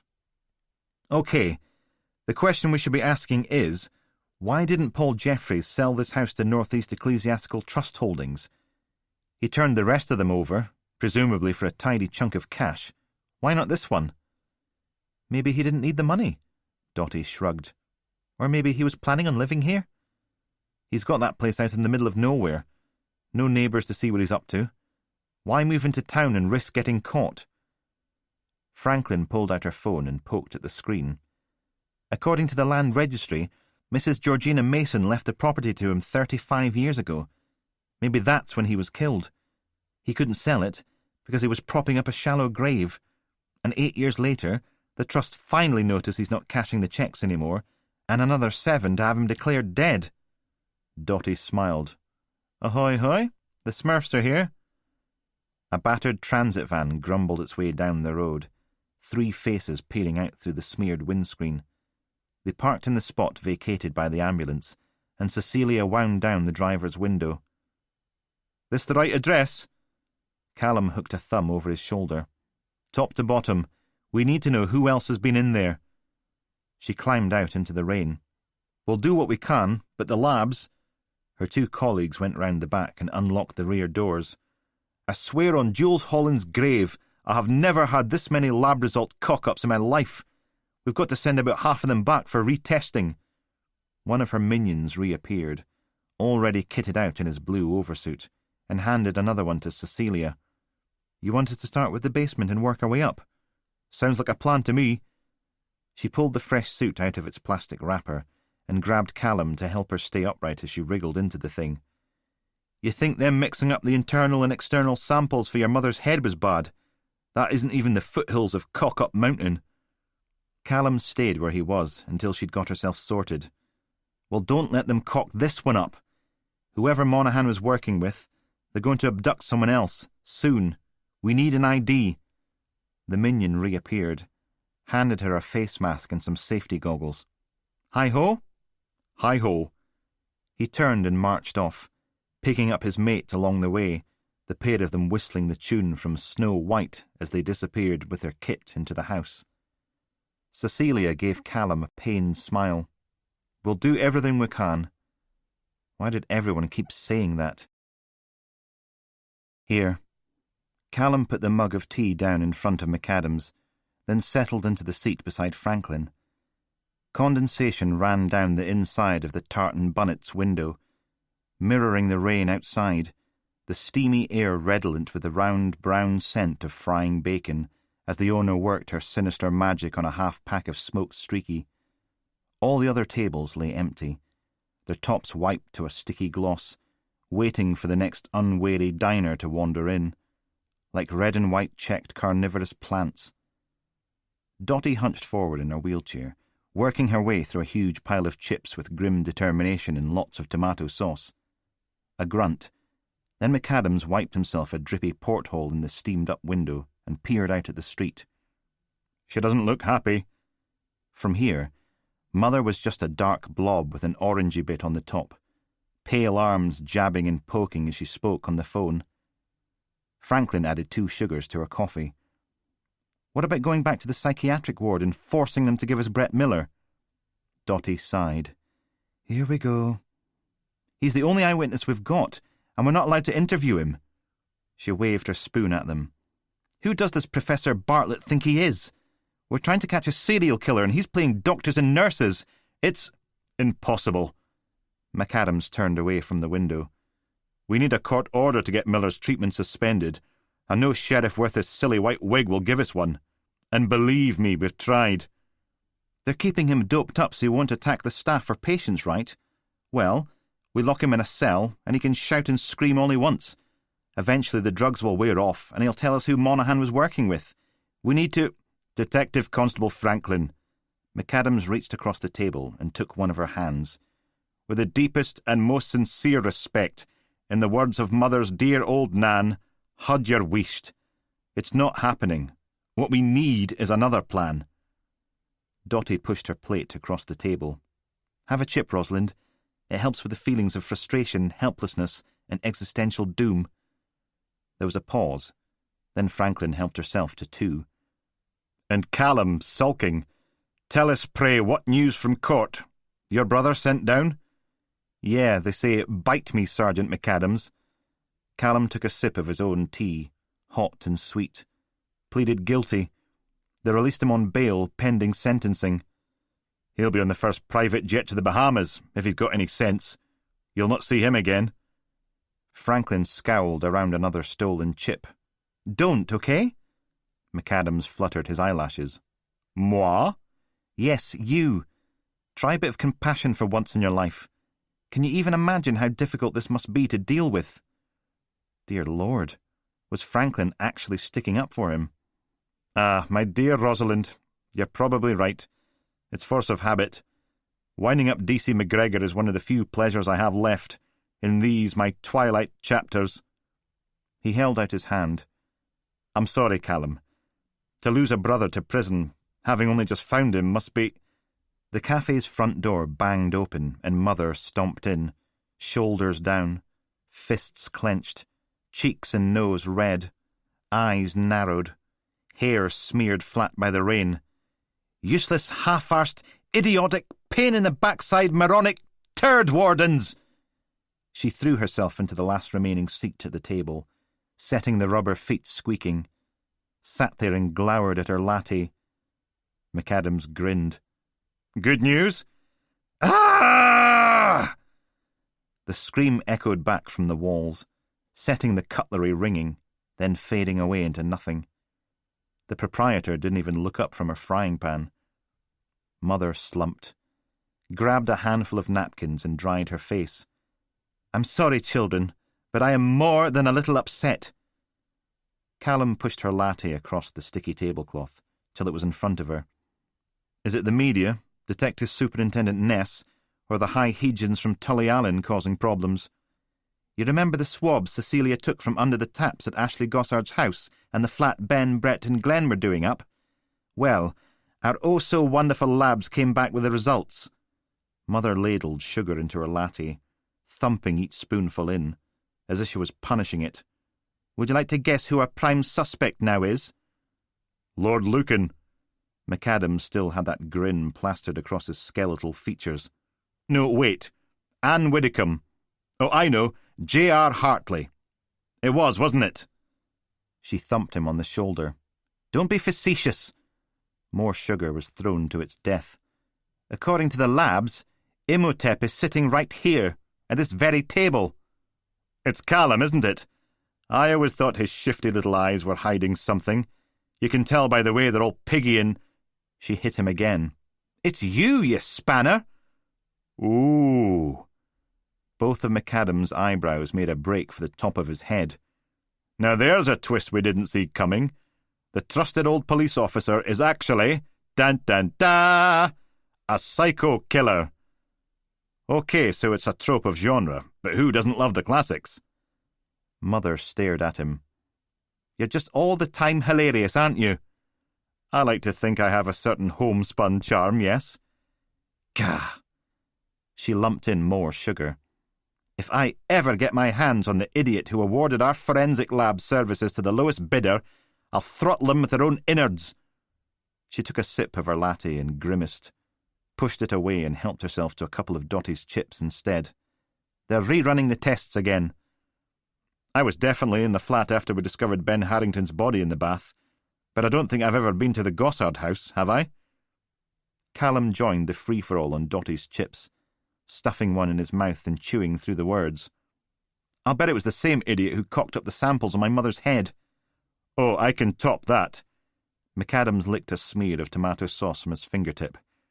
"Did you know that they ID'd a strangulation victim as wee Davy Roberts last week? Didn't seem to matter that wee Davy is, last time I checked, a 54-year-old man with an artificial leg, and the victim was a 21-year-old woman with all her own limbs. They thought they'd got a DNA match and that was it. Mother snorted. I heard one of their lab techs has come up as a positive match in 18 murder cases. Keeps picking his nose when he's running the samples and forgets to change his gloves. Well, I heard they had our very own Constable McGregor down for trying to batter DCI Reese Powell to death. And, ow! Callum kicked him under the table again for luck. Serves you right. It's a disaster. Mother flopped in her seat, head back, arms dangling. All right, we go back to the plan. Interview everyone at Stremure Smokehouse till they squeak. Someone has to know something, don't they? Everyone looked away. Rain clattered against the window. Oh, for goodness sake! McAdams thumped Mother on the back. Look at you all sitting there with your faces like fizz. We should be celebrating! Nobody set off a party popper. He shrugged. All right, so whoever Monaghan was working with has slipped free to strike again, and yes, the labs couldn't identify a breeze block in a box of cornflakes, but we just saved Ashley Gossard's life. She's alive because of us, and that's worth celebrating. Still no party poppers. Isn't it? Dotty drained her tea and banged the mug down on the sticky check tablecloth. Fixed them all with a hard gaze. I'll get some more chips. Callum looked down at the Mondeo keys nestling in his palm. Are you sure? The road outside the Tartan Bunnet was packed with cars, parked with a studied disregard for the double yellow lines on both sides. That was the trouble with police officers. No respect for the law. If they couldn't get a parking spot at division headquarters, why not abandon their cars on the surrounding streets? At the end of Doyle Lane, the ugly Victorian red brick bulk of DHQ loomed over the surrounding sandstone buildings, like an angry drunk challenging them to start something. Mother nodded. Just don't crash it, or run anyone over. Nothing that's going to cause me a backside full of paperwork. Thanks, boss. I'm serious. Don't make me have to explain to professional standards why I let a suspended DC borrow a pool car. He pocketed the Mondeo's keys. If you need any help chasing anything down, unofficially, off the books, give me a call, okay? She inched back a little, staying in the shelter of the cafe doorway as the wind shifted, keeping out of the rain. How did Andy seem to you? When you were searching the house, was he okay? Ah. Callum licked his lips. He gets out of breath all the time. He looks like death, and he's developed a kind of sour, funky smell, a bit like a cat that needs a bath. I'm worried about him. He blames himself for what happened to Watt. He's skipping his chemotherapy treatments. He thinks I don't know, but I didn't climb out of a packet of Watsits yesterday. Mother picked at the front of her fleece, pulling off little bobbly bits. He turns everything into a big joke, but he's dying, Callum. He's dying and he's scared, and there's nothing I can do about it. The door behind her swung open, and Franklin squeezed into the doorway. You ready? Callum nodded. If you are. Mother reached out and took hold of his arm for a moment. Don't tell him I know, please. Her cheek was soft and warm against Callum's lips. Our little secret. The kiss left her blushing. She mumbled something, turned, and headed back inside. Franklin watched the cafe door close, then raised an eyebrow at him. So now you're trying to snog Mother? Just can't keep it in your pants, can you?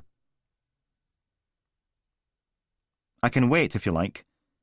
Granite houses slid past the Mondeo's windows, stonework darkened to charcoal by the rain. Not a problem. I'm not doing anything anyway. Franklin poked away at her mobile phone, not looking up. I'll get a lift back with Dotty. We'll be hours. I've got a book to read. I'll be fine. Be glad of the peace, to be honest. You know, after everything. Callum, we've got to interview everyone that works there all over again. Do you have any idea how long that'll take? And you'll be what, pining away in the car waiting for me? Like a lovesick Labrador? Straight through at the roundabout. Did it maybe occur to you that you're not as irresistibly desirable as you think? Says the man who thought we had a thing. I was just trying to be nice, okay? Up ahead, the traffic had slowed to a crawl. backed up behind a council lorry laying out yet more orange sodding cones for yet more sodding roadworks. He took a left at the next junction, cutting through Castle View proper. OK, you want the truth? I don't want to go back to Dottie's and sit in the dark brooding about Alistair and Leo McVeigh and Elaine and Powell. The big granite houses gave way to brick tenements. I don't know what to do anymore. I've not been on my own since I started seeing Elaine. Her name was bitter on his tongue. I've not had a family since I was 5 years old. Everything's changed. It's like someone's cut the anchor free and all these big chunks of me are drifting away. Franklin looked up from her phone. Oh, Callum. She reached across the car and squeezed his leg. Man up and grow a pair. Then went back to texting. That's the last time I open up to you. Good. Do us both a favour. He took a right at the lights. A couple of small tower blocks poked up from the surrounding houses, gathered in a square. Franklin put her phone down, frowned out at the scenery. I thought Stremere was that way. It is. We're just taking a tiny detour. 10, 15 minutes tops. Oh, God, not this again! Why did I let you drive? He headed straight for the tower blocks. I'm suspended, remember? I needed someone with me who can still arrest people. You never change, do you?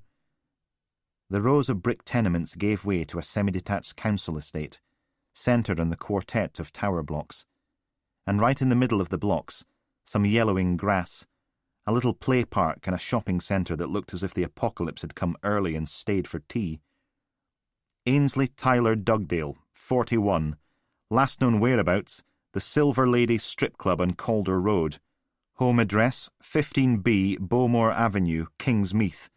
Divisional have been looking for him since yesterday. So what are we doing here? Callum pointed through the windscreen. That. A small, old-fashioned-looking pub sat at the corner of the shopping centre. Whitewashed walls and a neon T in the window. Its name was painted in a wide strip of hoarding that ran the length of the building. The Pear Tree. Dugdale's favourite boozer, and if we're lucky, the devious little sack of crap himself. We're supposed to be finding Monaghan's partner. Callum parked outside. Dugdale battered a police officer and left him to die in the woods. Doesn't matter if Poncy Powell deserved a kicking or not. He's still one of our own. And besides, if they did Dugdale for the assault, professional standards would sod off and bother someone else for a change. She sat there, face clenched. 5 minutes. 15, tops. Callum climbed out into the rain, locked the car when Franklin joined him, then hurried across the car park and in through the Pear Tree's front door. Warmth wrapped its arms around him. The smell of beer, peanuts and Far Eastern spices. It was as old-fashioned on the inside as it was on the out. Bare wooden floor, little round tables, chairs, benches, and stools upholstered in red vinyl, hunting prints and landscapes on the walls, and above a crackling fireplace, an oil painting of a tree with a single gold pear nestled within its dark leaves. About a dozen customers, most of them in their 60s, were gathered around the fire, playing dominoes, eating curry and drinking half-pints. Callum wandered over to the bar. The large lady behind it gave him a dimple-cheeked smile. "What can I get you, love?" "Looking for a friend of mine, Ainsley Dugdale. He been in?" Her eyes flicked left for a tiny beat, towards a wooden door with "Gents" on it. "Dugdale?" A frown. "Dugdale. No, it doesn't ring a bell, sorry." "Big guy, bald, boxer's nose. This is his regular." "Can't say I've ever seen him in here. Maybe you're thinking of another pub? Try the Hare and Goblin on Wisdom Road." The smile got a bit more strained. "Right." A nod.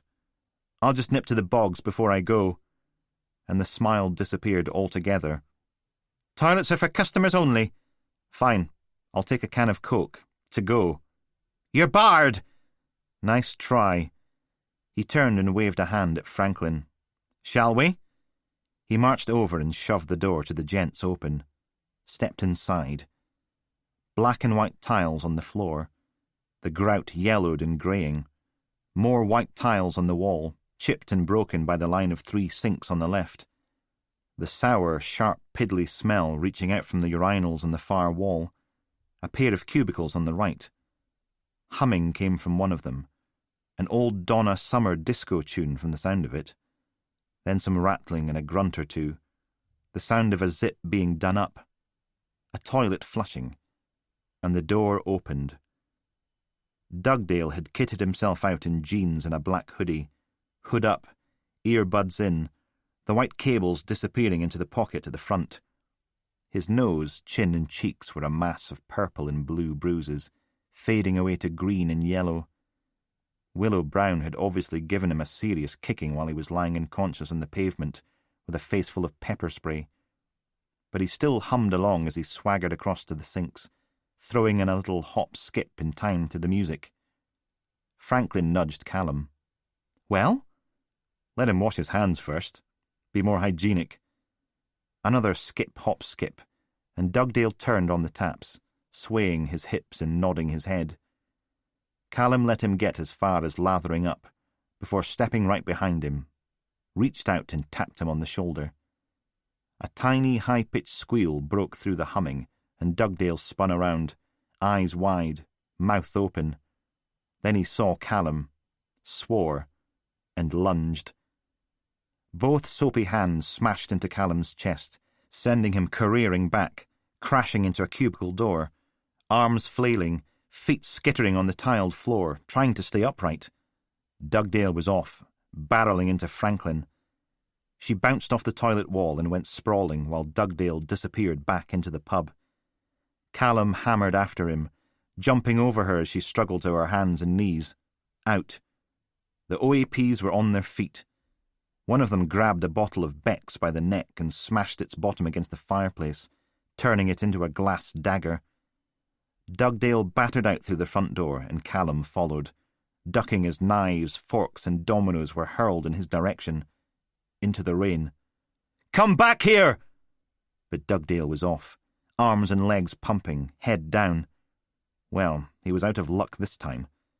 Callum yanked out the car keys and plipped them on Deo's locks, jumped in behind the wheel, cranked the engine and whacked her into reverse, setting the tyres screeching on the wet tarmac.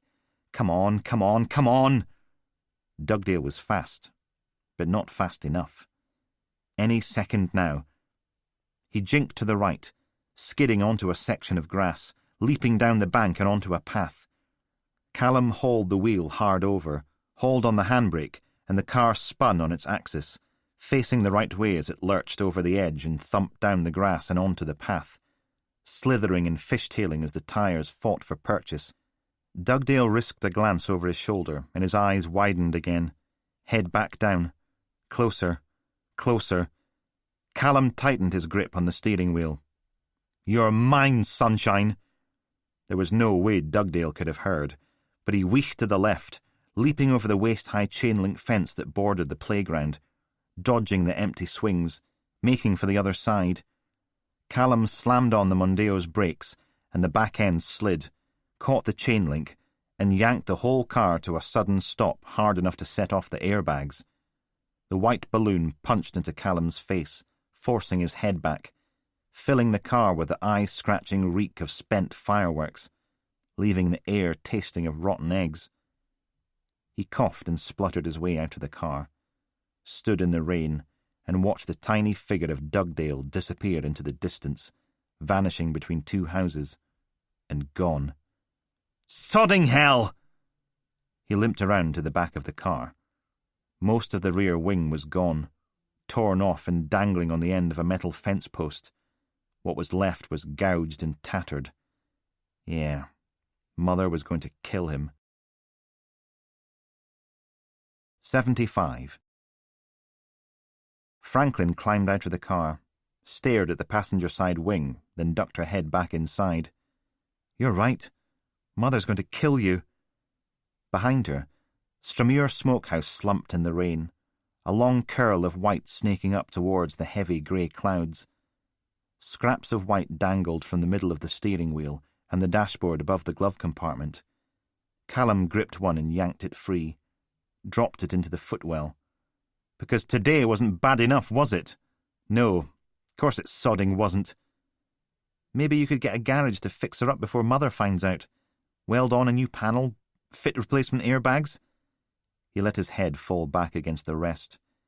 If anything happens, if you find out who Monaghan's killing partner was, let me know, okay? We'll do our best. Then Franklin turned and headed in through the smokehouse doors, leaving Callum alone with the rain. There was a figure in the office above the main entrance, partially silhouetted in the floor-to-ceiling windows, on the phone. Stupid 1930s haircut, both arms covered in tattoos. Star Wars down one side, X-Men down the other. Skinny jeans. Finn Noble, the smokehouse manager. What was it Watt had named him? Darth Wolverine? He raised his other hand and waved at Callum, then turned and disappeared back into the room. Idiot. Oh, he looked all trendy now, but give it 5 years when the fashion had moved on to something less lumberjacky. What was he going to do with all those tattoos then? Callum shook his head, turned the wheel and steered the crippled Mondeo back towards town. A strange ticking clunk came from the back end now, the engine sounding a lot louder and more gravelly than it had. He clicked on the radio to drown the noise out, getting a bland poppy number for his troubles. Ooh, baby, you know I need you, and I want you, and I'll be true. Maybe Franklin was right. Get the car to a mechanic and hope they could hide the damage before anyone else found out, assuming no one had caught the accident on their mobile phone and uploaded it to YouTube already. Together we can be free. We can make love, have a baby. Good luck with that. There was Billy Jackson's garage in Kingsmeath. He might do it for cheap with bits from the scrapyard. As long as he matched the colour, who'd know? And it wasn't as if Billy didn't owe him a shed load of favours. Oh, girl, you and me, living life, raising a family. Blah, blah, blah. Sodding Dugdale. The song chuntered on as the Mondeo clicked, rattled and growled its way across town. Face it, Callum, it's not your day today. A little laugh broke free. Day? It's not my week, month, year. Hell, it's not my sodding life. One final close harmony dose of blandness, and the song died. There we go, Mr. Bones and Baby Love from their most excellent live set at Tartantula last weekend. Stick with us. We've got loads more where that came from on the lunchtime Sea of Sound with me, Chris Pilot. But first it's 1:15, and here's Gabrielle with the news and weather. Thanks, Chris. Tributes continue to pour in for R.M. Travis as news of his death spreads around the world. Dirty, murdering bastard. Callum stuck 2 fingers up at the radio. Lead singer of 90s rock band Wolf Rabbit. A man's voice. Yeah, it's a total nightmare. I mean, he meant everything to us when we were growing up.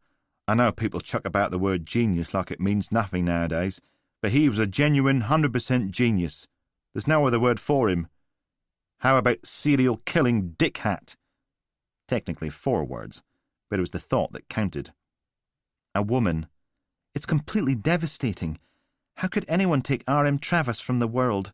It's insane. I can't believe it. Maybe the garage could fix the radio too, so it wouldn't pour crap out into the car. Another man.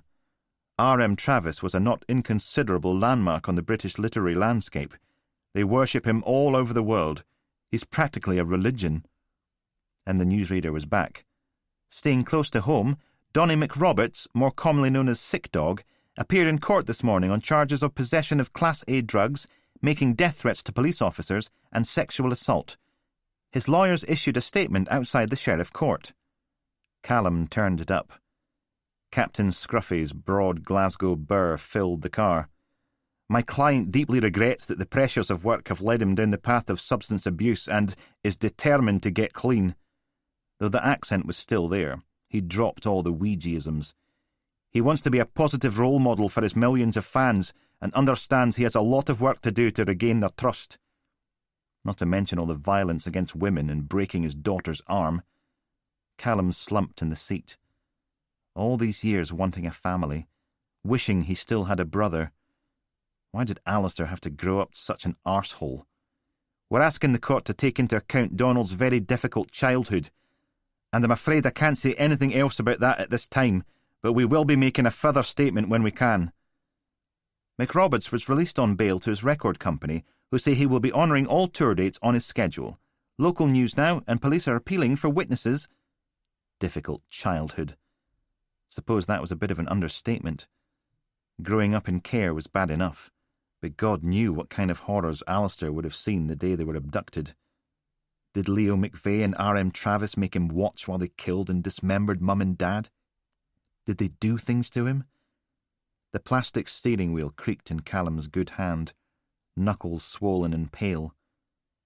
How long did they keep him for, before dumping him on social services as Donald Newman? Then McVeigh, visiting him in the care home, year after year. Poor little sod. Maybe it wasn't surprising Alistair turned out the way he had. Missing 4-year-old was last seen outside the Templersville shopping centre in Logansferry. If anyone has any information... Callum's phone went off and he dragged it out, pinned it between his shoulder and ear so he could turn the radio down. Hello? Mother, sounding as if she'd just been run over. The doctors have been on the phone. That couldn't be good. Ashley's dead, isn't she? It's John, Callum. A blood clot broke free and... he's had a stroke. They're trying to see how much of him they can save. Oh no. Is there anything we can do? I'm just letting the team know. Right. Yes. Look, if there was ever a good place to have a stroke, it's in the intensive care unit of a big hospital, isn't it? He's going to be okay. There was a sniff and a shuddering breath. Then a cough. Of course he is. You take care of yourself, Callum.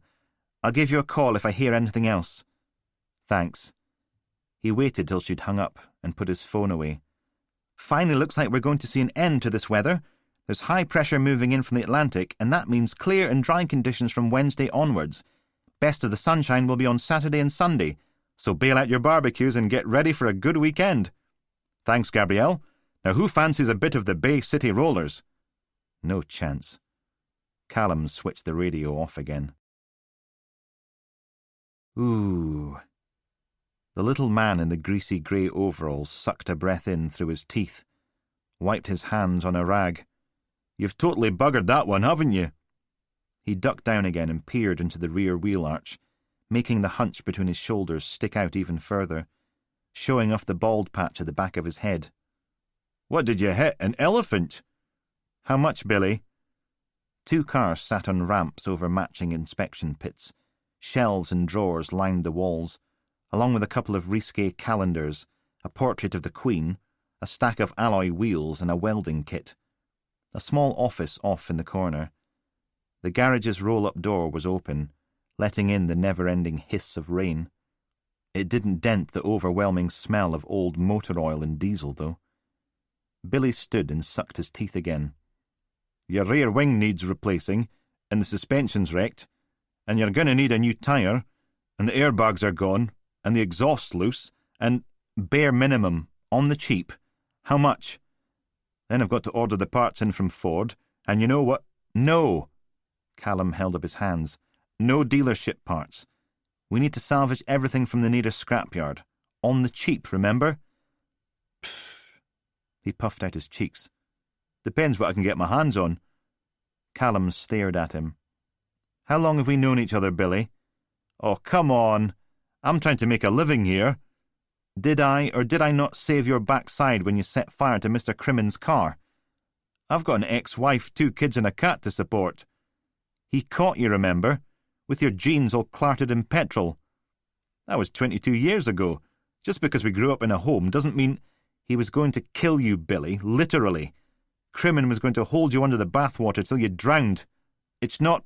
Who hit him with that crowbar? Because it wasn't the tooth fairy. Gah! Billy stared at the roof, slumped, rubbed at his hunch. All right. Much cheapness. Thanks, and much quickness too. I need it back before anyone notices what's happened. I'll make some phone calls. He produced a battered mobile phone and wandered off, poking away at the screen. And all Callum had to do now was figure out how to pay for it. because somehow it was doubtful Billy would accept, quick check in the pockets, £3.21 and a button for fixing the battered Mondeo. Couldn't even offer his bike in part exchange, not with the Dumbarton arm still holding onto it as collateral. And the way his luck was running, buying 3 scratch cards and hoping for a windfall wasn't going to work either. So Callum settled back against the workbench to wait. A couple of red-top tabloids sat next to a mug of coffee with "World's Worst Husband" on the side. The front page of both was dominated by a photo of Emma Travis Wilkes and her father as some sort of black tie event. The pair of them smiling for the camera, him clutching a chunk of perspex with a sponsor's logo on it and something trapped inside. "Booked for her father's murder" was one headline, "The most hated woman in Britain" on the other. Going by the crowds outside division headquarters that morning, she certainly had to be in the running. There was a small story sharing the front page with Britain's most hated woman, a sidebar with a photo of Alistair with his shaved chest, baseball cap on backwards, and the tattooed cartoon fox poking out the waistband of his pants. "My living hell with rap star drug fiend." Looked as if Irene Brown had sold her story to the papers. Continued on page 4. Good for her. With any luck she'd get a whole heap of cash for it. He flipped through to page 4. They'd given her a 2-page spread with more photos of Alistair, a.k.a. Donald Newman, 31, a.k.a. Donny Sick Dog McRoberts, rapping away on stage. But right across the top was a big picture of Irene Brown, 23, sitting in her living room, surrounded by her adoring children. Willow, 7, and Benny, 6, were striking rapper poses, arms crossed in ridiculous fashion, with hands throwing gang signs out the ends, pouting like ducks. Their little sister, Pinky, 4, was dressed up in a long white dress with her hair done up in side buns like Princess Leia, sucking her thumb and clutching a lightsaber. Not your standard Disney princess, but it still counted. The baby, Elsa, 5 months, sprawled in Mum's lap, all pink arms and legs.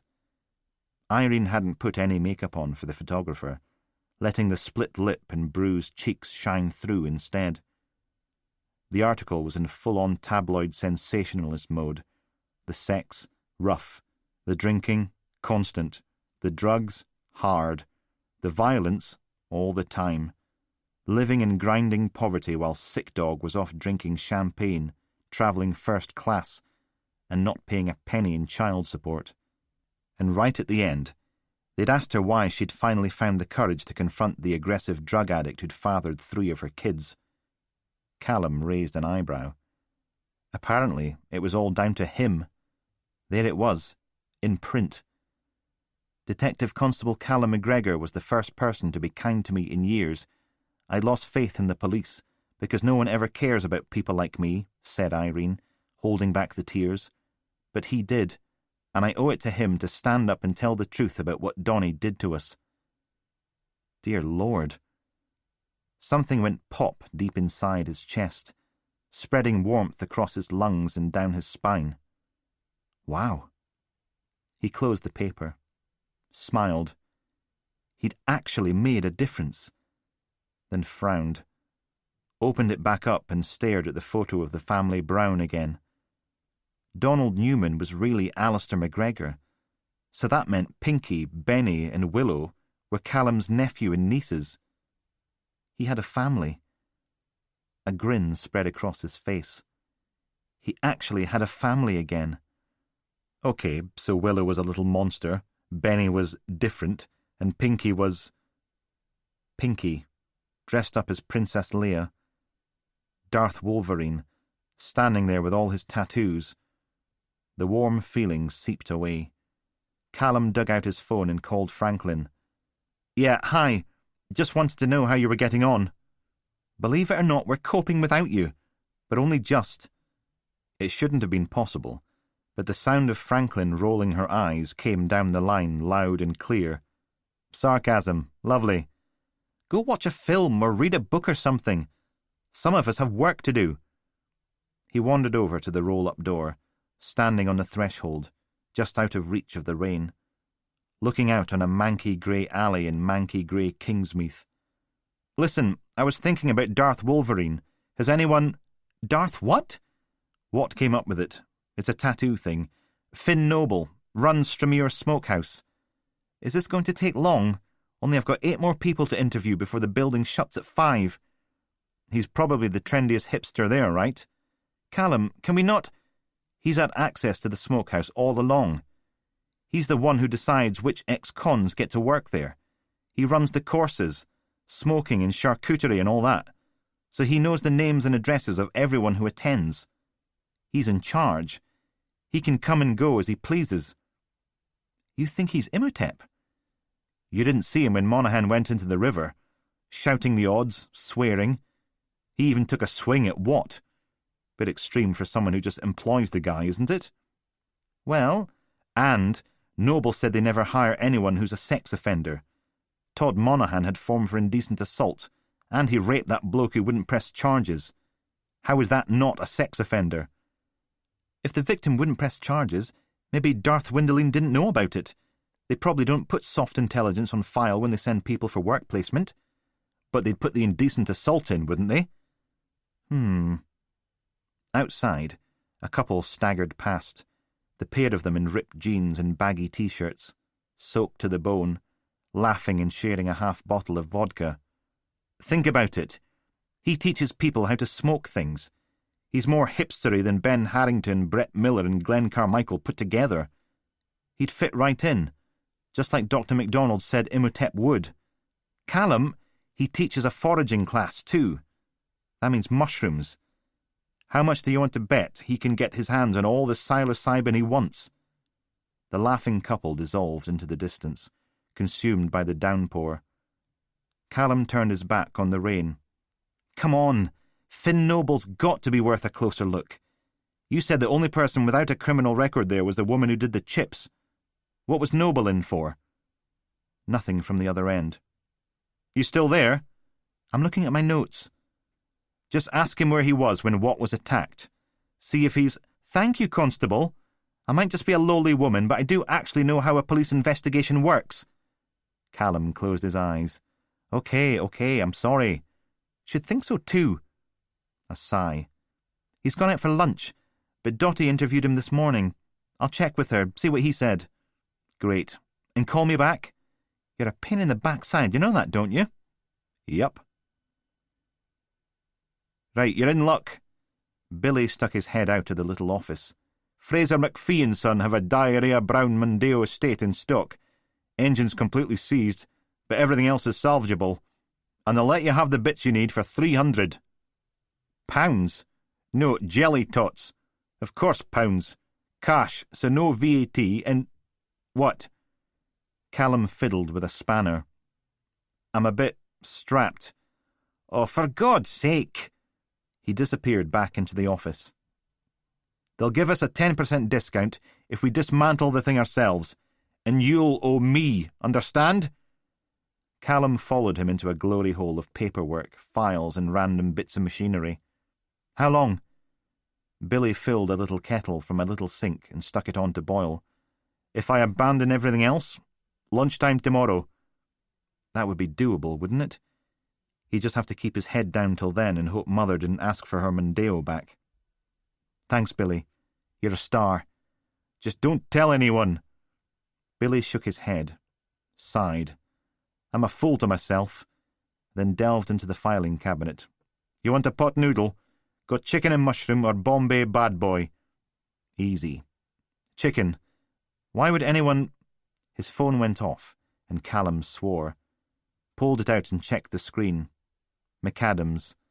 "Sorry, got to take this." He walked back out into the workshop while Billy peeled the foil lids off the pots. "Is Watt okay?" A small pause. "He had a stroke. How would he be okay?" "When Mother called, she sounded— I don't know. Anyway, if it's not Watt, what do you want?" "I'm dying." This again. "I know." Callum settled back against the workbench and flicked through the other paper. Sex scandal. My drug binge horror by some non-entity from a reality TV show. "We need to talk." "Murder. Sex scandal. I'm proud of my cellulite, says curvy Corrie babe.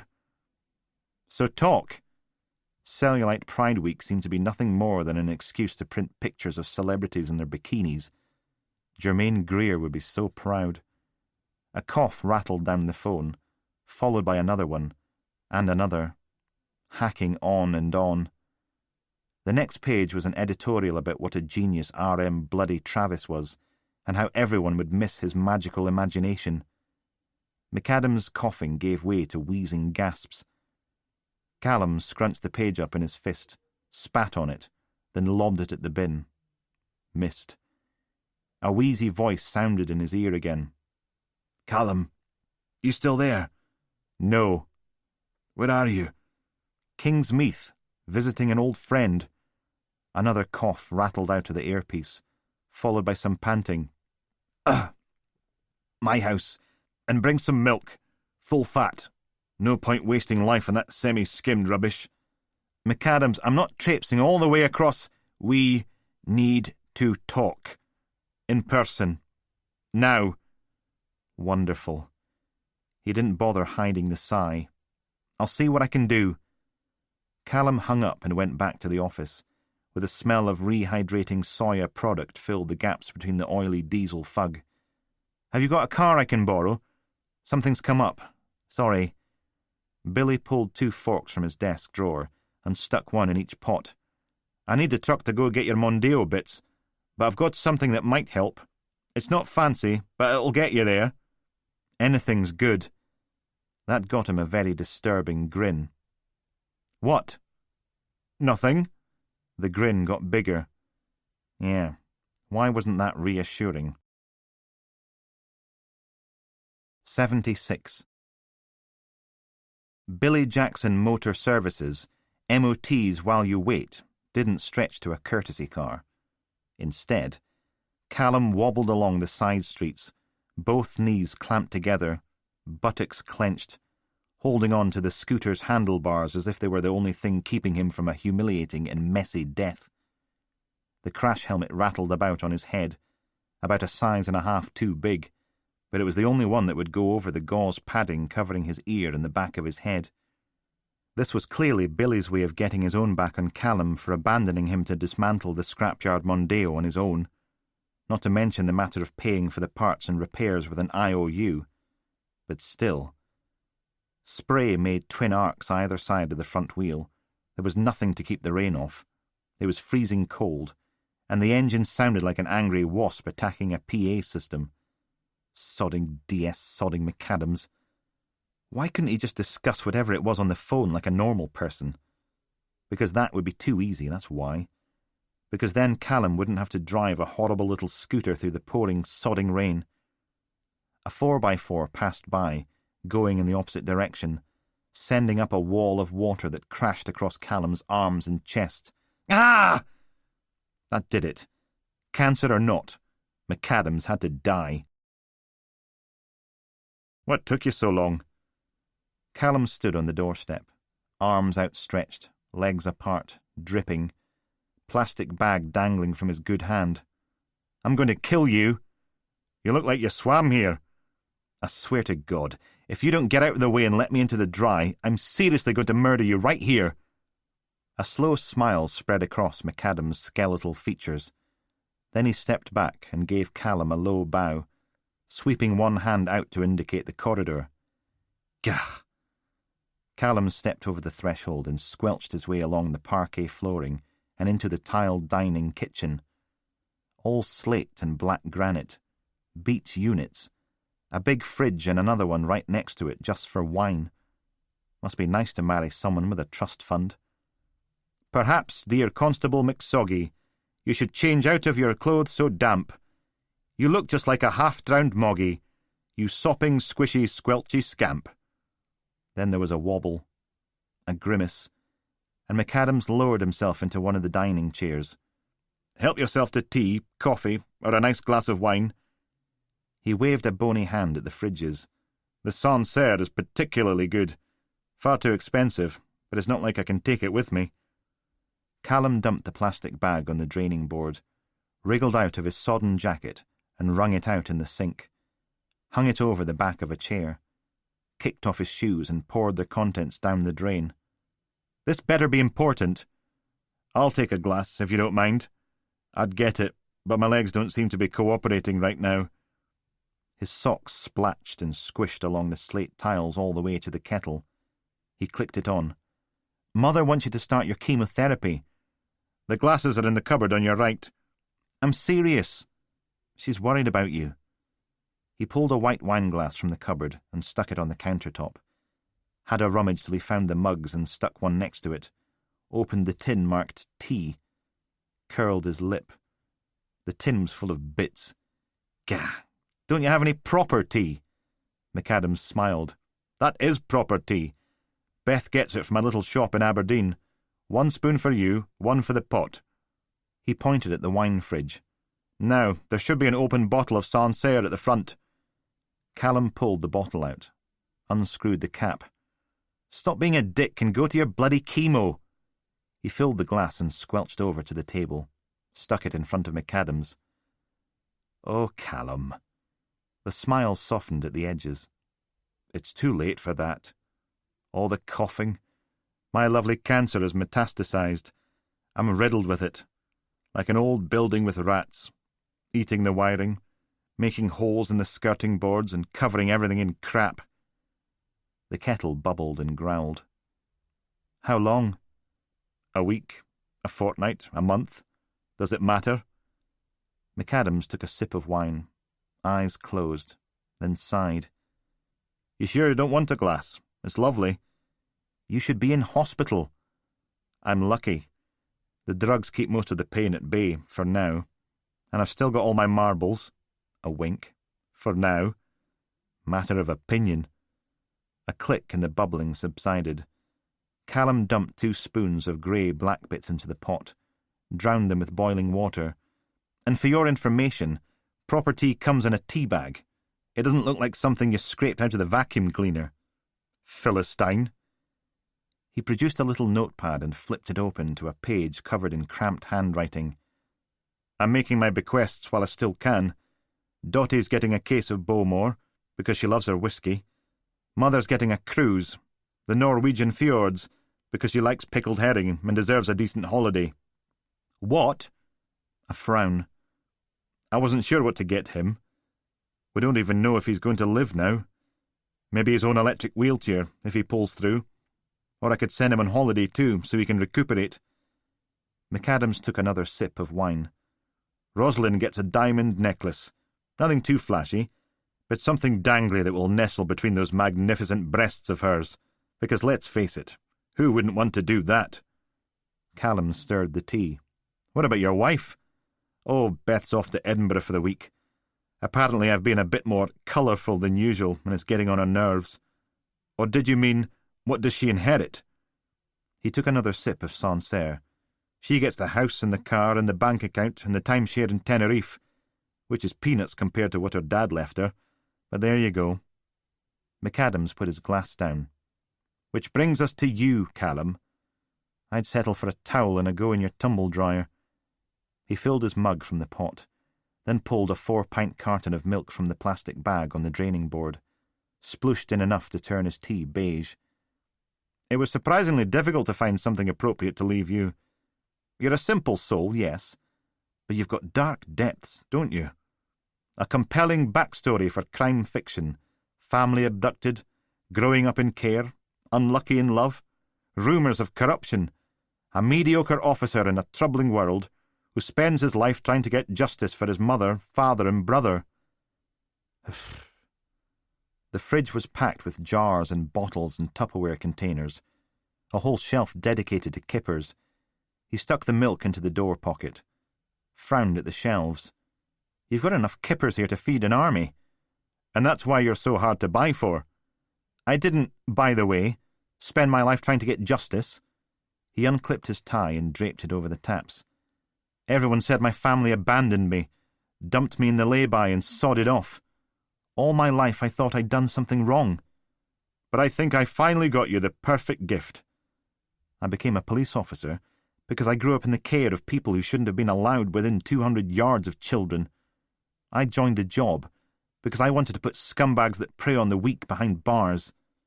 McAdams nodded. Indulge a dying old man and look in the drawer by the toaster. Callum did. It was a brown paper parcel, about the size of a ream of paper, only twice as thick. It flopped like a ream of paper when he picked it up, too. He held it out. This. That. Someone had printed the words, "A dark so deadly," across the front in black Sharpie. I'm guessing it's not a holiday. It's my book. Oh, joy. Dotty got a case of whiskey. Franklin got a diamond necklace. Mother and Watt both get fancy trips. And what did he get? Oh, don't look like that. Everyone else got material stuff, but you're a reader. There's so few of you about these days, Callum. So I give you my book, my life's work, distilled into 194,528 words, single-sided, double-spaced on A4. Callum put it down. You got me to drive all the way across town on a scooter in the pouring rain because you wanted to give me a copy of your book. You said it was urgent. I also needed milk.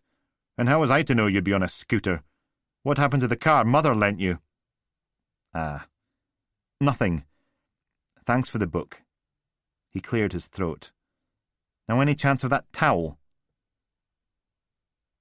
Rain. It pounded the garden on the other side of the window, battering the bushes into submission, hurtling down from a charcoal sky, turning everything grey. The floral scent of fabric softener filled the utility room, mixing with the tickly smell of warm dust. Callum tightened his borrowed toweling dressing gown and leaned his back against the whomp, whomp, whomp of the tumble dryer. Warmth stroked the back of his legs. He what? Franklin sounded as if she was sucking on a wasp. You heard me. Finn Noble's dead. How the hell did that happen? Callum pinned the phone between his ear and his shoulder, freeing up his good hand for a sip of tea. Was it an, we sent a patrol car round his house? No answer. So the uniform peers in through the windows, and there's Finn Noble, hanging from a noose in the hall. He tied one end to the balustrade and jumped. He killed himself. There's more. He left a suicide note. The tumbled dryer bleeped, then fell silent. Callum opened the door and hauled out his suit, all hot and crackling with static electricity. It's him, isn't it? Imhotep. He knew we were closing in and he chickened out before we could nab him.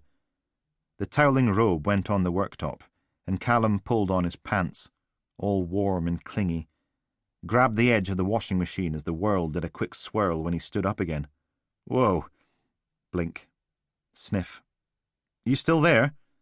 We sent a copy of the note to Dr. MacDonald, but it's basically claiming credit for the killings, justifying his actions, and complaining that we spoiled everything by capturing his gods before they could save the world.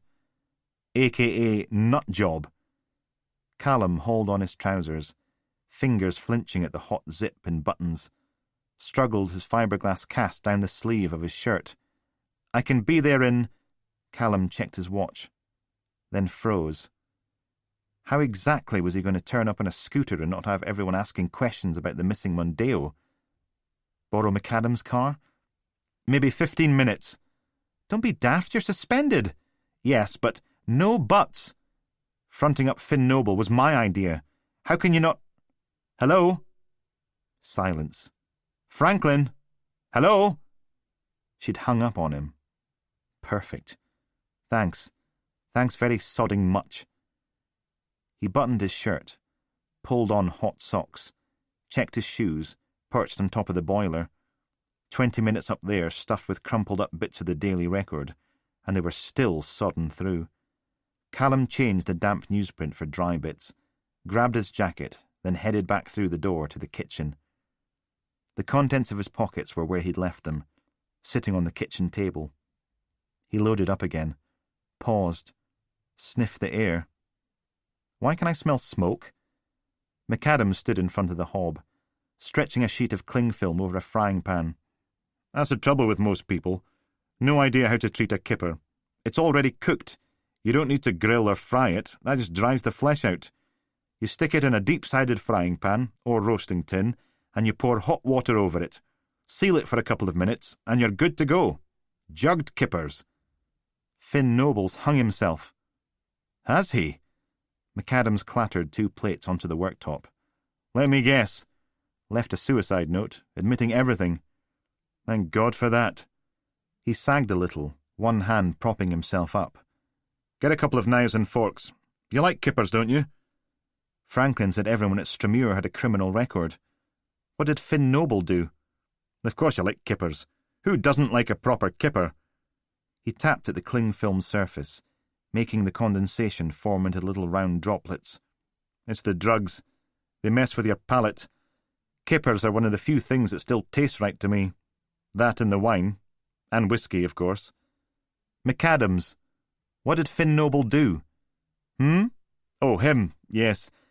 He was arrested for indecent exposure twice. Decided it was a good idea to get his willy out on Stone Terrace, outside the youth hostel. Possession of a Class A drug on 3 occasions, and a handful of burglaries. Nothing major, except for the willy waving. What was the Class A?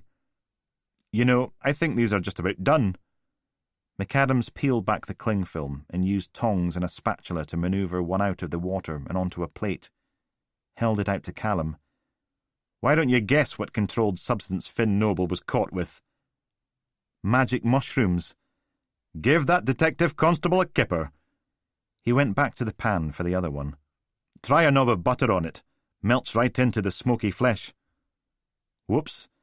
Callum sat at the dining table a bit harder than he'd meant to, making the seat creak. Mother sent you home, didn't she? A shrug. McAdams lowered himself into a chair, groaned, then peeled the skin off the top of his kipper. She seems to think I'm taking too much on. Well, what am I supposed to do? Hang around here like Banquo's ghost? Eat your kipper. The skin was thin and papery, the flesh beneath it plump and moist, smoky and full of horrible little bones. He worked them to the front of his mouth and picked them out, wiped them off on the edge of his plate, looked up to find McAdams smiling at him. What? It's like a metaphor for life, isn't it? The flavour is magnificent, but every mouthful comes with a cost, and in the end, all you're left with is a pile of skin and bones. McAdams reached for the butter dish, dug a chunk off with his knife, and dolloped it onto his fish. You remember our discussion in the car? You, me and Rosalind talking about how no one ever remembers the police officer or the victims. They only remember the serial killer. People remember Gandhi. He wasn't a serial killer. Callum picked out another mouthful of bones and laid them with their comrades, like little pale thin soldiers. Took a swig of tea to wash down the saltiness. Gandhi doesn't count. He's remembered because he made a difference.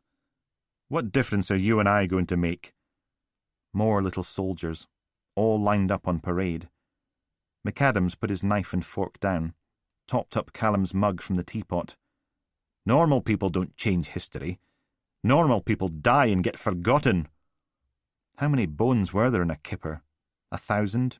2? 1,000,000? They caught the light and sort of glowed. Little bone soldiers. Callum? A sip of wine. Do you believe in God? Or gods? Or anything at all? Yeah, McAdams needed to cut back on the wine. His voice was getting a bit wobbly and boomy, like the grown-ups in a Snoopy cartoon. Wah, wah, wah. Somewhere off in the distance, a phone rang, and rang, and rang. Don't worry, the answering machine will get it. All those glowing bone soldiers. Bleep! Andy, it's Cecilia. I'm sorry, I don't know what the hell they're playing at, but the labs have buggered it up again. I'm putting in a formal complaint. Callum blinked. The soldiers left bright orange streaks on the inside of his eyelids. Are you all right? He shook his head, and the world lurched round by 30 degrees, then slowly drifted back up again. Think I'm coming down with something. Not helped by driving a scooter all the way across town in the sodding rain. Or had he said that already? The idiots have taken a liking to you. Those samples from the Gossard house in the Carmichael flat have come back as a match again. And now they've got you driving the abandoned Kia Picanto. You know, the one we found Richard Duffy's body in the boot of. So thirsty. Must be the kipper. Have another gulp of tea. I've told them I'm going to make you do these ruddy tests over and over till you get them right. Honestly, it's like trying to teach a lawnmower about particle physics. Callum, you don't look too well. His hands made whooshing sounds when he moved them. Can't feel my tongue. Anyway, just wanted to say sorry. I know it's not our cock-up, but still. Give me a call when you get this, okay? Bye. That's a shame. McAdams stood, wobbling like one of those inflatable men they stuck outside car dealerships. Oh, and speaking of Callum, if you see him, tell him the Dundee lot have done a preliminary sweep through the contents of Travis's freezers. They can't be 100%, but they say it looks like it's all adults. No children's remains, if that helps. Okay, that's definitely it this time. Bye. Bleep. Callum reached for his mug, but the thing wasn't where it was meant to be, and his fingertips caught the handle, tipping it over. Pale brown and beige spread out across the tabletop. Sorry. It's all right, it's only tea. McAdams patted him on the shoulder. Well, not only tea, but mostly. He wobbled over to the worktop and came back with a dish towel, laid it out on the beige puddle. The fabric darkened. You should have had the Sancerre instead. I only wanted to make a difference. Not a huge one, just a little one. Before I die. McAdams mopped up the spilled tea. It would have worked too, but you... A sigh. Well, I suppose you were only doing your job. The walls lurched in, then out again. Boom, boom, in time with his pulse, like waves. In and out, in and out. But couldn't you have left me with one? In and out. Just one God for me? To fix all this? To make the world whole again? Callum grabbed hold of the tabletop, dug his fingers into the slippery surface as the grain, buried deep in the wood, twisted and flowed. One by one I had to give them up. I didn't want to, but what choice did I have? His hand was hot on the back of Callum's neck. I thought I'd have enough time with Ashley. She was coming along so well. She'd purified, made amends. She was ready to transcend. The tea. There was something in the tea. But now she's gone. Back to the venal flesh and dust and darkness. You want to hear a secret? I think surrendering her was probably the hardest thing I've ever done. A tiny laugh. Such a horrible waste. Don't get me wrong, in a weird way, I'm glad she's still alive. But I would have made her immortal. Callum scraped his chair back. I know. Come on. He hooked his hands under Callum's armpits and pulled him to his feet. It's all right. In the end, I couldn't help Ashley, but I can still help you, if you like. Shh. Here we go. It's going to be fine. Watch your feet on the steps. It's a long way down to the basement. 77. There we are. That's better, isn't it? The basement floor was warm and soft, like R.M. Travis's garage. Dusty, soft, warm concrete. The brick walls pulsed, in and out, shifting in time with every single one of Callum's breaths. Shh, it's okay. You're going to be fine. Trust me. It's all going to be fine. Callum's arms were lead, dull and heavy, his fingers like wet balloons. You just sit up here, that's right. McAdams hauled him into a sitting position. Here we go. The chain was cool against Callum's neck. The padlock's click reverberated through his skull. Click, click, click, click. All safe and secure. A sigh. I feel bad about Finn, but look at it from my perspective. If I hadn't killed him and written that suicide note, we'd still be looking for Imhotep, wouldn't we? This way it's all finished, nice and neat. We've come to the end of the book.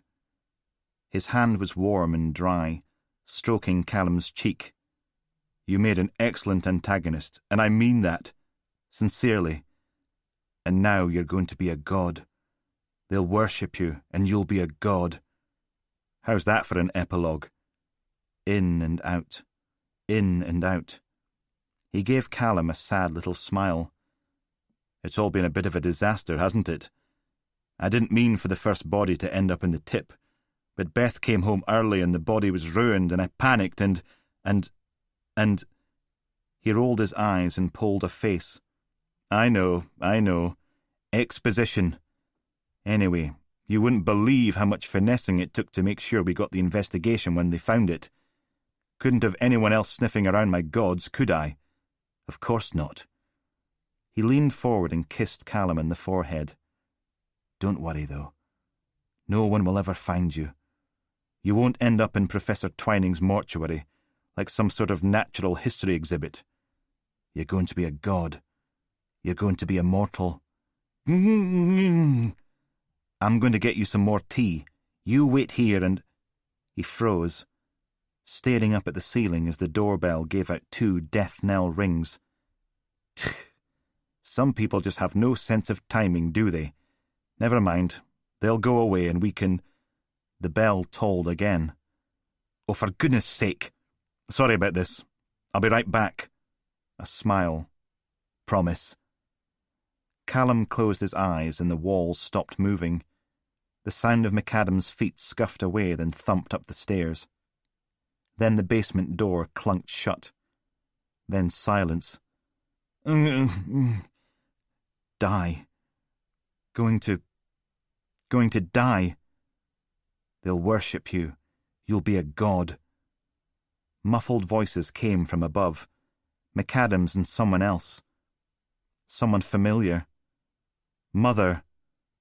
He took a deep breath, but all that would come out was the same mushy grumble. The tea. Should never have drunk the tea. It took a lot, but he hauled his lead arm up and worked wet balloon fingers between his lips, past his graveyard teeth, across his slimy tongue, and into his throat. They felt big as... Pale beige liquid splashed down his wrist, hot and sticky, barely a mouthful. Again. He dug his fingers in deeper. This time his whole stomach heaved, curling his shoulders, hunching his back as tea and kippers splashed out onto the basement floor. Chewed ribbony chunks of pot noodle. More. Every heave like a kick in the stomach, leaving him hanging on the end of his chain, spitting bile onto the concrete. Callum slumped back against the wall, blinking. The bricks started to pulse again. In and out. In and out. Mushrooms. It had to be mushrooms.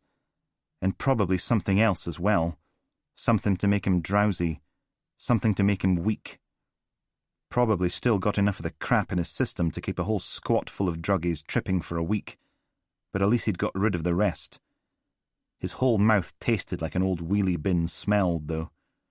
He spat again, ground his eyes closed, pulled his head forwards, then smacked it back into the wall.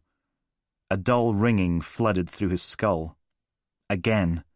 Harder this time. The gauze padding softened the blow a bit. Again. Fire ripped across his scalp, followed by 1,000 razor blades, slicing through the stitches back there, wrenching his eyes open. Oh, dear Jesus, that hurt. But it worked. He shook his aching head, and the walls stayed where they were. Coughed. Spat out another string of bitter yellow bile. Basement. He was in the basement. The concrete floor rippled beneath him, hissing. McAdams had made a wall out of dusty cardboard boxes, blocking this part off from the rest of the room, creating an alcove no more than 12 foot by 8. 3 sets of chains were fixed to the brickwork, all of them shiny and new. One for Callum, one dangling above a bare mattress on the floor, and one going around the neck of the woman slumped opposite. Brown hair with grey at the roots, naked except for a grey cardigan that was threadbare at the elbows and cuffs, knees covered with scratches and bruises. She didn't say anything, didn't move, just slumped there. Callum cleared his throat, fumbled his slippery, sick-covered fingers to the chain around his neck, then worked his way back along its length to where it fastened to a ring, bolted to the wall. Gave it a pull. Nope. Key. Get the key. And how the hell was he meant to do that, chained to the basement wall? Upstairs, the muffled voices went quiet, as if someone had turned off the radio. Then a solid thump rattled the floor above. Oh, God. He wiped his fingers on his once clean, once dry shirt.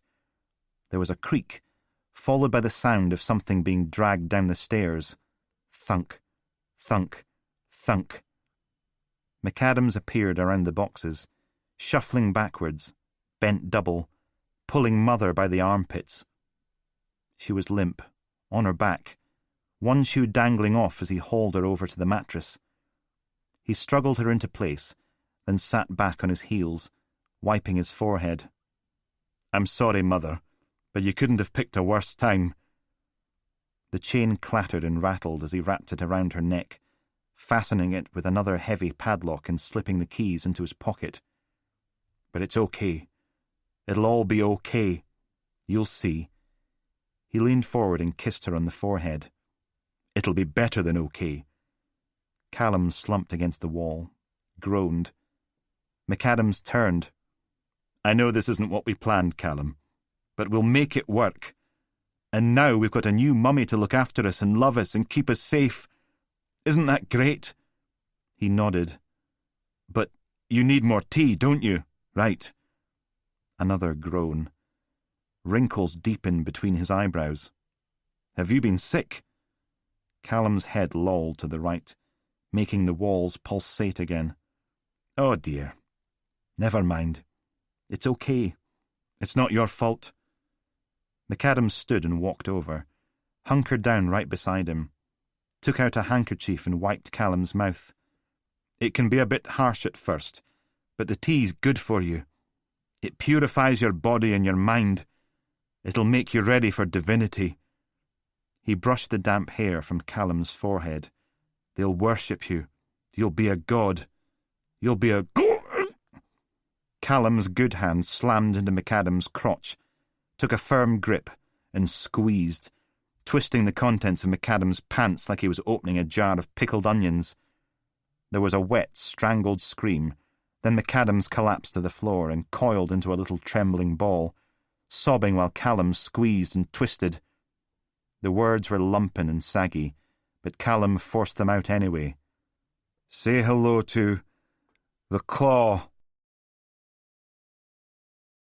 78. Mother was breathing, but there was already a lump growing on the back of her head. Callum unlocked the padlock from the chain around her neck. "Boss, can you hear me?" He gave her a small slap on the cheek, but it didn't help. She was still breathing, though. That was the important thing. The lady in the grey cardigan flinched when Callum touched her, so definitely still alive. "It's all right. I'm a police officer. See?" He pulled out his warrant card. "Can you tell me your name?" Her eyes were wide as a rabbit's, waiting for the oncoming car. "Hello?" Nope. Callum unlocked her too, but she scuttered away, squeezing herself into the corner of the room, arms wrapped around her knees, staring out at him from beneath her greying fringe, with those glittering rabbit eyes, probably off her face on McAdams' magic mushroom tea. And that just left the man himself, still curled up on the basement floor, wrapped around his tortured groin. Good.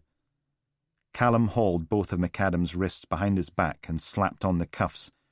"Andrew McAdams, I'm detaining you under Section 14 of the—" "Don't you want to be a god?" Face flushed and shiny, tears and snot shining on his cheeks. "Why? What's wrong with you?" "You're going to prison, Andy. It's over." He stared. "It's not too late. I can fix this. I'll get you some more tea. You can be a god, Callum. You can watch over all of us. You can fix everything that's wrong. You're a psycho nutbag, and you're going to spend every last miserable day you got left being someone's bitch in a 6x6 cell. And at that, McAdams threw his head back and laughed. Not a fake laugh either, a full-on belly laugh. I'm dying of cancer, you idiot. I've got weeks to live. You think they'll lock me up? I won't even stand trial, and you know it. I'm detaining you under Section 14 of the Criminal Justice Scotland Act. You still don't get it, do you? All you've done is stop me saving everybody's lives. We could have fixed everything, and you ruined it, because I believed you'd have committed an offence punishable by imprisonment. But you know what? It doesn't matter if I die now. No one will ever remember the cops or the victims. They only remember the serial killer. I get to live forever. Callum licked his lips. You get to die in prison. They'll write books about me. Sunday Times bestsellers. They'll make films about me. Maybe even a TV series. They'll talk about me in hushed whispers when they tuck their children into bed. A grin. Andrew McAdams. Imhotep. Immortal. The walls throbbed in time with Callum's heartbeat. Kill him.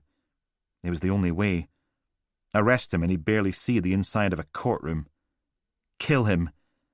Make it look like suicide, just like McAdams had done with Finn Noble, so everyone would think he just couldn't cope with the cancer. Then get rid of anything incriminating in the house, so no one would ever find out that he murdered all those people. Don't let him take anything from this. Don't let him win. McAdams grinned up at him, eyes like polished buttons. They'll worship me. I'll be a god. No. Callum tightened his good hand into a fist. No, you won't. 79. Ow! Get off me! Mother slapped the paramedic's hands away, tried to stand, got pushed back onto the wheelie stretcher thing that took up nearly one whole side of the ambulance. You've got concussion. Do you want to die? Doesn't bother me. I get paid either way. The paramedic held out the disinfectant and the wad of gauze again. Now, are you going to sit still or not? The ambulance's blues and whites spun in the downpour. Throw in the 3 patrol cars, all with their lights going, and the crime scene was transformed into a very damp, very miserable disco. Callum climbed up into the back, joining them. That's Cecilia and her Smurfs of Doom just arrived. Mother nodded. Tell them I want... Ow! Well, sit still then, and you're going to need stitches. I don't need stitches. God's sake. The paramedic handed his gauze and disinfectant to Callum. Try to talk some sense into her. Then he hopped down from the back and walked off under the eaves of the house, took out a packet of cigarettes and lit up. Callum peered at the back of Mother's head. Yeah, you're going to need stitches. I can't believe Andy hit me. He hit me. She looked away. How's Beth? They've taken her straight to A&E. No idea how long he's had her chained up in the basement, but she's gone full-blown psychotic episode. His own wife? I was at their silver wedding anniversary. Mother let her head fall back, then winced and straightened up again. Ow! Look on the bright side. It could have been a lot worse. Remember what he did to John? Ugh. She wiped a hand across her face. Andy was my friend, Callum. I've known him for years. I don't even know who he is, now. We're all still alive. He can't hurt anyone else. We've escaped our chains. She looked at him, then smiled. No more sodding haikus. Deal. He put a hand on her shoulder and she took it, gave it a squeeze, nodded. You did good, Callum. You did really, really good. Thanks, boss. I think, in the circumstances, you can call me Mother. The scent of deep-fried sausages filled the downstream monitoring suite, underpinned by the sharp, sweet tang of cheap tomato sauce. Dr. MacDonald ripped another bite from her butty and leaned closer to the screen, chewing as she stared. Mother folded her arms and slumped back in her seat. Callum licked tomato sauce and melted butter off the back of his hand. Sure you don't want one? Surprisingly enough, I'm not hungry. On the screen, interview 2 was full.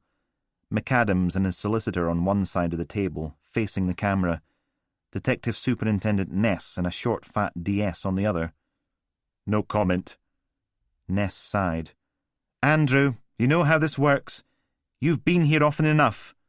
No comment. McAdams' solicitor looked as if she was auditioning for a Tim Burton movie. She tucked a strand of jet-black hair behind her ear. I believe my client has made himself very clear on this point, Detective Superintendent. He's quite happy to answer any questions, but only to D.I. Malcolmson. McAdams stared directly into the camera, smiled. And Callum, of course. Only fair to include him. He deserves that much. Dr. MacDonald took another bite. He doesn't even look bothered, does he? It's like he's there to pick up a Chinese takeaway.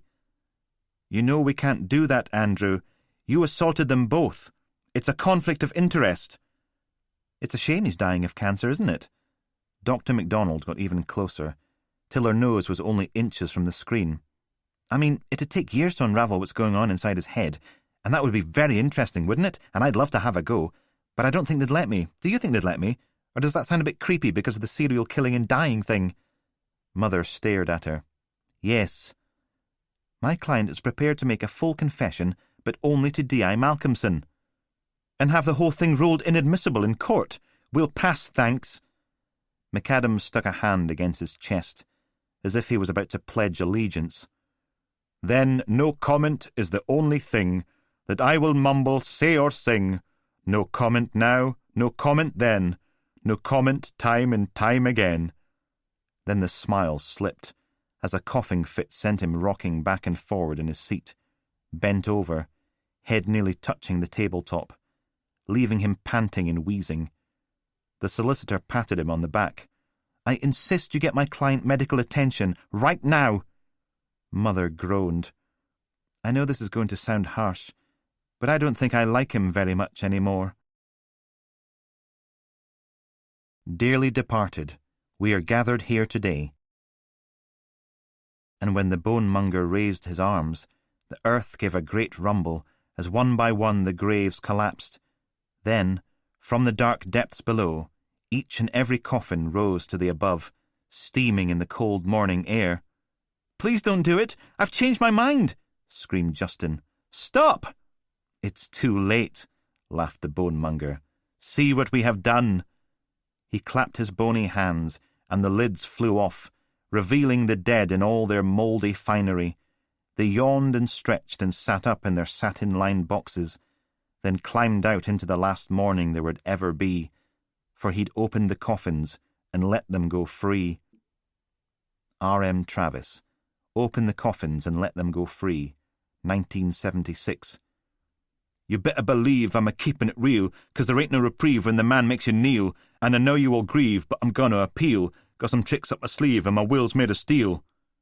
Donny Sick Dog McRoberts. The day them fuckers done fitted me up. Copyright Bob Speed Trap Records, 2017. 80. I'm sorry for your loss. Callum shook McAdams' wife's hand.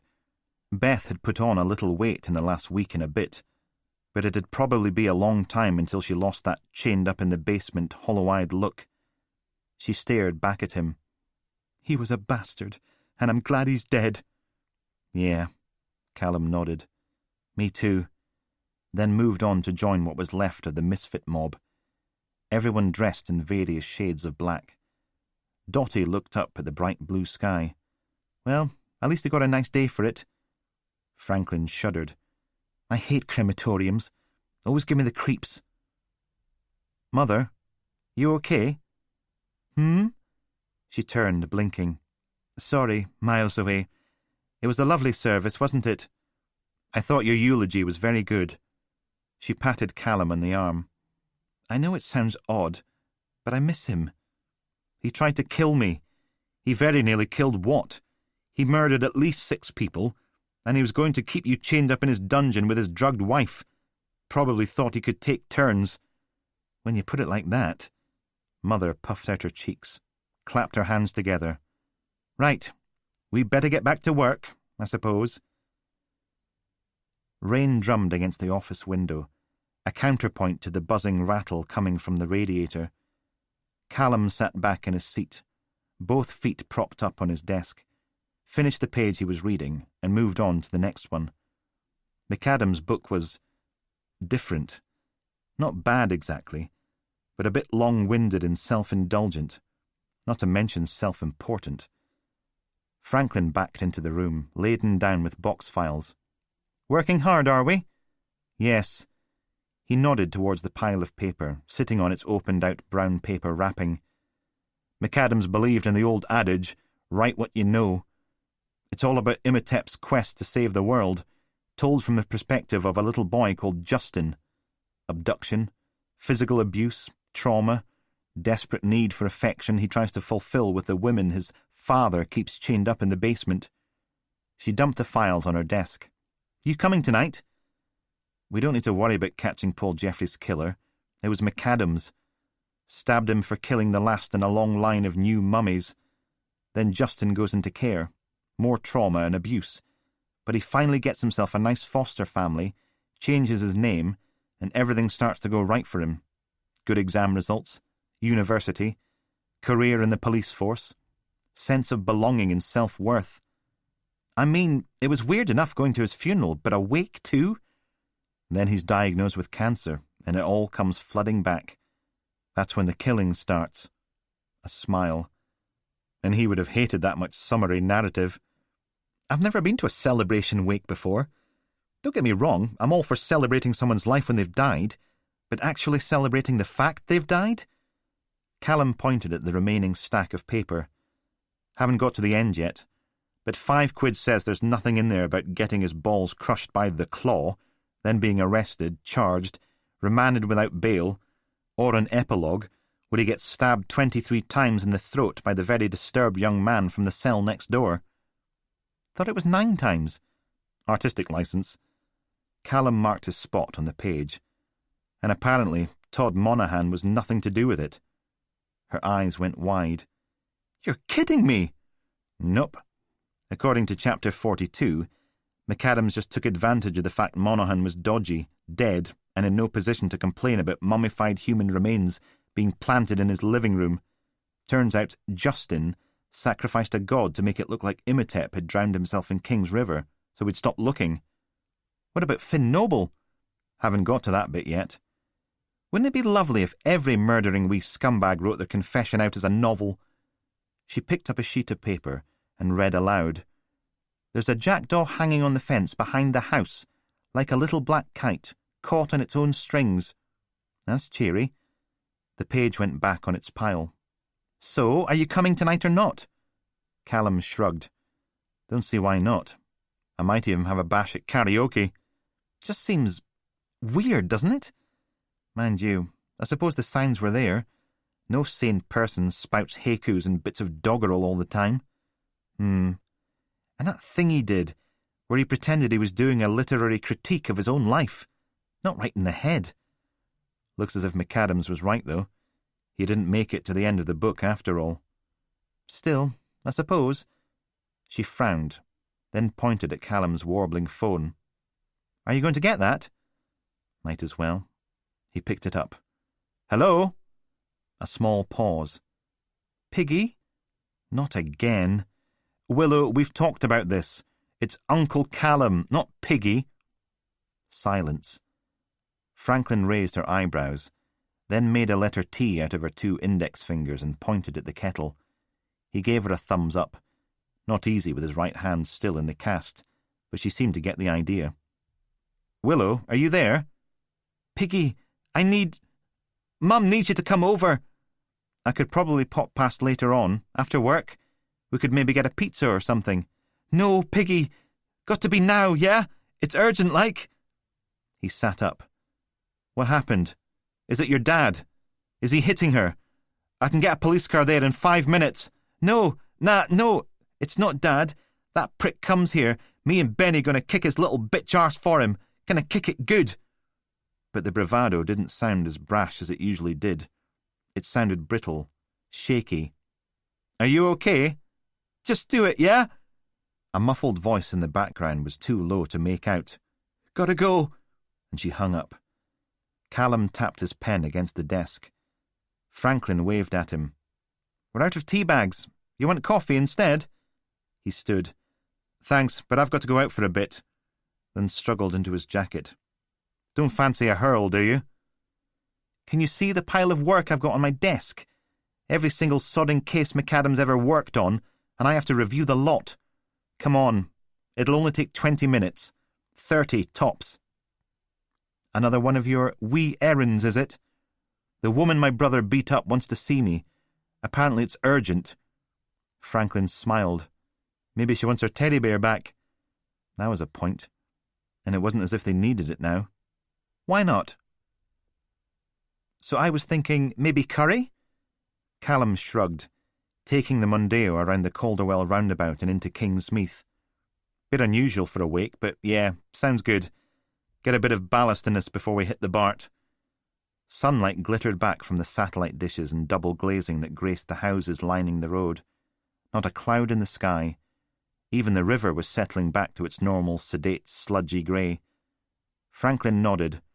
"I know Dottie's getting in some sausage rolls and wee Scotch eggs, but I always end up feeling cheated if I don't get a proper dinner."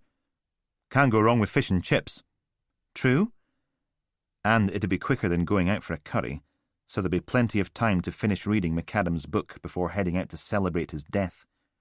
Would be good to get it finished. Move on to something else. Something a bit less deranged and murdery. Wonder if anyone would publish it.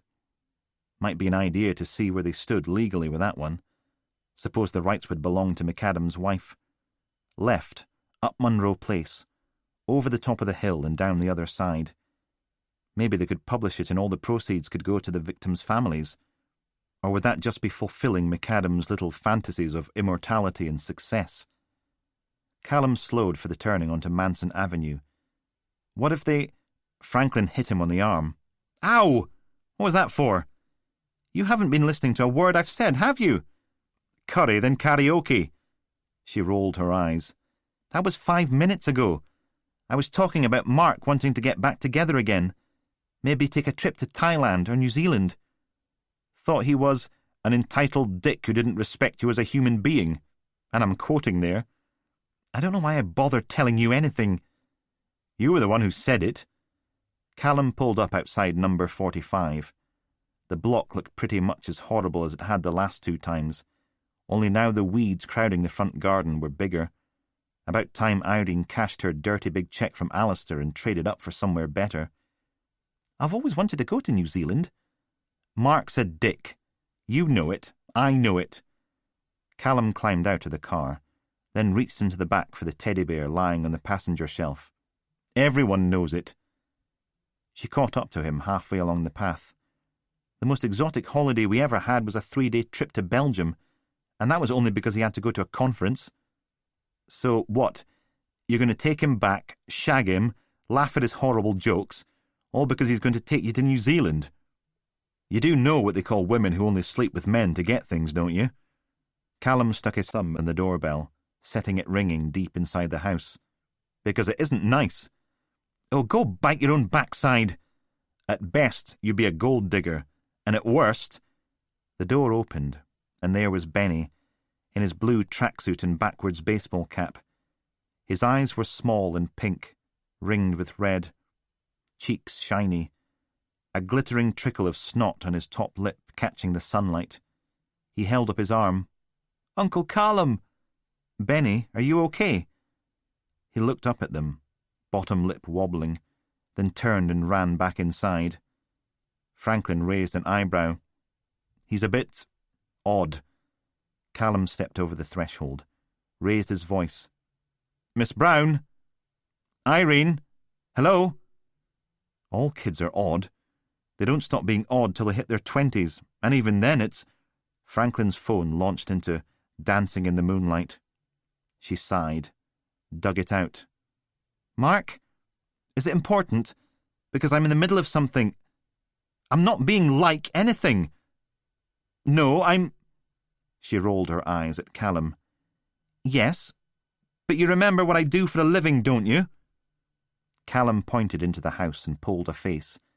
She nodded and turned back to the path. "There's no need to get all defensive about it, Mark. If we're going to give this another chance, you need to respect my boundaries." "Yes. I didn't say that." He left her to it. Down the hall. "Irene? You there?" He held up the bear. "I've got Mr. Lumpy Lump." Into the living room.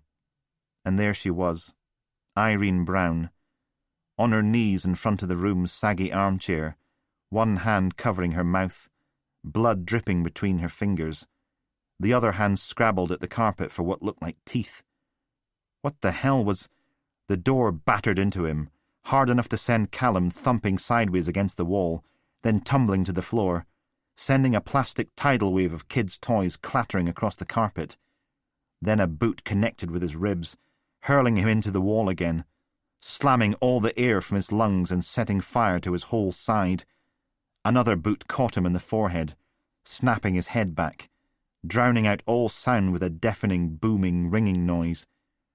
Then a hand grabbed the front of his shirt and hauled him up. "Think you're clever, don't you? Think you got away?" Ainsley Dugdale grinned at him, the bruises on his butcher's slab face fading away to a dirty smear. He folded his other hand into a fist. "See, when I take money for a job, I do the job, and you don't get away." The world snapped around 90 degrees and everything tasted of hot copper wire. Callum raised an arm, but the fist battered his face again, making something inside his cheek go snap. The carpet rushed up and crashed into his chest. "Think you're the only one can do detecting?" The boot cracked into his ribs again. "I open my newspaper and what do I see? This bitch whining on about how her man don't treat her right, even though she's a total whore." Another kick flipped Callum over onto his back.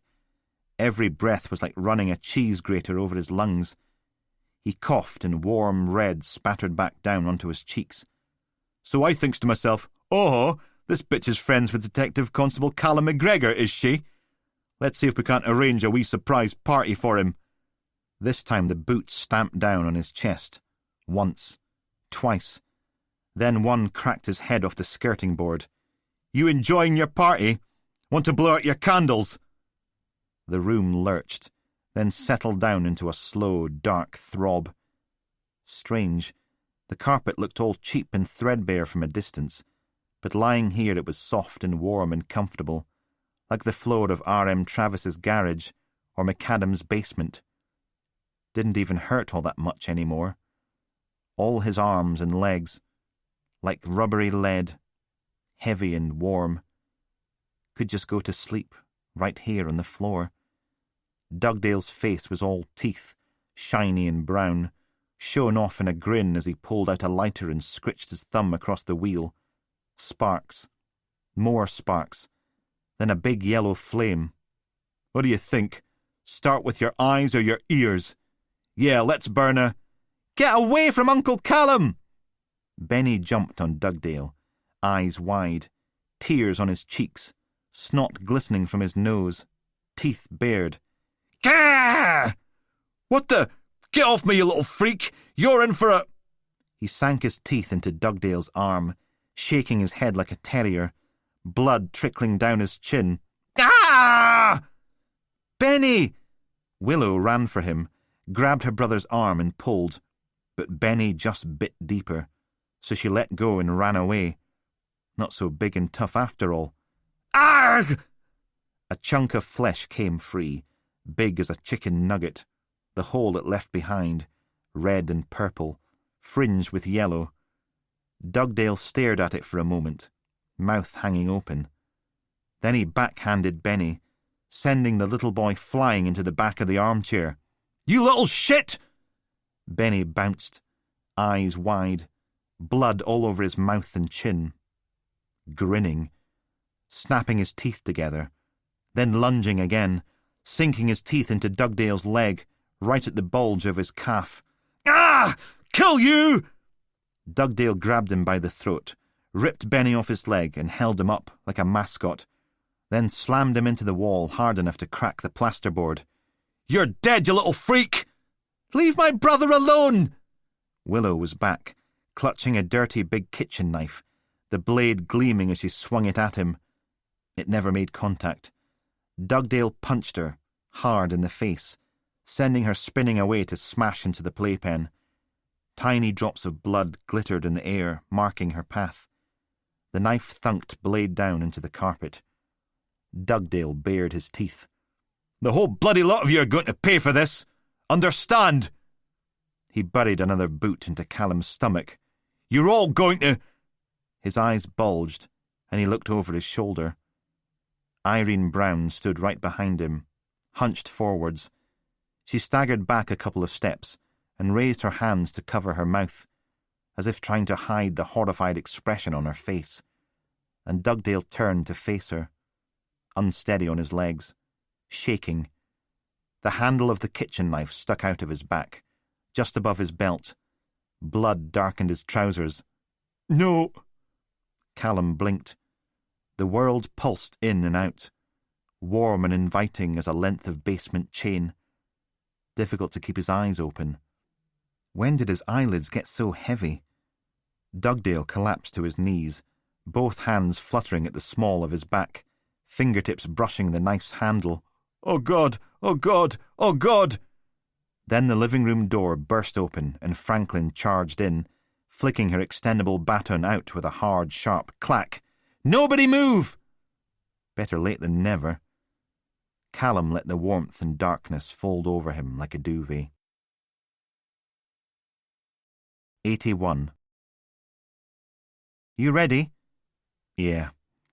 Callum winced and levered himself out of the big blue hospital armchair. The little private room was far too sodding hot, even with the window cracked as far open as it would go. A handful of get-well-soon cards were pinned up on the corkboard above the telly, the remains of a cliched bag of grapes going raisiny on the bedside table. He stood there for a moment, straightened up, wobbled. Mother raised an eyebrow. Are you sure? Because I can call a doctor. 4 days stuck in here with daytime TV and lukewarm Lucozade is quite enough, thank you. Callum, I'm fine. What's a few cracked ribs, fractured cheekbone and bruised spleen between friends? He struggled his way into his jacket. And there wasn't any blood in my pee this morning. How cool is that? McAdam's book was back in its brown paper wrapper. Callum slipped it into his backpack and fastened the catches. Did you finish Andy's book? Yup. Want to know what happens in the end?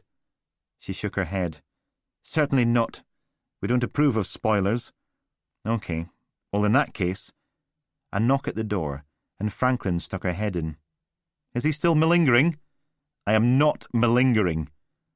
Mother crossed to the bed and picked up his backpack, paused to peer out of the window.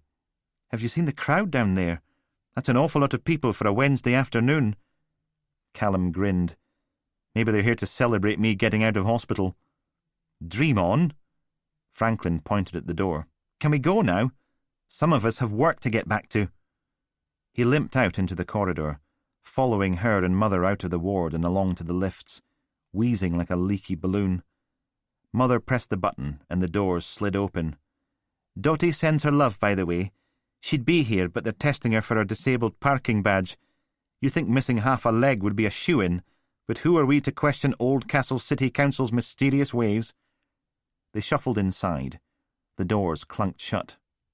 Down they went. Franklin stared up at the numbers. Dugdale's regained consciousness, by the way. They've had to remove a big chunk of his bowel, liver, upper and lower intestines, but other than that, he's dandy. He'll poop in a bag for the rest of his life, but swings and roundabouts. They pressing charges. What, against Irene Brown? No. She was saving the life of her children and a police officer. They've nominated her for a Queen's Commendation for bravery. Dugdale, on the other hand, is facing 2 charges of aggravated assault, 2 of assaulting children, and the PF's doing him for the attempted murder of DCI Powell, too. Turned out Dugdale was shooting his mouth off all over Oldcastle about it. Mother sighed. Poor wee soul never was the shiniest spoon in the drawer. At least that meant Callum was off the hook. Do me a favour.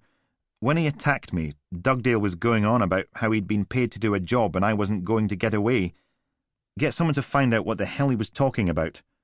I can try, but don't get your hopes up. He's not a shiny spoon, but he's sharp. The lift gave a shudder, a grinding noise, a ping. Then the door slid open on the hospital's reception area. Franklin pointed. We're parked over in the red zone. Want me to drop you at Dottie's? Any chance we can go via the library? And how long's that going to take? 15 minutes, 20 tops. Callum limped through the reception area towards the long line of glass doors when someone stepped in from the overcast afternoon. Alistair. The murmurs of that huge crowd outside buzzed through the open door, then clunked silent as it closed again. Alistair/Donny/Donald/sick dog swaggering over with a dirty big grin on his face and a hand out for shaking. Bruv! He ditched the shaved chest and leather jacket look for a simple white shirt and blue jeans. A pair of expensive-looking sunglasses perched on the top of his head. Facial hair neatly trimmed. Alistair grabbed his hand, shook it, stepped back, beamed, then wrapped Callum up into a hug, lifting him off the ground, making broken nails burst across his ribs. Ha ha! Ah! Oh, right, yeah. Sorry, bruv. A squeeze on the shoulder instead. Callum, this is Courtney. Courtney, this is my bruv. A woman in a sharp suit appeared. Thin, long hair swept back, young and perky looking as she looked Callum up and down, talking in a low estuary accent. I don't like the bruises. Makes him look like a boxer or something, but I suppose I can work with it. Courtney's my publicist. Right. Okay. She clapped her hands. When we go out there, Sick Dog's going to make a statement to the media. Then I need you to talk for no more than 2 minutes. We want to get this on the evening news, so keep it snappy but accessible. How great it is to finally meet your brother, how you're looking forward to getting to know each other again. You've always been a fan of his music, etc. But, great, don't forget, no more than 2 minutes. I'll give you a copy of the itinerary once we've done the broadsheet interviews. Itinerary? The One Show, Breakfast News, Lorraine. I'm waiting for a call back from the Graham Norton show, but fingers crossed. Callum stared at her, then at Alistair, then at Mother. But, excellent. Courtney checked her watch. I've got a table booked at Le Poule Français for 8 tonight. We can go over any questions you've got then. But, I know, right? Alistair wrapped an arm around his shoulder. Bit of a shock, innit? First time in the bubble? But trust me, bruv, you was going to be a natural, right? He turned a smile on Franklin and Mother. Can you give me and my bruv a couple of minutes, yeah? You know, to talk like? Franklin bristled, but Mother put a hand on her arm, nodded. Of course. We'll be over there, raiding the chocolate machine. Cool. Alistair snapped his fingers and pointed at it. Courtney, treat these fine ladies to whatever they like. The last of the big spenders. And as soon as they were gone, Alistair thumped down into one of the waiting room seats, legs splayed out as if they were barely connected, and grinned at Callum. Man, we's going to be on the front pages tomorrow. Can't buy this kind of publicity. Callum half sat, half collapsed into the seat opposite, licked his lips. You always this quiet, bruv. Breakfast news. Yeah, better get used to it. My agent called. We got a bidding war going on for our autobiography, like big time. And don't worry, they're going to get some ghostwriter guy to do the words for us. We just got to cash the royalty checks and sign some books. Already got offers coming in for the film rights. How's that going to work if you're in prison? Nah, bruv. Got sentenced to 2 weeks at a 5-star rehab retreat. Perks of being a celebrity with a very expensive lawyer. Typical. Callum cleared his throat. I want to go after Leo McVeigh. For what he did to Mum and Dad. For what he did to you. Silence. A nurse squeaked by with a clipboard and a frown. Someone in the distance coughed. The machine whirred and clunked as Mother, Franklin and Courtney threw caution to the wind. Alistair frowned. I remember. The patois had disappeared, leaving the hard Kingsmeath burr behind. Not everything, but some bits. I remember the cage Travis kept me in. I remember the dinner parties, where he'd wheel me out. Dinner parties? Man, you think he kept all those bits of people in the freezer because he was lonely? You've read his books. And that's something else he's obsessed with. Witches eating children, goblins eating rabbits, monsters eating children, people eating rabbits that are actually children.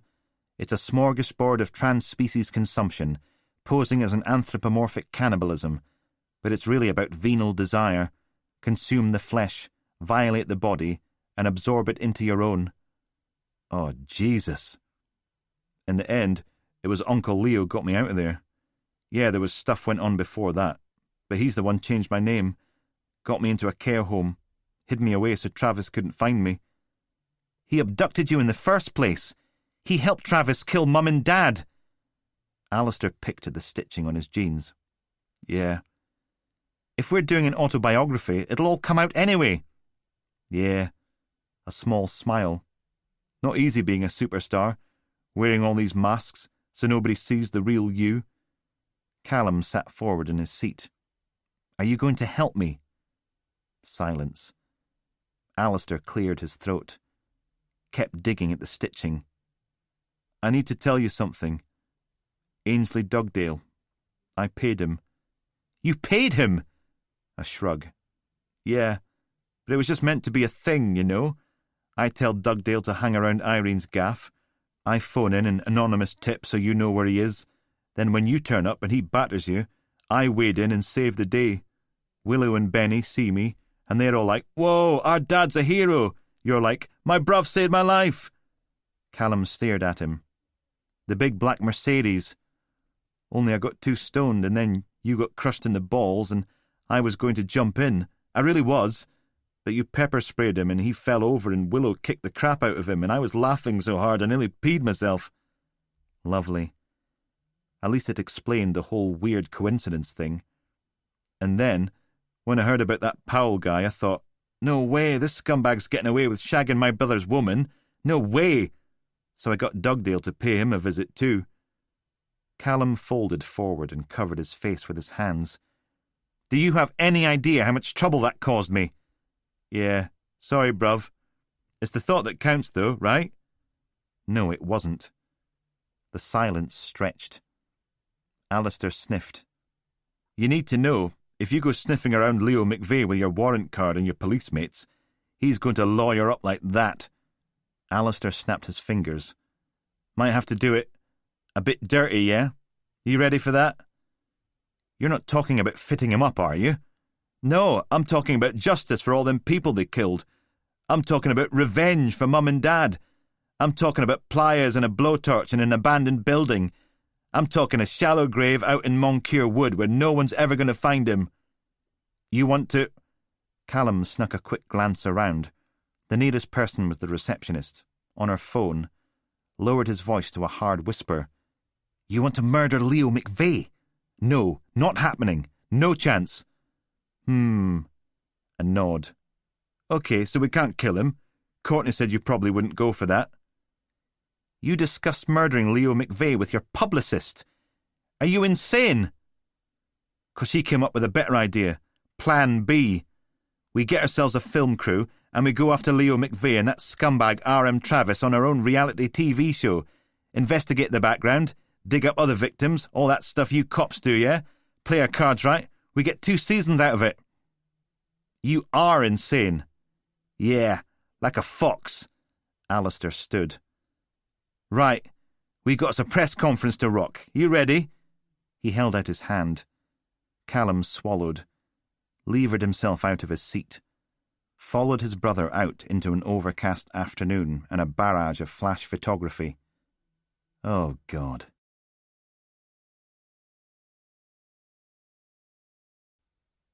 That was A Dark So Deadly by Stuart McBride, read by Steve Worsley.